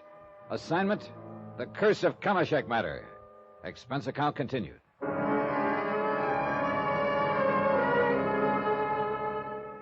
Item 6, $9.80, train to New York, quick lunch and taxi to the Traders Bank and Trust Company. There I picked up the American Express traveler's checks that Eric Turnbull had left in my name, had left for expense money to take me to Egypt, to make sure his nephew Donald Cronin lived safely through an expedition to open the grave of the ancient pharaoh Kamashek. The bank teller's brief remark gave me something to think about. I'll sign, Mr. Dollar? Yep. Yes, now, let me check the amount for you just once more. All right.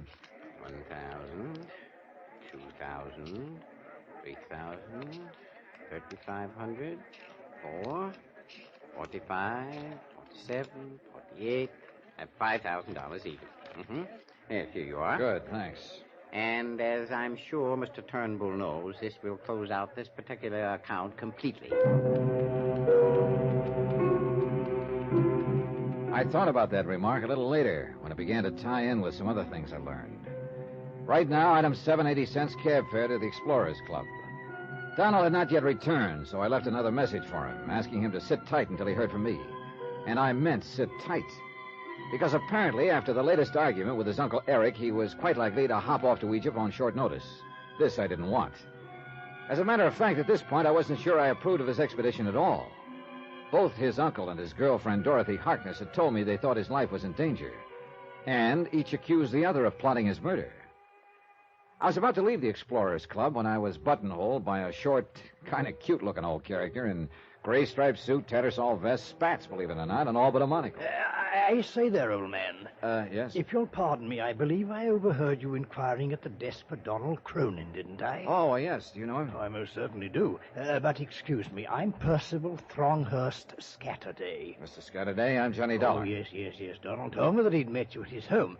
Tell me, do you plan to accompany him on the expedition to Thebes? Well, yes. Excellent. It should result, you know, in one of the most important archaeological finds of the century. Think of it. The tomb of Kamashek. Yes. Do you know where Donald is now? Treasures, artifacts, and that should put to shame the ones that were excavated from the tomb of Tutankhamun. Yes, I'm sure it will, but now... If history has told us the truth about Kamashek, 18th dynasty, I believe... Now, that I wouldn't know. But now, Mr. Scatterday, It's important that I reach Donald Cronin just as soon as... No. Now that I think of it, Kamashek was 12th Dynasty. Mr. Scanaday, But he couldn't be, because that was the era... Oh, yes, I remember now. It was the 18th, the same period in which the great temple of Queen Hatshepsut was erected at Daya el-Bahari at Thebes, of course. You've seen that, of course. No, I haven't. Oh, magnificent, enthralling. Now, look here, sir. But now, Mr. Dollar... I've got to reach Donald Cronin, so if you'll excuse me... Mr. Dollar, please, you say you are going with Donald. You do know about the curse of Kamashek, or do you? Yes, I've heard it. Oh, then you'll certainly arrange not to be present at the opening of the sarcophagus. Why? Well, as I'm certain you know, all the preliminary work has been accomplished by the advance party, of course. So I understand. The antechamber of the tomb was opened over a month ago. So? Well, it simply means that as soon as Donald arrives, they will penetrate to the sepulchral chamber and the sarcophagus itself. Well? Mr. Dollar, it was engraved on the stone slab, barring the way to the last chamber, Mantak Ko Fore El, and so on. Oh, what's that supposed to be? The warning, my boy, the warning that whosoever violate the tomb and desecrate the body of the noble pharaoh by contact therewith shall quickly die.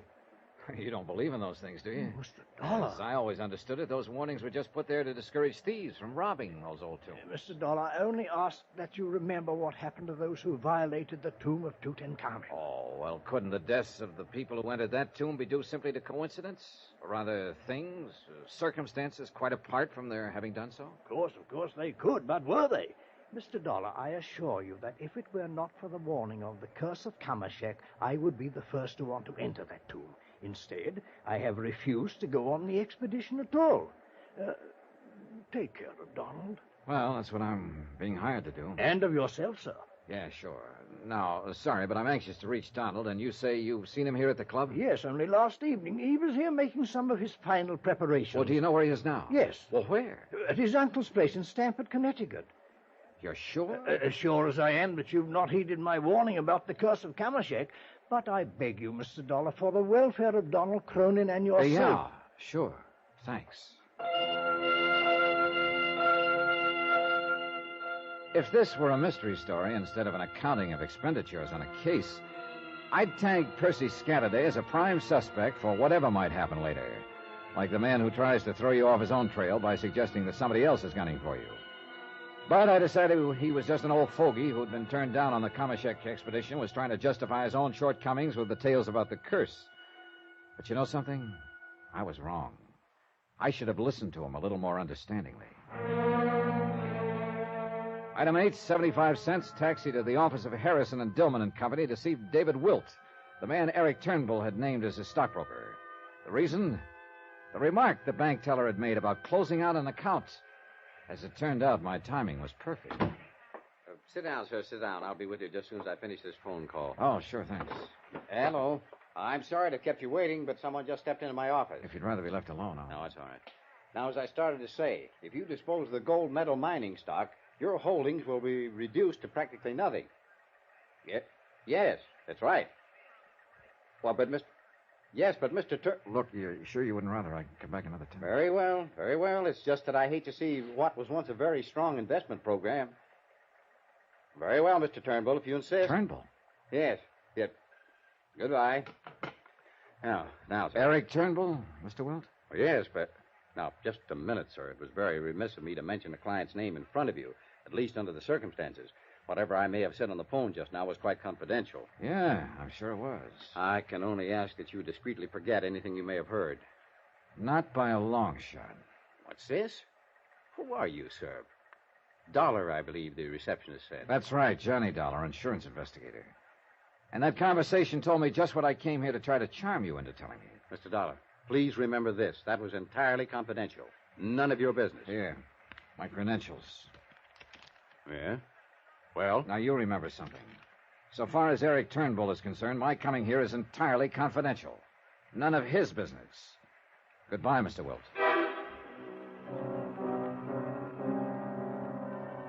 So the wealthy Eric Turnbull wasn't so wealthy after all.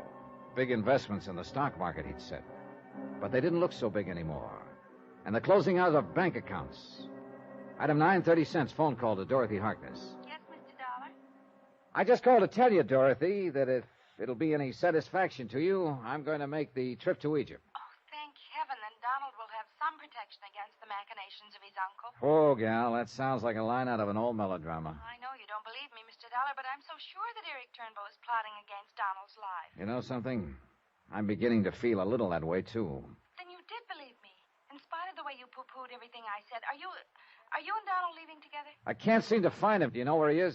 Have you tried the Explorer's No, not there. Well, he'll surely call me before he leaves. Well, if he does, have him get in touch with me. Where, Mr. Dollar? Right now, I'm going out to Eric Turnbull's house. After that, I'll be back in Hartford.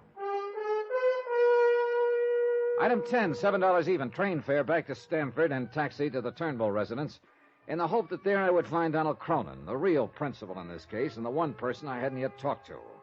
But it was Eric Turnbull who met me at the door. Mr. Dollar, I'm glad to see you. Come in, come in. Have you seen my nephew, Donald? Oh, no. Isn't he here? No, nor is he at the Explorers Club. I've called him several times. I'm worried about him in his present frame of mind. I'm worried about him, too, Mr. Turnbull, but not for the same reason. Because of that girl, Dorothy Harkness. Here, sit down. No, that isn't what I meant. In his present frame of mind, he's likely to jump off on his flight to Egypt without... Look here, I wonder if he's with her. No, that much I do know. Oh, I wish to heaven he would call if anything happens If anything happens to him, you'd love it, wouldn't you? What?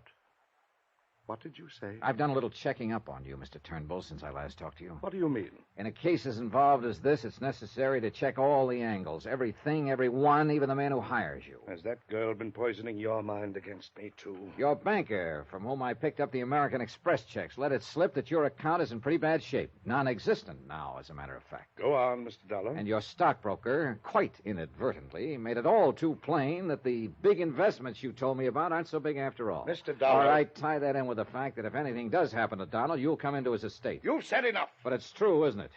You laid so much stress on Dorothy and the museum getting his $100,000 life insurance, but you're the one who would really benefit by his death. Dollar, you have talked with one banker, with one stockbroker. Why, in your snooping around, didn't you talk with the others who hold my accounts? Like who? That's none of your business. But if what you are implying were true, why in heaven's name would I ever ask you to come in and protect my nephew? As a cover-up? I should knock you down with my bare fists, and believe me, my boy, I could do it. Now listen to me. I'm listening. If I didn't have any money, how could I afford to give you the $5,000 in expense money, pay whatever other costs may be involved in your employment? And why do you suppose, in spite of this high-handed attitude of yours, I'm still begging you to stay on this case? See Donald, Mr. Dollar, talk with him. You'll find that in spite of the angry scene between us, I'm concerned only with his welfare, that I want to protect him, that I want you to protect him. Wait, that's Donald. Now, let me take it. Well, now, just a minute. Johnny Dollar. Oh, Mr. Dollar, I was calling Mr. Turnbull. Mr. Scatterday? Yes, of the Explorers Club. Mr. Dollar, I've just talked to a couple of fellow members who saw him off. Saw him? Donald Cronin? Yes, last night. His plane has probably reached Cairo by now. Fooled all of us, didn't he? Yeah. Thanks. Well, thought you'd want to... Well? Donald left for Egypt last night. Oh, no. Oh, yes. Then please, I beg of you, go. In heaven's name, go to him. Stay with him. Protect him. For a long moment, Eric Turnbull simply stood there, sobbing, pleading with his tear-filled eyes. And suddenly, I don't know why, I found that I believed him. I wish now that he'd been lying. 2 lives might have been saved.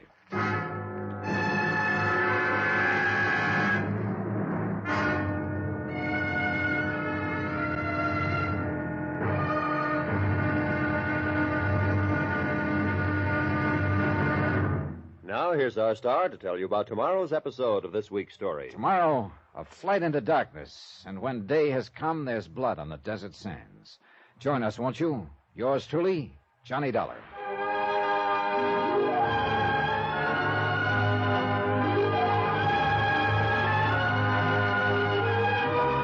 Yours truly, Johnny Dollar, starring Bob Bailey, is transcribed in Hollywood.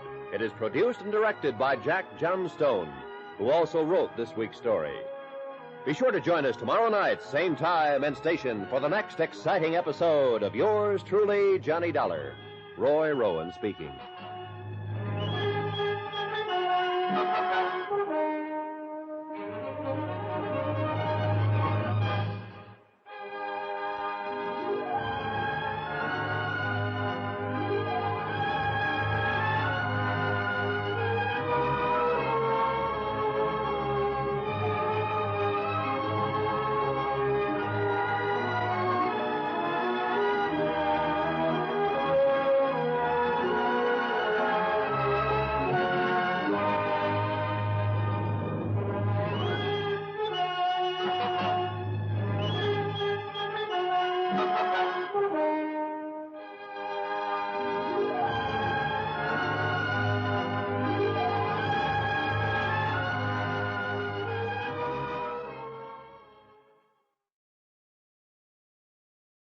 From Hollywood, it's time now for...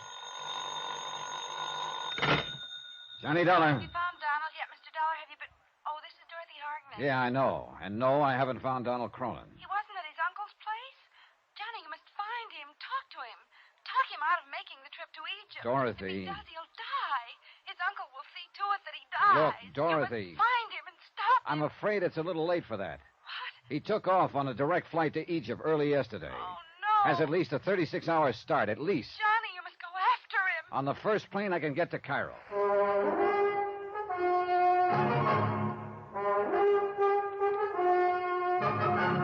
Tonight and every weekday night, Bob Bailey in the transcribed adventures of the man with the action-packed expense account, America's fabulous freelance insurance investigator. Yours truly, Johnny Dollar.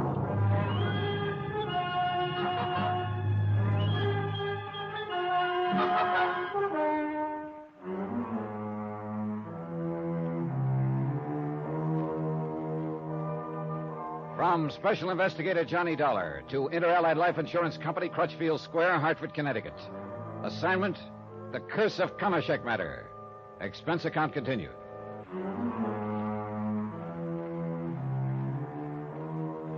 Item 10, taxi, train to New York, and cab to the airport, $9.45. Item 11, round-trip plane fare to Cairo, Egypt, $1,305.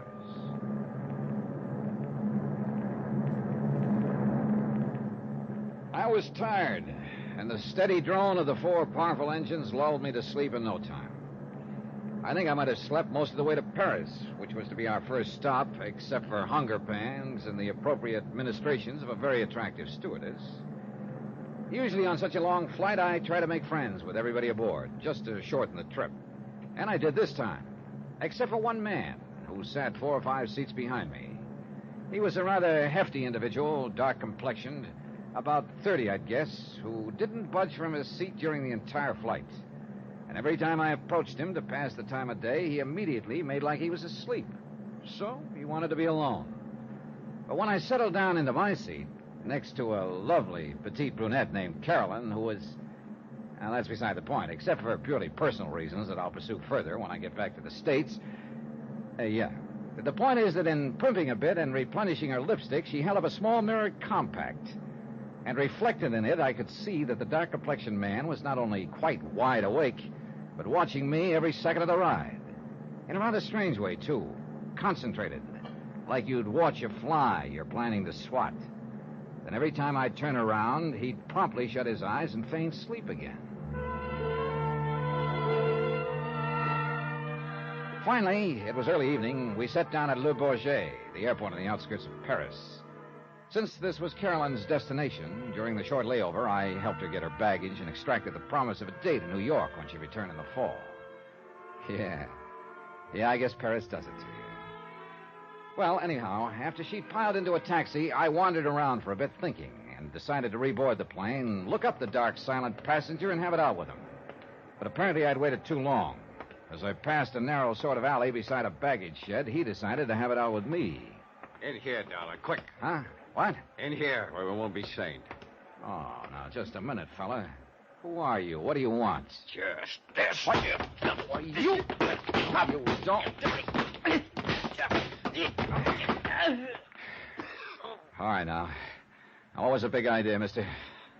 You gonna talk, or do you want some more of this? All right, I'll talk. Now, who put you up to this? Come on. No, I can't tell you that. You want to bet? All right, now start talking. I said... All right, I'll talk. It was Turnbull. What? Turnbull? Yeah, that's right. Frederick Turnbull. Why?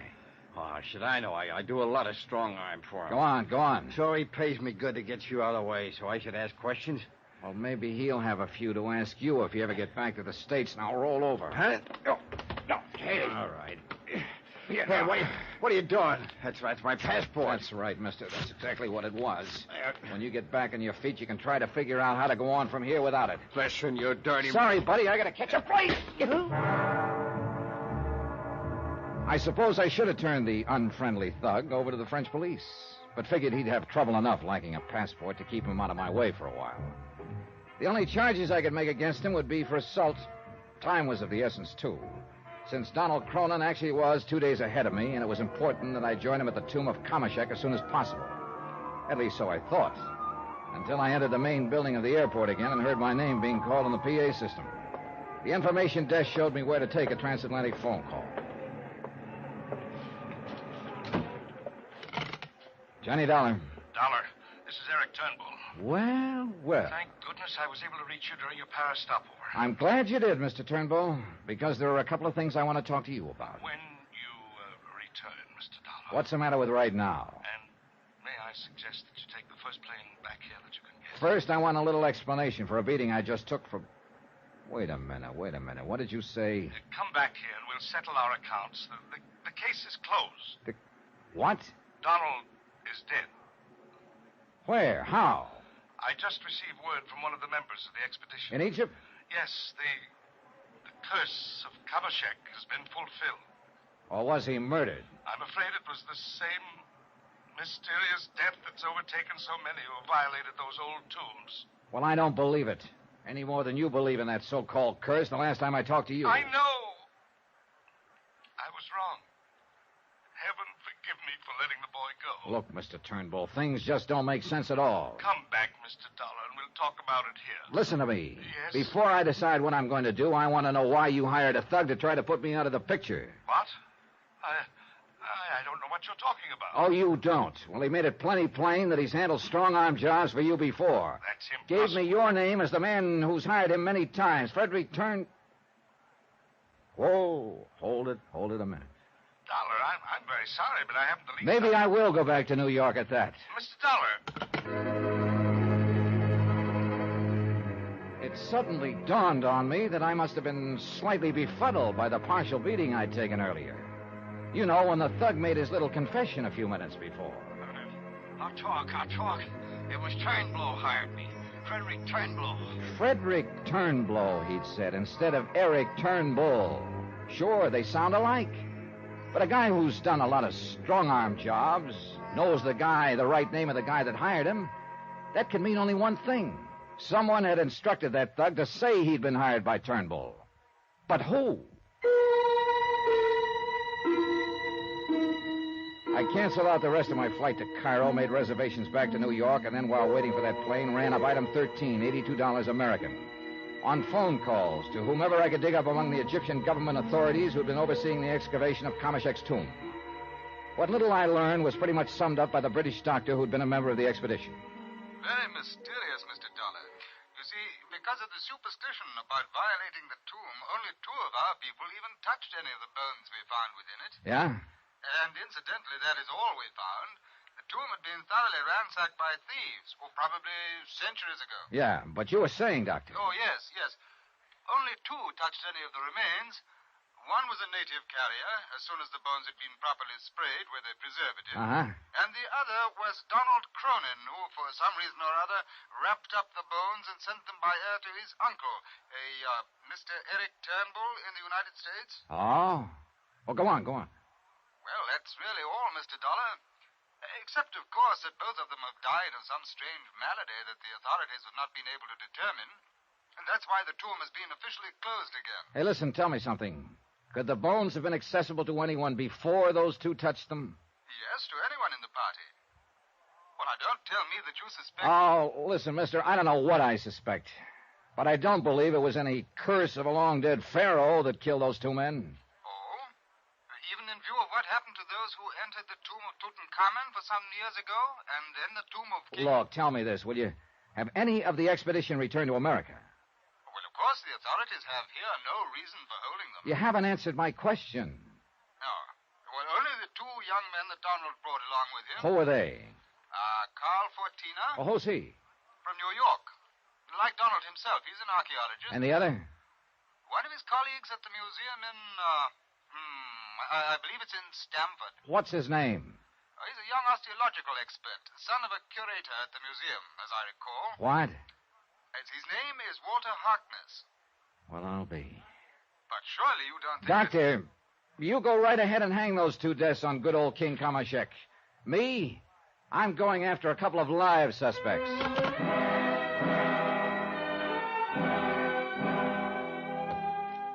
There was plenty of time before the New York plane for a quick look for my heavy-handed pal in the alley where I'd left him. But he'd either crawled away or been picked up by the gendarmes, and I didn't have time for a session with them. Item 14, $150 for some food. Then aboard the plane, and we took off. It was a rough case to figure. Actually, of course, the insurance angle was done and over with. It ended with Donald Cronin's death.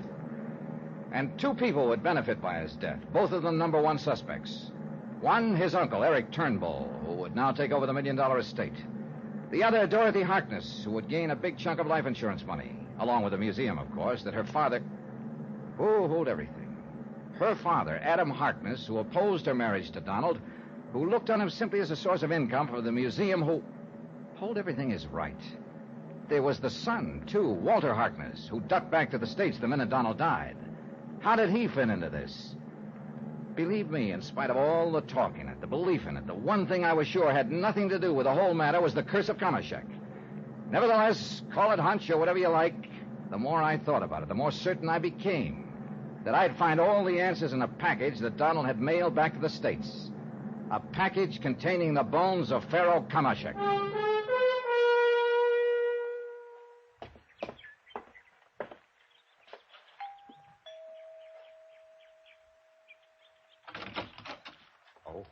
Mr. Dollar. Hello, Haskins. Mr. Turnbull, then? Yes, and I'm sure he wishes to see you. It's a frightful thing about Master Donald, isn't it, sir? How does Mr. Turnbull feel about it? Terribly broken up, sir. I'll bet. Oh, but please come in. He's in the library. Thanks. He just received a package the poor boy sent to him before he... Wait, Haskins. Has he opened it yet? He was examining the contents when the doorbell... Good heavens. Mr. Turnbull. He's fallen from his chair, Mr. Dollar. Mr. Dollar, he's... Oh, no. Yeah, Haskins. He's dead.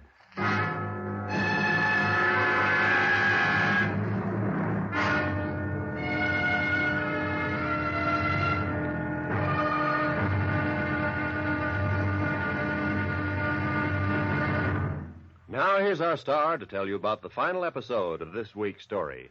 Before I do, please let me thank you for the letters you keep sending us about the program. So many come in every day that it's become quite a chore to answer them, but you know something? I love it. As a matter of fact, your letters are appreciated by all of us who are involved in the production and presentation of the show. Our director, the writers, the various members of our cast, and our excellent technical crew. So please don't stop. Tomorrow, the wind-up. And a sorry example of what the lust for money can sometimes do to nice people. Join us, won't you? Yours truly, Johnny Dollar.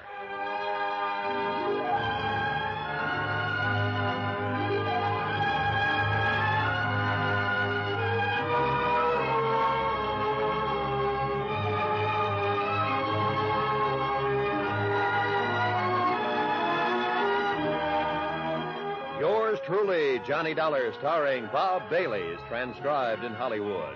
It is produced and directed by Jack Johnstone, who also wrote this week's story. Be sure to join us tomorrow night, same time and station, for the next exciting episode of Yours truly, Johnny Dollar. Roy Rowan speaking.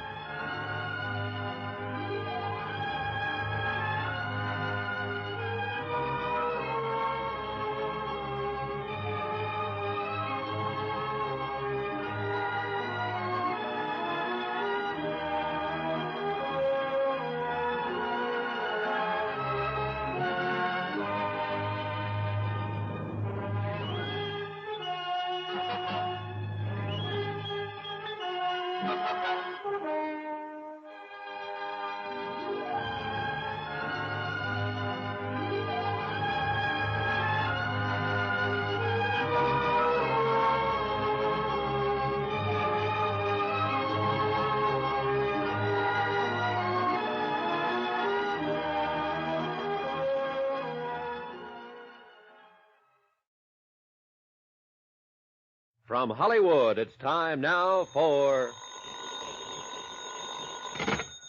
Johnny Dollar. Dr. St. Clair returning your call, Stinky. Oh, hi, Leonard. Where have you been, Johnny? It's been years. Yeah, I know. Listen, can you give me a hand? Who got poison this time? 2 of them. I hope it's poison, and that you can prove it for me. We'll try. What do I do? Meet me here at the home of Eric Turnbull in Stamford, Connecticut. Okay, but Johnny... Give you the address in a minute. But, Johnny, what do you mean you hope somebody got poisoned? Because if they didn't, I'm going to go off my rocker. What? Because the only other possible cause of death could be a curse. The curse of Kamashek. Who? An Egyptian king who died a couple of dozen centuries ago. What?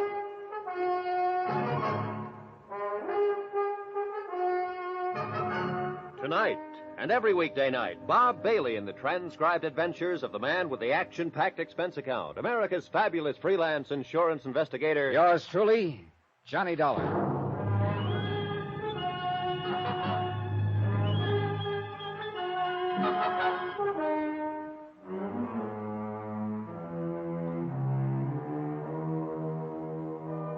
From Special Investigator Johnny Dollar to Inter-Allied Life Insurance Company, Crutchfield Square, Hartford, Connecticut.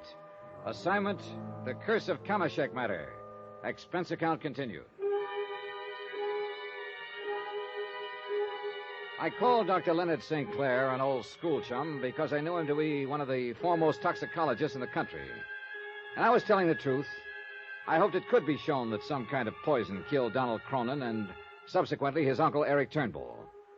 Both apparently had believed in the curse of the old Egyptian pharaoh, a curse that was to befall anyone who violated his ancient tomb on the banks of the Nile.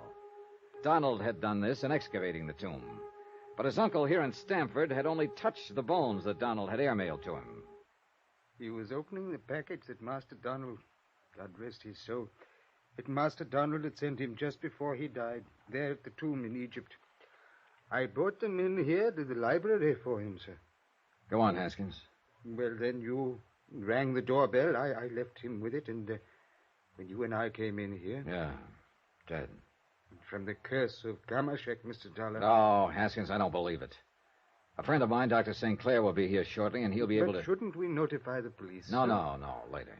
But leave my poor employee's body just lying there? For the time being, yes. Until Dr. St. Clair examines it. Hey, as you wish, sir. That's what I wish. Haskins. One person in this confusing mess I hadn't given a second thought to. As it turned out, there wasn't time, for Len St. Clair arrived a few minutes later in a car equipped like a miniature laboratory. No doubt as a result of the police work he was frequently called on to do. First, of course, in his capacity as an MD, he made a thorough examination of Eric Turnbull's body for purposes of death certificate data. It was poison, all right, Johnny. I'm sure of it. At least as sure as I can be, short of making an autopsy. But what kind of poison, Len? And how administered? Well, at the risk of making it sound like a dime novel, I'd say it was an extremely rare, Well, what? Come on. Well, it's something I haven't heard of in years. Related to the old Indian arrow poison. It's very difficult to detect. Can you make sure? Yes, if you'll help me drag some of my equipment in from the car, including a cage of white mice. What? Yeah, on which to experiment with samples of the stuff. Samples from those old bones out of the tomb? That's right. Now, from what you've told me, only 2 people have touched the bones since the minute they were discovered in the tomb. 3. A native carrier, Donald Cronin, and now the late Eric Turnbull. And they've all died. But, Johnny. Yeah? The poison I'm thinking of would hardly have been put on those bones in the time of the pharaohs. Oh, and by the way, I hope no one's touched them here. No, I've left them just as they are in that mailing wrapper. Good. Because it could be fatal. I'll carefully scrape them when we get the equipment in here. We brought in what Len needed for his work, including the white mice. Then I closed him in the library and left him to his experiments. To a bit of research, too, for he'd brought in a couple of thick books on toxicology. As a matter of routine, I phoned the local coroner and then tried to reach Dorothy Harkness. Her number didn't answer. I was about to drive over to her little apartment when Len came out of the library. I was right, Johnny. Curaba arsenium. That the name of the stuff? Uh-huh. In its powder form, absorbed into the pores of the skin, it could be fatal almost immediately. And listen to me. Yeah? Somehow, between the time the bones of that old king were discovered and the time that Donald Cronin touched them, somebody put that poison on him. How? Without endangering himself? By keeping it in aqueous solution until the bones were sprayed with it. Sprayed with it? Wait a minute. Yeah? Sprayed with it, huh? A doctor, an Englishman who was on the expedition, told me that the bones had been sprayed with some kind of preservative, even before the native carrier touched them. You thinking what I'm thinking? Yeah, right. Instead of preservative, it was the poison. Well, who sprayed them? I've got a wild idea, Len. But if it's right, it'll sew up this whole case. I wonder who that is. Well, while you're finding out, I'm going back and recheck these tests. But only as a matter of routine, because I'm sure I'm right. I beg your pardon, sir. Yeah, Haskins? Miss Dorothy Harkness is here, sir. Huh? And her young brother, Walter. Shall I ask them in, sir? By all means. What a terrible thing that has happened. Is that really the way you feel about it, Dorothy? Yes, just what do you mean by that, Mr. Dollar? I'm Walter Harkness. Well, come right in, Walter. Because I have a sneaking suspicion you're the boy I've been looking for. What? Your conscience finally begin to hurt you? Would you like to sit down and write your confession now? What are you talking about? Or did you and Dorothy just come here to put on a front? You know, as a cover-up? I don't know what you're talking about. Johnny, what are you saying? Sit down, both of you, because I'm going to be saying plenty. Look here, Mr. Sit Dollar. down, I said. Now sit down. All right, Dorothy, we'll begin with you. Johnny, I don't understand. Now listen to what you me. From what you told me, and I've no other reason for believing it except that you told me, Donald Cronin was in love with you. It was true. And I At was any in love- rate, he made you part beneficiary of his $100,000 life insurance policy. Half of it, I believe. A cool $50,000. How can you say or even Oh, be think... quiet. Mr. I'm Dollar, coming to you right now, Walter. You're working for the museum where your father is curator of archaeology. The museum that has depended quite a lot not only on Donald Cronin's scientific contributions, but his monetary help as well. That may be true, but now look The here. museum, the other beneficiary of Donald's insurance, also $50,000. Mr. Dollar, if you're implying that I had anything to do with Donald's death... You in can order to shut gain... up, too, and let me talk. This is the first chance I've had to begin to tie this case up. The first time any of the crazy elements in it made sense. No, wait, tell me this. Eric Turnbull was opposed to Donald's interest in the museum, wasn't he? Well, yes, Sure. And I'll bet my bottom dollar that if something happened to both Donald and his uncle, the estate worth nearly $1 million was willed by Donald to the museum. That's true, Johnny, but there's No wonder Eric Turnbull was afraid for Donald's life. Because he knew who would ultimately benefit most by his death. No wonder he hated you, Dorothy. Johnny. Oh, Johnny, you can't mean you think that I would... No, that I... no. I think you were only being used as a tool, Dorothy. You told me yourself how your father opposed your marrying him. How his only interest was in getting money for the museum. Is that true, Walter? Yes, Mr. Dollar, that is true. But if you mean to imply that I or any of us was involved in Donald's death... Walter, the more I think about it, the more I'm sure you are, directly involved. Now, sit down. It's a lie. I swear to it, Mr. Dollar. You're wrong. It's a lie. We'll see about that. Because there's one thing you may have overlooked. I know what killed Donald Cronin. You do? Oh, yes, Walter. Just as well as you do. But I don't. I haven't the least... The curse of Kameshek? The curse Johnny? of Kameshek. Not by a long shot. Was it, Walter? I told you I haven't the All right, slightest... then tell me this. Immediately the pile of bones was found in Kameshek's tomb before anyone touched them. I refuse to touch them. Will you listen to me? Before anybody touched them, somebody sprayed those bones with a so-called preservative. And I mean so-called. I don't know why you should. Oh? Well, that's common practice these days, in case you don't know it, but I fail to see What was supposed to be a preservative was in reality a deadly poison. What? Oh, come on now, Walter. But you're wrong. You must be wrong. It's impossible. You know, you're very convincing, I must admit. Well, it's true. I applied that preservative, Mr. Dollar. Oh, you did? Yes. Aqueous solution, wasn't it? Of course. And I'll bet you washed your hands very carefully immediately afterward, didn't you? Yes, of course I did, because I was told to. By whom? By... Oh, no. Walter? What is it? Holy... Tell me, Walter. Walter! Yes? Do you know anything about a man who tried to intercept me on my way to Egypt? To make sure I didn't get there until the bones of the pharaoh were sent to Eric Turnbull and that Donald Cronin died? No, I don't, believe me. Then answer me this one. Did you make up the, we'll call it preservative, that you used over there? No. Then who did? And who told you to be sure to wash your hands immediately after using it? Well? Walter! Oh, no! I'm afraid so, Dorothy. Oh, no! Better tell me, Walter. I beg your pardon, Mr. Dollar, but Mr. Harkness Sr. is here, too. Mr. Dollar, I'm Adam Harkness, curator of archaeology at the museum. Well, Mr. Harkness, I'm really glad to see you. Dorothy, Walter. Mr. Dollar, I've come to pick up the bones from the grave of Kamashek that I understand Donald Cronin sent to his uncle instead of to me through some misunderstanding. Oh, yeah, sure. I had a notion you'd want to pick up those bones, Dr. Harkness. And I'll give them to you on one condition. Oh? What is that? That you take them out of the package in which they arrived here with your bare hands. That you carry them out of this house also in your bare hands. Why, that's a strange... Will you? Of course not. Why? Why, because such priceless relics are too fragile, Too full of a deadly poison that you had them sprayed with? Curaba arsenium, I believe it's called. I don't know what you're... Walter, what have you been telling us? It's true, isn't it, Father? Well, Dr. Harkness... Daddy! I don't know how you found out, Dollar, but I'll tell you this. You won't ever live. Wait a minute, put that thing down. Father! Wait a minute! Daddy!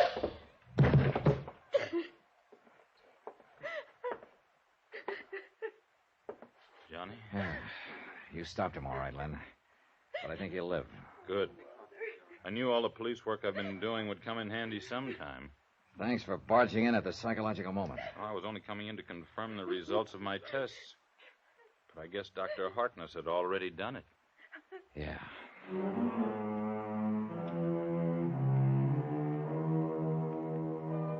So, I guess the museum will profit mightily from half the insurance and all of the estate of Donald Cronin. The museum, that is, without Dr. Adam Harkness. Expense account total, including transportation back to Hartford, $985. Remarks?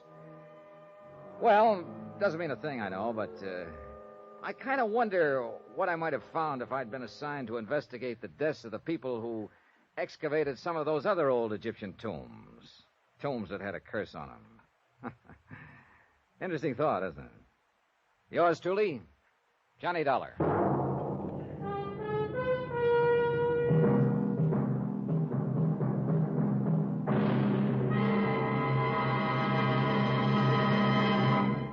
Now, here's our star to tell you about next week's story. Next week, a search for $80,000 that was never there, and a body that was never there.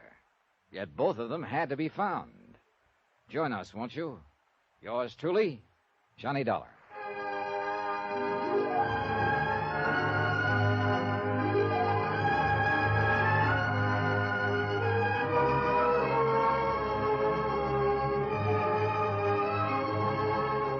Yours truly, Johnny Dollar, starring Bob Bailey, is transcribed in Hollywood. It is produced and directed by Jack Johnstone, who also wrote this week's story. Heard in this week's cast were Paul Dubov, Alan Reed Sr., Dick Crenna, Virginia Gregg, Ben Wright, Forrest Lewis, Eric Snowden, Barney Phillips, James McCallion, and Les Tremaine. Musical supervision by Amerigo Marino. Be sure to join us on Monday night, same time and station, for another exciting story of yours truly, Johnny Dollar. Roy Rowan speaking.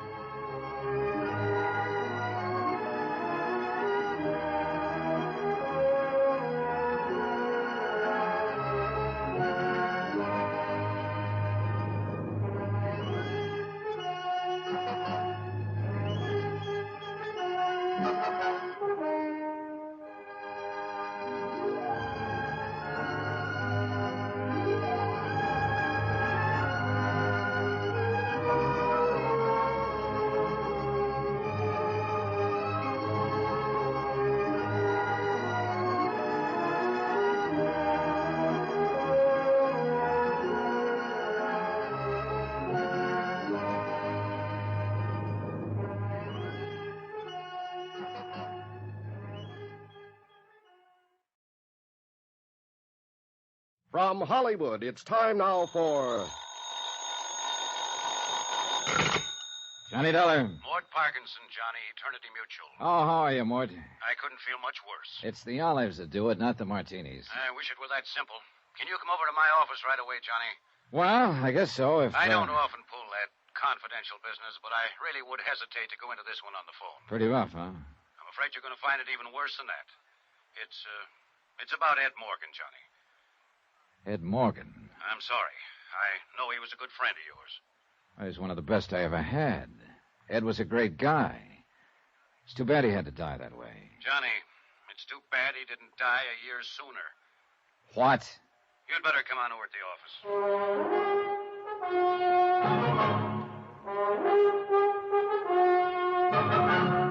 Tonight and every weekday night, Bob Bailey in the transcribed adventures of the man with the action-packed expense account.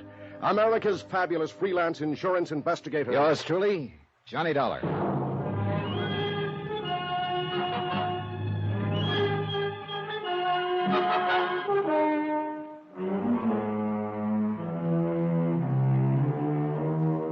From Special Investigator Johnny Dollar to the Home Office, Eternity Mutual Insurance Company, Hartford, Connecticut. The following is an accounting of expenditures during my investigation of the confidential matter.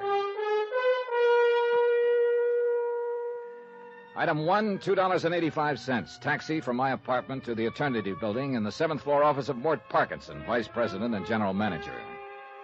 It was a room I well remembered, with its black walnut paneling and deep leather chairs. I'd worked on a lot of cases with Mort, and with the late Ed Morgan, too. And it sounded now as though Ed, my good friend from a long time back, was about to become a case himself. Come in, Johnny. Pull up a chair. Thanks, Mort. Well, that was quite a phone call. It's quite a situation. Yeah, I gathered that. Oh, I just can't talk sitting down.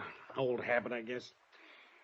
Remember when we used to be over in the old Johnstone building before we built this new one? We had those old-fashioned stand-up desks. It was when old man Clement was still alive. And before I was. Hmm?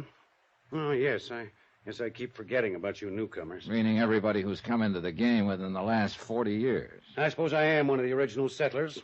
And set in my ways, too. Yeah, well, what about... I sure hated to see those desks go. You could stand in front of them, lean an elbow on them, make out a report or a speech. Mort, you're trying too hard to avoid it. Avoid what? You didn't call me over here just to reminisce about the old days. In a way, maybe I did. You know, it's funny. I always thought you liked Ed Morgan. But I did. Then why did you say it's too bad he didn't die a year sooner? Because I liked him. Except like is too weak a word, actually. I thought as much of Ed as I would have of my own son if I'd had one. Why, I'm the one who hired him in the first place. Remember, Johnny? Yeah, I remember. And I took a personal interest in his career. Watched him work his way up. Till finally he was appointed chief adjuster for the West Coast, head of our San Francisco claims office. That was darn good for a man as young as he was. And I was proud of him, Johnny. Yeah, I know you were. He was a hard worker, honest, dependable. And he had a good, sound future ahead of him. And then, just like that. Accidents are usually just like that. A foggy night, sharp curve, and he drove his car off a cliff into the Pacific Ocean. And that was that. Tragedy. Fini, the end. Only it apparently wasn't the end, or you wouldn't have called me over here. No, it wasn't, Johnny. I wish it had been. Meaning? You'd better brace yourself. Within 2 weeks after Ed Morgan's death, we started getting complaints from some of our clients. What do you mean, complaints? Oh, demands for adjustment on claims Ed had reported paid weeks before, requests for past due settlements, so on. Mort, I don't get it. Neither did I. So I sent a company accountant out to San Francisco on the QT and put him to work on the claims files. And we found out, Johnny. You found out what? That Ed's accounts had been doctored for some time. What? Johnny, in the months before he was killed, he'd embezzled nearly $80,000. Ed Morgan? Ed Morgan. I don't believe it. He did it. You might as well accept the fact. Anybody else, yes, anybody else. But not Ed. For one thing, money didn't mean that much to him. I know. We were always joshing him about living like an old hermit instead of a young bachelor. Well, then why would he do it, steal $80,000 after all these years of being honest? What would he want that would cost that much money? That's exactly what I wish you'd find out. Now, wait a second, Mort, wait a second. This is one I don't want any part of. Neither do I. But I'm afraid I'm stuck with it. And you are too, in a way. Why? Because Ed was your friend. Here's a flight ticket and reservation to San Francisco. Plane leaves in 2 hours. No. I'd rather pass it, Mort. Well, so would I. But we can't. Neither of us. There are too many questions left. And they've got to be answered. Not by me. $80,000 of the company's money is missing. I can't just write it off and forget it. It has to be accounted for. There are other investigators, Mort. And another thing that's just as important, to me at least, is to find out why he did it. It's a failure in human dynamics. A man like Ed, a man everybody respected and trusted, and he goes wrong. Why? Get somebody else to find out. I'd be pretty grateful if you'd do it, Johnny. Mort, I just don't want any part of I it. know how you feel. It's quite a shock to find out he was a crook. It's like somebody pulling the rug out from under you. So now you want to forget all about him. Leave him safely dead and buried. Dead, Mort, but not buried. If you remember, they recovered the car, but not his body. It's still somewhere beneath the Pacific. All right, then. Look at it from an efficiency standpoint, if nothing else. To any other investigator, Ed Morgan would be just a name, an unknown quantity. But you knew him. I thought I did. Regardless of what he did, Johnny, I just hate to think of a stranger pawing into his past. Maybe I still think back to the old times in the old country when the family buried their own dead. I know. And sometimes, Johnny, a friend has to go all the way. Even when the other person is goofed. Isn't that what the younger generation calls it? I'm not the younger generation, Mort. Right now, I'm older than Confucius. I'd sure appreciate it, Johnny. And after all, somebody's got to do it. Yeah, somebody's got to do it. And like you said, Ed was my friend. All right, Mort. Let's have the ticket.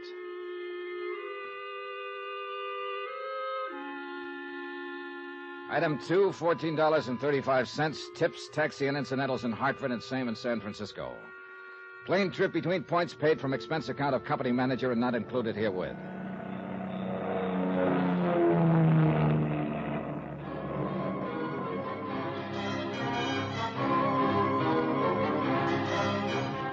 I went straight from the airport to Ed's last address when he was still alive, an apartment house in the Nob Hill section called the Drakeley Arms. And there's where I got my first surprise. Ed had always been the two-room bachelor walk-up type. But the Drakeley Arms consisted of equal parts of glitter, glass, swank, and price, including a uniformed doorman, a small private bar off the lobby, and an assistant manager with a gardenia on his lapel. Oh, he was a rare one, that manager. And it was a real gardenia. I am, of course, most desirous of assisting you in every way possible, Mr. What did you say your name was? Dollar. D-O-L-L. I can spell dollar. I'll bet you can. I beg your pardon. Oh, it's quite all right. I didn't mean... You didn't mean to be offensive, I understand. Now, about the former occupant of Suite 14. Mr. Dollar, I'm terribly afraid... Oh, please don't be. I mean, there is simply very little I can tell you about the late Mr. Morgan. A matter of discretion? Is that it? Discretion? Policy of the house? Something of that sort? Well, we do, of course, try to protect the privacy of our residents. I'm sure you understand. Even to the extent of turning down $20? Well... A curse one, isn't it? Under the circumstances... Nice likeness of Andrew Jackson, isn't it? Thank you, sir. Gratuities of this nature are always so helpful in smoothing the rough pathway of human relations. Don't you think so, Mr. Dollar? Definitely. It's already helping you remember my name. Well, money is a mental stimulant, isn't it? Don't call it money. Just think of it as item 3. I beg your pardon. Item... Oh, that's quite all right. I meant... Yeah, I know. It's kind of a habit I seem to be picking up. Now, has your memory been stimulated any in regard to Ed Morgan? Oh, yes, the late Mr. Morgan. Pardon me, Mr. Dollar. Yes? Oh, yes, Countess Margie. Yes, I'll be delighted to send the boy up for 2 quarts of suds. Suds? Would a nice dry Bavarian ale be... Yes, Countess, just plain beer. Yes, Countess, right away. Frightful old lady. Mixes it with creme de menthe, you know. Now, where were we, Mr. Dollar? We weren't, not yet. Oh, yes, the late Mr. Morgan. Well, he'd been our guest, you understand, for about 6 months at the time of his tragic accident. What was he paying for his suite of rooms? Oh, well, ordinarily we don't release information of that. Forget it. This is not ordinary. How much? $1,200 a month. I see. Oh, he was a true gentleman, if I may say so. A bon vivant. And on the crassly materialistic side, if you'll forgive me, sir, a very free spender. Sorry, 20's the limit. Mr. Dollar, I was not trying to coerce your generosity by, well... Putting on another bite? Precisely. All right. So Ed was bedded down in a mink line stall and was throwing money around like water. What else? Who came to see him? What sort of visitors did he have? None at all that I can recall. None at all? He leased that overpriced cubicle and then just sat in it? Well... What about friends here in the building? Most of our guests might be termed individually exclusive. Even eccentric in some cases. Except, of course, Mrs. Barrett. Mrs. Barrett? Yes. One of the loveliest guests we've ever had the pleasure of... Excuse me, Mr. Dollar. Yes. Yes, Countess Margie. The boy is on his way. I know. But he has to go clear down to the corner. Yeah. Well, please tell little Pim Pam that I'm so sorry. A dog drinks that stuff, too. Now, where were we? About this Mrs. Barrett you mentioned. Oh, yes. Well, of course, she and Mr. Morgan were inseparable, you understand. They were together constantly. And Mr. Barrett? Oh, there wasn't any. Well, not recently, I mean. Deceased. You know, dead. Yeah, when? Early this year, as I recall. I didn't know him, of course. Mrs. Barrett moved in here shortly after his death. Not until then. And Ed Morgan, when did he move in? About 6 weeks later. Oh, he met her here then? Oh, no, they were already acquainted. Well acquainted. I see. In fact, I believe that Mr. Morgan and the young and very lovely widow met at the time of her husband's death. A matter of settling the estate or something of that sort. It would figure all right. I don't remember exactly why I thought so, but I do recall having an impression at the time that he moved in here only because of her. And as I say, they were together constantly, right from the first. That's all very interesting. I wonder if I could have a talk with this Mrs. Barrett. That would be utterly impossible, I'm afraid. Now, look, if you think you can I simply mean she isn't here. Isn't here? She's been gone for 10 days now. Where'd she go? I really haven't the slightest idea, Mr. Dollar. Well, if she moved out, she must have left a forwarding address of some kind. Oh, she didn't move out. She still has her apartment here. She'll be back eventually, I imagine. But at the moment, I haven't heard a word from her since she left. Oh, poor dear. You know, one can understand why she'd want to get away for a while. Such a tragic coincidence, having 2 deaths of exactly the same... Oh, confound that woman. Wait a minute. What do you mean by tragic coincidence? Oh, well, as I understand it, Mrs. Barrett's husband also died in some sort of accident. Yes, Countess.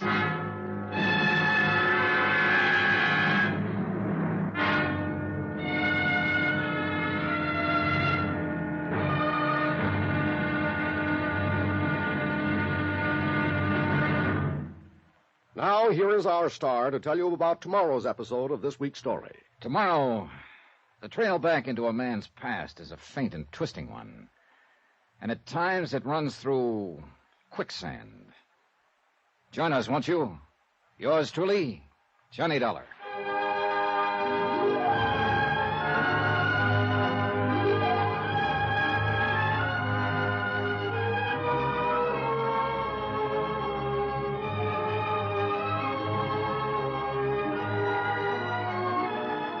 Yours truly, Johnny Dollar, starring Bob Bailey, is transcribed in Hollywood. Written by Les Crutchfield, it is produced and directed by Jack Johnstone. Be sure to join us tomorrow night, same time and station, for the next exciting episode of Yours truly, Johnny Dollar.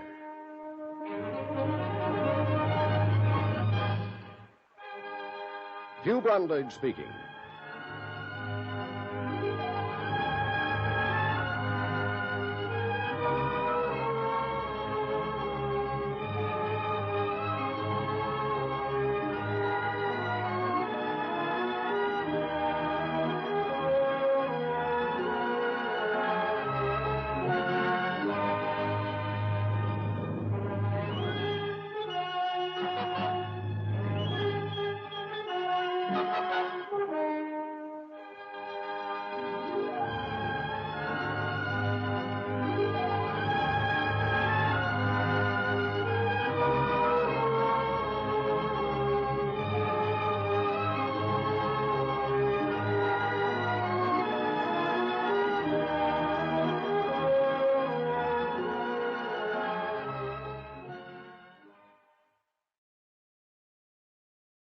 From Hollywood, it's time now for...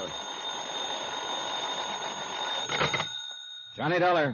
Mac Woodson, Mr. Dollar. The girl from the claims office called and gave me this number. Oh, yes, Mr. Woodson. It seems we're working on the same case for the same company. Well, I've been working on Mr. Ed Morgan's files and records here for the past week now. I've turned up some... How much is missing? Well, about $80,000 so far. All of it was taken during the 4 months immediately preceding his death. I'll say one thing. In 20 years as an accountant, I've never seen a looting more cleverly carried out. Oh, Ed was a very bright lad. A man who'd go far, they all said. Did you know him, Mr. Dollar? I thought I did. He was one of my best friends. But it turns out I'm only beginning to know him. Could you meet me in his office around 10 o'clock, Mr. Woodson? Yes, that's where I am now. I've been working on these books day and night. Better be careful. That's what got Ed into trouble. How's that?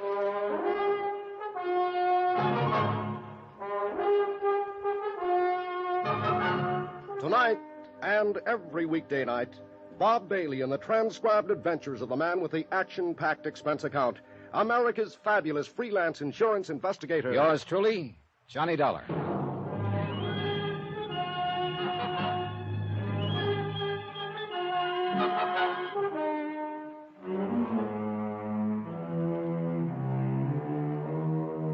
From Special Investigator Johnny Dollar to the Home Office, Eternity Mutual Insurance Company, Hartford, Connecticut. Assignment, the confidential matter. Location, San Francisco. Expense account continued. Item 4, $1, 1 martini. Item 5, $1, 1 tip to the bartender who stirred the martini. All in the house that Jack built. I don't know who built it, actually, but it took Jack to live in it. $1,200 a month, to be exact. That was the take-home bite for an apartment at the Drakeley Arms on Nob Hill. And, of course, that didn't include drinks in the intimate little private bar just off the lobby. And this is where Ed Morgan had lived during the last 5 months of his life, until he missed a curve one night and drove his car off a cliff into the Pacific. Ed Morgan, whose idea of a big night had always been his pipe, slippers, and a mystery novel. But things were different when I'd known him and been his friend. For one thing, he hadn't stolen $80,000. Or I don't think he had. Do you find the martini adequate to your expectations, sir? Oh, yeah. Yeah, indeed. It's a heck of a belt for a buck. Thank you, sir. Quite a nice little place you got here. Oh, I find it a most agreeable sanctuary from the stress and strife and the hurly-burly of the city. Been here long? I have tended bar here in the Drakeley Arms Rendezvous for some 2 years now.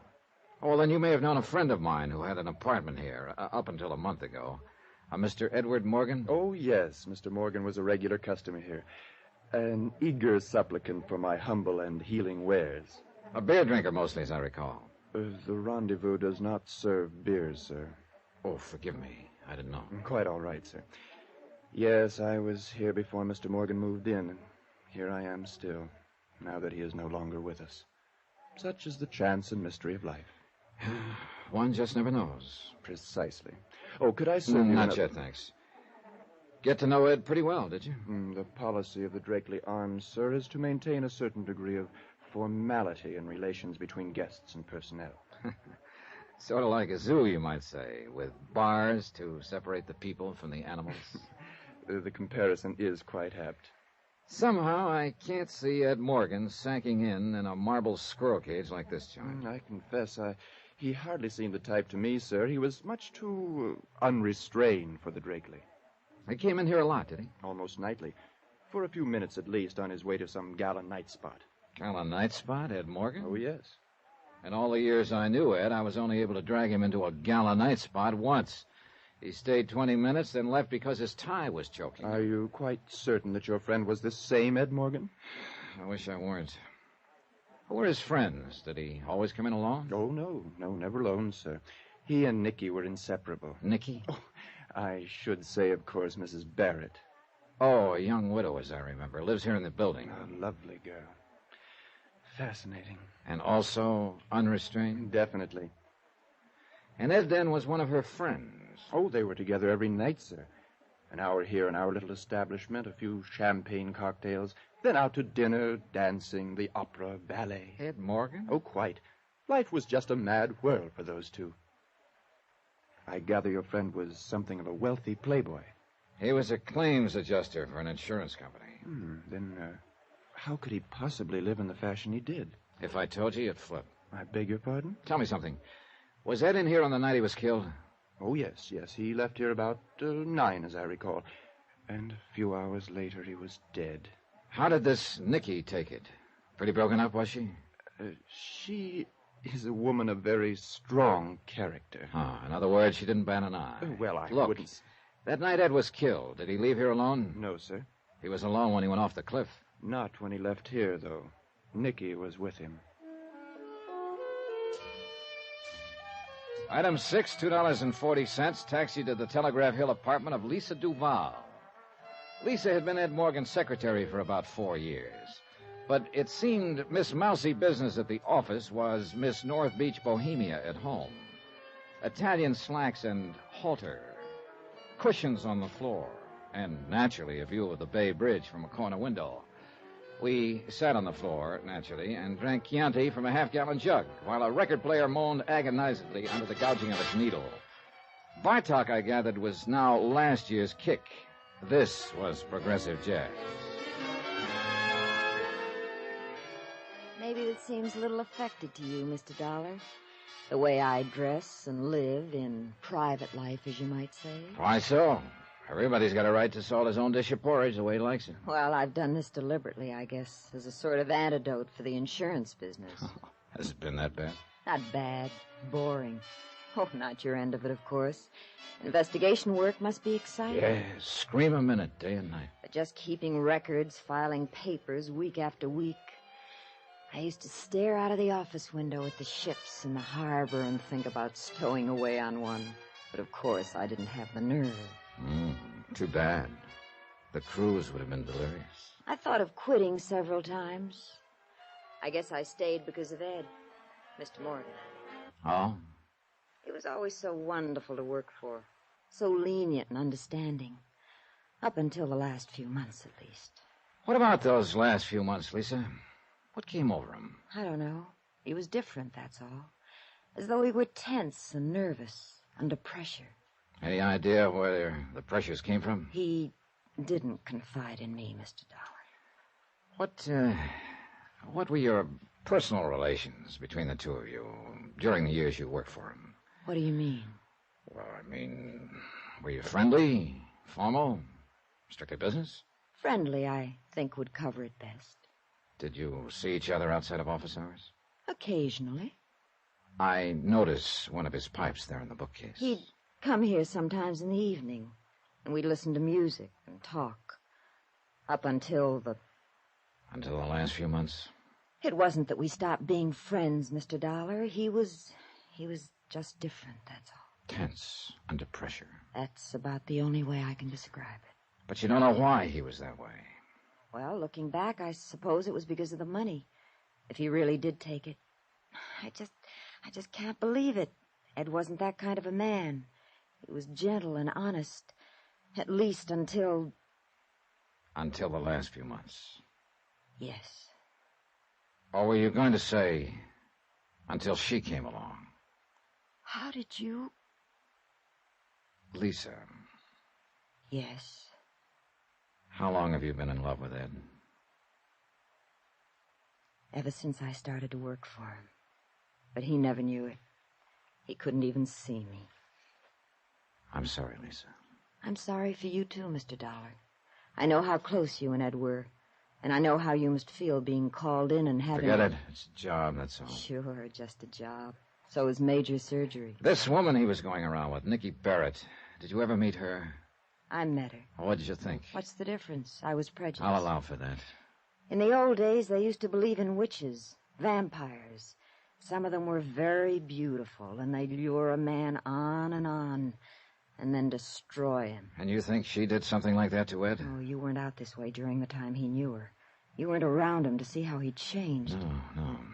Oddly enough, the one time I was through here about 3 months ago, Ed was unexpectedly called away on business. He wasn't called away. He was avoiding you. He knew he was getting in too deep. How'd he meet her? She came to the office with a life insurance claim. $50,000. Her husband had just died. I knew her type from the minute she walked in. The grieving widow, all in black, and looking like a Powers model. And he just melted down and laid his head under her foot.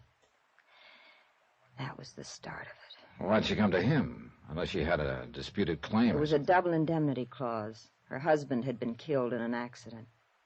Her husband, too, huh? What do you mean? Ed Morgan died in an accident. Remember?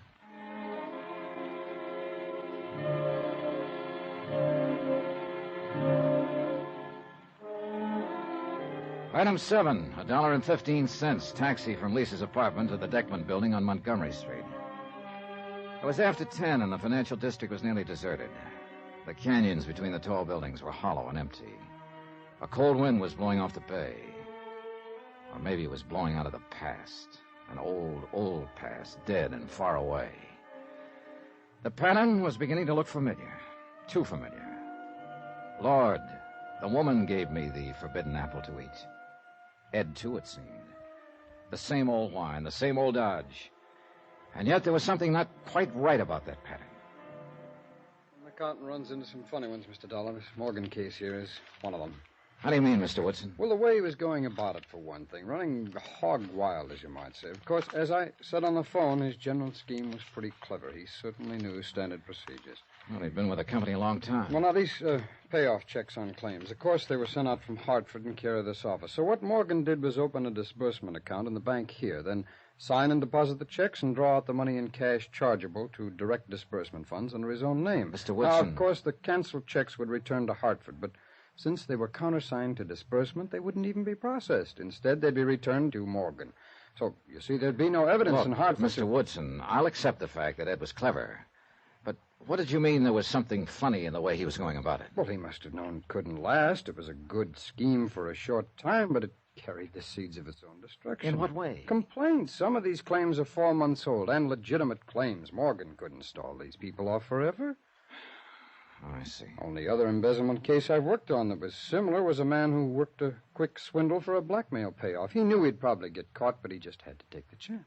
Yeah, you may have stumbled onto something, Mr. Woodson. Oh, is that so? You mean it ties in with that file folder you've been studying there? Oh, I don't know. It's an investigation report on an accidental death. Happened about a year ago. Ed Morgan handled the insurance claim and got to know the widow. He'd been running around with her for several months just before his death. I don't quite see the... Oh, of course. Mr. Morgan also died in an accident. Unless he was murdered.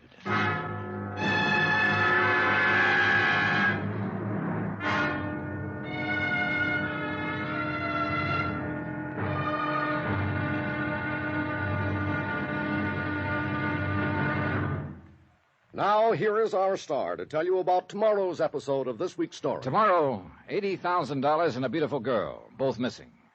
Then one of the two is found and a bombshell explodes. Join us, won't you? Yours truly, Johnny Dollar.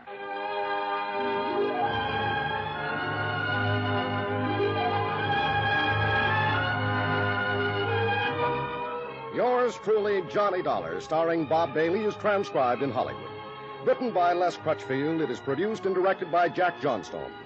Be sure to join us tomorrow night, same time and station, for the next exciting episode of Yours truly, Johnny Dollar. Hugh Brundage speaking.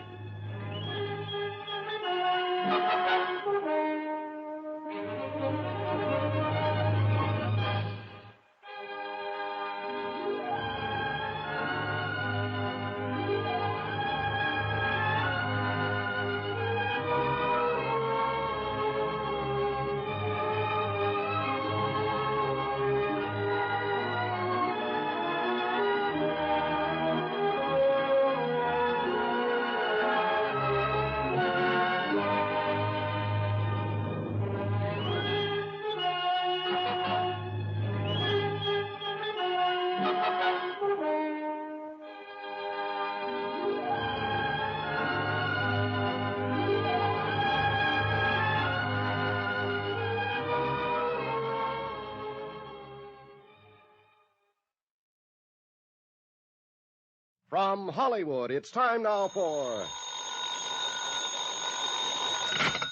Johnny Dollar. This is Hector, Mr. Dollar. Hector? Hector Nerkley, at the Drakeley Arms Apartments. You were here night before last inquiring about the late Mr. Morgan. Oh, yes, I remember. What can I do for you, Mr. Nerkley? Oh, it's really quite the other way around. All right, what can you do for me? Well, I can give you some very interesting information, if you care to come over here. Why can't you give it to me on the phone? I'll tell you exactly why, Mr. Dollar, when you come over. Oh, for the love of Pete. Temper. And why not? A month ago, the best friend I had in the world drove his car off a cliff into the Pacific. And his body's still out there in the ocean somewhere. It's never been recovered. Mr. Dollar? Then it turns out he was $80,000 short in his accounts. I can't find the money, nor the woman he was running around with before his death. I can't find out anything. And now if I want some... All right, I'll be there in 30 minutes.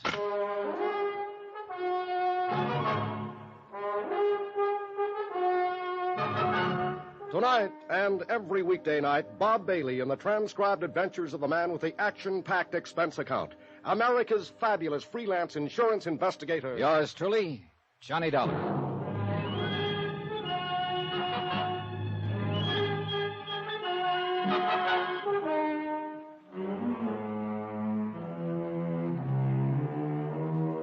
From Special Investigator Johnny Dollar, location San Francisco. To the Home Office, Eternity Mutual Insurance Company, Hartford, Connecticut. Assignment, the confidential matter. Expense account continued.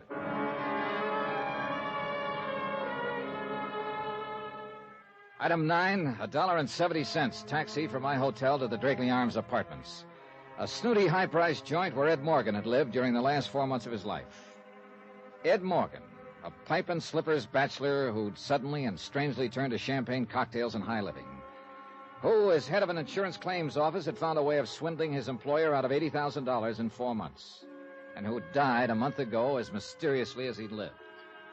This was the man who at the moment was my assignment, whose past I was supposed to uncover. And he was also the man who'd been my lifelong friend. Well, good evening, Mr. Dollar.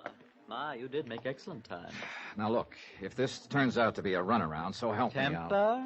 All right. You said you had some very important information that couldn't be discussed over the phone. Well, it could have been discussed, of course. But, well, this information has to do with one of our guests, Mr. Dollar. A certain lovely young widow whom you seemed most concerned about the last time. Nicky Barrett. Quite. Has she come back? Is she here? I'm afraid not. Then what is it?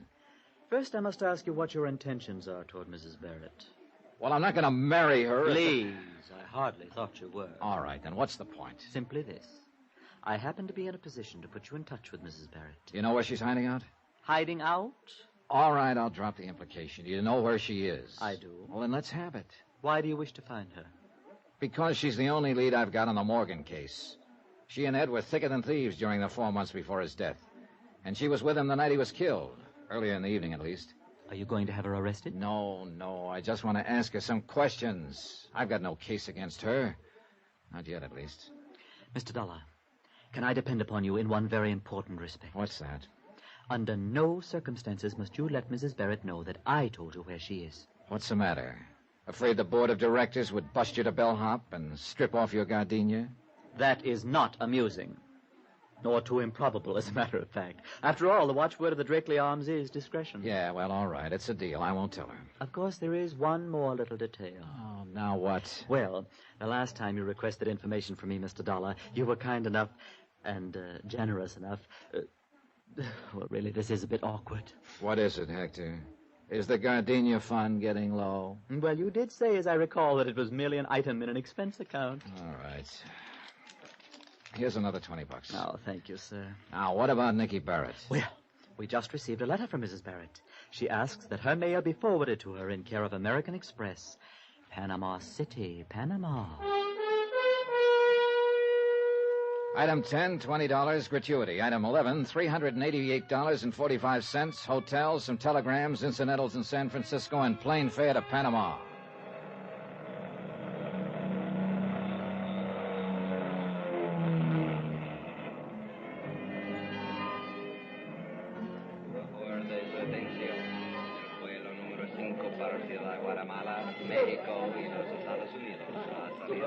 I'd sent wires ahead before I left the States.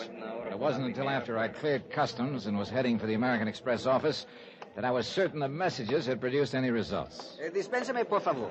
Yeah? You are Senor Johnny Dollar from the Estados, no? That's right. Capitan Garcia Ramullo of the Panama Federal Police, as sus órdenes, senor. Oh, glad to know you, Captain. I am honored, senor. We have received your telegram, and I have been instructed to cooperate with you very intensive. Well, it may take just that. Now, about the woman I described in the telegram. The Senora Barrett. Oh, Santa Madre, what a beautiful woman. So I've heard. You have not had the pleasure of acquainting her? Not yet. The best of your life is before you in that case. Then I'll speed up and get to it. So you've already located her, huh? Oh, but of course, senor. She has not changed her name, as you think, perhaps. So it was most simple. Good. Glad it didn't cause you too much trouble. Trouble? Senor, merely to gaze upon such a one is worth a lifetime of trouble. Which is exactly what it cost a couple of guys I know.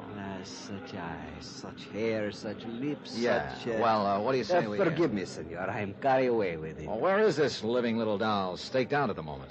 She is registered at the Hotel Primeso, room 17. Hotel Primeso? This is something most unusual, I'm thinking. What do you mean? The Primeso is one hotel very small, which is located on the waterfront. It's most for sailors, fishermen. I see. The beautiful tourista one would think to find in a hotel of more elegance. She may be deliberately staying away from the tourist belt. Quien sabe, senor? Who can tell the reasons of a woman? Yeah. Is she living there alone? So I have been informed. You expect someone with her? I don't know what to expect. I don't even know why she came here. I'm moving in blind. See, life is most difficult at times. You didn't talk to her, did you? Let her know you were checking on her? Please, senor. I'm sorry, Captain. I had to be sure. She is most entirely without suspicion. Good. Well, I suppose I'd better check into a hotel first. Then what are your plans, senor? I don't know exactly. I'll talk to her, try to get some answers. And from there on, I'll just have to call it as I go. I hope this lovely lady has not involved in some serious crime. I hope not, too. But I wouldn't bet much on it. Item 12, $8, taxi, flat rate for the rest of the day. And by the time I checked into a hotel and showered and changed, the rest of the day didn't have long to go. The Hotel Promesa was on the waterfront, as Captain Garcia had said, and some distance from town. But although it wasn't a tourist trap, neither was it quite the sailor's flophouse I'd been led to expect. It was built native style with bamboo shutters and wide verandas, half buried in a thicket of mango and banana. $5 bought me the desk clerk's undying affection, and 2 minutes later I stood unannounced at the door of room 17. Just a minute. It's about time. I ordered that ice at least a... I thought you were the bellboy. No. The name is Johnny Dollar. Johnny Dollar. Mind if I come in, Mrs. Barrett? What for? Well, it would be more comfortable than trying to talk out here on the veranda. What is it you want to talk about? A friend of mine. Name of Ed Morgan. All right. Come on in. Sit down, Mr. Dollar. Thanks. I'd offer you a drink, but there's no ice. And in this kind of heat... I don't care for a drink, thanks. You'd think it would cool off after the sun goes down, but it doesn't. At least not very much. Sometimes a breeze comes up from... What are you staring at, Mr. Dollar? You? Why? I'd had such glowing reports about you that I was sure they were exaggerated. They weren't. Thanks. And did you come all the way down here just to check those glowing reports? How do you know I came all the way down here? What do you mean? Maybe I live here. No. I've heard of you before. Ed, Mr. Morgan used to talk about you. Was it Ed or Mr. Morgan? You don't miss much, do you? I try not to. It was Ed, as you undoubtedly knew. Yes, I know. But I wasn't sure why. Why? Why he lost his head. Now that I've seen you, I can understand. Who wouldn't? Oh, please. I'd rather not talk about it, Mr. Dollar. Ever since that terrible accident, there's been only one thing I've wanted. To forget. Well, I'm sorry to have to bring up unpleasant memories, Mrs. Barrett, but I've got to ask you some questions. There's nothing... The night of his death, what time did he leave you? What do you mean? You were together earlier in the evening. You left the bar at the Drakeley Arms together at 9 o'clock, but shortly after midnight, when Ed ran his car off a cliff into the Pacific, he was apparently alone. We went to dinner, then he brought me back to the apartment house. He was going to Half Moon Bay to see a client. That's why he happened to be on that road. I don't want to talk about it, Mr. Dollar. It's horrible to think of him dying that way. His body's still out there in the ocean somewhere. That's why I came down here. To get away and try to forget.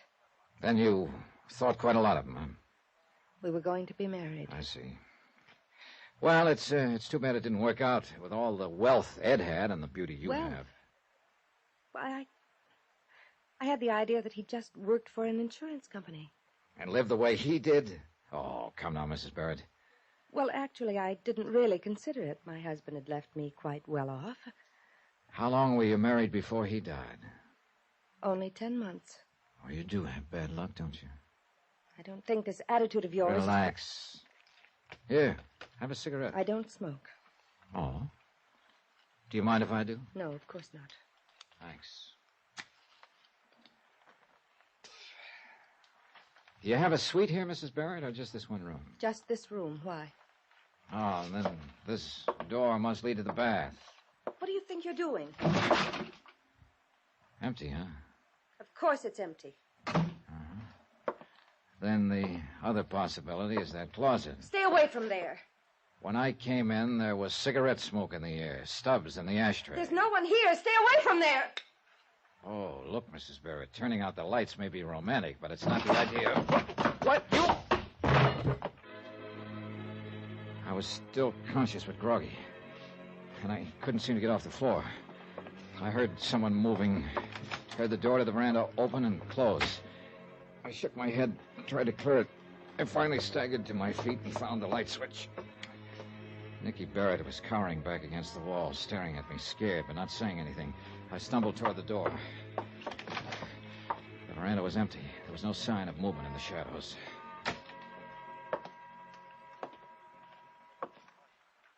So there was somebody hiding in that closet. No. There wasn't anybody here. I'm the one who hit you. You'd have to have a fist 3 times your size. It's true. Forget it. I know the game now. I should have known it a lot sooner. You're wrong. There's only one person in this world who tears cigarettes apart and shreds the paper that way. No! The 2 of you, in on it together. They didn't find his body because there wasn't anybody to find. He's still alive. He was right here in this room. That was Ed Morgan.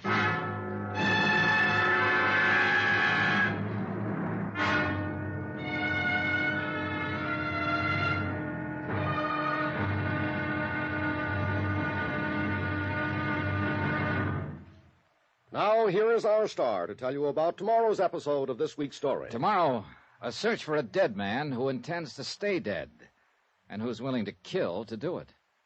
Join us, won't you? Yours truly, Johnny Dollar.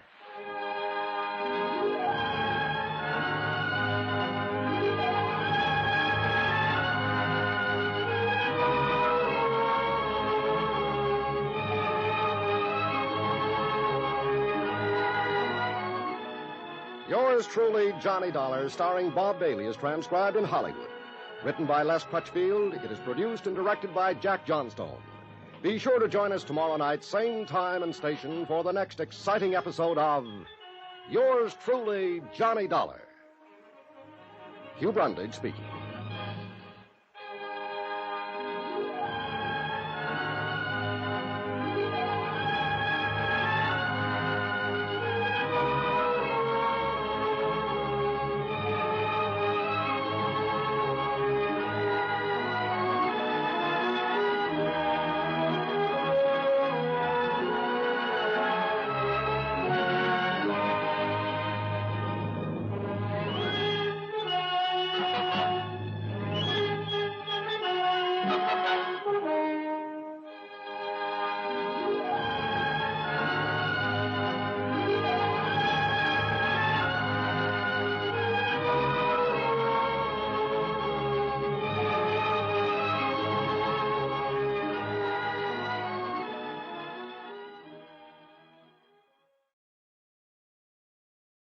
From Hollywood, it's time now for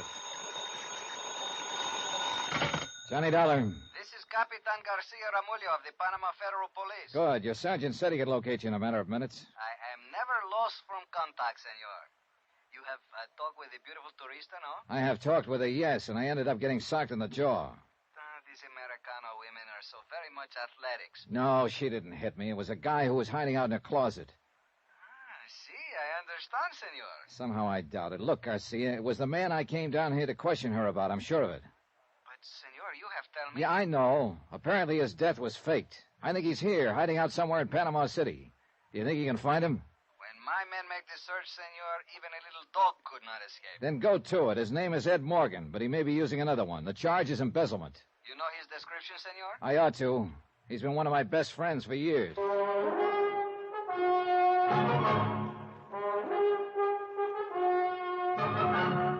Tonight and every weekday night, Bob Bailey in the transcribed adventures of the man with the action-packed expense account, America's fabulous freelance insurance investigator. Yours truly, Johnny Dollar.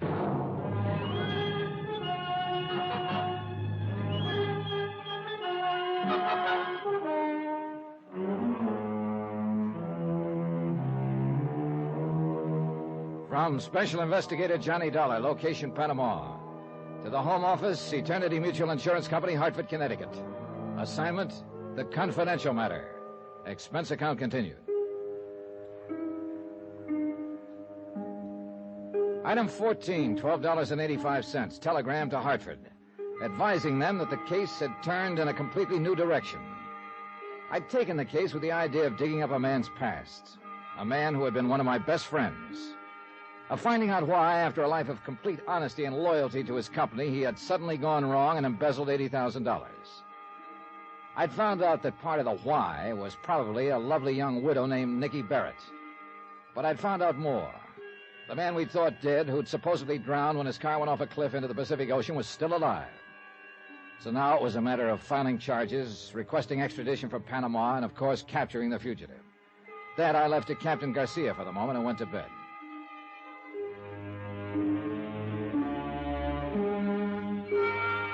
When I came down to breakfast the next morning, I still hadn't heard back from Garcia. But I did get a return engagement from my little playmate of the night before. Good morning, Johnny. Oh, well. Good morning, Mrs. Barrett. I came into town early especially to see you. Why? A deep concern as to whether I survived that sock in the jaw? No. No concern, really. I imagine you have a pretty tough jaw. Do you mind if I sit down? If you promise not to double up your fist. I can explain that, Johnny. With all night to think about it? Yeah, I bet you can. How about some breakfast? I don't really. They got a special this morning, fried fish and papaya. Oof. Tastes even worse than it sounds. No, I'll just have some coffee. That we already have. Sugar, cream? Just black. Thank you. All right, you're on. Spin it out. Well, I'll admit it was silly to claim I was the one who hit you last night. Of course it was silly. I know who hit me. You don't. It was Ed Morgan. He was hiding in the closet in your hotel room. You're wrong, Johnny. You don't mind if I call you Johnny, do you? I mean, you and Ed were such close friends. I feel I almost know you. You could be wrong, Mrs. Barrett. I used to think I knew Ed until he met you and decided to tap the till for $80,000. All right, call me Johnny if it gives you more confidence in your act. It's not an act. Okay, if you didn't hit me and Ed didn't, then who was it? Let's just say it was a friend. He wasn't very friendly to me. He misunderstood you coming there. He shouldn't have been there himself. He's married, and not that I knew it, though, until last night. That's not a bad attempt, Mrs. Barrett, at a snow job, but I still don't buy it. Better drink your coffee. Johnny, Ed was drowned in San Francisco when his car ran off into the ocean. He's dead. How can he be dead in San Francisco and still be tearing up cigarettes in Panama? I did that. You don't even smoke. But the man who was there last night does. And I tore the cigarettes in that peculiar way. I picked up the habit from Ed. I just did it absent-mindedly, I guess. Now, this gets better as it goes along. Oh, I'm not lying. It's true. No, I mean this fish and papaya. I guess you just have to get used to the mixture. Oh, please, Johnny. You're not even touching your coffee. If I drink it, will you please listen to me? I am listening to you. I just don't believe you. Look, we all make mistakes. Last night, you made a guess. You thought that was Ed, but you were wrong. So why be stubborn about it and cause a lot of unnecessary trouble? Let's forget it and be friends. Can't afford it, sweetie. I haven't got that kind of money. Do you think I sell my friendship? It cost Ed $80,000 of the company's money. No. How much of that did you get? Half of it? No. More than half of it? No, I don't know what you're talking about. How much does he have left now? Stop it! Stop saying such things. All right. Can't you understand once and for all? Ed isn't here. Nor anywhere else. He's dead. No, he isn't. But I wish to heaven he were. What do you mean? Just that. But he was your friend. That's right. He was my friend. When I heard about his accident, heard he'd been killed, it hit hard. It hurt plenty. And I guess it hurt even more when I learned he'd been stealing from the company. Johnny. So I took the job of digging into the mess and trying to find some answers. I didn't want the job, didn't want any part of it, but I took it anyway. Somebody had to do it. And he had been my friend once. And then I find out he's still alive. No, so you see Johnny, what it means? Now I've got to catch him and take him back to stand trial. And that's going to be even tougher than facing his death and the fact he was a crook. If Ed were alive, you'd take him back? Help send him to prison like any other common criminal? That's what he is, isn't he? But he was your friend. Oh, skip it. You wouldn't understand. I might, if you'd let me try. The only thing you're trying to do, Mrs. Barrett, is to con me into thinking I might possibly be wrong. thinking maybe it was somebody else in your room last night. I told The you. idea is to throw me off balance just long enough so the two of you can make a run for it. Nice try, only it won't work, so knock it off. Ed and I were going to be married, Johnny, and the shock of his death... I said skip it. Ed used to talk about you. He told me you were this way. Hard and cold and ruthless. Then he has no excuse. He knew what to expect. But I didn't believe it. I didn't think anyone could be... Yes, senor. Oh, good morning. I don't believe you've met my companion. I have not been so fortunate, senor. This is Captain Garcia of the Panama Police, Mrs. Barrett. Hello. Greatly honored, senora. Might be a good idea to take a careful look at her, Garcia. You will probably be arresting her in the next day or so as an accomplice to fraud. Let us hope such regrettable necessity is not happen. Thank you, Captain. I'm sure it won't. Mr. Dollar has a rather boorish sense of humor. I comprehend, senora. Mr. Dollar, it is possible perhaps that I speak a little with you? Yeah, sure. I imagine Mrs. Barrett will be happy to excuse me at this point. Hasta la vista, senora. Remember, Johnny, he was your friend. I did not wish to mention this matter before the senora. Oh? I think it's better she's not here. Hear what? Have you turned up something? Si, senor. I have to tell you, not even the little dog can hide from Garcia. So? We have located this man, Ed Morgan. I got into the police car with Captain Garcia, and we drove out of town and followed the shoreline for about 6 miles. Then we pulled up near a cluster of rickety wharves built around the edge of a tiny inlet. There were numerous native fishing boats tied against the pilings, but no village, no shacks, nor any other sign of a habitation. Garcia cut the motor and lit a cigarette. Pues aquí estamos. Here we are, senor. Here? He's hiding out here? Si, senor. He lives on one of the little fishing boats which are tied to the wharf. The number 3 one there, which is blue-painted, you see? Yeah, I see it. Well, a place like this would be safer than a hotel. You're pretty sure it's him? Pues, Miguel Ronesto, who is on the boat, said this man come out here 1 month ago. He paid Miguel much money just to live on the boat, tie up at shore. And he is like you described, senor. I think so is him. All right. I'll go on board and talk to him. And I think I'd better go alone, Garcia. Whatever you wish, senor. I wait for you here. Okay.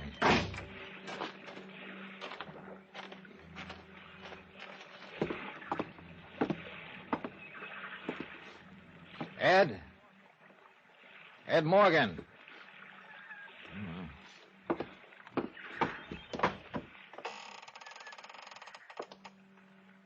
Ed? I know you're here, so you might as well answer. Cabin's unlocked. Come on down.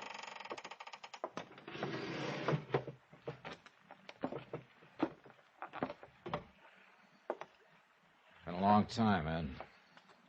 Yeah, it has. Sorry the place is so littered up. Temporary quarters, you understand. Sit down. Thanks. Johnny, why did it have to be you? It had to be somebody, Ed, sooner or later. You should have known that. But not you. How'd you get onto me? I traced Mrs. Barrett down here. I thought you were dead until last night. She wasn't supposed to show here for 6 months. Last week, here she was. Couldn't wait. Why did you do it, Ed? You wouldn't understand. You've always had dames crazy about you without lifting a hand. But not me. This face always stopped them. Sure, I used to laugh about it, but... Well, you just wouldn't understand. And this woman was different, is that it? Nicky fell as hard as I did. I didn't know women like her even existed. She's for me all the way. Is she worth the price tag? $80,000? Cut it, Johnny. It's not that way. It's just that Nicky had always lived well, and I had to live that way, too, in order to be around her. I got in further and further, and finally I was in too deep to pull out. Did she know you were stealing from the company? Not at first. The blame's all mine, Johnny, not hers. You picked your own apples, is that it? Call it that. And I didn't spend all that money. We decided to get out of the country, start a new life together. I figured I'd need that much.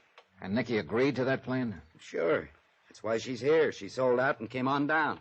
Only she didn't, Ed. She still has her apartment in San Francisco. You're wrong, Johnny. She sold her furniture, her clothes, everything. The stuff is all there, Ed. I saw it. You're lying, Johnny. She pulled stakes. She told me. Okay, she told you. I guess you know why I'm here. I know why you think you're here. Hold it, Johnny. Don't move. I've had this gun on you since you came on board. I know you have. But I wonder if you'd really use it. Don't try to find out. And don't tell me I'm in a spot. I know that. But I'm going on as far as I can. And if I have to kill to do it, then I'll kill. Maybe I could have stopped him. Maybe he wouldn't have fired, I don't know. And for one reason or another, I didn't feel much like finding out. I let him go. He backed out of the cabin hatch and bolted it on the outside. I heard him cross the deck and run along the wharf. And I waited for Garcia to call out to challenge him. The only sound was the car motor starting up and speeding away. Then I heard somebody come running down the wharf. Senor Dollar! Get the door open, Garcia. Where is he? What happened? He take the car, senor. It's me to blame. I am not alert. Before I know it... Never mind. Where's the nearest telephone? 2 miles, senor. 2 miles? How do we get there? But how else, senor? We walk?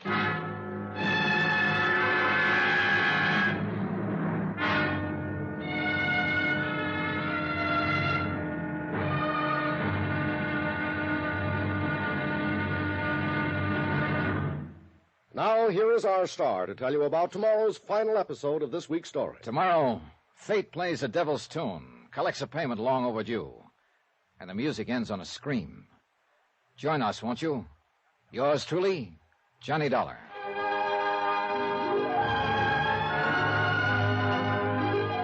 Yours truly, Johnny Dollar, starring Bob Bailey, is transcribed in Hollywood. Written by Les Crutchfield, it is produced and directed by Jack Johnstone. Be sure to join us tomorrow night, same time and station, for the next exciting episode of Yours truly, Johnny Dollar. Hugh Brundage speaking.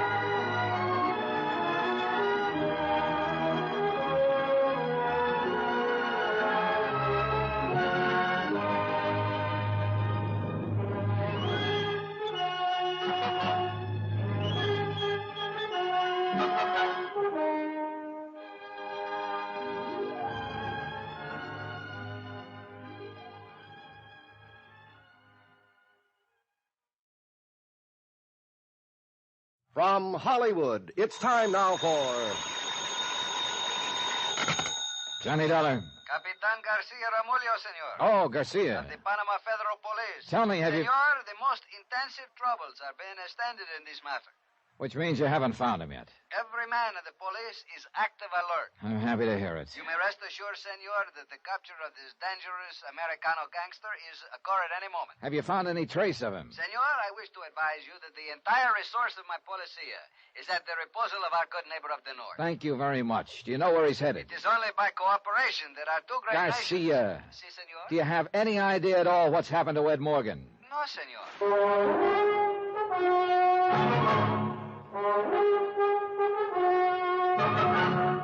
Tonight and every weekday night, Bob Bailey in the transcribed adventures of the man with the action-packed expense account. America's fabulous freelance insurance investigator. Yours truly, Johnny Dollar.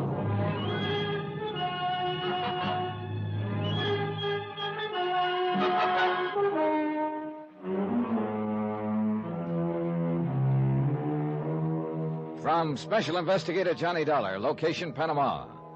To the home office, Eternity Mutual Insurance Company, Hartford, Connecticut. Assignment, the confidential matter. Expense account, final page.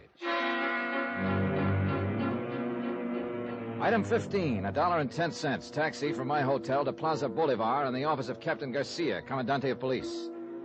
It had been over an hour and a half since I'd let Ed Morgan point a gun at me and escape from the tiny fishing boat where he'd been hiding out for the past month. I'd expected the police to capture him within 30 minutes. There were only 2 highways out, and they'd both been blockaded immediately. But somehow, Ed, driving a stolen police car, had escaped the net. In fact, he'd done more than merely escape, as I discovered when I walked into the massive stone police headquarters. Ah, Senor Dollar, pleased to sit you down. Thanks. The most surprised thing is, of course, senor. What do you mean? You will remember you say it's a fine idea to keep watch at the hotel of the Senora Barrett. Yeah, I thought Ed might try to get in touch with her. Bueno, see. So I do this thing. I send 2 men, and they watch for 1 hour. Que bobos, they're fools. Why so? They do not see the Senor Morgan. They do not see the Senora Barrett. But only after 1 hour do they think to talk with the manager. You know what he say? What? Senor Morgan come 5 minutes before they do, and he take the Senora away in the car. What the devil for? Quien sabe, Senor? Driving a stolen car and just 1 jump ahead of the police, and he risks his neck to go after her? Why? Pues a veces el amor le vuelve loco, hombre. Meaning? This love is sometime make a man crazy in the head. I'll buy that one. It's something I am not understand so good, Senor. What's that? How is it you all know all about this criminal? He wasn't always a criminal, Garcia. He was one of my best friends for 12 years. Then I am much sympathy with you, Senor. It's too unfortunate that you have the job for arresting. Well, I didn't know he was alive when I took the job. ¿Qué dice? The company ran an audit on his books and found an 80 grand shortage. I went to San Francisco to find out what happened to the money. Ed was supposedly dead at the time. We all thought so. Then I do not understand why you have come here to Panama. I came to talk to this Nicky Barrett, the woman he'd been running around with. I stumbled onto him by luck or accident or whatever you want to call it. Qué curiosa es la vida. To live is like to fish, Senor. One is never certain what he may pull up on the hook. Well, I've pulled up one here, and I'd like to throw it back. I guess you don't have much choice when you are. Dispénseme, por favor. Bueno. ¿Eh? ¿Qué dice? Sí, yo sé. Cerca del mar. Santa madre, ¿qué tan lejos? What is it, Garcia? Ay, qué lástima. Sí, cuídelo bien. Venemos ahorita. Sí, adiós. What's wrong? What's happened? Senor Morgan and the senora, they have been found. Where? They have tried to escape by the old road on the cliff. It's abandoned, very dangerous. They are miss one bad curve and go into the ocean. Into the ocean? Si, senor. The car is under 10 meters of water. There is no sign of life. Expense account item 16, $75. Charter fee on 1 power launch. This included the services of a diver and line tender. We were just plain lucky on this one. A salvage company happened to be working in the port and had a man and equipment free at the moment. We took off along the coastline, and in less than an hour, we dropped anchor over the wreck. The diver had been lowered beneath the surface. The sea was calm against the rocks, but the water wasn't clear enough to see more than just the outline of the car lying over 30 feet down on the bottom. While we waited for the diver to come back up, I glanced toward the high cliff towering above us. A month ago, there'd been another cliff like that, in San Francisco. Like I said, senor, life is too strange sometimes. So is death. This man, this woman, they meet, they look one at each other, and what are they think? A lot of things, maybe. But not that they'd end up here, like this. How true it is, senor. Who can ever know if one day he will come Wait a second. The diver's coming up. See. It's too bad he doesn't have the system of telephone. In this case, we can talk from the water. We didn't have time to rig it up. Well, we'll soon know, I guess. I am most sorry for you, Senor Dollar, that your friend has to die like this. I faced the idea of his death a month ago and accepted it. Then I had to face some other things about him. Another shark now doesn't seem to have much meaning. It's just a matter of... Hey, there's the diver. He's up at the rail. Hey, let me give you a hand with that faceplate. I'll work on this side. It's very complicated, this diving business. Yeah. Well, this is kind of an old-fashioned rig. They got suits now with self-contained oxygen, independent control. Stuff the frogmen developed during and after the war. Qué fantástico. Yeah, it is. All right. There we go. All right, now, what'd you find? Oh, let me get a breath of raw air first. Oh, gotta get that compressor motor fixed. Throws down more CO than oxygen. Come on. How'd it look? Dollar, it's a mess. That car must have rolled over a dozen times coming down that cliff. All cracked up. Yeah, but what about... One door's half off and flattened back. All the glass is slivered. Looks like it had been bombed instead of just wrecked. Senor, is the... Yeah, the body of the woman is inside, but there's no chance of getting it out without dropping a grappler and seeing if we can roll the car over. And the man? Is he... Nope. Just the woman. That's the only one down there. Again, the same pattern. A car plunging off a cliff into the ocean, and a body missing from it. But this time I was sure it wasn't faked. Ed wouldn't have done a thing like that to Nicky. Not to Nicky. and yet his body was not in the wreck. I looked again at the high wall of the cliff, steep but not vertical. A car would have rolled and bounced coming down, as the diver had said. And one door was torn half off. The glass was smashed out. It was a possibility. As far as I could see, the only possibility. I had the captain run the launch in close. Then I jumped onto the rocks and started to climb. The slope was gentler than it had looked from the water, and the surface was broken by ravines. Clumps and thickets of tropical plants clung to the shelves, and the going was rough, a long ways from impossible. I'd made it halfway to the top when I found him, jammed in the trough of a gully. Broken, badly hurt, but still alive. Barely alive. That you, Johnny? Yeah. Easy now, Ed. Let me get a foothold here. We didn't make it, Johnny. You didn't have a chance, Ed. You should have realized. I know. Maybe I knew all along. Better not try to talk. It's kind of funny when you think about it. I mean, what happened here, just like we did it in San Francisco. Only this time it's real. Lost control. Yeah, this time it's real. Now, you lie still there. There are police on the road up above. We'll get some ropes down, have you out of here before you know it. Forget it, Johnny. It's no use. I'm all smashed inside. I can't even move. All right, maybe you got a broken bone or two, but that's no reason to... Don't lie to me, Johnny. I'm dying. We both know it. Am I right or not? Yeah, I'm afraid you're right. Doesn't matter anymore. Oh, Ed. Tell me, is Nikki... She's dead. No. You're right about her, Johnny. Forget it, will you? Forget it. I made her come with me in the car. Held a gun on her. She got mad. Scared. She spilled the whole story. Ed, it doesn't make any difference now. It's funny. I thought she came down here before she was supposed to, because she just couldn't wait to join me. But she only came to get the rest of the money. She wasn't planning to stay. Listen to me, Ed. This kind of talk She won't... didn't love me. Never did. She admitted it right before we went off the cliff. But I thought she did, Johnny, for a while. And nobody else ever let me even think it. Please, Ed, why don't you try to forget about it? You know something, Johnny? What? If I was to go back, I think I'd do the same thing again. Nikki, the way she could be when she wanted to, it gets you. Got me anyway. It's crazy. Maybe there's just no answer for a guy like me. Except this. I don't know, Ed. I'm not a judge. Kind of figures, you know. Nikki dying, too. I bought her and paid for her. I at least ought to be able to take her with me. After all, Easy now. The money. What's left of it, it's inside my coat. Give it to Mort.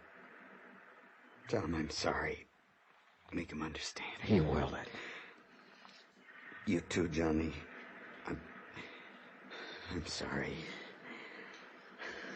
I guess I didn't know what else to say.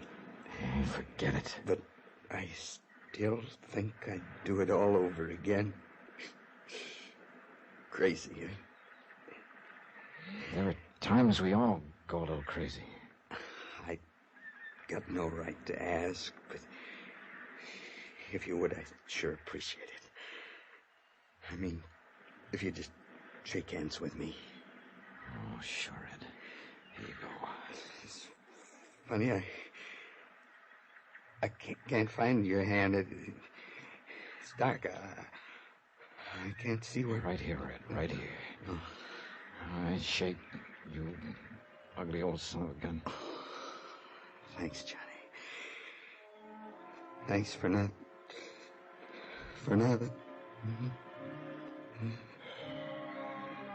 So long, Ed.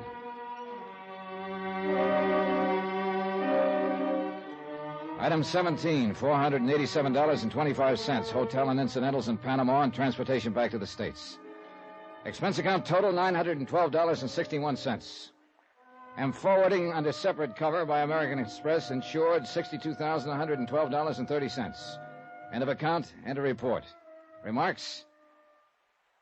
No, Mort, not on this one. Ed Morgan was my friend. The report stands. Yours truly, Johnny Dollar.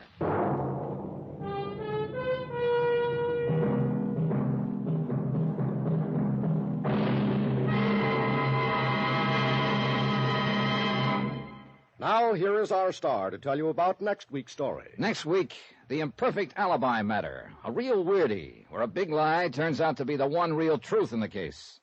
Join us, won't you? Yours truly, Johnny Dollar. Yours truly, Johnny Dollar, starring Bob Bailey, is transcribed in Hollywood. Written by Les Crutchfield. It is produced and directed by Jack Johnstone. Heard in our cast were Virginia Gregg, Jack Edwards, Russell Thorson, Thurley Mitchell, Stacey Harris, Bob Miller, Harry Bartell, Victor Perrin, and Frank Gerstle. Musical supervision by Amerigo Marino. Be sure to join us on Monday night, same time and station, for another exciting story of Yours truly, Johnny Dollar. Hugh Brundage speaking.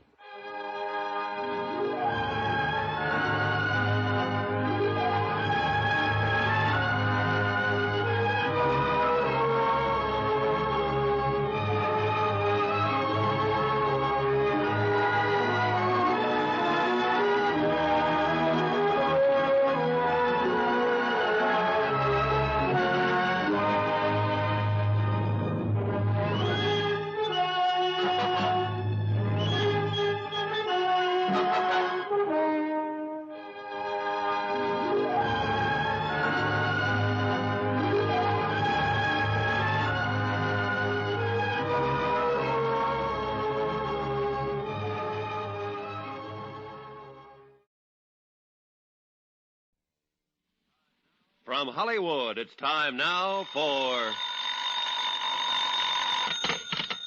Johnny Dollar.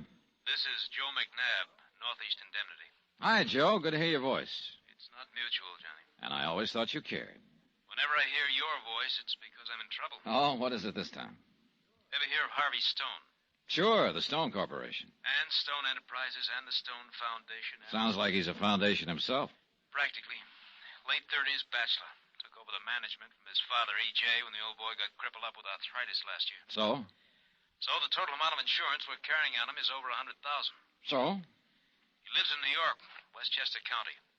Last night he was driving along a road in the country. A small object hit his windshield. Oh, look, Joe, don't tell me you want me to investigate a claim for a broken windshield. I sure do, Johnny. That small object was a bullet.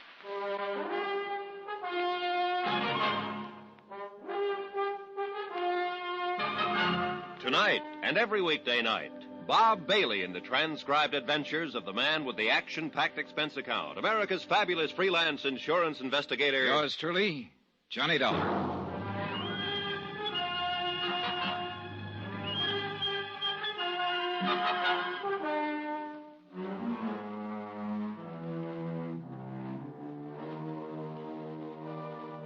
Expense account submitted by Special Investigator Johnny Dollar to Northeast Indemnity Associates, Hartford, Connecticut. Following is an account of expenditures during my investigation of the imperfect alibi matter. Expense account item 1, $1 even, taxi to the office of Northeast Indemnity where Joe McNabb was waiting for me. It's kind of a complicated situation, Johnny. Yeah, well, it usually is when people get shot at, Joe. Now, mind, we're not sure the bullet was meant for Harvey Stone. He's inclined to brush the whole thing off. Thinks somebody might have been doing a little target practice in the woods. Stray shot, huh? Well, could be. Yes. But with the kind of insurance we're carrying on Yeah, him... better give me a rundown on him. Harvey's father, E.J., built up the business. A widower. 2 years ago, he remarried. Last year, he had to retire. He's in a wheelchair now. I see. Well, now Harvey is running things. Lives with his father and stepmother in a big place in Westchester County, but he also keeps a small apartment on East 57th in Manhattan. Uh-huh. Any trouble in the family? Anything like that? Harvey's been running around lately with a supper club singer named Helen Barrett. I gather he's thinking of marrying her. I also gather his family is bitterly opposed to the idea. How about Harvey's business affairs? Could he have made any enemies there?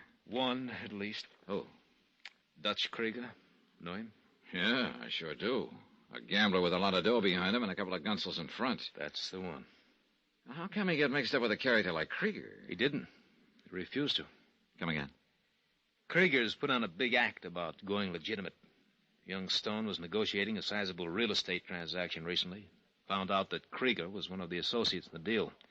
He threatened to call it all off, made the other associates kick Krieger out. Oh, Dutch wouldn't forget a thing like that. No, he wouldn't.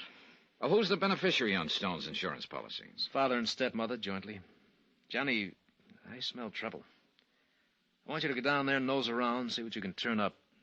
And do me a slight favor. Sure. What is it? Keep Harvey Stone alive, will you?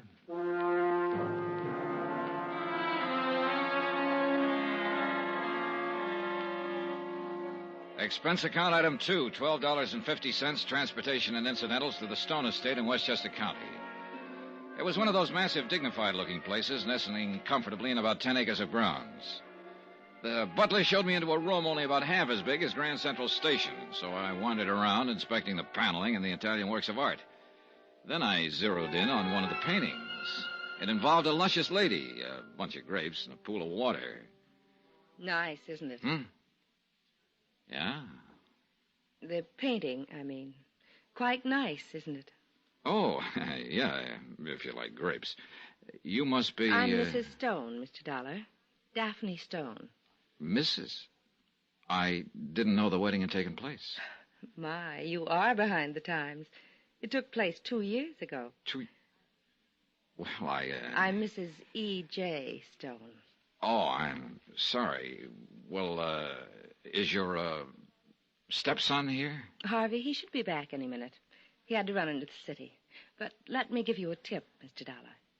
Don't call Harvey my stepson in front of him. Oh. You see, he and I are just about the same age, and he's... Yeah, okay, I'll remember. How about Harvey's father? Is he here? Yes, my husband will be along in just a moment. He has to get around in a wheelchair now, but he's very stubborn. Won't let anyone push him. Well, Mrs. Stone, I think you know why I'm here. Yes, of course. About that absurd thing that happened to Harvey last night. Absurd? Isn't it ridiculous to think that it was an attempt on his life? After all, he will go tearing around these roads at night in his sports car. Probably someone out hunting. Is that what you think, Mrs. Stone? What else could it be? Nobody has any reason to kill Harvey. Everything harmonious here at home, I suppose. Of course. How about Harvey's plans to marry Helen Barrett? Oh, yes, that. That? Mr. Dollar, say, I'm getting a little weary of that name. It's Johnny, isn't it? Yeah. And Daphne. Johnny, let me give you another tip. You seem to be full of them. What's this one, Daphne? I wouldn't mention Harvey's fiancée to his father. Oh? Mr. Stone is quite violently opposed to the match. How about you, Daphne? How do you feel about it? Why, anything Harvey wants. Oh, Edward, this is Mr. Dollar. Yes, I know. Hello, Mr. Stone. That idiot McNabb from the insurance company phoned me about you, Dollar. Worries like an old woman. Seems to think that fool accident Harvey had last night was an attempted murder. Oh, he's just taking normal precautions, Mr. Stone. Precautions? Well, just as well, I suppose. Harvey could use a nursemaid. He always manages to get things fouled up somehow. Now, Edward, You want to see my orchids, Dollar? Orchids? Of course you do. This way, out in the solarium. Okay. Oh, here, let me push you. Never mind. I can manage. All my good advice. Sorry, Daphne. This way, Dollar. I'll have a drink for you when you're ready, Johnny. Thanks. Here we are. Well, some orchids. Who cares about orchids? Just wanted to talk to you. Well? What do you make of this business, Dollar? About Harvey, I mean. That bullet in his windshield last night. You really figure somebody's trying to kill him?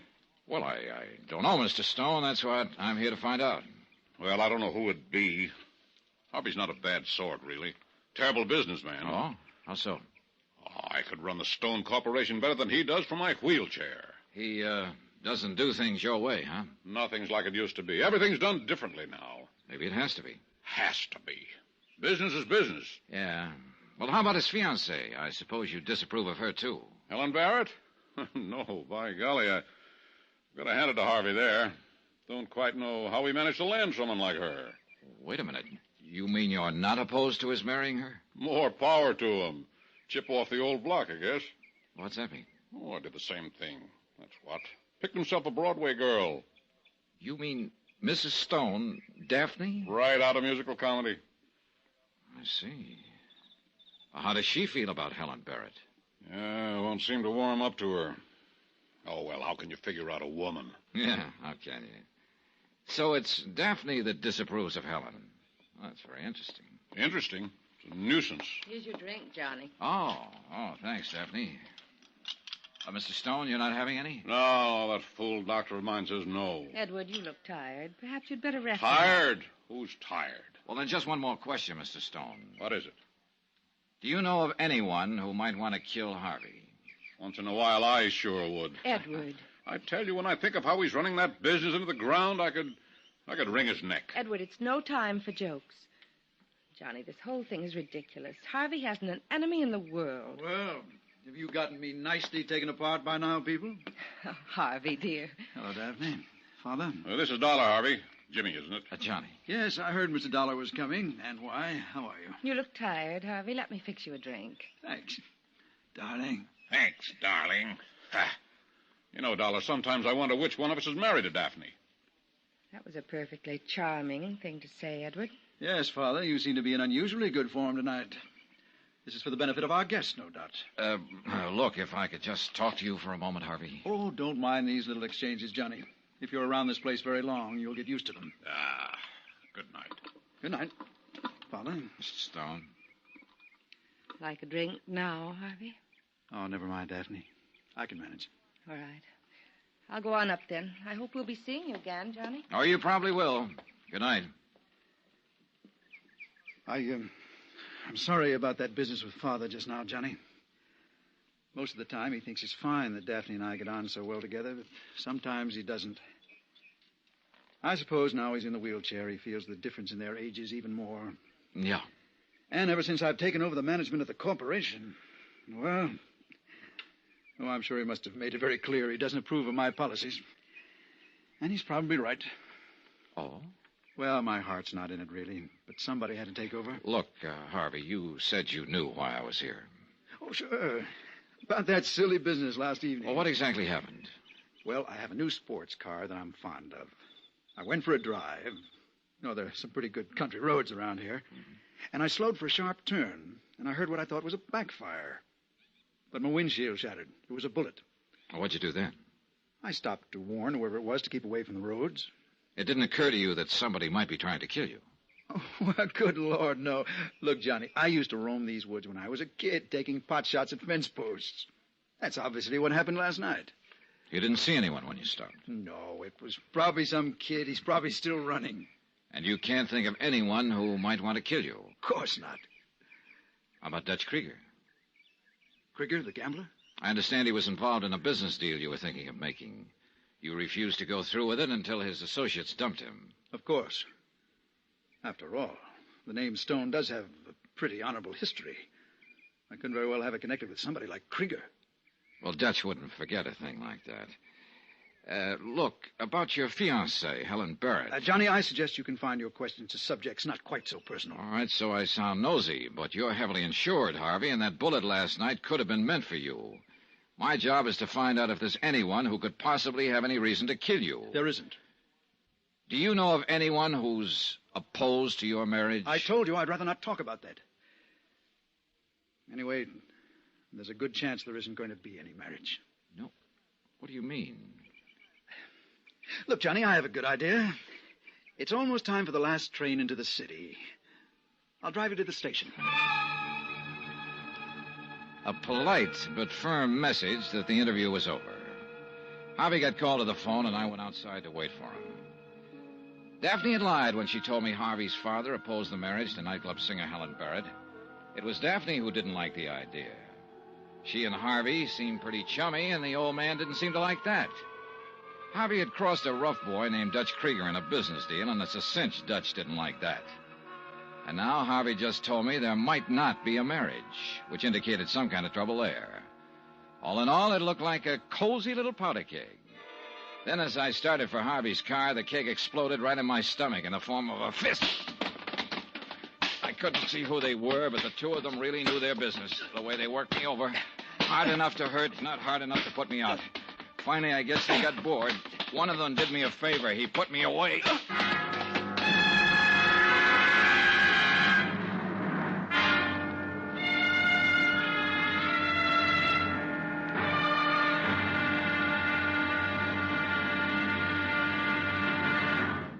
Now, here's our star to tell you about tomorrow's episode of this week's story. Tomorrow, well, look, you should never get in a card game with a professional gambler. He can deal you any card he wants, even the ace of spades, the death card.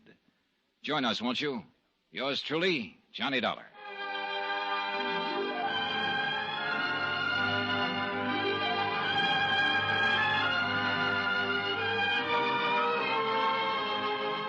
Yours truly, Johnny Dollar, starring Bob Bailey, is transcribed in Hollywood.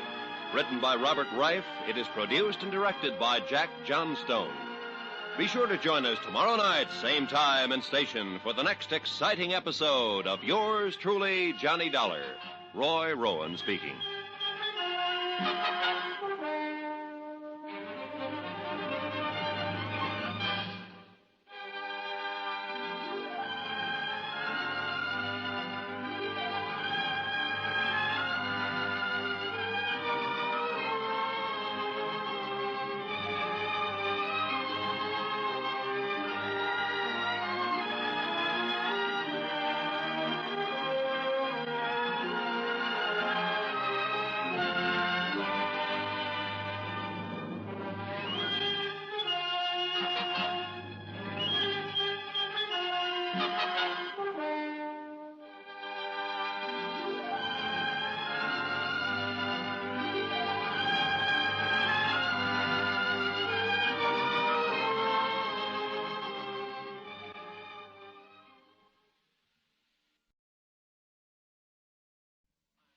From Hollywood, it's time now for... Johnny Dollar. Joe Restelli at Homicide, Johnny. I was out when you called. Anything new on the Harvey Stone killing, Joe? Not a thing, but maybe we've already got all we need. Meaning Helen Barrett? We're still holding her. Joe, I don't think she did it. No? Oh, I know it all adds up to her, but... Well, just call it a hunch. Hunches are fine, Johnny, but facts are better. You want to hear some facts? I'll be right over.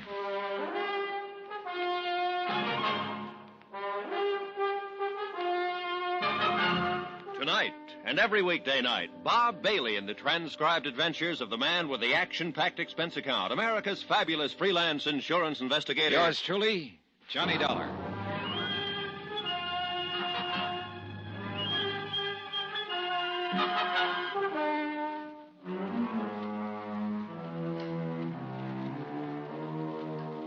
Expense account submitted by Special Investigator Johnny Dollar. To the Home Office, Northeast Indemnity Associates, Hartford, Connecticut. Assignment, the imperfect alibi matter, location, New York City. Expense account continued. Item 8, $1.40, cab fare to police headquarters from my hotel to talk to Lieutenant Joe Restelli. Sit down, Johnny. Thanks. Facts, you said. Facts. Number 1. Harvey Stone was shot in the left side of the forehead at close range with a .38 caliber Smith & Wesson. The gun was near the body. Any prints on it? No, it was clean. But Helen Barrett had gloves with her. Helen says she left Harvey's apartment and went to her own to pack up. They were going to elope. When she got back to his apartment, he was dead. So she told me, Johnny. I'd like to believe her, too. She seems like a pretty nice kid, but... But what? Not enough facts in her favor. Who saw her leave Stone's apartment? We can't find anyone who did. What time did she leave? She can't remember. Did anyone see her return? What time? That's a lot of questions not to be able to answer, Johnny. Yeah, I know. What was the time of death? Medical examiner figures it's somewhere between 11:30 and midnight. Well, Helen told me she thought it was about 11 when she left Harvey's apartment and about midnight when she returned. Yeah, about. Even if she did leave, she only lives a few blocks away. There's a lot of time unaccounted for, Johnny. Yeah. Better fill me in on what you know. Well, as I get it, Harvey Stone took over the management of his father's corporation when old E.J. took to a wheelchair about a year ago. Yeah, I know. 2 years ago, old E.J. married an ex-chorus girl named Daphne. Yeah. Well, she's about Harvey's age. The two of them were apparently pretty friendly, and the old man was bothered by it occasionally. Incidentally, he and Daphne are joint beneficiaries on Harvey's insurance policy. $150,000 worth. Sounds like you're trying to tie the old man into the killing.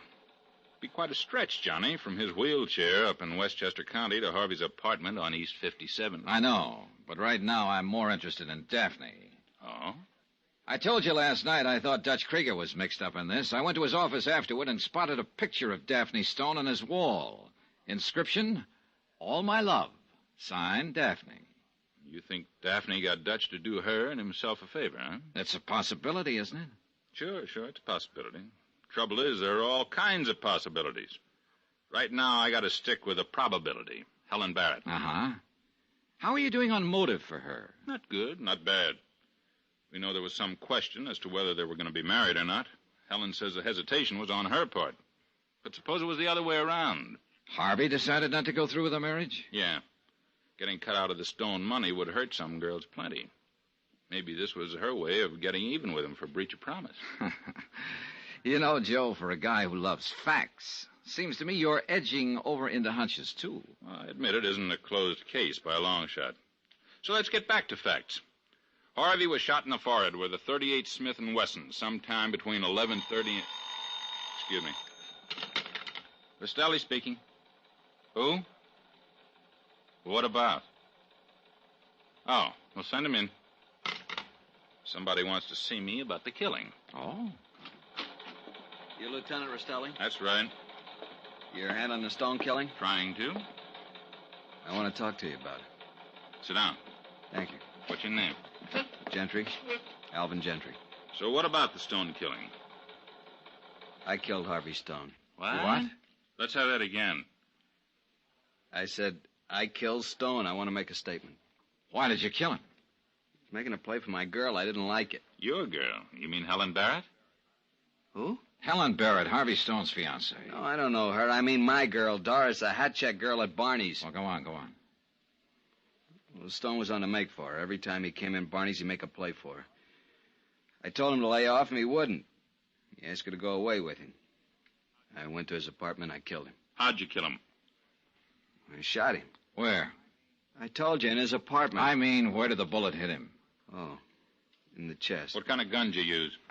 45 Colt. What'd you do with the gun? I threw it in the river. Okay, Gentry, get out. What? I said get out. But I told you... Yeah, you told me all right. Now I'm telling you, get out. Look, I don't understand. I'll tell you what you do. You just go on out of here and think it over. When you come back with a few facts straight... Facts? Yeah, like the caliber of the gun and where Stone was shot and the location of the gun. You get the facts straight, and I'll be glad to listen to you. Now get out. Okay. Confessing Sam #1. Yeah, there's always a string of them. That's one reason we don't usually release the caliber of the gun to the papers, to help weed out these confessing Sams. Wonder why they do it. A psychiatrist was explaining it to me once. Something to do with repressed feelings of guilt, I think he said. Next one will probably say he stabbed Harvey Stone with a letter opener. Yeah. Well, I'm going to run out and have a talk with Daphne. Costelli speaking. What? Now, look, Mike, you take the statement, huh? Thanks. Well, I was wrong about the letter opener, Johnny. Oh? We got a guy now who claims he used a razor on Harvey. Slit his throat from ear to ear. As I left, I spent about 3 minutes feeling sorry for Rostelli and his crank confessions, but then I dropped that routine and started feeling sorry for my own problems. The case against Helen Barrett looked pretty bad, but I still kept thinking of Daphne Stone's picture in Dutch Krieger's office. Expense account item 9320, transportation to the Stone estate in Westchester County. I was shown into the king-size drawing room again to wait for Daphne. But then I saw a very interesting sight that wiped Daphne out of my mind for a moment. It was old E.J.'s wheelchair at the door to the solarium. And what was unusual about it was that it was empty. I edged toward the door. Then I got a glimpse of E.J. puttering around his orchids. He spotted me, though, and hobbled quickly to his wheelchair. With an abrupt wave, he wheeled into the hall and out of sight. A couple of minutes later, in came Daphne. Hello, Johnny. Daphne? Look, you said it was important that you talk to me, but I really don't feel much like talking after what's happened. I'm sure you understand. I think so. How's E.J. taking it? My husband is reacting as I suppose any father would who'd just lost his son. He's bewildered and hurt. You didn't tell me E.J. could navigate without his wheelchair. I saw him a minute ago inspecting his orchids. The wheelchair was parked near the door. I didn't think it was important, Johnny. It's true, he can be out of his chair for short periods, but it's rather uncomfortable for him. Out of his chair for how long? Not long enough to get into New York and back, if that's what you're wondering. Thanks. You told me it was E.J. who was opposed to Harvey's plans to marry Helen Barrett, but I found out that you were the one who was fighting it. I suppose it was foolish of me to pretend otherwise. I guess I just didn't want you to get any wrong ideas. About what? About the reason I opposed it. What's the right idea? The name of Stone means something, Johnny. Dignity, tradition, breeding. I doubt if someone like Helen Barrett, an entertainer, nice as she is, could keep that tradition alive. Are you kidding? I'm completely serious. Something like this happened once before with Harvey's secretary, Martha Winters. And you stopped it just like you were trying to stop him from marrying Helen. I don't like the way you put that. I merely persuaded him to think of the family name. You know, you kill me, Daphne. What do you mean by that? This dose of blue blood you've picked up. Aren't you a Daphne come lately yourself? How dare you? Save it. E.J. told me he lifted you out of a chorus line when he married you. Now, how about it? Yes, it's true. So where do you get off with this? I don't suppose you'd ever understand this, Johnny. But there are chorus girls and chorus girls. This I know. I had to support my mother somehow. But all the while, I knew that life wasn't for me. And when I got a chance at this life, I took it. And since I married Edward, I've lived the way anyone with the name of Stone should live. I've put my past behind me. Even Dutch Krieger? Dutch? Yeah. Yeah, I saw your picture on his office wall. He was part of the past. It doesn't exist anymore. Isn't it kind of a coincidence he tried to worm his way into one of Harvey's business deals? I had nothing to do with it. And Harvey acted correctly in refusing to have anything to do with Dutch. I see. Then you opposed Harvey's marriage to Helen to protect the family name, huh? Just as I opposed the previous attachment to his secretary.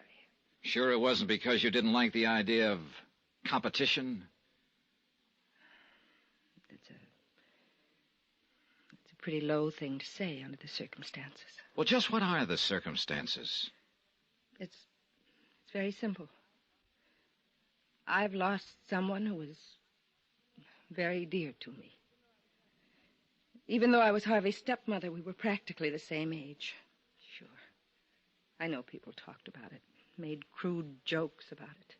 But I didn't care. Because I found in Harvey something I'd never had in my life before. Oh? What was that? A friend, Johnny. A real friend.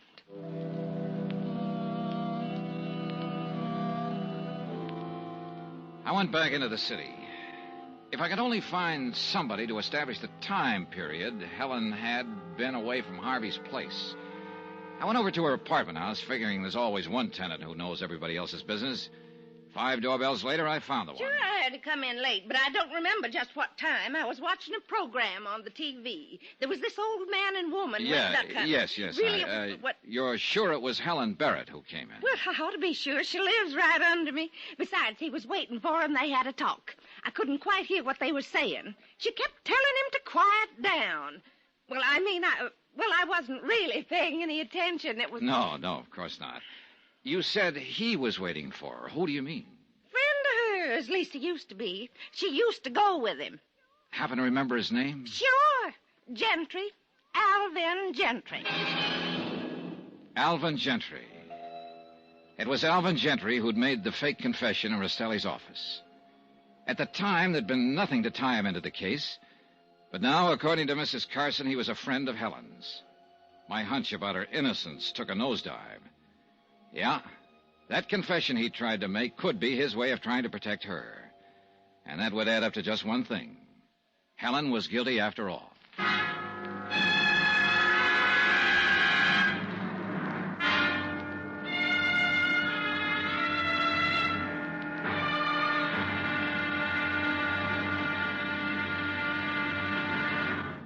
Now, here's our star to tell you about tomorrow's episode of this week's story.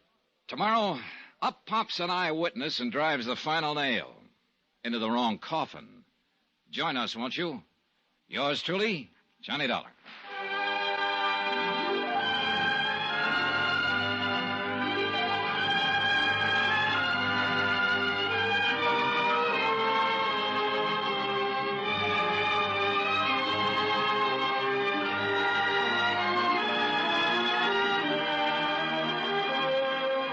Yours truly, Johnny Dollar, starring Bob Bailey, is transcribed in Hollywood. Written by Robert Reif, it is produced and directed by Jack Johnstone. Be sure to join us tomorrow night, same time and station, for the next exciting episode of Yours truly, Johnny Dollar. Roy Rowan speaking.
From Hollywood, it's time now for... Johnny Dollar. Joe Rastelli at Homicide returning your call, Johnny. I've uncovered a couple of items on the Harvey Stone killing, Joe. Good, let's have 'em. Remember Alvin Gentry? The crank who made the fake confession in my office yesterday? Yeah, what about him? Looks like he's not a psycho after all. What do you mean? I just found out he's a friend of Helen Barrett's. Well, what do you know? Could be he was doing it to shield her. That sure doesn't look good for her, Johnny. Yeah, I got to admit my hunch about her innocence just took a nosedive. I also learned that Harvey's secretary, Martha Winters, used to be his girlfriend. Yeah, I'm up to date on that one. Matter of fact, Martha's in my office right now. Oh? Says she wants to make a statement. You want to hear it? You bet I do.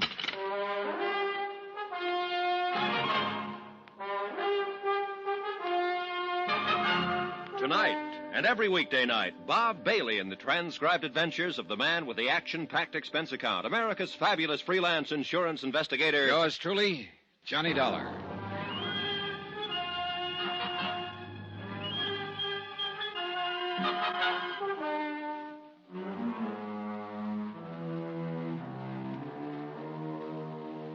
Expense account submitted by Special Investigator Johnny Dollar to the Home Office, Northeast Indemnity Associates, Hartford, Connecticut. Assignment, the imperfect alibi matter. Location, New York City. Expense account continued. Item 10, $1.40, cab from my hotel to police headquarters. Martha Winters, secretary to the murdered man, Harvey Stone, was in Lieutenant Joe Rastelli's office. She was a blonde, and again I had to admire the dead man's taste. He could really pick them. Miss Winters, would you mind telling Mr. Dollar here what you've just told me? No, not at all, Lieutenant. You see, Mr. Dollar, I have a small apartment in the same building as Mr. Stone's apartment. On East 57th? Yes.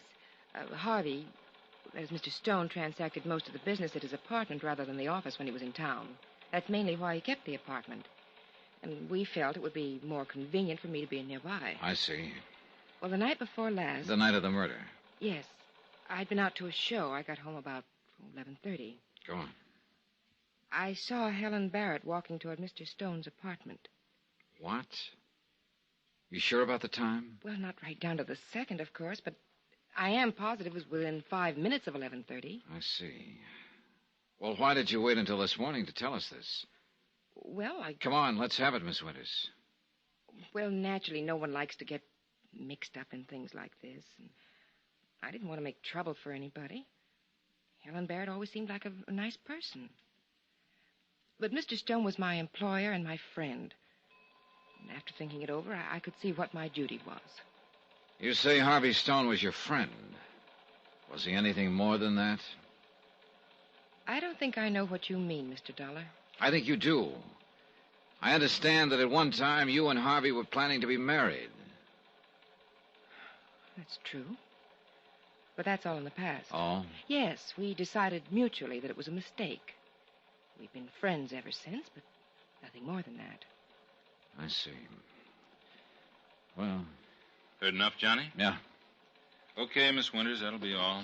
Thanks for coming in. We'll get in touch with you again if we need any further information. All right. Anytime, Lieutenant. Well, Johnny, according to Martha Winters' statement, Helen Barrett was in Harvey's apartment at the approximate time of the murder. We know it was somewhere between 11:30 and midnight. Helen said she left Harvey's apartment around 11 to go home and pack. They were going to elope. When he didn't come for her, she got worried. She went back to his apartment around midnight, found him dead. But that story won't hold water if Martha's telling the truth. Yeah, if. You don't sound convinced. Are you, Joe? I don't know, Johnny. I don't know. It's a pretty nauseating shortage of facts in this case. Nauseating's the word for it, all right. No, I mean literally. When I get one like this, my stomach starts acting up. Joe, what have we got in the way of facts? Well, number one, Harvey Stone was shot in the forehead with a .38 Smith & Wesson sometime between 11:30 and midnight. Yeah. And even that fact got twisted around yesterday by Alvin Gentry when he made what he called a confession. He said he shot Stone in the chest with a Colt .45 and threw the gun in the river. Yeah. You told me you'd found out he was a friend of Helen's. His confession doesn't look good for her, believe me. I know. But I can't seem to lose my hunch that she's innocent. Look, Johnny, I don't blame you for trying. It's your job. What do you mean? Harvey Stone was insured for $150,000 by the company you represent. Yeah, that's right. Okay, his father, E.J. Stone, and his young stepmother, Daphne, are the joint beneficiaries. Now, if one of them should turn out to be the murderer, your company wouldn't have to pay off. Wait a minute, Joe. Wait a minute. I think you know me well enough to figure I'd a lot rather see that company pay through the nose than convict an innocent person. Sure, but just about everything we've got points to Helen Barrett. Just about, but not quite. For instance?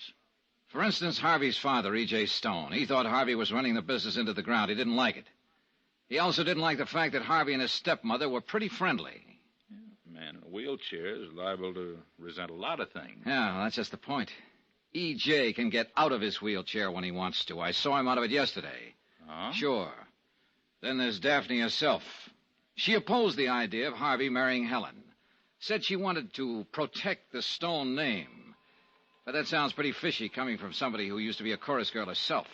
Did you ask her about that picture of her you spotted in Dutch Krieger's office? Yeah. She said that was all in the past. But I wonder. Dutch got kicked out of a business deal by Harvey. He wouldn't forget that, and he's a tough cookie. And there still could be a connection between him and Daphne. Here we go again. Could be. Okay. So I guess what it all adds up to is just that I kind of got myself sold on Helen. Sure, I've been sold on people, too. Sometimes it's ended up costing me. So now I just hold back and don't make up my mind one way or another. All right. It's turned out to be a pretty good idea, too. Why don't you try it, Johnny? Expense account item 11, a double martini for me. Well, I thought over what Joe Rastelli had said. Sure, it was good advice not to get too sold on people, but it didn't help me much at the moment. I still couldn't believe Helen Barrett had killed Harvey Stone. But I had to admit that if she wasn't the killer, it left a lot of things unexplained. For one thing, Alvin Gentry's fake confession. It sure looked like he was trying to shield her. I checked and learned that he managed a supper club where Helen used to sing. I decided to have a talk with him. I found him at a corner table. Yeah? I'm Johnny Dollar. Gentry, we met in Lieutenant Rastelli's office. Yeah. I'd like to talk to you. What about? About the Harvey Stone killing. There's nothing to talk about. I don't agree. I think there is. I made my confession. You guys didn't believe me. Well, now, that's because you got a few of the things wrong, Gentry. What interests me now is not your confession, but the reason you made it. What do you mean? Well, you said Harvey Stone had been making a play for your girl, a hat check girl, wasn't it? You said that's why you killed him.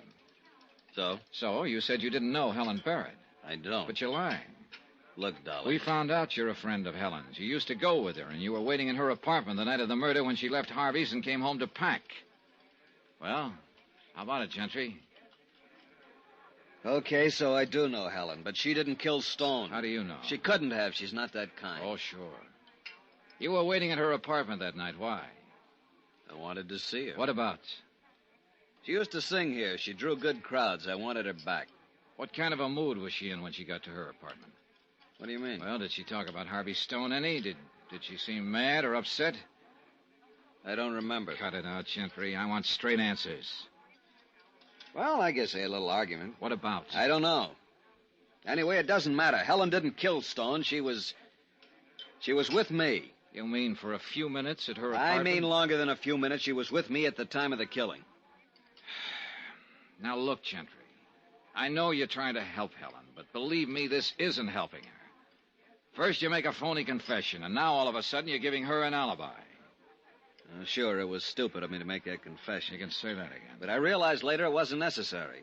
I realized that Helen had been with me at the time of the killing. You're going to stick to that story? Sure I am. Under oath? Under oath. Perjury's a pretty serious thing, Gentry. Perjury's pretty hard to prove, Dollar. One thing seemed pretty clear. Alvin Gentry was apparently convinced that Helen had killed Harvey Stone. He was doing everything he could think of, even perjuring himself to shield her.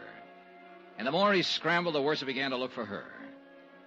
Then, too, there was the statement of Martha Winters, Harvey's secretary, that she'd seen Helen returning to his apartment at 11:30. That would put Helen back there during the time of the murder. I still wasn't completely convinced that Martha Winters was telling the truth, so I spent the rest of the afternoon checking on her to see what I could find out. And a couple of things I found out were pretty interesting. So interesting that I decided to try to run a little bluff on her.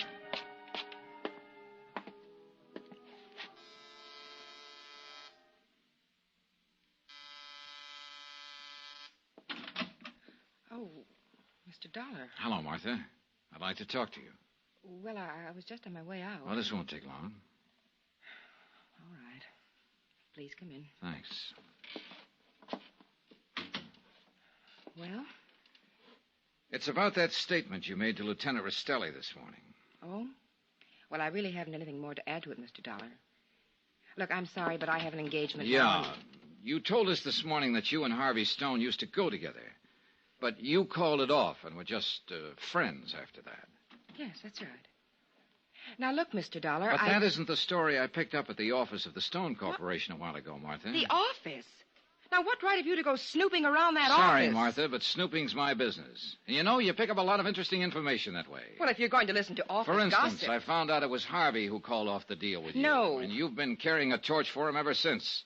There've been a couple of nasty scenes about it. That's a lie. Matter of fact, once or twice he'd almost made up his mind to can you, but each time he decided not Lies, to. lies, all of it. Okay.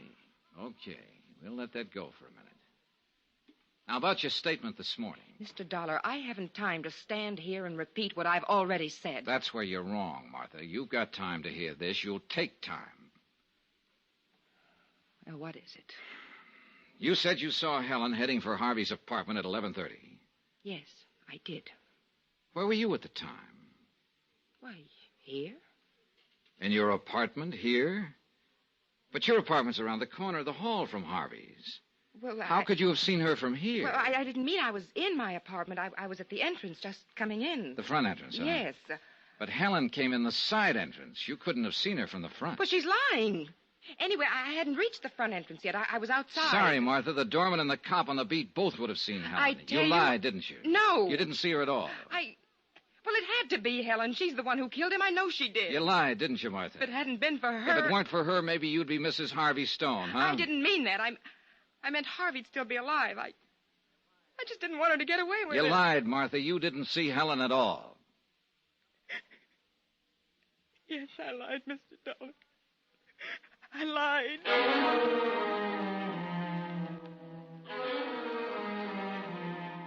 Yeah. My bluff about the doorman, the cop on the beat, and Helen coming in the side entrance had paid off. Looking at Martha, I didn't exactly feel like giving 3 cheers about it. But one thing was clear, though. The Harvey Stone murder case had just busted wide open again.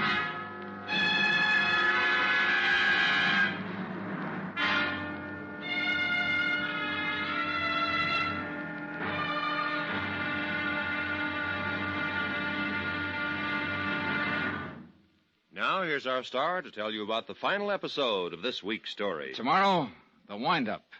A gambler stakes his life on his hand and loses. Join us, won't you? Yours truly, Johnny Dollar.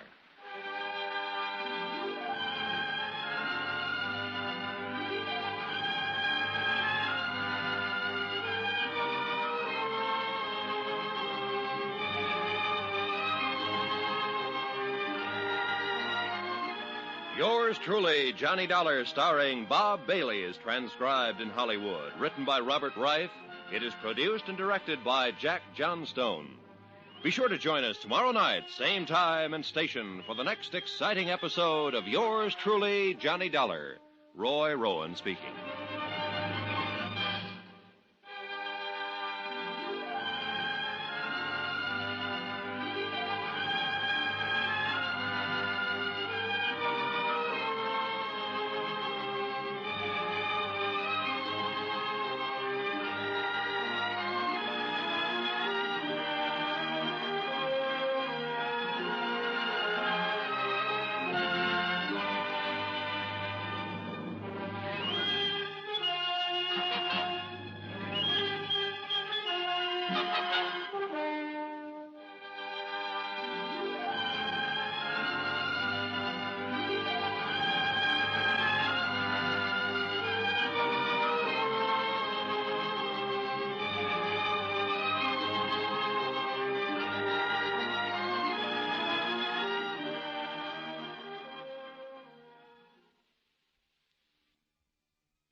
From Hollywood, it's time now for... Johnny Dollar. Joe Rastelli at Homicide, Johnny. Glad you called, Joe. Got something new for you on the Harvey Stone murder case. Well, let's have it. Yesterday, Harvey's secretary, Martha Winters, told us she'd seen Helen Barrett approaching his apartment at just about the time he was murdered. Yeah? She just admitted to me that she lied. Oh? She wasn't in position to have seen anyone approaching the apartment at the time. Well, that maybe opens things up a little again. Yeah. I've got an item along that line, too, Johnny. What is it? Harvey's young stepmother, Daphne, up in Westchester County. Oh? What about her? I just found out she was here in the city the night of Harvey's murder. What? Yeah.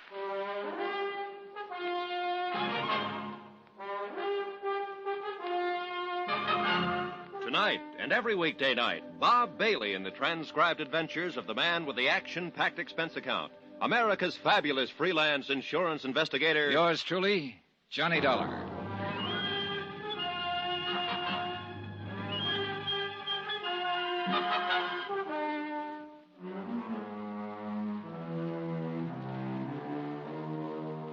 Expense account submitted by Special Investigator Johnny Dollar to the Home Office, Northeast Indemnity Associates, Hartford, Connecticut. Assignment, the imperfect alibi matter, location New York City. Expense account concluded. Item 13320, transportation to the Stone estate in Westchester County to question Harvey's young stepmother, Daphne Stone. As a suspect in Harvey's killing, Daphne was very much alive again. Sit down, Johnny. Thanks. Nice out here. Mm-hmm. Drink? No, thanks. How's the investigation going? Well, that's what I came to talk about, Daphne. It hasn't been going too well. Oh? I was under the impression that an arrest had been made. Helen Barrett's being held. Well, then. Helen Barrett could be the killer. A lot of things point in her direction. But there are a few that don't. What do you mean? Right from the start, you've been giving me incomplete answers or false answers. First, you told me it was Harvey's father, E.J., who opposed his plans to marry Helen. Then I found out you were the one who was fighting it. Look, I explained all that. It was because I didn't want you to get the wrong idea. Oh, yeah, so you said. You told me you opposed it because you didn't think the Stone name should go to a supper club singer like Helen. Yes, But you yourself used to be a chorus girl. I explained that to you, too, Johnny. Okay. So you oppose the marriage for the dignity of the family and not just to keep Harvey at home with you. That's a vicious thing to say. I told you Harvey and I, being about the same age, were very good friends, true friends. Is that what your husband thought? You forget Harvey's father is confined to a wheelchair. Understandably, he might occasionally resent those who can be more active. That's another thing you didn't tell me, Daphne, that E.J. could get out of his wheelchair on occasion. I caught a glimpse of him out of it the last time I was here. Short periods only, and with considerable discomfort. So you and Harvey were friends? Like you and that gambler, Dutch Krieger, huh? Donnie, my patience is running out. I explained that Dutch was in the past. Completely in the past. Before my marriage. But Dutch got kicked out of a business deal by Harvey. And he wouldn't like a thing like that. Harvey acted perfectly properly. Really, Johnny. All right, just one more thing, Well, Daphne. what is it? One thing more you didn't tell me. That you were in the city the night Harvey was murdered there. Well? I should have told you that, Johnny. I went into the city that evening because I knew Harvey was to have a meeting with Helen later that night. I wanted to talk to Harvey first. What about? I knew he was planning some definite action about her. So you wanted to talk him out of marrying her? If you want to put it like that, yes. What time was that? I saw him in his apartment about 9. I left before 10. Can anybody verify those times? I don't know. I see. What was the outcome of your talk with Harvey? He assured me he'd break off with Helen. You sure about that? Completely sure. I decided to stay at a hotel that night instead of coming back home. I suppose that's how the police knew I was in the city. It's Helen's story that when she saw Harvey later, they decided to elope. If I believed that. But I don't. I think she's lying. And how about you, Daphne? Have you given me the whole truth now? Yes, Johnny. The whole truth. Everything I've done has been done solely to protect the family name. Everything. Right then, I'd have given a lot to know just what that everything involved. Whether or not it also included some weird idea of killing Harvey to somehow protect the family name. Expense account item 14, 320, transportation back to the city. I got permission from Joe Rastelli to talk to Helen Barron.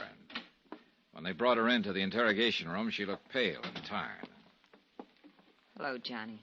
Helen, several things I want to ask you about. Sit down. Sure.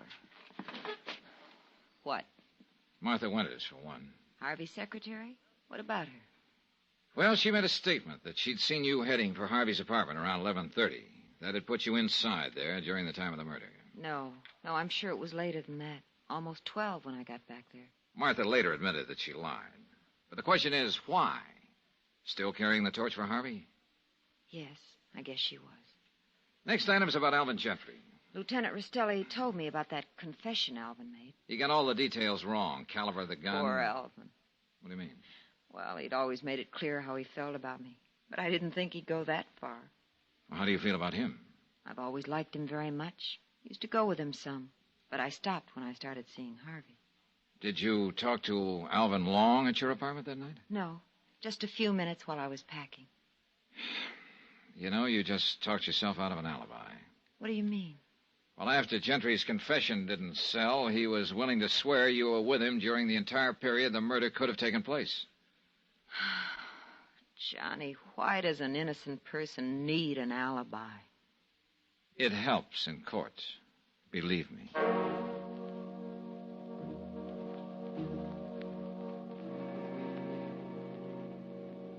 Well, how'd you make out with Daphne and Helen, Johnny? Joe, remind me never to get involved with show people again. They make their living putting on an act, and I'm just country boy enough not to be able to tell the difference once in a while. They both gave you nice, straight stories, huh? Oh, yeah, sure. Real sincere. Look me right in the eye, both of them. But one of them was lying, huh? Daphne said Harvey told her he'd break off with Helen. But Helen says the two of them were planning to elope. Of course, Harvey might have changed his mind after talking to Daphne. Yeah, but that's something we're not going to be able to confirm now. No. Johnny, it's a cinch Alvin Gentry's convinced that Helen's guilty. I think he's holding back something. Guy doesn't stick his neck out that far without a reason. I know, but I still don't dig her motive. Well, suppose Daphne's telling the truth that Harvey broke up with Helen. Maybe she couldn't stand getting the brush off. Yeah, could be, all right. People can do some strange things under the name of love, Johnny, particularly when it turns to hate. And that can happen awful fast. Expenses, items 15 and 16, $1.40 cab to my hotel, and $1 even for a pot of coffee in my room. 1 hour, 3 cups of coffee, and half a dozen cigarettes later, I was still nowhere. I was beat.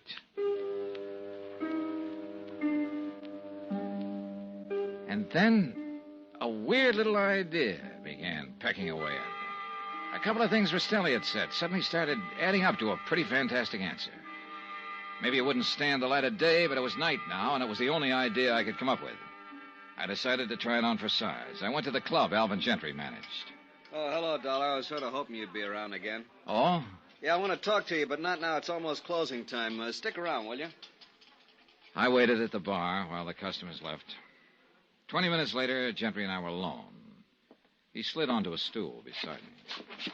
Drink? No, thanks. What's on your mind, Gentry? Well, I've been thinking about what you said the last time we talked about perjury. Oh? I decided you were right, Dollar. They make it pretty tough on you for perjury. Yeah, they do. I'm withdrawing my statement that Helen was with me at the time of the murder. Well, that's probably the smart thing to do, Gentry. Sure, what's the use? I'm getting tired of being a sucker in this deal, a fall guy. Oh? That goofed-up confession I made was bad enough.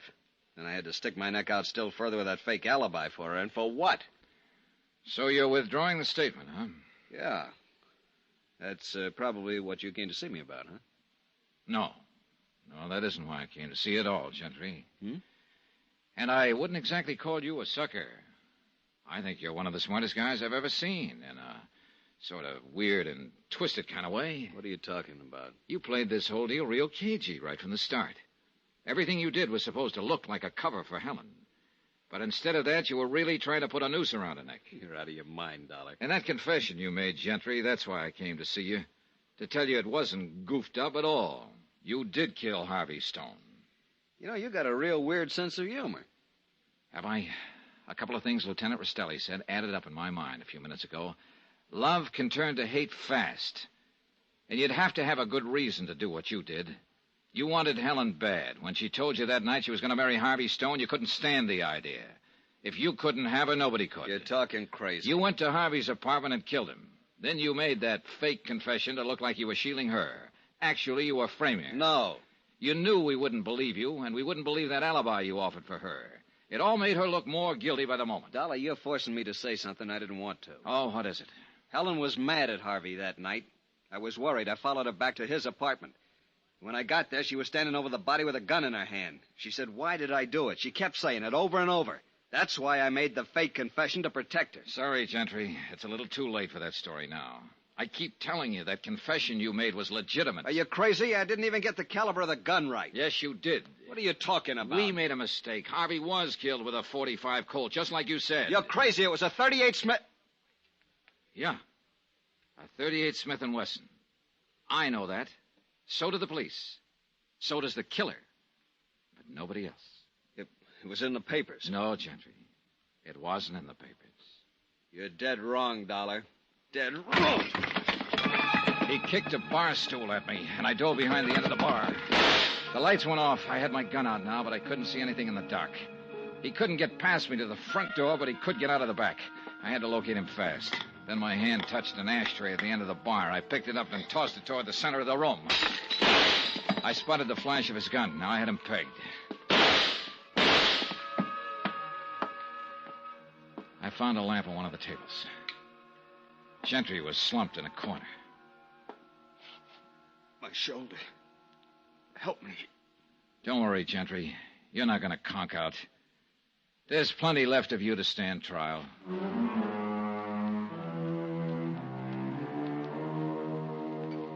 Final item on expense account, $12.80. Transportation and incidentals back home. Total expenses, $192.40. Rastelli arrived in response to my call and had Gentry carted away. Helen Barrett was released from custody. Remarks? Here I thought Dutch Krieger was the gambler in the case. But the little game of winner-take-all that Gentry'd been playing was just about the weirdest I'd ever heard of. I thought about him up there in the death house at Sing Sing and realized that the big trouble with that kind of gamble that he was taking is that the loser's seat can get awfully hot. Yours truly, Johnny Dollar.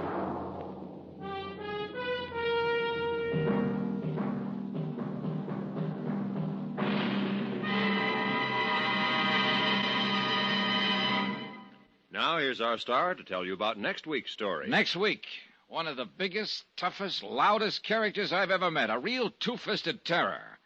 And her name is Meg McCarthy. Join us, won't you? Yours truly, Johnny Dollar. Yours truly, Johnny Dollar, starring Bob Bailey, is transcribed in Hollywood. Written by Robert Reif, it is produced and directed by Jack Johnstone. Heard in our cast were Virginia Gregg, Tony Barrett, Shirley Mitchell, Will Wright, Chet Stratton, Ted Corsia, Barney Phillips, Lillian Baeff, and Harry Bartell. Musical supervision by Amerigo Marino. Be sure to join us on Monday night, same time and station, for another exciting story of yours truly, Johnny Dollar. Roy Rowan speaking.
From Hollywood, it's time now for... Johnny Dollar. Johnny, I was afraid you might be away for the weekend. Who's that? Byron Kay at Intercoastal Maritime and Life. Oh, hello, By. How are things in Boston? In Boston, fine. In Cod Harbor, terrible. Who's this? Meg McCarthy, who runs an eating place there at the harbor. Murder, mayhem, arson, or what? Right now, it's or what. But if you don't do something, and fast, it may be all three. Can you come over and see me? Now, By? I know it's Saturday afternoon, Johnny, but this needs fast action. Will you? By? Goodbye. No, By. Listen, you... Dollar, you're a sucker.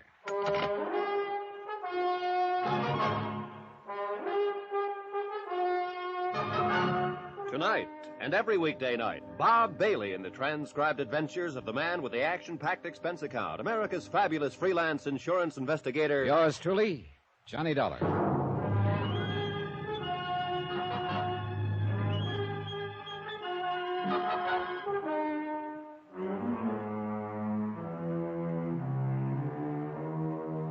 Expense account submitted by Special Investigator Johnny Dollar, location Cod Harbor, Massachusetts. To the Intercoastal Maritime and Life Insurance Company. Following is an accounting of expenses incurred during my investigation of the Meg's Palace matter. Expense account item 1, $7.30. Cab from my apartment, train fare and incidentals to Boston. Byron Kay was a good insurance broker, and I figured he wouldn't have called me over a weekend unless it was pretty important. To get right to the point, Johnny, insurance on the Palace is only for $15,000. Wait a minute, By. What is this Palace, a fishing boat? No, it's what Meg McCarthy calls a restaurant, right down on the dock. Cod Harbor, you say? That's right. Well, what seems to be the trouble over there that couldn't wait till after the weekend? Well, like I told you, this character, Meg McCarthy, runs a so-called restaurant down on the docks, the Palace. I sold her $15,000 insurance on it. And, Johnny, it's quite a place. What do you mean by that? We also carry $25,000 straight life insurance on Meg herself. Separate policy, of course. Which one are you worried about, By? Both, I think. Huh? Matter of fact, the more I think about it, the gladder I am that she didn't fall for my pitch when I tried to get her to increase the coverage on the cafe.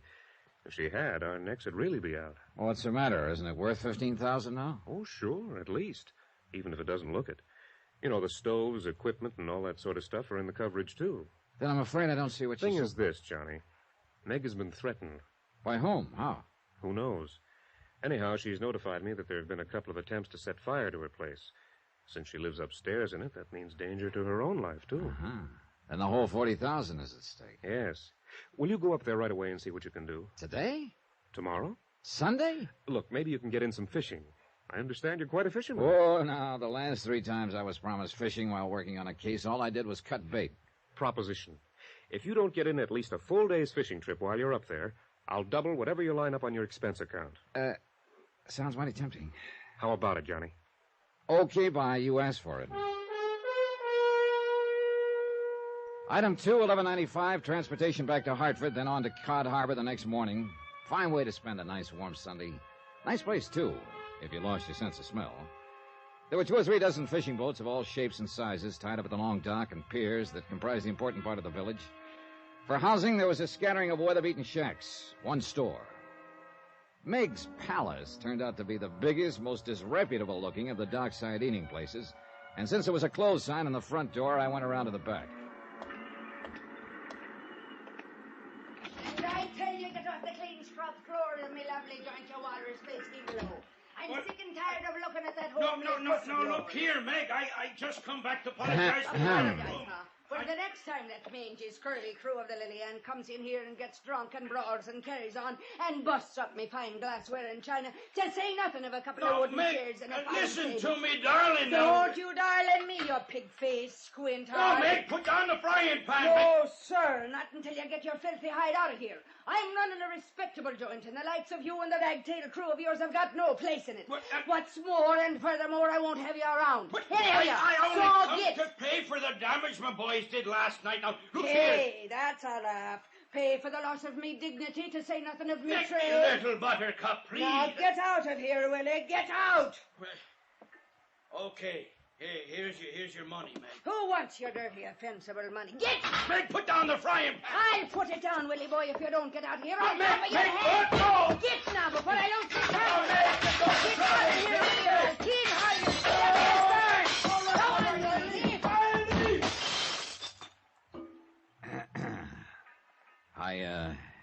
Excuse me, Miss McCarthy? Ain't he a darling? Ain't he the sweetest man you ever did see? Huh? The man you just threw out of here? Not only comes in to apologize, but brings the money to pay for the damage his pranking boys done last night when they was celebrating the big catch they made. Lovely bunch of lads they are, too, every one of them. As loyal to Willie Boy. Now, who the devil are you?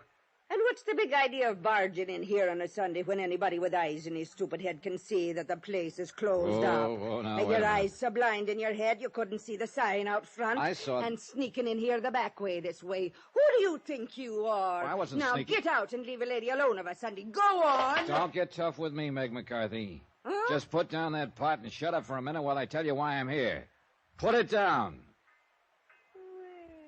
Shades of me dear departed overbearing husband, yes, sir. After all, I should have noticed you're a gent standing by the way you done while me and Bill was at its helter and skelter. Oh, but he is a dear one, ain't he? Yeah, well, at this point, I wouldn't know. But from what I saw a minute ago... Oh, don't let that fool you, dearie. We're in love, me and Willie boy. Ain't he a living doll? Meg. A fine, fine husband he's going to make me, too. That's why I made him the beneficiary of my life insurance policy. That's exactly what I want to talk to you about. Then go ahead and talk. What's stopping you standing there like a banty rooster that doesn't know... Will you shut up? Oh, why, of course I will, dearie. And I'm begging your humble pardon. But if there's anything I hate, it's a lily-livered man that hasn't... Meg. Yes, sir. I'm sorry. Then listen. Yes, sir. My name is Dollar, Johnny Dollar. I'm an insurance investigator. Insurance investigator, eh? Well, in spite and despite of your pretty clothes and pleasing manner, I don't want any you've already got. No, you don't understand, I've Meg. got all I can have. I'm just... And from the looks of things, these past couple Will you of... shut up a minute? Of course, dearie. I'm sorry. You call the insurance company, Mr. Byron Kay, in Intercoastal Maritime. Oh, yes, dear little pasty-faced Byron boy. Why, do you know if he'd had half the guts and get of a he-man, he would have sold me twice the insurance he did. Well, that's not quite the way he told it to me. Well, it's the way I'm telling it to you. Oh, what am I going to do, darling, if they wreck my place the way they're trying? Oh, this Willie boy, as you call him, who was just in here? That's effeminate. What? He's Captain Billy Morgan, billed to you and any man what calls him Oh, Willie. put it down, will you? And stop yapping your head off and answer my question. Yes, sir. Now, is Captain Bill Morgan one of the people you suspect of trying to wreck this ugly-looking hash house? Oh, I love you, boy. You talk like a real sweet, overbearing man. Then answer my question. Well, of course he ain't. Willie boy wouldn't hurt me any more than I'd touch a hair of his pretty head if he had a hair on top of it. All right, then who? Johnny boy, there's a dozen of 'em like to see Meg's palace burned to the ground. Blast their black thieving souls. Why? Because I give 'em the best and the most food in the harbor. That's what the man gets here. So what happens to the silver plate in Ernie's Manor House and Irving's chop suey joint? Well, I'm putting 'em out of business, that's what. So you think they're trying to put you out of business? Think it, I know it. That's why I telephoned that sniveling, lop-eared Byron K to send somebody down here and make 'em stop it, before he had to pay off a lot of insurance on it, and maybe even on me. Why else do you think? There have been some attempts to set the place on fire, I understand. Why else do you think a lady like myself would take to sleeping on the bar down here every night, getting a creak in me sacred illy up? But I'm getting sick and fed up with it.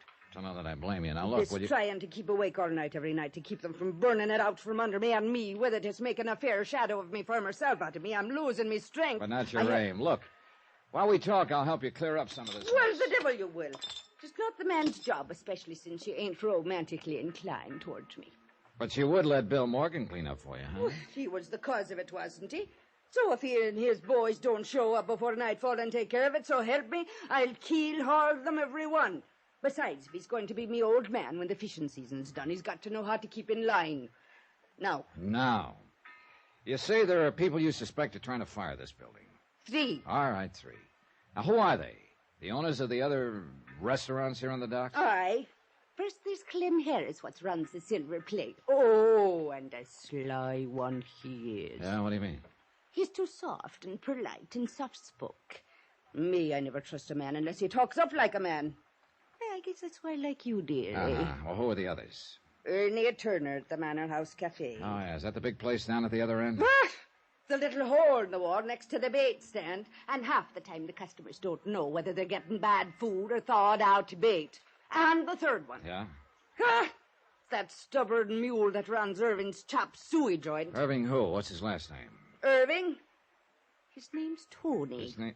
Now, wait a minute, would you please? Sure. Tony Fortino, Italian. Then why is it called... Why a chop suey place? If anybody has eyes, he would have saw how the sign was changed. First, the Chinese had it with chop suey. Yeah? Then came Irving with kosher, so he added his name to it, and now it's Tony. Well, then why... Only there wasn't any more room left on the sign, so stop complaining. Okay, Meg, you win. But have you any specific reason to suspect any one of them? One of them? I suspect them all, the dirty conniving. Why? Because they're a dirty conniving... I'll tell you why. Because they won't sell out to me. Because they all 3 keep open competing with me, and that's 3 against 1, so they're a dirty conniving... All right, you said that. Well, aren't they? How would All you... right. Yes, sir. I love it when you speak to me that way, Johnny boy. So you said. Now, I asked you if you have any specific reason for suspecting any one or all of them. Well, of course I have, on account of the threats they sent. How do you know they sent them? Because I suspect them, that's why. And what happens 3 times they try to set fire to my luck. Meg, you don't have one bit of actual evidence against any of them, do you? Well, do you? No, but I suspect the dirty conniving... Hold it, please. Are you sure those fires weren't accidental? Accidental? Well, with all the dirt and grease you leave around this In shack. the middle of the night with a stove fire banked like I've been doing it for 20 years, and with all the fires starting outside where they have no business. Look, Johnny boy, I'll show you where they started outside. Well, now, that's a good idea, because so far, I confess I can't get very much alarmed over what's happened. Don't the whole town know I'm closed on Sundays? Hello, and what kind of a blubber-headed income-poop would be calling Meg's Palace on a Sunday when everybody knows... I want Johnny Dollar. Huh? Oh, of course. The gentleman's right here. It's for you, Johnny boy. Oh? Hello, Johnny Dollar. We know why you're here, Dollar. Oh, yeah? Who's we? But you won't be here long, understand? Well, now, that's a matter of opinion, isn't it? Either you go quiet the way you came, or you go in a long wooden box. Get it? Now, what is it, Johnny boy? Come on, Meg. Let's get to work.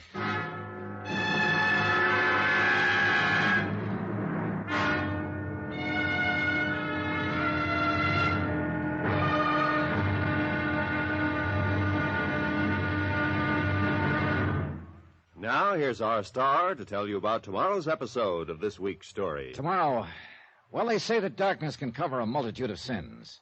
It can also cover a strong man armed with a deadly weapon. Join us, won't you? Yours truly, Johnny Dollar.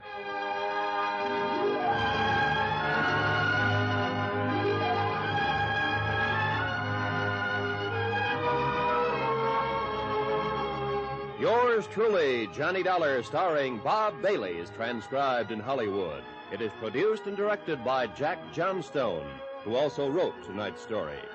Be sure to join us tomorrow night, same time and station, for the next exciting episode of Yours truly, Johnny Dollar. Roy Rowan speaking.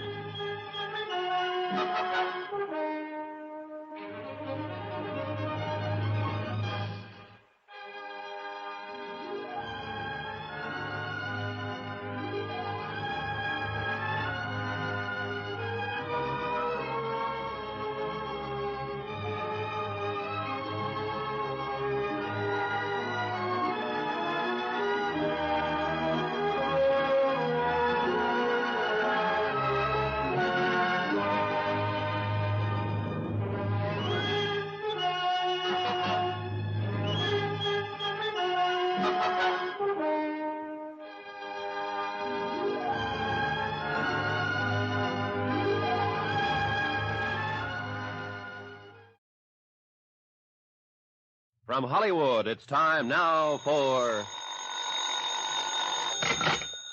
Johnny Dollar. Byron Kay in Boston, Johnny. Hi. The operator had quite a time locating you. I don't see why I'm in the only available room for rent here in Cod Harbor. Huh? Well, she said she was ringing Meg's Palace Restaurant. That's where I am. Room's right above the place. Well, tell me, have you found out whether it's true somebody's trying to burn up that joint and put Meg out of business? Not only that, Bly, but whoever's behind the attempts to get her out of the way has threatened to get me. Hey, you want some help?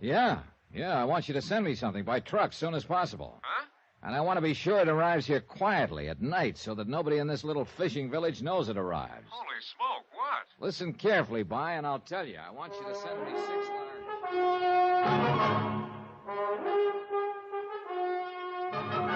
Tonight and every weekday night, Bob Bailey in the transcribed adventures of the man with the action-packed expense account, America's fabulous freelance insurance investigator. Yours truly, Johnny Dollar.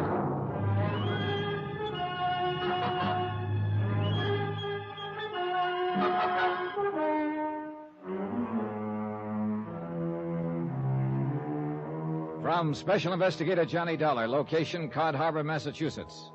To the Intercoastal Maritime and Life Insurance Company, Boston. Assignment, the Meg's Palace matter. Expense account continued. Expense account item... Well, since you're paying for and sending that batch of fire extinguishers, Byron, I can hardly charge them to my expense account, can I? But I have a sneaking suspicion they might be mighty important. A cursory inspection of this tiny fishing community has revealed no sign of a firehouse. Nothing, in fact, but some hose connections for cleaning off the docks. And after the threats Meg McCarthy has received, plus a couple of attempts to fire up this disreputable-looking establishment of hers, well, I guess I still have some Boy Scout blood in my veins. In view of the threat to me, I figured it might be a good idea to consult the local authorities. I learned a long time ago that it's a good plan to enlist their cooperation when working in a strange, small community.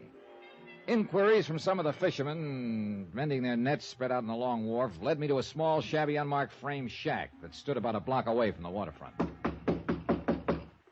in. Mr. Beasley? That's right. Oh, what's your name? Johnny Dollar. Dollar, Okay, what do you want? Well, you're the chief of police, I understand. Acting chief of police? Oh. Acting mayor, too, an acting judge, acting town clerk, acting just about anything else you could want. I don't get it. Well, I don't know why not. Officially, I guess Cod Harbor's just a part of Barnesboro, a couple of miles inland. We're so small and we're not incorporated like most towns, so we just have to be kind of self-sufficient unto ourselves. You see what I mean? And you know something? It works out pretty good. Yeah, well, I guess it's as as acting chief of police that I've come to see you. Yeah, what about? The Meg's Palace Cafe. Yeah, and you take any stock in Meg's talk about somebody threatening to burn up that cockroach-loaded dump she calls a restaurant? I'm representing the insurance company that holds $15,000 insurance on it. Never come to your mind, Mr. Dollar, that Meg her own self might have set the fires to collect that insurance? And call for help as a cover-up? Yeah, the thought has entered my mind. Just crazy enough to do a thing like that, too. Hasn't she been to you for help? She told me. Oh, what sort of evidence, one way or another, have you turned up? Dollar, I haven't looked for any. Yeah, what? The less I meddle in their affairs, the less trouble I'll have with the folks here in Cod Harbor. Oh, hey, now, wait a minute. For a mayor and police chief and so on, you don't seem to be very concerned about these people of yours. True, maybe I'm not. What's the difference? Well, look here, if you... Yeah, you know, unless something serious happened, like a murder Or a fire that destroyed Meg's Palace and maybe half the docks. Don't you think that sort of thing is serious? Well, yeah, if it happens. Then I'd probably have to call in the regular appointed authorities over to Barnesboro. But there hasn't been any fire yet. Not any real one. So why get your dander up? Well, I'll be. Look, with so little concern about the place, how did you ever get all those jobs? Easy. Lost my schooner out on the banks last fall. So for want of something better, I just took it. I took them all. Why not? The town feeds and boards me, and I like it. So? Real soft, lazy, good-for-nothing life, huh? Sure. Now, why don't you be a good boy, Dollar, and leave things be around here? Stop wasting my time. Well, just let me take enough of your valuable time to ask a couple of questions. Sure. Go ahead. No harm in asking. I want to know about some of the people here in Cod Harbor. Like who? Clem Harris, for one. Careful, boy. That's my cousin. Oh. Who else? Ernie Turner and Tony Fortino. Oh. On account of them's the three that run the other dirty bites along the docks, huh? Yeah. I'd like a rundown on all three of them. Easy. Yeah? Yeah. Go talk to them. Oh, now, wait a minute. Easiest way I know of for you to find out all about them. Oh, you're a lot of help. Dollar, like I said, we're kind of self-sufficient unto ourselves around here. We like it that way. And that's just another way of saying we don't like strangers coming here and messing around in our affairs. Well, that was pretty definitely that. It was getting quite late, and I decided I'd better postpone any interviews with Meg's business rivals until the following morning. Besides, as I walked along the wharf, I noticed that they were closed. Then I remembered somebody else I wanted to talk to, the beneficiary of Meg McCarthy's life insurance policy, the master of the fishing boat, Lily Ann, Captain Billy Morgan. But the Lily Ann, tied up at her berth, was dark and empty. Well, if anyone knew where Captain Billy was, it'd be Meg herself. So I walked the boards back to Meg's Palace. What greeted me as I opened the back door of the place was truly a sight to behold. Over there with that hose, you scum of a land-loving. Over there in the corner, can't you see? What's the matter with your blinking eyeball? Standing in the center of the floor, brandishing a moth-eaten feather duster as if it were a club, stood Captain Billy Morgan, shouting orders to three men who were cleaning up the mess of pots and pans and broken crockery left over from Meg McCarthy's temper tantrum of a short while earlier, when she belabored this same Captain Billy for a little celebration he and his crew had in her place the night before. Belabored? It looked like she must have thrown one of everything in the joint at him. Bill! Hey, Captain Billy! Hey! Oh, it's you, huh? Seen you here earlier today when Meg throwed me out. Looks to me like you weren't all she threw. Yes, sir. Oh, she's a living doll. Say, ain't you the insurance hand? She telephoned to help her find out who's trying to burn her out of here. Name's Johnny Dollar, ain't it? Yeah, that's right. And, Captain, I'd like to ask you a favor. Charlie, you yellow-bellied, bug-eyed bandy-waisted. Don't throw that trash in the corner. What's the matter with you? Sorry, Mr. Dollar, but I guess the boys don't like working at night when they got to be up and aboard Lily Ann and headed out for the fishing banks by 3 a.m. in the morning. Don't blame them. We couldn't leave Meg's place in a mess like this, now could we? After all, she's going to have to serve us coffee and sinkers before we go. Where is she? Upstairs. Has been for the last hour. In her room? In that room she's renting out to you. Figured like maybe you could stand some cleaning up and debugging, I guess. You know something? She figured right. Avast there with the mop, old ear. I'll wring it around your bloody neck. And swab off them tables while you're at it. Can't you see the mess you left on them? Now, what can I do for you, Mr. Dollar? Well, look, why don't you and I go into the kitchen, Captain, where we can hear ourselves think? Well, sure, why not? All right, now you keep at it, you sow-bellied lunkheads. And if the joint ain't clean and tidy when I come back, I'll blast you all over the lee scuppers. Real fine bunch of boys I got there, ain't they? I'll bite, are they? You bet your sweet living life they are. Finest crew on any boat in the harbor. Charlie, Oley, and Montgomery. Now, what was it you wanted, Mr. Dollar? You found out anything about who's causing all the worries to my lover girl? Not very much yet. Well, I hope you do. Do you? Huh? I don't get you. I'm going to be honest with you. Lay all the cards right on the table. Well, that's the only way, I always say. All right. I'm just as concerned about Meg herself as I am about this cafe. Sure you are. Me too. Now, whether you like it or not, I have to consider the fact that you are the beneficiary of Meg's $25,000 life insurance policy. If anything were to happen to her... Why, sure, I see what you mean. You bet your life I see what you mean. Why, you blasted land-loving son of a dirty yellow scuffling. Take it easy, Captain. Take it easy. You trying to say I down. hurt one single hair make me cut? Dollar, you make crash like that, I'll swab the decks with that ornery hide of yours and feed you. Put him up! Put him up, Dollar! You want to talk to me like that, you said put him pipe up! down, Captain. Let's talk sense a minute. Talk sense, yeah, but don't you go implicating that I didn't imply a thing yet. Well, I warn you, you Just don't. a minute there, Captain Billy Morgan, just a minute. Who uh, do you think you're talking to like that, the guest of me humble Well, establishment? I'm sorry, Meg, darling, but he and was why talking ain't like you in there helping those poor boys of yours with the cleaning up? Well, but they're almost finished up, Meg, me darling. Besides, unless you ought to get out of here and get your sleep, you'll not be worth your salt on the boat tomorrow. Meg, I'd like to talk to Captain Billy. Tomorrow. Go out on the boat with him in the morning, and you'll all have plenty of time to talk. Well, I want to talk to Willie him now. boy, get out with them. Go on. Well, yes, my dear. And, I'll see you at the dock at 3 in the morning. Well, now, wait a minute. Also, Johnny boy, you go out with him. It'll give me a chance to fix your room up real nice for you, like it should be for a gentleman like yourself. Okay, Meg. Come to think of it, I was promised a fishing trip on this case. Anyways, I'll not be worrying about any fires tonight with you staying here. So if you don't mind, I'll retire to my bed and see you at breakfast time. Okay. Maybe I can help Billy's crew finish cleaning up in there. Oh, don't you lift a finger. 'Twas at Willie boy I throwed them plates and things so him and his crew can clean it up. Good night, Johnny boy. There's food in the icebox and your bed's all made and you're ready to retire. I stood there for a moment, smiling after her. Then I decided I'd take her advice, that instead of helping the men clean up the cafe, I'd get a breath of fresh air before hitting the sack. The moon was just a thin sliver in the eastern sky, and the stars twinkled merrily in the broad, clear expanse overhead. The cottages of the peaceful little fishing village were dark. Along the docks at the waterfront, the fishing boats playfully nudged each other as they slowly and quietly swung and rolled on the gently heaving water.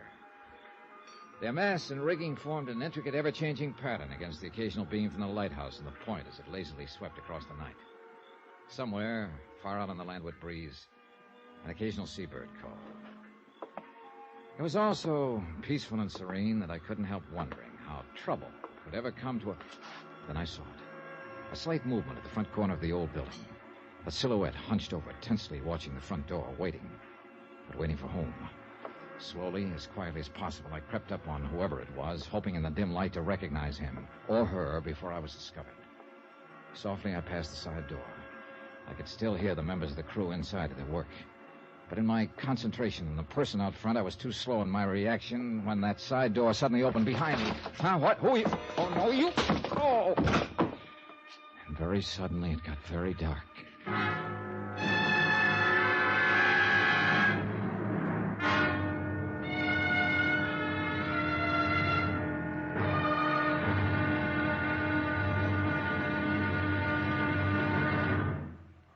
Now, here's our star to tell you about tomorrow's episode of this week's story. Tomorrow, a trip to sea on the Lily Ann that starts out like an ordinary fishing trip. But somewhere on board lurks a man with murder in his heart. And his next intended victim? Me. Join us, won't you? Yours truly, Johnny Dollar.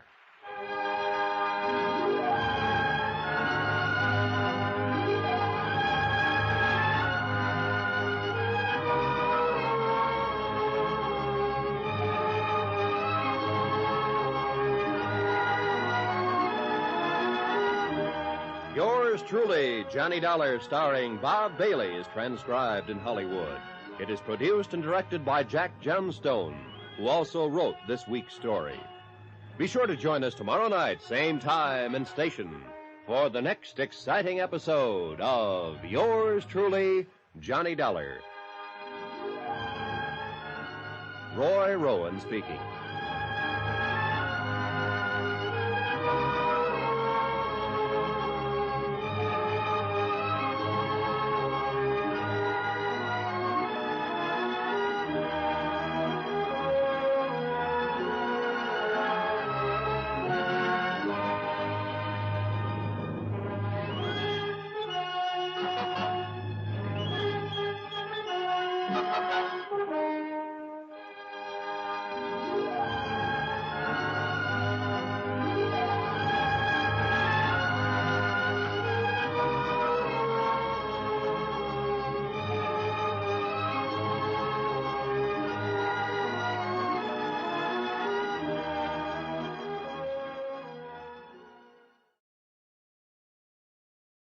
From Hollywood, it's time now for...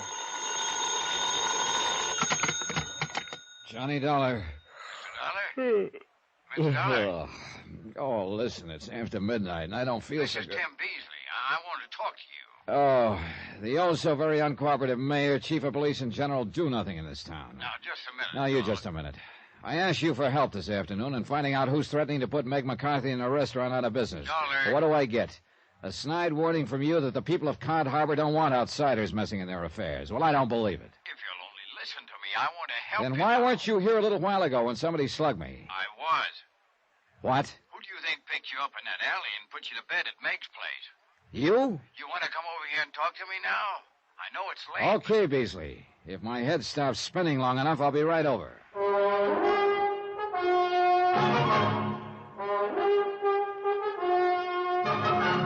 Tonight and every weekday night, Bob Bailey in the transcribed adventures of the man with the action-packed expense account, America's fabulous freelance insurance investigator. Yours truly, Johnny Dollar.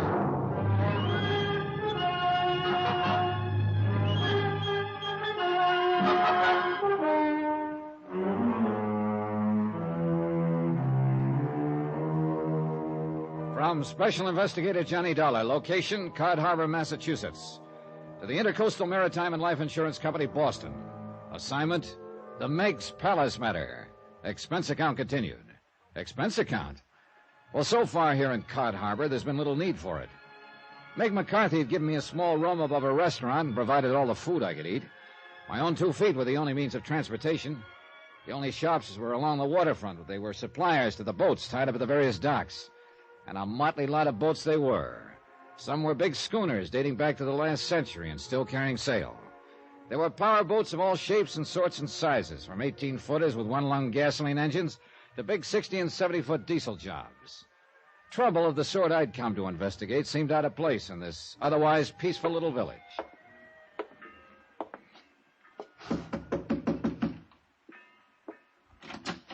Come in, Mr. Dollar.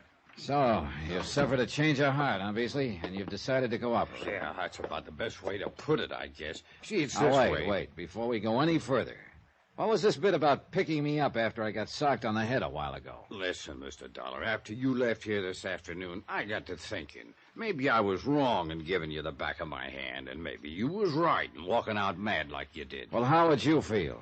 The insurance company back in Hartford gets word from Meg McCarthy that somebody's threatening to burn up that joint on the waterfront she calls a restaurant.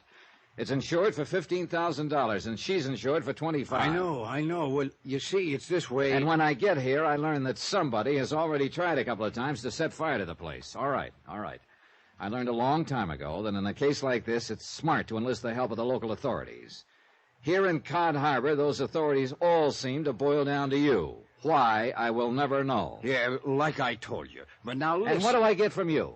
The cold shoulder, the back of your hand, as you put it. I got to explain to you, Mr. Dollar. Well, then go ahead and explain. And believe me, brother, it better be good. Well, there probably ain't another village like this in the whole country, see? Technically, we're supposed to be part of Barnesboro, a few miles inland.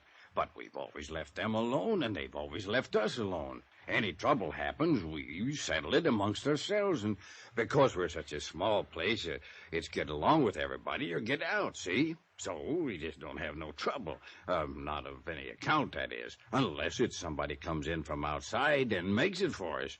You understand, Mr. Dollar? Are you forgetting it was one of your own townspeople who asked me to come here, and for her own protection? That's what I got to thinking about after you left. So I decided maybe I better talk to you. And, well, that's how I happened to go over to Meg's place tonight. Was that you I saw in the shadows out by the front door? Yes, sir. I was waiting for Captain Billy Morgan and his crew to finish cleaning up the place for Meg. And I was going to go in and talk to you. And that's the truth, Mr. Dollar. Go on. Well, I just got there when I heard a noise out at the side of the cafe like a fight. Of course, it was dark. There was no fight. Somebody came out the side door from behind me and knocked me on the head. Yeah. So I took you up and put you on your bed and gave you time to get your senses back and then telephoned to you. Uh-huh. You sure it was you out at the front of the cafe? Oh, no, Mr. Dollar. You trying to implicate maybe it was me that give you a belaying pin over the head? Was that what hit me, Beasley? A belaying pin? Well, something hit you, and I just... Okay. I'll take your word it wasn't you, for the time being. I swear, Mr. Dollar, by all... All right, then, listen. Yeah? I heard that side door open just before I started seeing stars. Huh? Yeah? That means whoever struck me must have come from inside the cafe. Say? Yeah, that's right. The only people inside were Captain Morgan and the crew of his fishing boat. You sure? I'm sure, because I was in there myself just a minute before. Just Billy Morgan and his 3 men. Where was Meg? She'd gone up to bed. I just stepped outside for a breath of air. Ole? Huh? Ole Jensen, first mate. Yeah, I heard Captain Billy call one of them Ole. Last name's Jensen, huh? And then there's Charlie. Charlie Button's the deckhand, and Montgomery the engineer. Well? No, not one of them could have done it. Isn't that like saying I didn't get hit? One of them must have done it. No, sir, Mr. Dollar. It just couldn't make any sense. All right, tell me this. Are any of them related to the guys who run the other cafes along the wharf? No. But you are, aren't you, Beasley? Huh? To Clem Harris at the Silver Plate, or is it the Greasy Plate? Anyway, he's your cousin, isn't he? Oh, I told you that. But if you think he had anything... Right now, I don't know what I think. Well, let me tell you this. If you have suffered this big change of heart, it's about time you started proving it. I'll do anything you say, Mr. Dollar. All right. Meg seems to think the threats and attempts to burn down her place came from her competitors. Well, I know she does, but she's... Now, in a couple of hours, I'm taking off for the fishing banks with Captain Morgan and his crew. Maybe I'll be able to spot which of his men laid me out in the alley, if it was one of them. Meantime, you see if you can dig up anything that would put a finger at the other cafe owners. That means Ernie at the Manor House, Tony who runs Irving's Chopped Suey Joint, and your cousin, Clem Harris. Okay, Mr. Dollar. I'll do it. Hey, by the way, did you ever check their handwriting against the letters Meg received? Well, no, I never quite got around to it. I don't think you ever got around to doing anything. But it's such an easy job. Well, do it. Get the letters from Meg and check them. Yes, sir. I'm going to try to get a couple hours' sleep before we take off on the Lily Ann. Yes, sir. The big lazy slob. The first time I met him, he'd actually boasted about his soft job. About how nicely he could live in the town without having to lift a finger. Oh, sure, the sudden change of heart may have been genuine, but I wouldn't have bet on it. And I still had no proof it wasn't he who slugged me. And one of Meg's rival eateries was run by his cousin. But then everything indicated that whoever struck me had come from inside her own cafe. So I decided it was more important than ever that I go on the next day's fishing trip. Back at my room on the second floor of Meg's palace, I fell asleep the minute my head hit the pillow. And I could have sworn it was only a second later that... Oh, yeah. Oh, who is it? What is it? Time to get up and out. What do you think it is? Huh? You're going out with the boys. Just get them lazy bones of yours up out of that bed. Oh, but it's still pitch dark. Are you decent? Well, whether you are or whether you ain't, it's time you was up. Here's the light for you. Oh, turn that thing off. Now, will you? here's some coffee. Take a saucer or two. It'll choke you. It's that strong, but it'll wake... Johnny boy, what happened to you? Oh, just what it looks like. But your head... Somebody just got real friendly with a belaying pin right after you went to bed. They come up here and attacked you? No, it was outside, out by the side door. I'll kill whoever done that to you, Johnny boy. So help me, I'll find out who done that. You sure you want to get up and go out to the banks? Maybe you No, I'll be all right. And I think it's pretty important I go out with Captain Billy and his boys. Because I have a sneaking suspicion one of them may have done this. Why, them dirty, conniving... Oh, no, Johnny, you must be wrong. Oh? Why, don't you know, darling, that's the finest crew of men in all of Cod Harbor. I'm not so sure. But then you mean you think one of them could also be behind trying to burn me down? And maybe me with it? You can be mighty sure I'm going to try to find out. Oh, Johnny boy, I pray that you're thinking wrong. Anyhow, if you're going with them, well, up and out with you. By the time you're in your clothes, I'll have some grits on the table for you. Eggs and pork chops and donuts and jam and hot cakes. I met the crew of the Lily Ann at that breakfast. Breakfast? Considering the amount of food set before them and the way they piled into it, you'd think those 4 men hadn't eaten for a month. And I must confess, there was nothing about them that looked like cause for suspicion. First there was Charlie, a tall, brown-eyed, husky young fella, alert and pleasant, with a sense of humor, and he was obviously liked by the others. I don't know, Mr. Dollar. I think you just got to dreaming about some nice, pretty gal, and when you reached out and tried to grab her, you fell out of bed, and that's the way you got banged up. Montgomery, a bit older, the man who was responsible for the engines on the boat. Gray-haired, lean, wiry, with gnarled fingers that looked clumsy and somehow never made a clumsy move. Whose blue eyes looked straight at you when he spoke. Don't you believe it? And you can blow me down, Mr. Dollar, if that ain't the most dastardly thing I ever heard of here in Cod Harbor. Now, you best stick close to us that's your friends whilst you're here. I said, friends of Meg McCarthy be friends of us. Then Ollie Jensen, first mate, the oldest member of the crew. Quiet, calm, and efficient. The soft-spoken one. It's not for me to inquire why you're here. What business you're about, Mr. Dollar, and I don't. But I'm certain it's for the good. And any help that we can give you, you're welcome, sir. And I say the devil with all this chitter and chatter when there's fish at sea for you to catch, you lazy lunkers. Get up from that table and get to work. By the time the sun's up, the fish will all be out of your reach.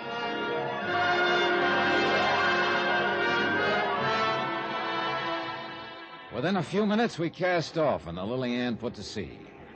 Slowly, the lights of the little village disappeared aft. The moon had gone down, and our only company out on the dark water was the twinkling stars and the occasional running lights from the other boats setting out for the fishing banks. Captain Billy Morgan stood at the wheel. Montgomery sat athwart the engine cover and occasionally made some slight adjustment or indicated a change of throttle to the captain. Young Charlie and Ole made ready the 2 small boats and trot lines. For today, we'd go for codfish in the deep that lay along the edge of Taylor Banks. I stood alone up in the bows, looking over the curling wash as it scattered the myriad microscopic beings and gave a soft phosphorescent glow to the water gliding past. And I wondered why there had to be trouble in this world, where honest labor by honest men could do so much more. Honest men? No, not even among this crew. One of them had to be the man who'd attacked me. Was probably the one who had threatened to burn Meg McCarthy out of business. So I'd better have at it. I'd better get back aft, talk with them, watch their every move, try somehow to trap one of them into saying something that would give them away. Or maybe, who knows, give all of them away. And above all, watch my step. There was a long way back to shore. And the darkness and the sound of the engines could all too easily cover up an untoward act by one of them. It did. Before I could lift my head, a powerful pair of arms had picked me up bodily and dropped me overside. In the brief moment that I remember, I felt the strong tug from the big propellers as the water closed over me, then a terrible blow against my side. Then nothing.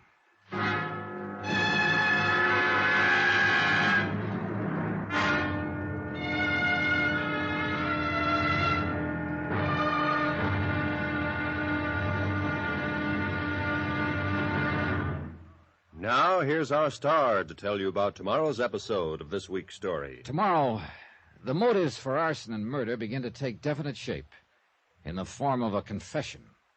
Join us, won't you? Yours truly, Johnny Dollar.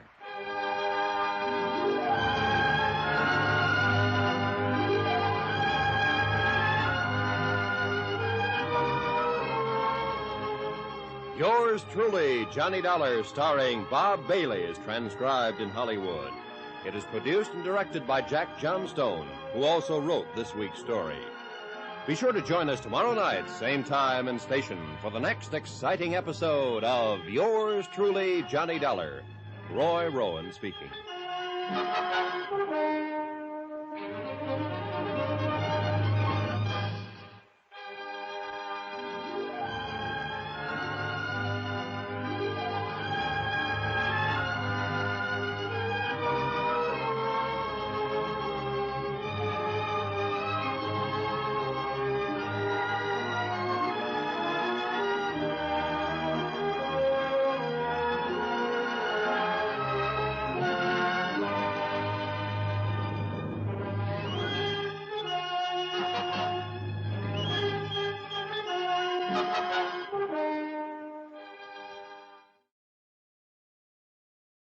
From Hollywood, it's time now for... Johnny Dollar. Dr. Lionel Champion here, Mr. Dollar. Who?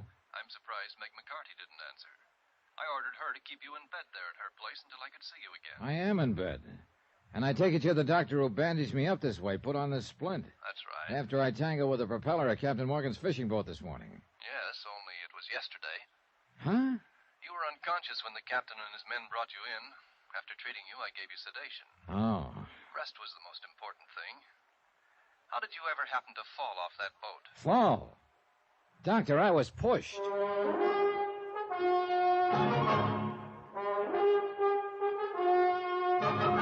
Tonight, and every weekday night, Bob Bailey in the transcribed adventures of the man with the action-packed expense account, America's fabulous freelance insurance investigator. Yours truly, Johnny Dollar.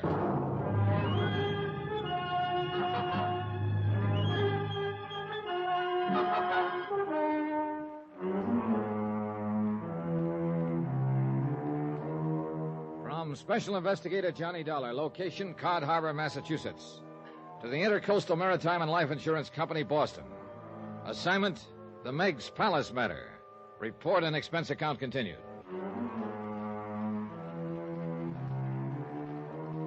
As soon as I hung up on Dr. Champion, I again checked the splint on my right leg and confirmed the suspicion that I couldn't possibly walk on it. Then, a few minutes later, Meg McCarthy came into my room. She carried a tray filled with enough food to choke a horse. And while I piled into it, she brought me up to date. It's in Barnesboro that Dr. Champion has his office. And lucky it was for you he happened to be here in Cod Harbor on his weekly visit. Oh, you were a sorry-looking mess when the men brought you in. Yesterday, the doctor said. You've been out as cold as a codfish ever since. But I can tell by the looks that the rest has done a lot for you. How do you feel? No, matter of fact, Meg, I feel pretty good. There, you see, you've got to take it easy, like the doctor said. Just lay there and rest and sleep and eat all the good food I bring you. Yeah, except and unless I get up and going on this case. You try that and I'll lash you to the bedpost. Doctor's orders is doctor's orders, so don't you try nothing different. Yes, ma'am. Oh, it's a miracle, praise be, that propeller on the Lily Ann didn't cut you to ribbons. Captain Billy and his crew brought me back here, huh? Who else? Where are they now? Fishing out on the banks, of course. What did you expect? Don't you know they have to earn a living the same as me and you? And what about keeping up the payments on that seagoing bathtub? Precious little time they had for fishing yesterday after that fool trick you pulled falling off of her. Is that what they told you happened? Of course, what else? Meg, which of the men told you I'd fallen off the boat? Well, all of them. Only the first mate, young Charlie Montgomery, the engineer, and, of course, my Willie by himself, Captain Morgan, to you. And they all told it the same way? What? Why not? Should they be after making up fairy tales? How did they tell it? You're sure that screw didn't hit you on the head, too? You lost your memory? How did they tell it, Meg? It's important. Well, whilst they went about their chores, you were standing alone up in the bows. Then they heard you yell. Yeah? Despite of the darkness, they seen you splash in the phosphorescent wake. And there you were, being sucked under by the prop. That's all. And they all told it the same? Exactly the same. Even young Charlie Buttons kept saying it over and over. I saw it all. Oh? Like he was still struck with the fear of what might have happened to you. I wonder. Well, stop wondering and get yourself some more sleep, or the doctor will have me hid. And if he does, I'll take it out on you. And believe me, Johnny boy, that will be a lot worse than the fool accident of yours ever was. Meg, listen to me. It was no accident. What? I was thrown overboard. Oh, Johnny boy, you're raving delirious out of your head. I was leaning over the rail, watching the water, and a powerful pair of arms belonging to somebody aboard that boat picked me up and tossed me over. Who? Ole Jensen, young Charlie Buttons, Montgomery, or Captain Billy himself. You start raving, Johnny. You must have got hit on the head. And I'll bet my last buck that whoever did it is the same one who slugged me in the alley, the same one who's threatened to burn you out of this place of yours. Oh, no. And the minute I get up out of this bed, Tell me something. Yes? Tim Beasley, your police chief and mayor and so on. Yes? Has he been up here to see you? That good-for-nothing blatherskite, no. And what's more, if he shows his ugly face in my establishment, I'll toss him out on his beam ends. But why do you ask? Because I told him to get the threatening notes from you. Check them against the handwriting of several people here in Cod Harbor. Who? Like that sniveling cousin of his, Clem Harris, that runs the Silver Plate Cafe? Yeah, among others. Well, he ain't been here, and I won't have him here. I take it you and he don't get along. Of course we don't. Why? Because ever since his cousin Clem has been in business, Tim has threatened to close me up. For what reason? For breaking town ordinances on restaurants. The kind he enforces over to Barnesboro. Well, have you been breaking them? No more than no less than dear cousin Clem or Tony 14 or Ernie Turner does after their harsh joints. But me, he always is picking on, and why? Because I get most of the business from the fishermen. So you want a suspect in this case, Johnny boy? You've named them for me, Meg. The other cafe owners. All right, so I'll give you one. Tim Beasley and Clem Harris working in cahoots. And if it wasn't one of them waylaid you in the alley... Whoa, wait a minute. Neither of them could have been aboard the Lily Ann. Then you must have fell. Oh, Meg, when is the doctor coming to see me? He should be here by now. Well, if he doesn't come pretty soon, I'm getting up and going, orders or no orders. Johnny? Motives, suspects... Why, Meg McCarthy herself could have rigged this whole thing. Called me in as a cover-up while she burned up her place to collect $15,000 insurance. Even her intended, Captain Billy Morgan, who'd collect her life insurance if she were to die in a fire. Tim Beasley, lazy slob of a general factotum in Cod Harbor, to put Meg's palace out of business on behalf of his cousin, Clem Harris. Or Clem himself. Or one of Captain Billy's crew for some reason I hadn't yet fathomed. Half an hour later, Dr. Champion arrived, looked me over, and then went to work with a pair of bandage shears. So now we'll take off that splint. Oh, but if something's broken, Doc... Not a thing broken, Mr. Dollar. Just an old trick of mine. Huh? You needed absolute rest until I could see you again. And from what I've heard about you, you wouldn't have taken it unless I fooled you into it. And that was the sole reason for the splint. Doc, you're a wonder. There we are. And in view of your surprisingly good condition, I'd say you may be up and around as soon as you honestly feel able. Say, even tomorrow, perhaps. Item 8, $10 for medical services. All that Dr. Champion would accept. Needless to say, as soon as he left, I planned to get up and get to work. But as he walked out the door, Meg brought Captain Billy in to visit and sympathize. So, in hope of keeping him off guard, I played real sick. Then Ole and Montgomery came in, too. But I needed to get these men alone, and I must admit, be feeling better than I did. And then I realized that young Charlie hadn't come. I asked about him. To Barnesboro, Johnny. He said as long as the doctor was keeping you in bed 2 or 3 days, he could see you when he gets back. But wait a minute. He went to pick up some supplies for Meg here like he always does. Gives him a chance to drop in on his sister where he keeps his Sunday clothes and things. He wasn't out on the boat with you today? Meg spoils a lad that way, always has him going in for supplies when I need him the most. Look here now, Willie boy. You talk like I was the one picked today. Well, of course you did. Of You always course do. I didn't, and don't you tell me. He said it was you. You're off your course, Miss I McCarthy. am. You know blasted and well don't as you are. you shake your finger at me, you blue You pipe down, woman. Do you want Mr. Dollar to have a relapse? You. Oh, Johnny boy. I'm sorry. Shut up, Bill. It's okay, Meg. And but Willie tell me boy. I'm sorry if I seem to be raising my voice at you. Oh, bless you, Meg. It's that fiery spirit that keeps me loving you. Yeah, but now, Why don't we leave the poor man alone to recover, huh? Come on, boys. Yes, come on, Olivia. Out you go. After you, Meg. Oh, After my, you. how polite we are. Montgomery, wait. Oh, Mr. Dollar? Got nothing to do for you to ease your bed of pain? A little drink or something? I've a bottle aboard the Lily Ann. No, thanks. I want to talk to you about Charlie. A real fine lad he is. Now, I'm sure he'll be wanting to see you when he gets back from his visit in town. No, wait. Captain Morgan said he has a sister in Barnesboro. Do you know the address? Oh, that I do.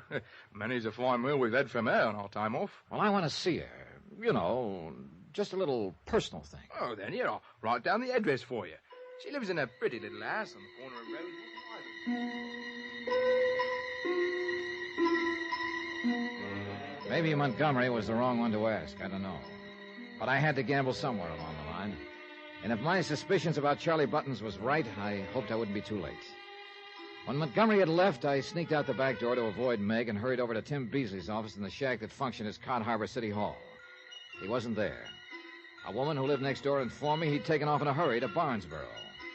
So Beasley had gone to town after Charlie. Or had he? For $25, that's item 9, I rented a creaky old truck and headed for Barnesboro. Charlie's sister's house was on a gravel road out on the edge of town. There was no other car there, so I stopped in front of the place, got out, and walked up to the front door.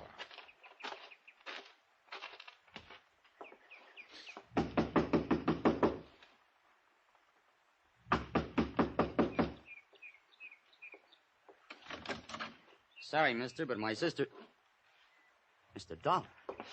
Hello, Charlie. Yeah, I meant to say, why didn't you come in? Sure glad to see you're all right, Mr. Dollar. Are you?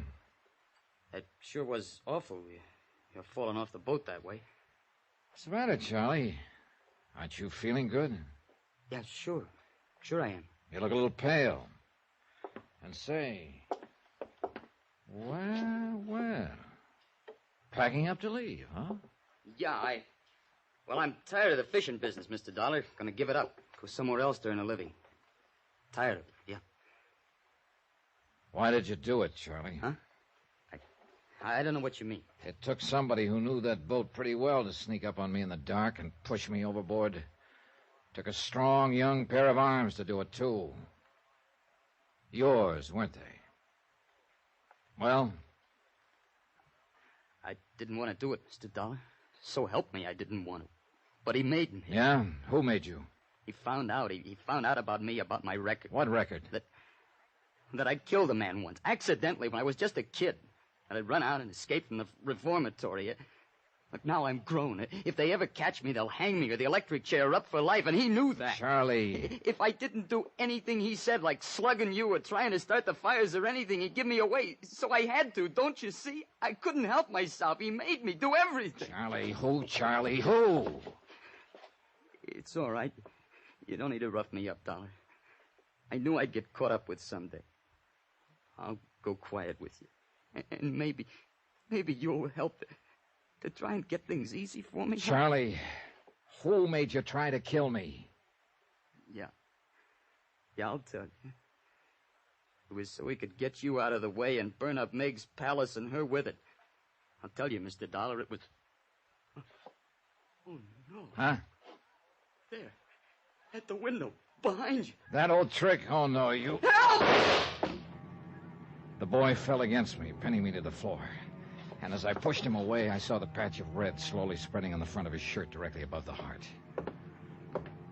By the time I got to the window, a car had taken off down the old gravel road and was completely obscured by a thick cloud of dust.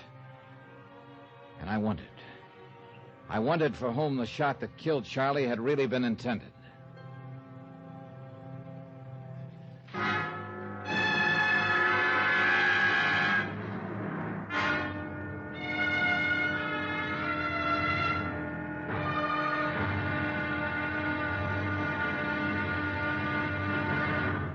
Now, here's our star to tell you about the final episode of this week's story. Tomorrow, a killer strikes again. But one of his victims rises from the grave to strike back. Join us, won't you? Yours truly, Johnny Dollar.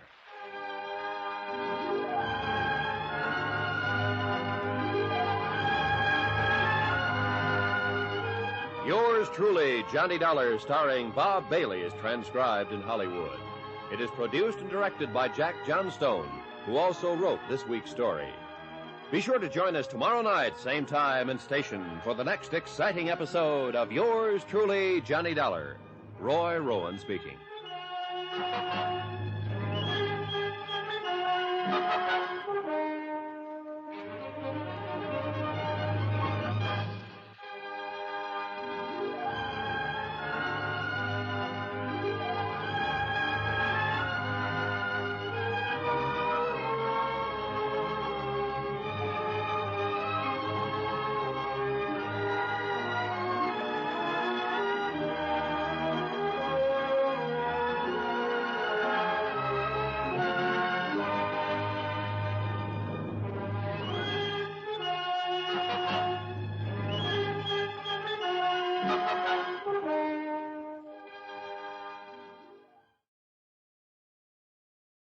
From Hollywood, it's time now for...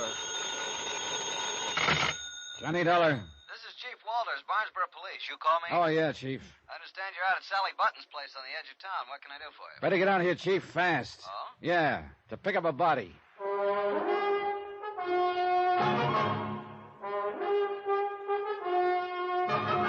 Tonight, and every weekday night, Bob Bailey in the transcribed adventures of the man with the action-packed expense account, America's fabulous freelance insurance investigator. Yours truly, Johnny Dollar.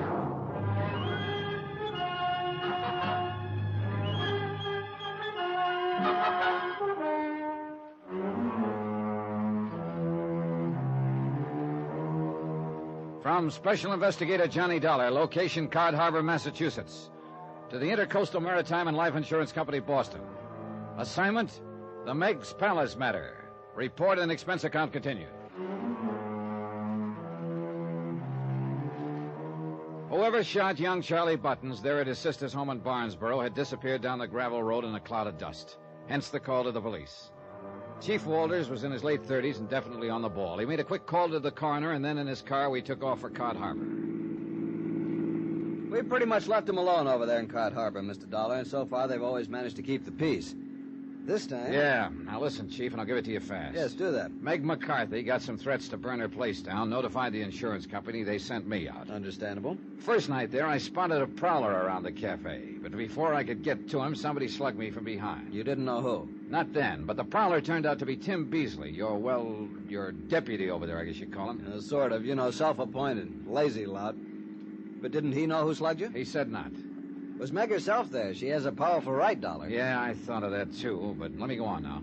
The next morning, I went out on the Lily Ann and got tossed overboard. And believe me, Chief, the propeller on one of those boats isn't much fun to tangle with. Yes, Dr. Champion told me he'd had to go over to fix you up. Yeah.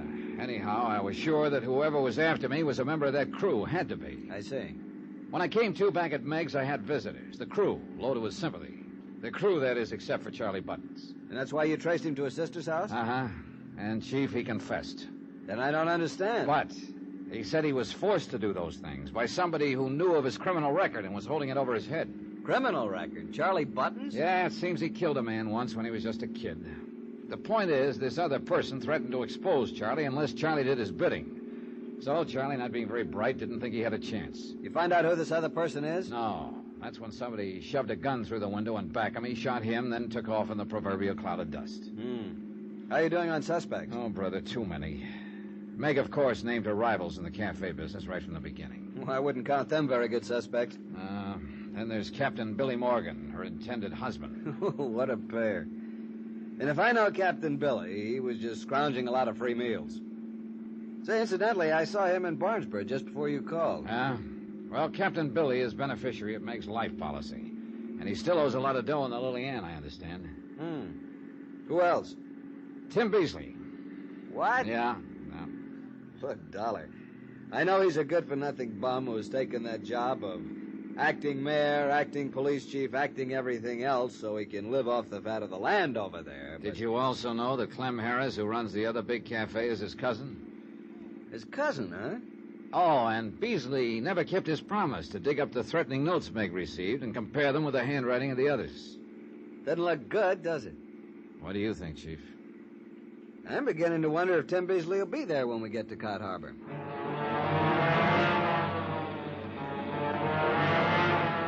As it turned out, Tim Beasley was very much in evidence. So was the whole population of Cod Harbor.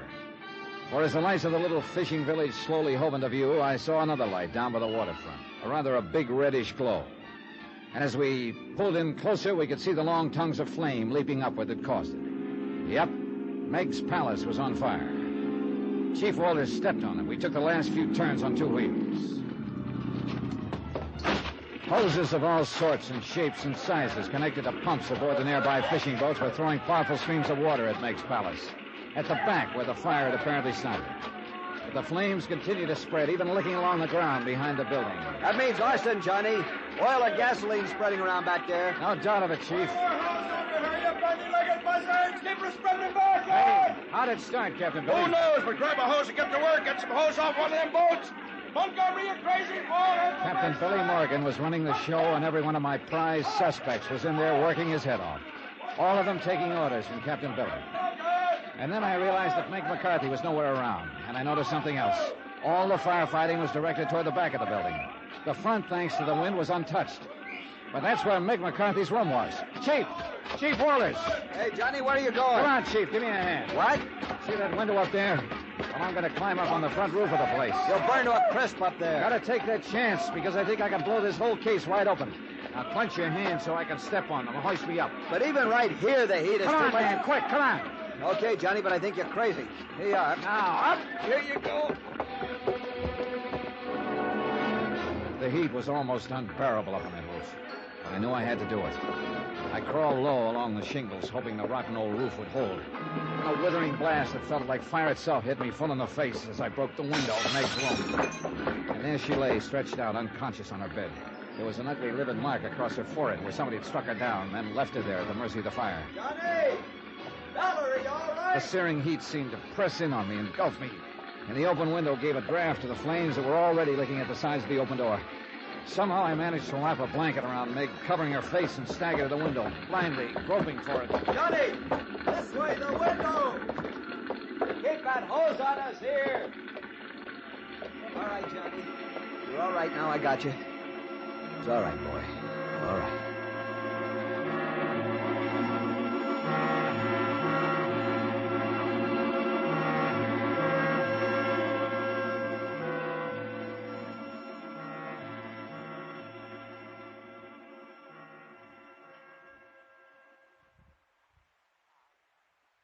It's all right, Johnny boy.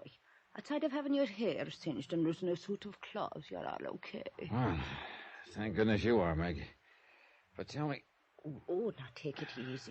You got a bad burn on that left arm, and you got to lie still. Yeah, and would Meg... you believe it? It was Clem Harris, the one I always thought was such an old good blatherskite that gave us each a place to stay here at this house. I wondered where I was when I came to a few minutes ago. I guess I misjudged the man. But how about you, Meg? Oh, bless you, darling. You saved me life, and I'll never forget it. May the good Lord strike me down. If it hadn't have been for you... Oh, think of it, Johnny boy. I'd be laying still in that pile of ashes out there that was once me nice cafe.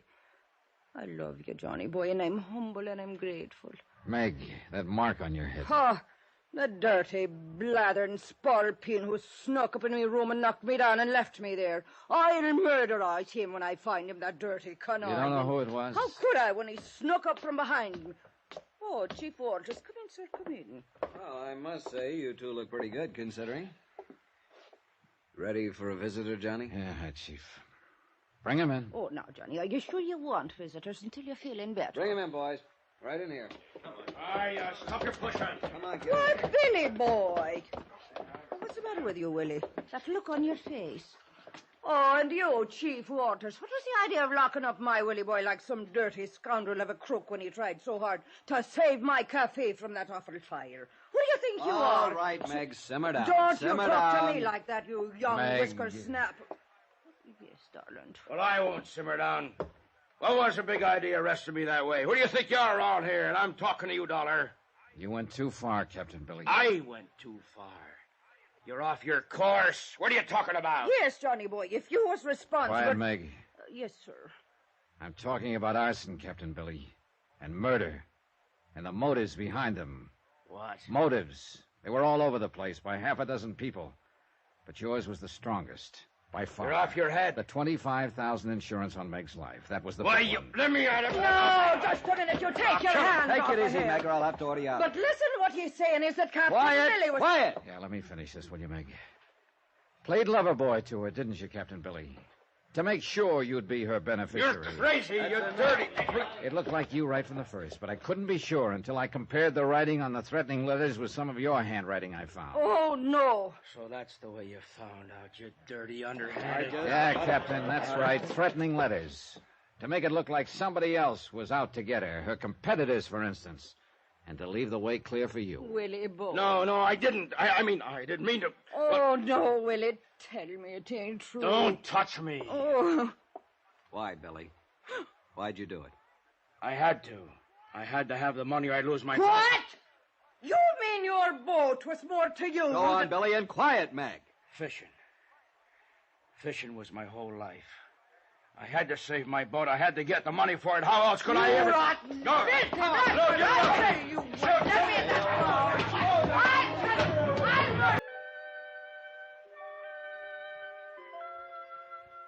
I don't know, Johnny boy. Maybe I'll move to someplace else and open up. I wouldn't have the heart to here. Cod Harbor, it'd be too. It was here that I met him, and I believed him, and... Well, I guess this old heart of mine wasn't as tough as I thought it was. Yeah. I'm sorry, Meg. I'll get over it. Sure I will. I'm Meg McCarthy, Johnny Dollar. No blathering idiot of a man is going to keep Meg McCarthy down. That's the... You hear me? No man on this whole earth is worth it. They're all of them just a bunch of no good, too tight. Oh, no. No, Johnny boy, not you. If only there was more of the likes of you in the world. I love you, Johnny boy. And if I were a bit younger and maybe pretty... Johnny. Yeah? Now tell me, where did you ever get the threat letters you compared the writing of? I'd have swore that I destroyed them, every one. Know something, Meg? I didn't. Huh? I never saw them. Never saw a sample of Captain Billy Morgan's writing either. You mean you... Oh, no. Huh? Well, it worked, didn't it? Aye. And it serves that conniving murder and blather scorching... There now, Meg. Oh, Johnny. I'm afraid I really did love him.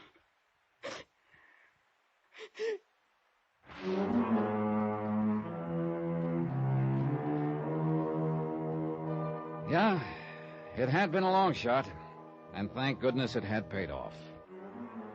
The courts will take care of Captain Billy. The insurance on her place, of course, will have to be paid to Meg McCarthy, but no life insurance, thank heaven. Oh, poor Meg. It'll be a long, long time before she'll fall for sweet talk again. Expense account totaled, including fare and incidentals, back to Hartford, $221.60. Yours truly, Johnny Dollar.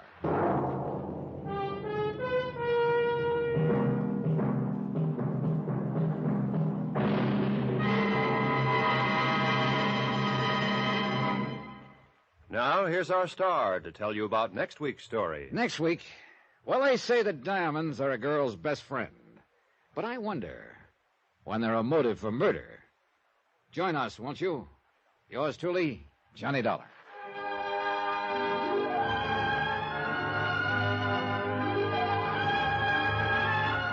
Yours truly, Johnny Dollar, starring Bob Bailey, is transcribed in Hollywood. It is produced and directed by Jack Johnstone, who also wrote this week's story. Heard in our cast were Virginia Gregg, Jack Crucian, Byron Kane, Forrest Lewis, Bert Holland, Stan Jones, Bob Bruce, Austin Green, and Harry Bartell. Musical supervision by Amerigo Marino and Carl Fortina. Be sure to join us on Monday night, same time and station, for another exciting story of yours truly, Johnny Dollar, Roy Rowan speaking.